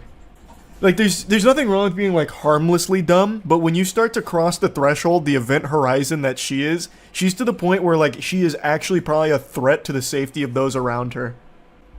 Yeah, like, even her co-host is laughing at that. Alright, we don't have to continue down this rabbit hole. I'll stop. This kind of shit, though, is always just so interesting to me. The co-host is her husband, who is also co-founder and CPO of Scentbird. That must be a great relationship. Honey, I'm gonna have a cup of coffee. And Maria comes out, no! Slaps the coffee mug out of his hands. It's gonna darken your aura! Remember what happened when you killed that level 6 thug in World of Warcraft? You're just like Hitler! I don't know how many of you are following the drama in the pizza industry, but for those of you that aren't, I'll give you a brief overview. Papa John's is a massive pizza chain that I'm sure the majority of you are familiar with. You've probably eaten some of their grease before. You may like it, you may not. Better ingredients, better pizza, Papa John's, you know, that whole deal. Well, it has a founder named John Schnatter, and last year he made a multitude of mistakes. The biggest was saying the N-word on a conference call, which was then brought to the public's attention. Well, as a result of the racism, the Shat Master was taken off the board and annihilated online. In response, Schnatter says that he was pressured into using the N-word by the people on the call, which just sounds ridiculous because I can't imagine on a conference call for business they were poking John Schnatter in the ass saying, hey, be racist, be racist, be racist, until he was racist. Or like some type of hypnotist fucking puts him to sleep and makes him racist. It was a ridiculous defense that he came up with. But anyway, fast forward till today, he's been pretty quiet on most things that I was able to see. And then he comes and does a bizarre interview about where he is now and talking about the day of reckoning. Sooner or later, the tape's going to come out in public and people are going to go, wow, that's what he said. And so that's what he said. And they're going, they made this out of that. They know what they did. They know it was a setup. John Schnatter looks like a Borderlands character. His fucking hair looks cel-shaded. He is the wettest human being I have ever seen. In every commercial, every interview, every picture, he just looks like he's sweating profusely.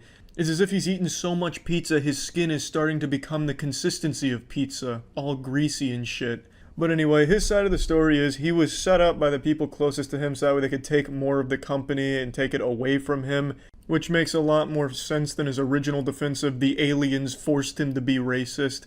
But even still, he has no proof behind this claims of setup, and he even says there that once the tape comes to light, you'll hear what he actually said. But he also confirmed that he said the N-word, so you're still going to hear the N-word. I don't know. He doesn't really have a solid defense. When it finally gets out what they did and what was said, I think my phone's going to ring off the hook going, wow, we made a huge mistake here. John, you naive boomer. It's 2019. No one says sorry for anything, and they for damn sure will not be admitting a mistake. I've probably had over 40 pizzas, 40, in the last 30 days. They don't make the pizza the way that I used to make it, the way we used to make it. It just doesn't taste the same. I want you to stop for a moment and just take in how absurd that statement is.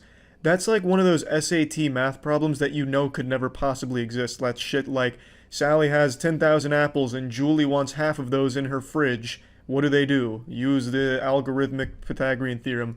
It's absurd. 40 pizzas in 30 days. Let's assume he's going on the traditional American diet of 3 meals a day. That means that he was consuming roughly 3.5 pieces of pizza per meal every day for a full month. John, you either can't do math, you're lying, or you have the strongest fucking metabolism of all time. Because this man's heart should have just stopped halfway through this diet. This shit makes the Super Size Me documentary movie look like child's play. That is an absurd number, John. No fucking way you had 40 pizzas in 30 days. It's not possible. The human body wasn't built to handle that kind of magnitude. And especially not Papa John's pizzas. And if the recipe truly does taste different, it's probably because John isn't there. The secret ingredient is probably the moisture from his fucking hair just dripping into the fucking cauldron that they make the pizza in. It's crazy. I don't think he actually had that much pizza, but I could be totally wrong. I would just say, stay tuned. The day of reckoning will come. The record will be straight. Why not set the record straight now? I mean, what is it about the record that's not straight? Stay tuned. How soon will that happen? Stay tuned. Sooner than later. It's like a badly done Joker monologue. It comes across very weird. It sounds like he's calling himself the Antichrist, even, the Day of Reckoning, and then this weird giggling stuff. I don't know. It's a very weird interview.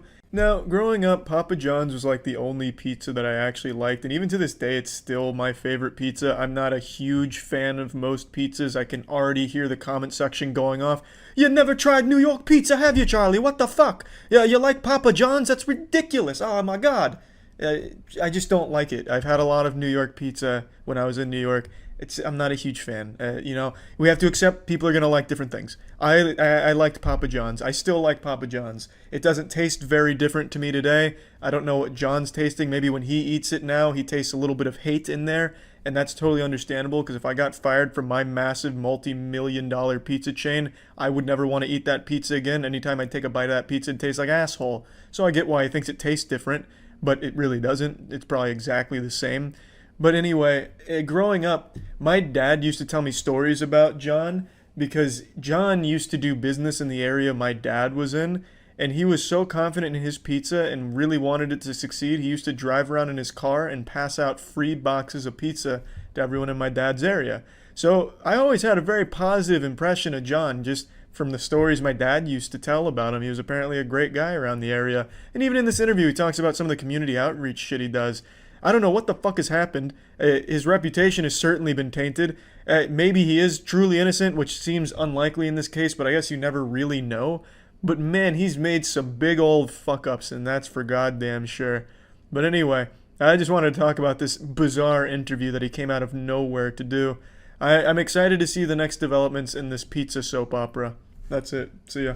Speedrunning an intro here, I just learned about some of the most entertaining drama of 2024. I saw it through Evil Pineley's video covering the situation 2 weeks ago, and it is still going currently today. It's about the CEO of a parchment paper business losing his mind and having this whiny temper tantrum meltdown, all because he watched a TikTok video of a girl being cooked a meal by her father. When I told my dad I was going to be getting him the same pans that Gordon Ramsay has, he was so excited. I'm talking about the hex-clad pans, and today... It's a super innocent video of this girl's dad making a meal, and the CEO of parchmentpaper.com was angrier about this than he would be if he walked in on his wife having sex with another man.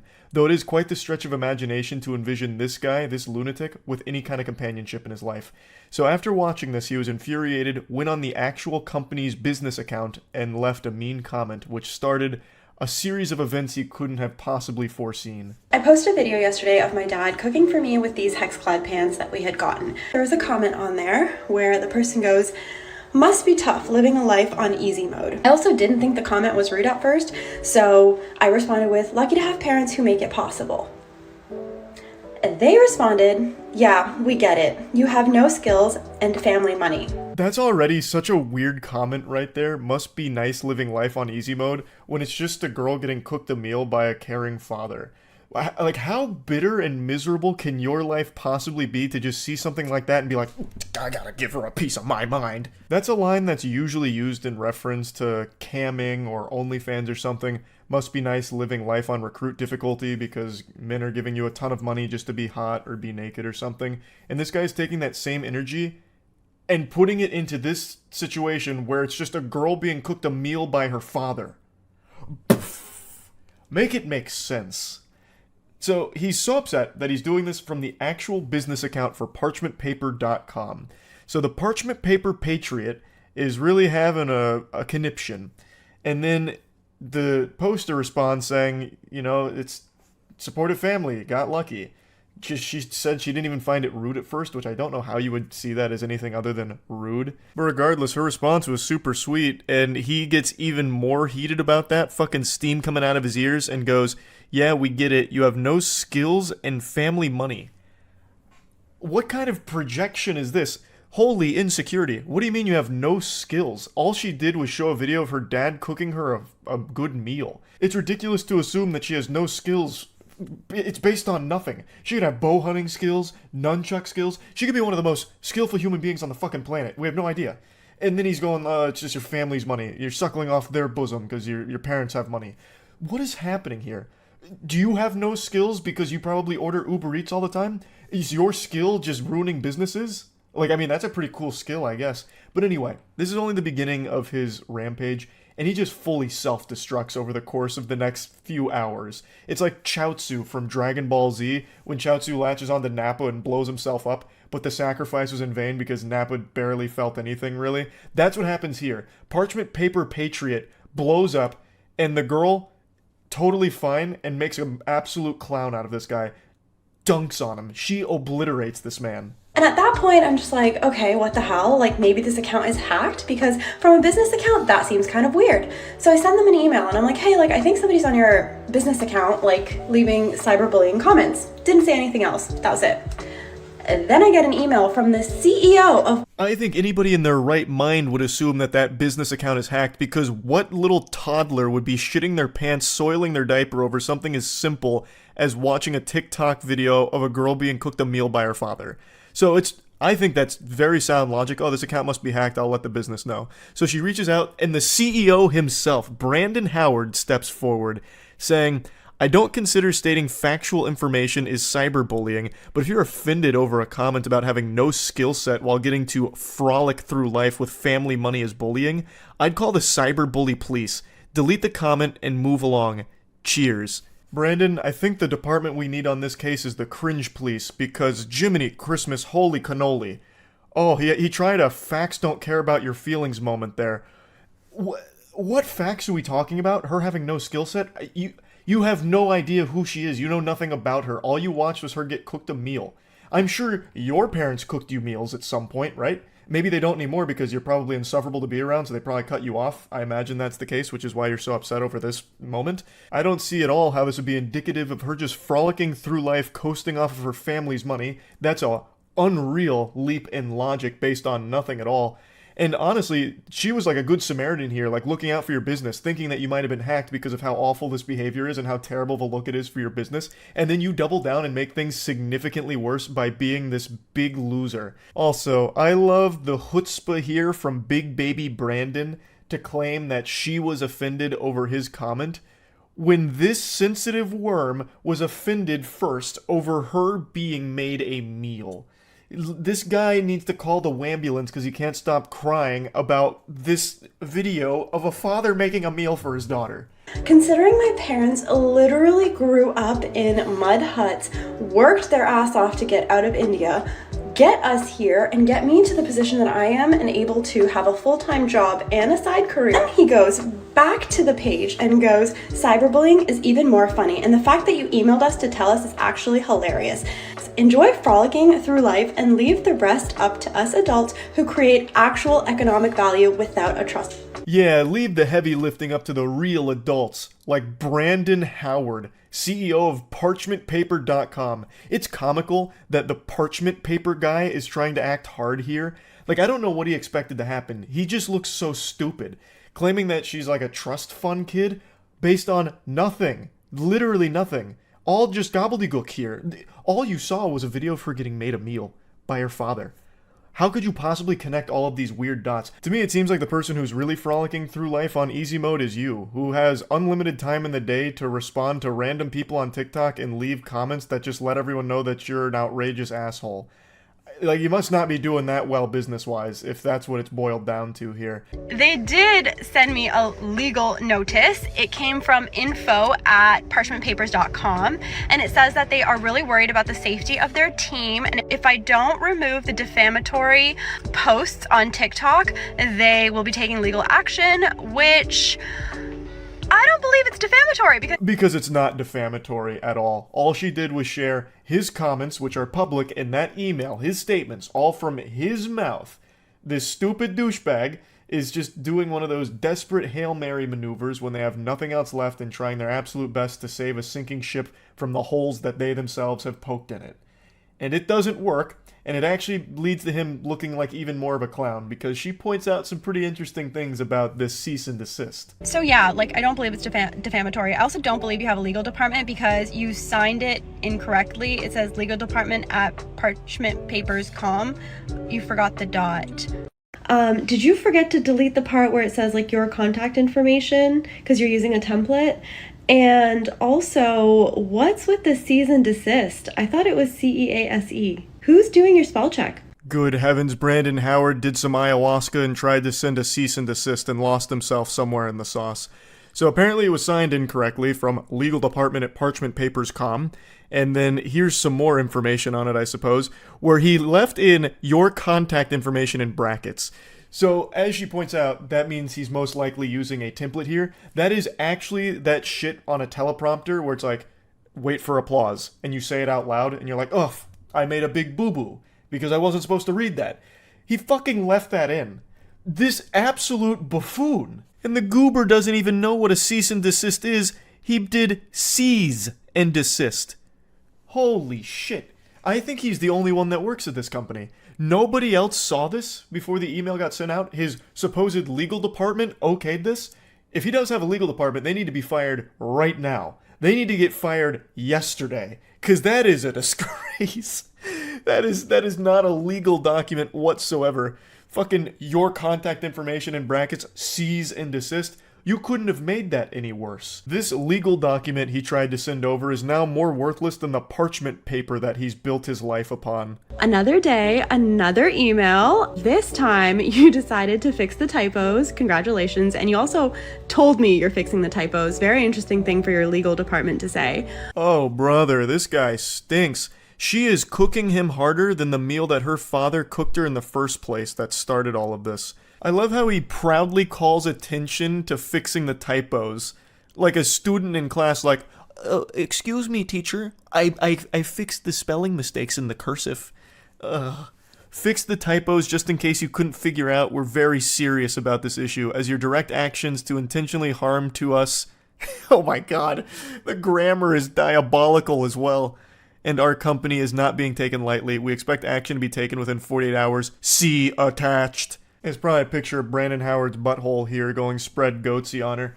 So, this is clearly, again, written by someone that is lacking a 4th grade education. Brandon, I think your first hire at parchmentpaper.com should be an English tutor for yourself here. This is bad. How you even attempt to run a business is beyond me. I guess they just let anyone into the parchment paper industry these days. But, yeah. So, Brandon again tries to strike back here. And, again, looks super dumb for it. But congrats on fixing the typos, idiot. But your cease and desist at the bottom, I saw that it said rocketlawyer.com. So, of course, I had to call them and ask them, is this a real legal document? And they said no immediately. And they said this looks like a phishing scam and you should probably not respond. Oh, God, even rocketlawyer.com's shooting spitballs at Brandon now. Just saying that, no, it's definitely not real. It's probably a phishing scam. Don't respond to it. Oh, what do you use the parchment paper for, Brandon? Honestly, it's almost poetic that the guy who owns a paper business can't read or write very well. I think that's poetic almost. Anyways, then you decided you're going to start using my work email, which is public, to sign me up for corn sites, for Scientology, but you forgot that those companies will actually send you the IP where the accounts were made from. And it's funny because it's pinging in California, and I'm not in California, so... But I do remember that on Trustpilot, when you had your address up, it was coming up in California. Suspicious, huh? Brandon's out here collecting L's like they're the Infinity Stones. He is greedy for that shit. He can't stop losing. And I can't stop thinking about how he signed off that legal document about, like, having 48 hours to comply or whatever. Trying to give it, like, a deadline. Like, this is the ultimatum. You've got to do it within 40 hours or else. It's gonna get serious if you couldn't tell. That's just so lame. Like, I feel like he must have just watched Mission Impossible at some point. This message will self-destruct upon finishing. That kind of thing, and he tried to channel that into this document here to give, like, a sense of urgency, but it falls so flat. But you want attention so freaking bad because you will not stop talking about this. You are basically the only one who is still talking about this at this point. Since my initial email to you where I thought your company was hacked, I have not tried to contact you. At first, you were laughing and sipping Mai Tais on the beach, and then you were having crybaby sales because this was drawing you so much attention. So this video is only 3 days old, which is weeks after Brandon's biblical meltdown, and he's still going on about it. So this is a screenshot from his crybaby special, which, oh my god, the irony almost makes me sick. This fucking guy lacks self-awareness to an almost delusional degree. He is the only one that has been crying. He started with the waterworks and the French cries because he watched a girl get cooked a meal by her father. He is the crybaby. And yet he's still trying to push it on everyone else like they're the problem. Our thousands of real customers will appreciate this. On sale, custom dimensions on demand. Boy, howdy, Brandon. Custom dimension parchment paper? I'm out the door. I gotta get on that right now. All these real customers are probably just so excited by this. Nothing makes me believe in a company quite like them referring to their customers as the real customers. I'm sure there's probably dozens of them. Dozens. Your fake legal letters were not working. You thought it would be a smart idea to reach out to my boss at the agency that I work for and ask him to remediate the situation for you. You thought you could tell my boss to tell me to delete my videos. Just because you involved your business by commenting from your business profile does not mean that you get to include my place of work. Pathetic, slimy tactics from an absolute greaseball here. So he apparently contacts her boss to try and whine to him to fix it, which obviously didn't do anything. Brandon, this is so sad. This is so embarrassing. When all of this failed, you thought it would be a great idea to send me one more email stating that you will deal with it as you see fit, whatever the hell that means. And then you decided to add this banner to your website. I'm sure you think that this is when it gets so spicy.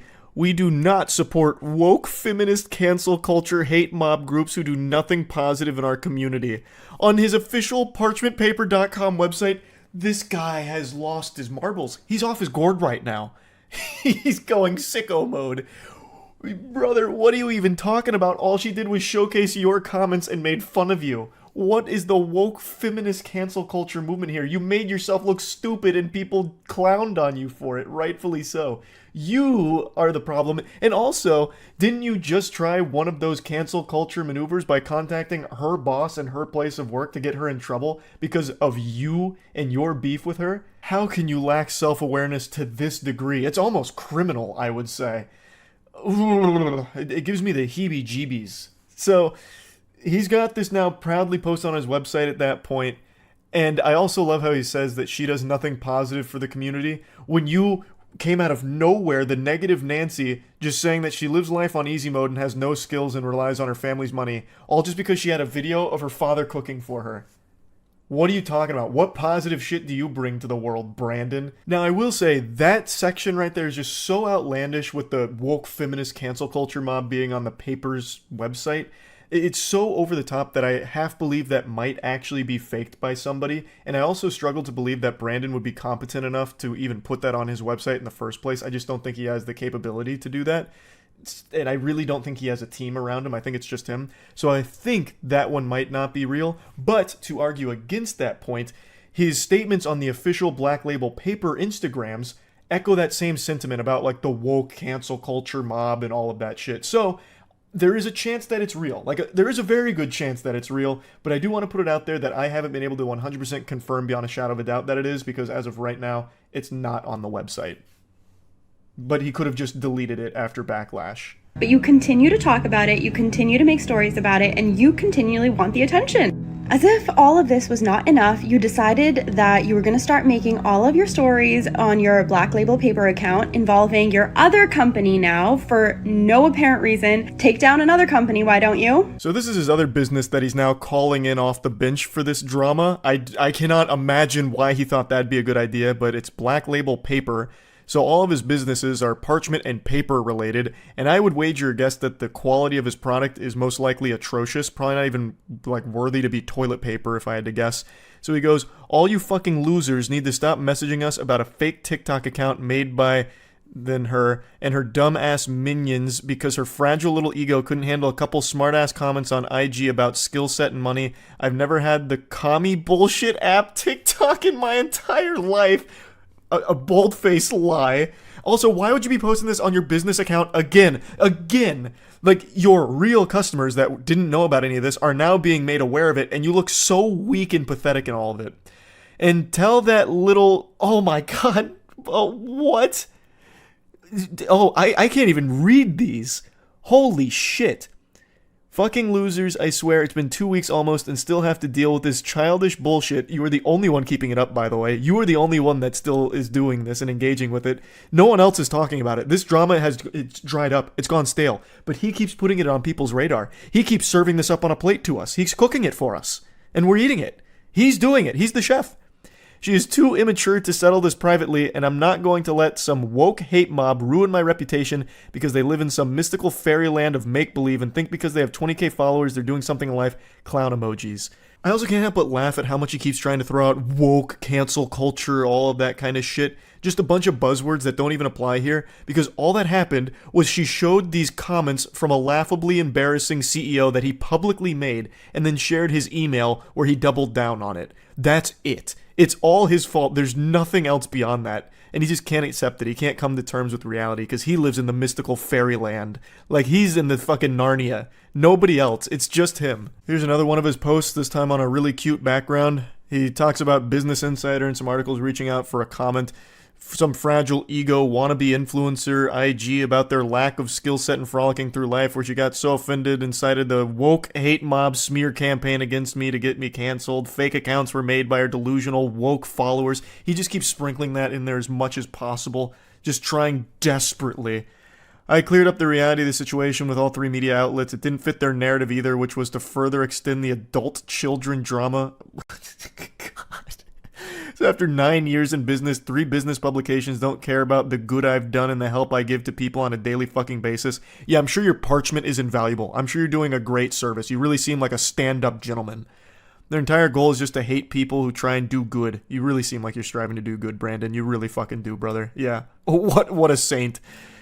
They demand respect yet do absolutely nothing to earn it and hate every person who doesn't bend over for their spineless agenda.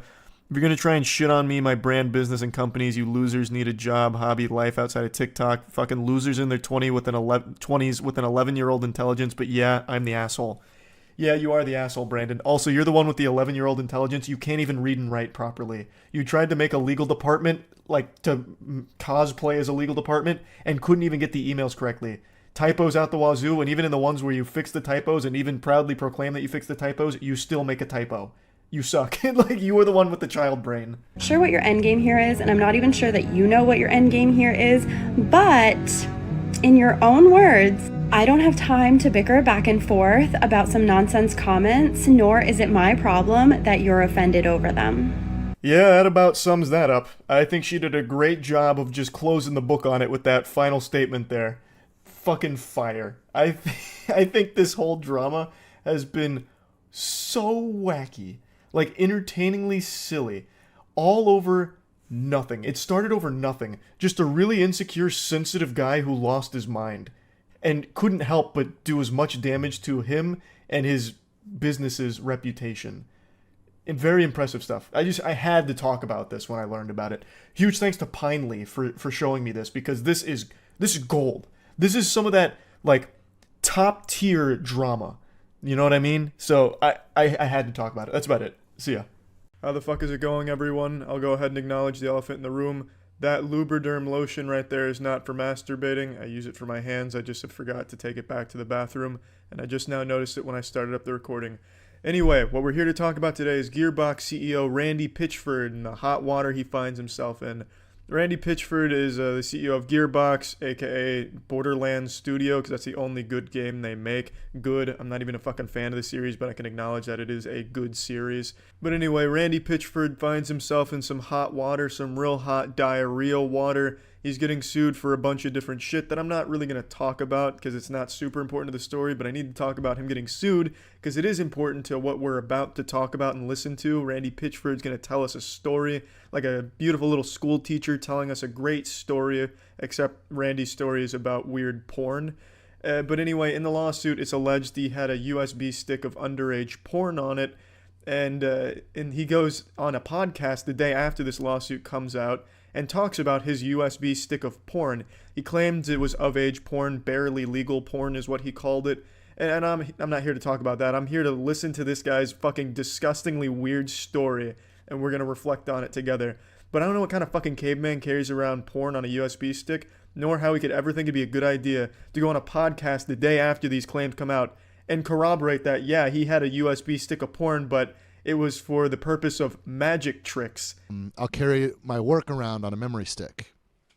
And now today, I have these crazy encrypted memory sticks that have like you have to punch in passcodes. Because if I had one of your memory sticks and I knew about stuff, I assume that. The name of this podcast is the Piff Pod, and based on this one episode I've listened to here, I hope you like interruptions if you listen to these guys. Holy shit. If you thought the official podcast had a lot of interruptions, you have not seen shit yet. This is the final boss of interruptions. Randy Pitchford could barely manage to get a full sentence out without being interrupted. Even the female co-host had to constantly say, stop interrupting him, get back to the story. Because this guy that keeps interrupting him just keeps going on these awful tangents that don't even lead to like a good joke or anything, and they're so long and completely derail the story and the conversation. I bet Randy Pitchford probably couldn't even get a full urine stream into a urinal at this place without this man busting into the bathroom and pinching the tip of his dick close so he could talk about something and then let him go back to peeing. This man interrupts everything Pitchford does and says. Holy shit. I had some so I was one night I was watching cam girl pornography. Have you ever watched, do you know what cam girl pornography is? Is that the interactive one? Yeah, there's what you do is you can get a webcam and you point it at yourself, and people will watch the video of this while they'll egg you on by giving you money basically as you take your clothes off and eventually they give you money. Well, I like how he's pretending he doesn't know, as if he's not watching cam girl porn every night. I might have heard of cam girl porn once or twice. That's that degenerate one, right, where it's like interactive or something. Oh, what, you give the girls money? Oh, that I would not. Who's giving girls money? I would never do that just so they could like say my name while putting a butt plug in their asshole. I mean, what are you talking about, Randy? It's weird. And I just discovered this, and I was just fascinated. Like, what the fuck? Like, when I was a kid, you paid a bum $5 to go buy you a pornographic magazine from the liquor store. Like, Right. that's how I got access to pornography when I was a kid. So like, and you know, and I had a teenage son, so I was like, this is fascinating. You know, I really just don't understand your point with that right there, Randy. I have a teenage son, so I was watching cam girl porn because I have a teenage son, obviously. And this one is just like I can't quite make sense of what the little thumbnail image is, so I'm looking into it, and it's a woman who is masturbating, and when she has some experience that appears as if she's having an orgasm, a huge amount of fluid comes out of her vagina. She has some kind of an explosive orgasm. Hey, Jay. This is not a sex worker. This is a fucking magician. Honestly, that's a pretty profound statement right there from Randy, and I'd be lying if I said I haven't said shit similar when watching porn, like, damn, this girl is a wizard with cock. But to go the extra mile and claim that I was watching the porn to figure out if she was an actual wizard of penis, it's a bit of a stretch, but Randy really doubles down on the idea that he really needed to figure out if this girl was a big shot magician. It's a fucking crazy story. I hope you're buckled in. And so apparently what you can do is they make videos and they sell them. And so I purchased one of her videos. I wanted to watch this. You wanted to work out the method. I wanted to work out the method, but it was late, so I copied over this memory stick. But why? Why would you do that? If you're already watching this cam girl squirting, I'm assuming you're watching this in a safe location to be watching porn. You're not on a subway, in an airplane, at a Starbucks, or anything like that. So why would you copy it to a USB stick? You copy shit there if you want to take it somewhere. Where are you taking this porn? You bringing it over to your parents' house to show them? You bring it to your kids to show them? Where are you taking this? Do you take it to work with you? Is that what a Gearbox CEO does? Is that why Gearbox is such a shit video game company and pumping out shit stinkers? Because the fucking CEO of Gearbox is just jerking off in his office, bringing in porn on USB sticks? And I go on my way. It turns out it was a magic trick. Like she's like it's a combination of camera work and sleight of hand. And I never saw like a turkey baster or whatever it was that she was using to deliver the fluid. goods, yeah. But there was some method here that was like, oh my God, this is genius. It was super clever. Oh, Jesus Christ, calm down there, Randy. Don't break the magician's code and reveal how the trick was done. You need to calm down there. You do not want to piss off the Cam Girl Magic Society. I just love that his excuse for downloading it was that he was trying to study the magic behind it, like the art behind it. I fucking love that excuse. I could already see that working growing up. No, Mom, you don't understand. I'm watching this to learn. I'm trying to study magic. You don't get out of my fucking room. It's also a little sad that when you break this down, Randy watched a cam girl squirt and he was so unfamiliar with squirting that he thought the only logical explanation was he was being deceived. It was magic. Like, he is so unfamiliar with a girl squirting or having an orgasm that he couldn't believe it was real and had to go out of his way to break it down and figure out how she cheated and used magic. The memory stick somehow no longer was in my possession. Oh, God. And it was discovered, it was actually at a Medieval Times. Apparently some kid, an employee of the Medieval Times, and discovered secrets of my company and future games in development, and also discovered the pornography. It was barely legal porn. Like this girl's handle was only 18. I had to splice the shit out of that audio to make that like a cohesive storytelling there, because Randy Pitchford was constantly interrupted by that fucking co-host who kept going off on like 2-minute, 3-minute tangents about the medieval times and then asking what he had on his shirt and asking why he likes the shirt. It was frustrating to put that together, but in a nutshell, he had it on the USB stick. He left it at a medieval times because everyone carries their porn stick to the medieval times when they eat, obviously. And then an employee found it, accessed company secrets and the porn, which was barely legal porn.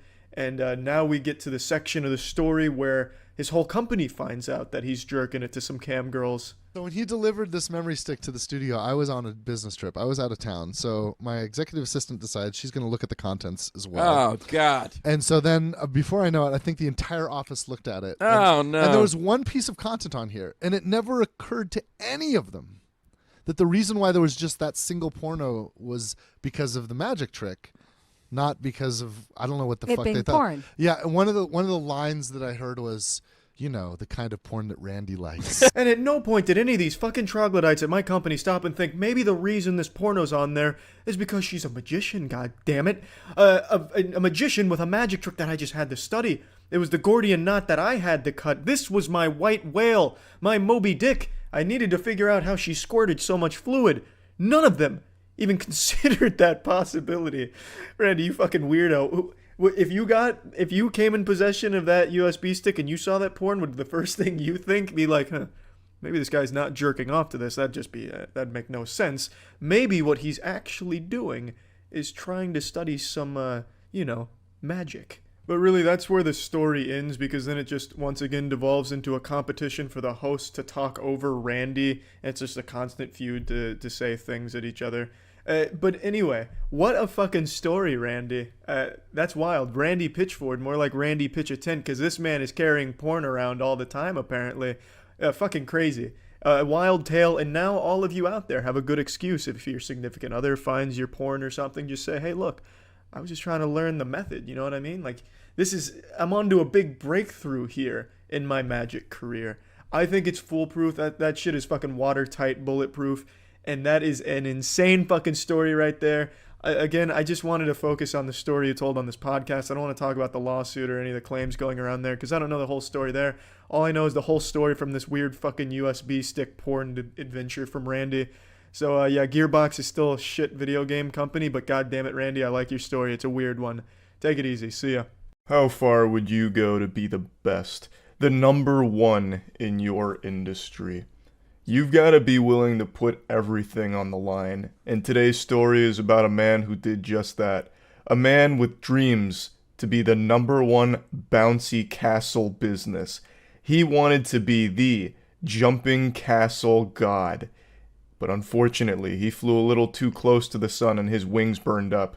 Well, not really his wings. He just burned up every business that also sold jumping castles. He committed a series of arson attacks on rival bouncy castle businesses. His name is James Balcom, and he looks like a silly character you'd make with the Dark Souls character creator. He's currently serving an 11-year sentence for all of this, and I just found the whole story so wild. I legitimately feel bad for all of the rival businesses because a few of them lost their entire business to his arson attacks.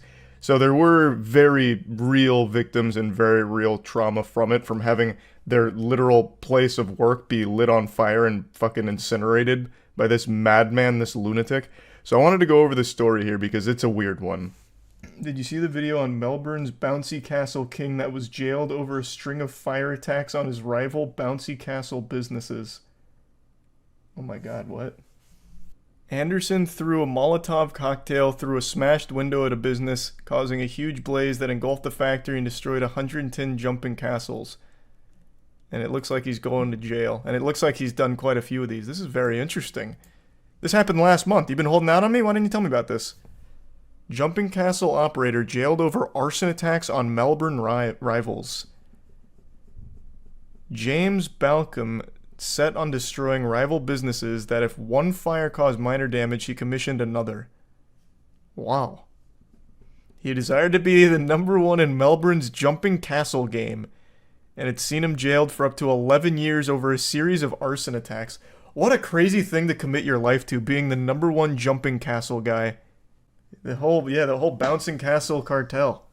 It's so weird. It seems like most often the most unhinged business people are the ones in like the children's entertainment center or sphere. Like the bouncy castle guys running like an arson unit to take out competitors. Surprised this isn't from Florida. Fucking true. Amen. I am almost disappointed it's not from Florida, if I'm being honest.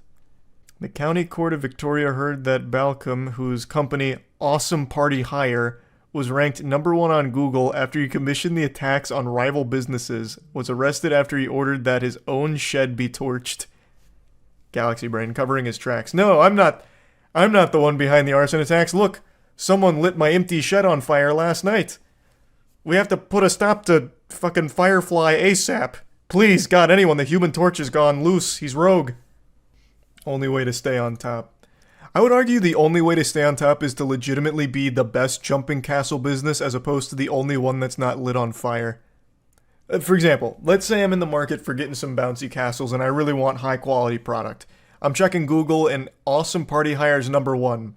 But then I scroll down and it says like all of the ones underneath it are literally cremated. I'd be like, this is fishy. I'll just get a bigger birthday cake. Fuck the castle. I feel like there'd just be like a very big red flag if that is the only jumping castle business that's left standing. 3 days after a March 2017 fire, Anderson was arrested and subsequently named Balcom as the instigator of the blaze and the attacks on rival businesses. Oh, so this has been going on for a while. Balcom, 58, appeared on Thursday by video link from prison in the county court where he was jailed for up to 11 years. Balcom has already served 2 years and 5 months and will be eligible for parole after 7 years and 10 months. Damn. They got him. I really am imagining like a Godfather situation. Like, it really seems so fucking intense in the bouncy castle game. You come to me on the eve of my daughter's birthday party and light my bouncy castle business on fire. You got some nerve. It's a dirty game in a cruel world. Yeah. It's not easy to put a smile on the face of children. It comes at a cost. And that cost is fire and flames. They're bouncing on the backs of the corpses of other bouncy castle businesses that came before them. And they don't even know it. It impacted the livelihood of others and caused significant loss, suffering, and emotional trauma. Yeah, I mean, yeah, arson will do that to you. One business was targeted 3 times. At that point, just hire full-time firefighters on standby. That is so interesting. What does he look like? I want to look him up.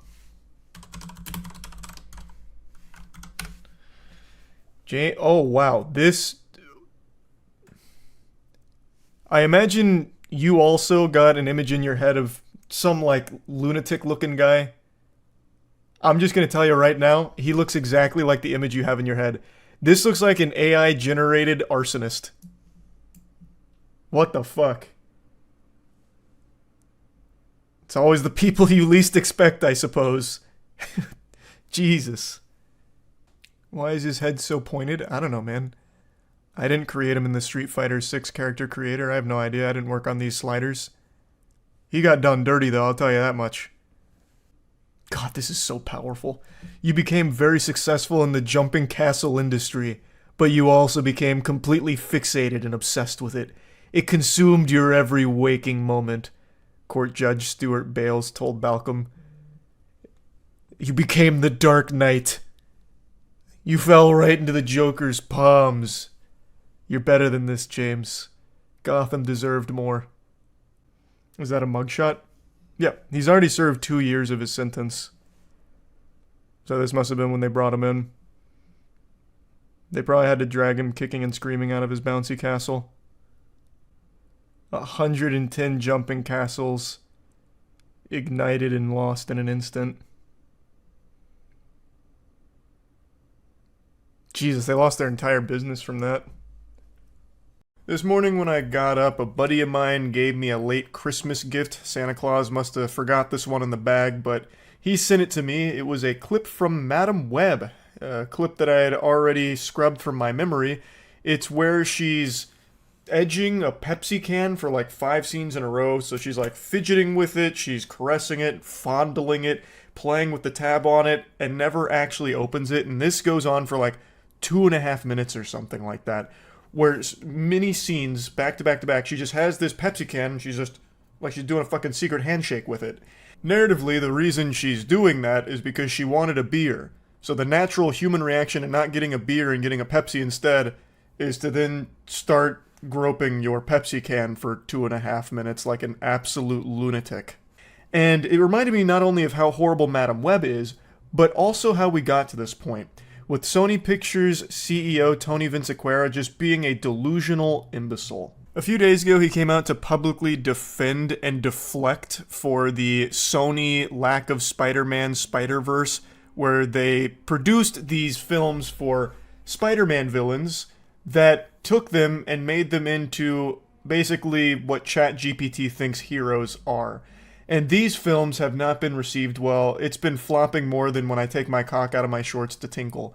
It has been nothing but embarrassing movies that they have produced.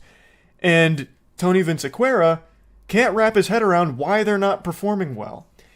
And it just showcases that the leadership at these massive companies is so out of touch that it's sickening. The reason they're not performing well should be obvious. Because the movies are bad, and it's things nobody wants. Even conceptually, this formula that they tried to cook up here is just dog shit. It's a recipe nobody wants to eat. You're taking Spider-Man villains, hold the Spider-Man, and turning them into heroes. Not even anti-heroes, but in the lamest possible way, like CW-level hero slop. It makes no sense. I don't know who it's for. Out of all of the Sony lack of Spider-Man Spider-Verse, the only ones that have at least done decently in the box office are the Venom films. And it's not like they're amazing movies, but they're significantly more entertaining than the others that they've pumped out. The Morbius, the Craven, the Madam Web, you know, all that. Like, Venom has worked to a certain extent because it's at least silly fun, at bare minimum. The others are a tedious chore to sit through.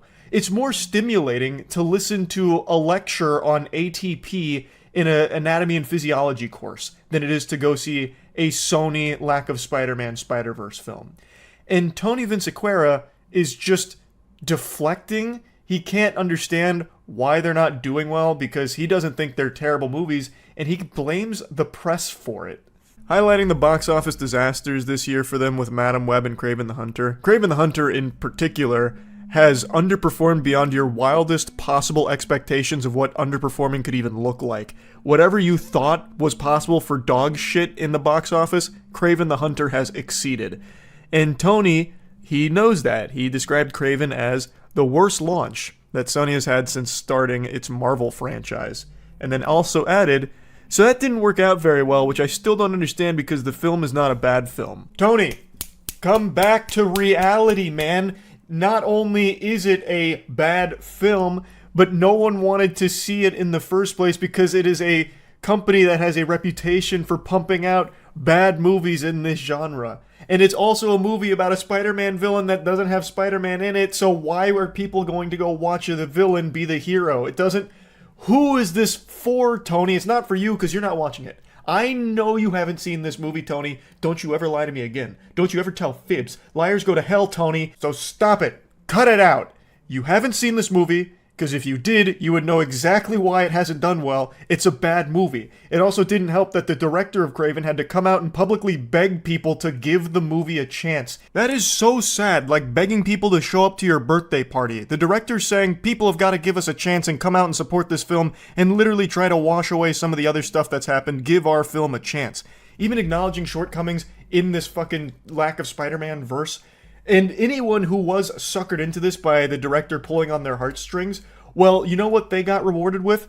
A bad movie! Craven sucks! It's not good. Anyone who went to see it wasted their money and time with seeing it. It's better than Madam Web, though, but that's the lowest possible bar you could ever set for something. And Tony actually had some very interesting words about Madam Web.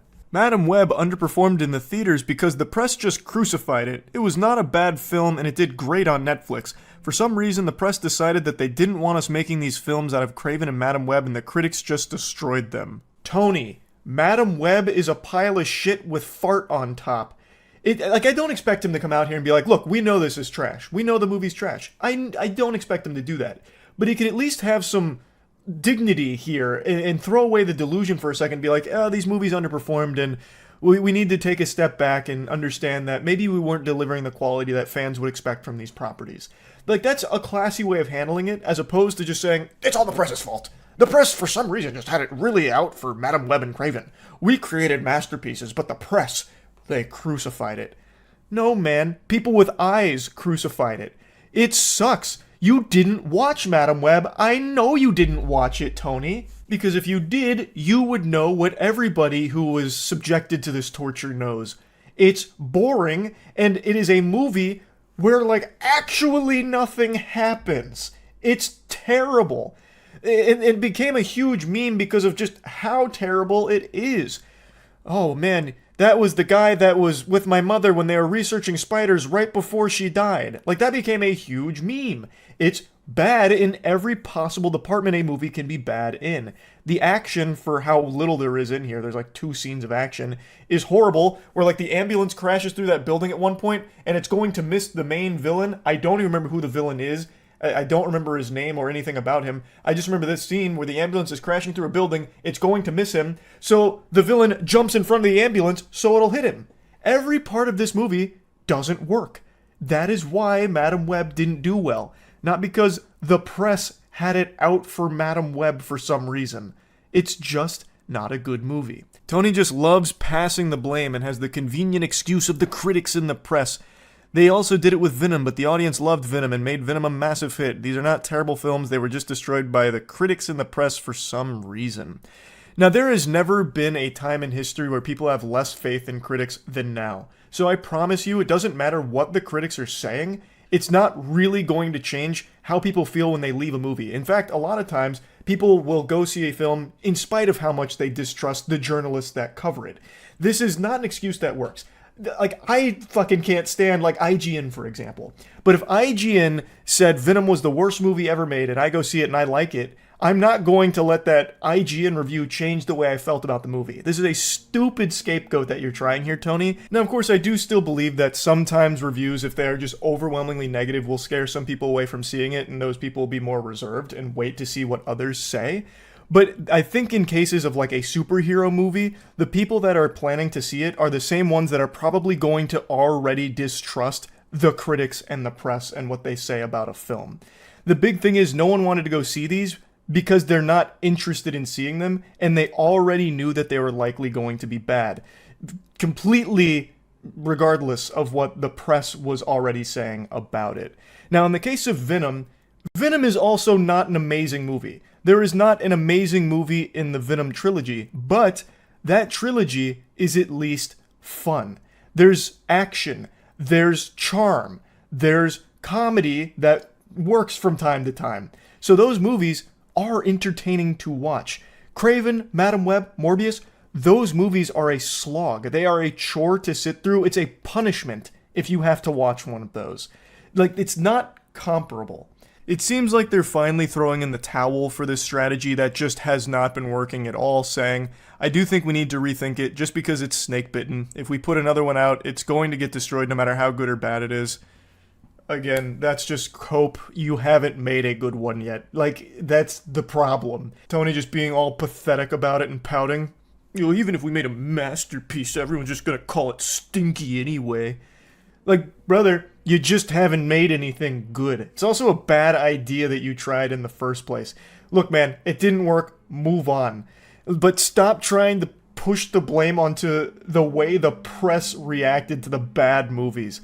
Anybody that watched them will say the same thing about them, that they just weren't good. Like, Craven and Madam Web are two of the worst movies of the year. But anyway, though, the reason I'm talking about Tony is because it's a good insight into the people that lead these massive corporations and just how far from the public consciousness they are, where he is with a straight face saying that the reason Madam Web and Craven are failing isn't because they're bad movies, because they're not. It's just because of the press. That's so delusional. They are just not good movies. Again, I don't expect Tony to come out here and eat a mouthful of ass on it, being like, yep, these movies are garbage. I just expect him to just be more honest about it and say, like, hey, looks like you guys weren't responding super positively to these films, so we're going to re-strategize this approach to this universe. Like, that's, like, you're acknowledging that people don't like them without making excuses for it, and you're talking about how you're going to go forward and hopefully learn from this failure. But in today's day and age, there is no such thing as a CEO that gets it. It's just like Ubisoft here, constantly doing the same shit and wondering why it's failing without ever taking a moment to see the root cause of what's causing the failure.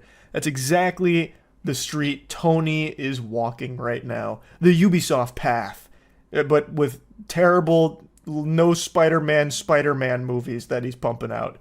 I am curious to see what they plan to do going forward now, though. Honestly, they should just sell the rights. Like, they clearly cannot use it very well. I think it is about time they just fully throw in the towel and call it quits on it. But regardless, even if they do continue this path going forward, not going to bother me much because I like bad movies.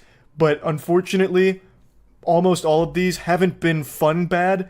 They've been waste of time bad, which is the worst kind. But I guess we'll see what happens next for Sony Pictures here in this universe they've built up. That's really about it. See ya.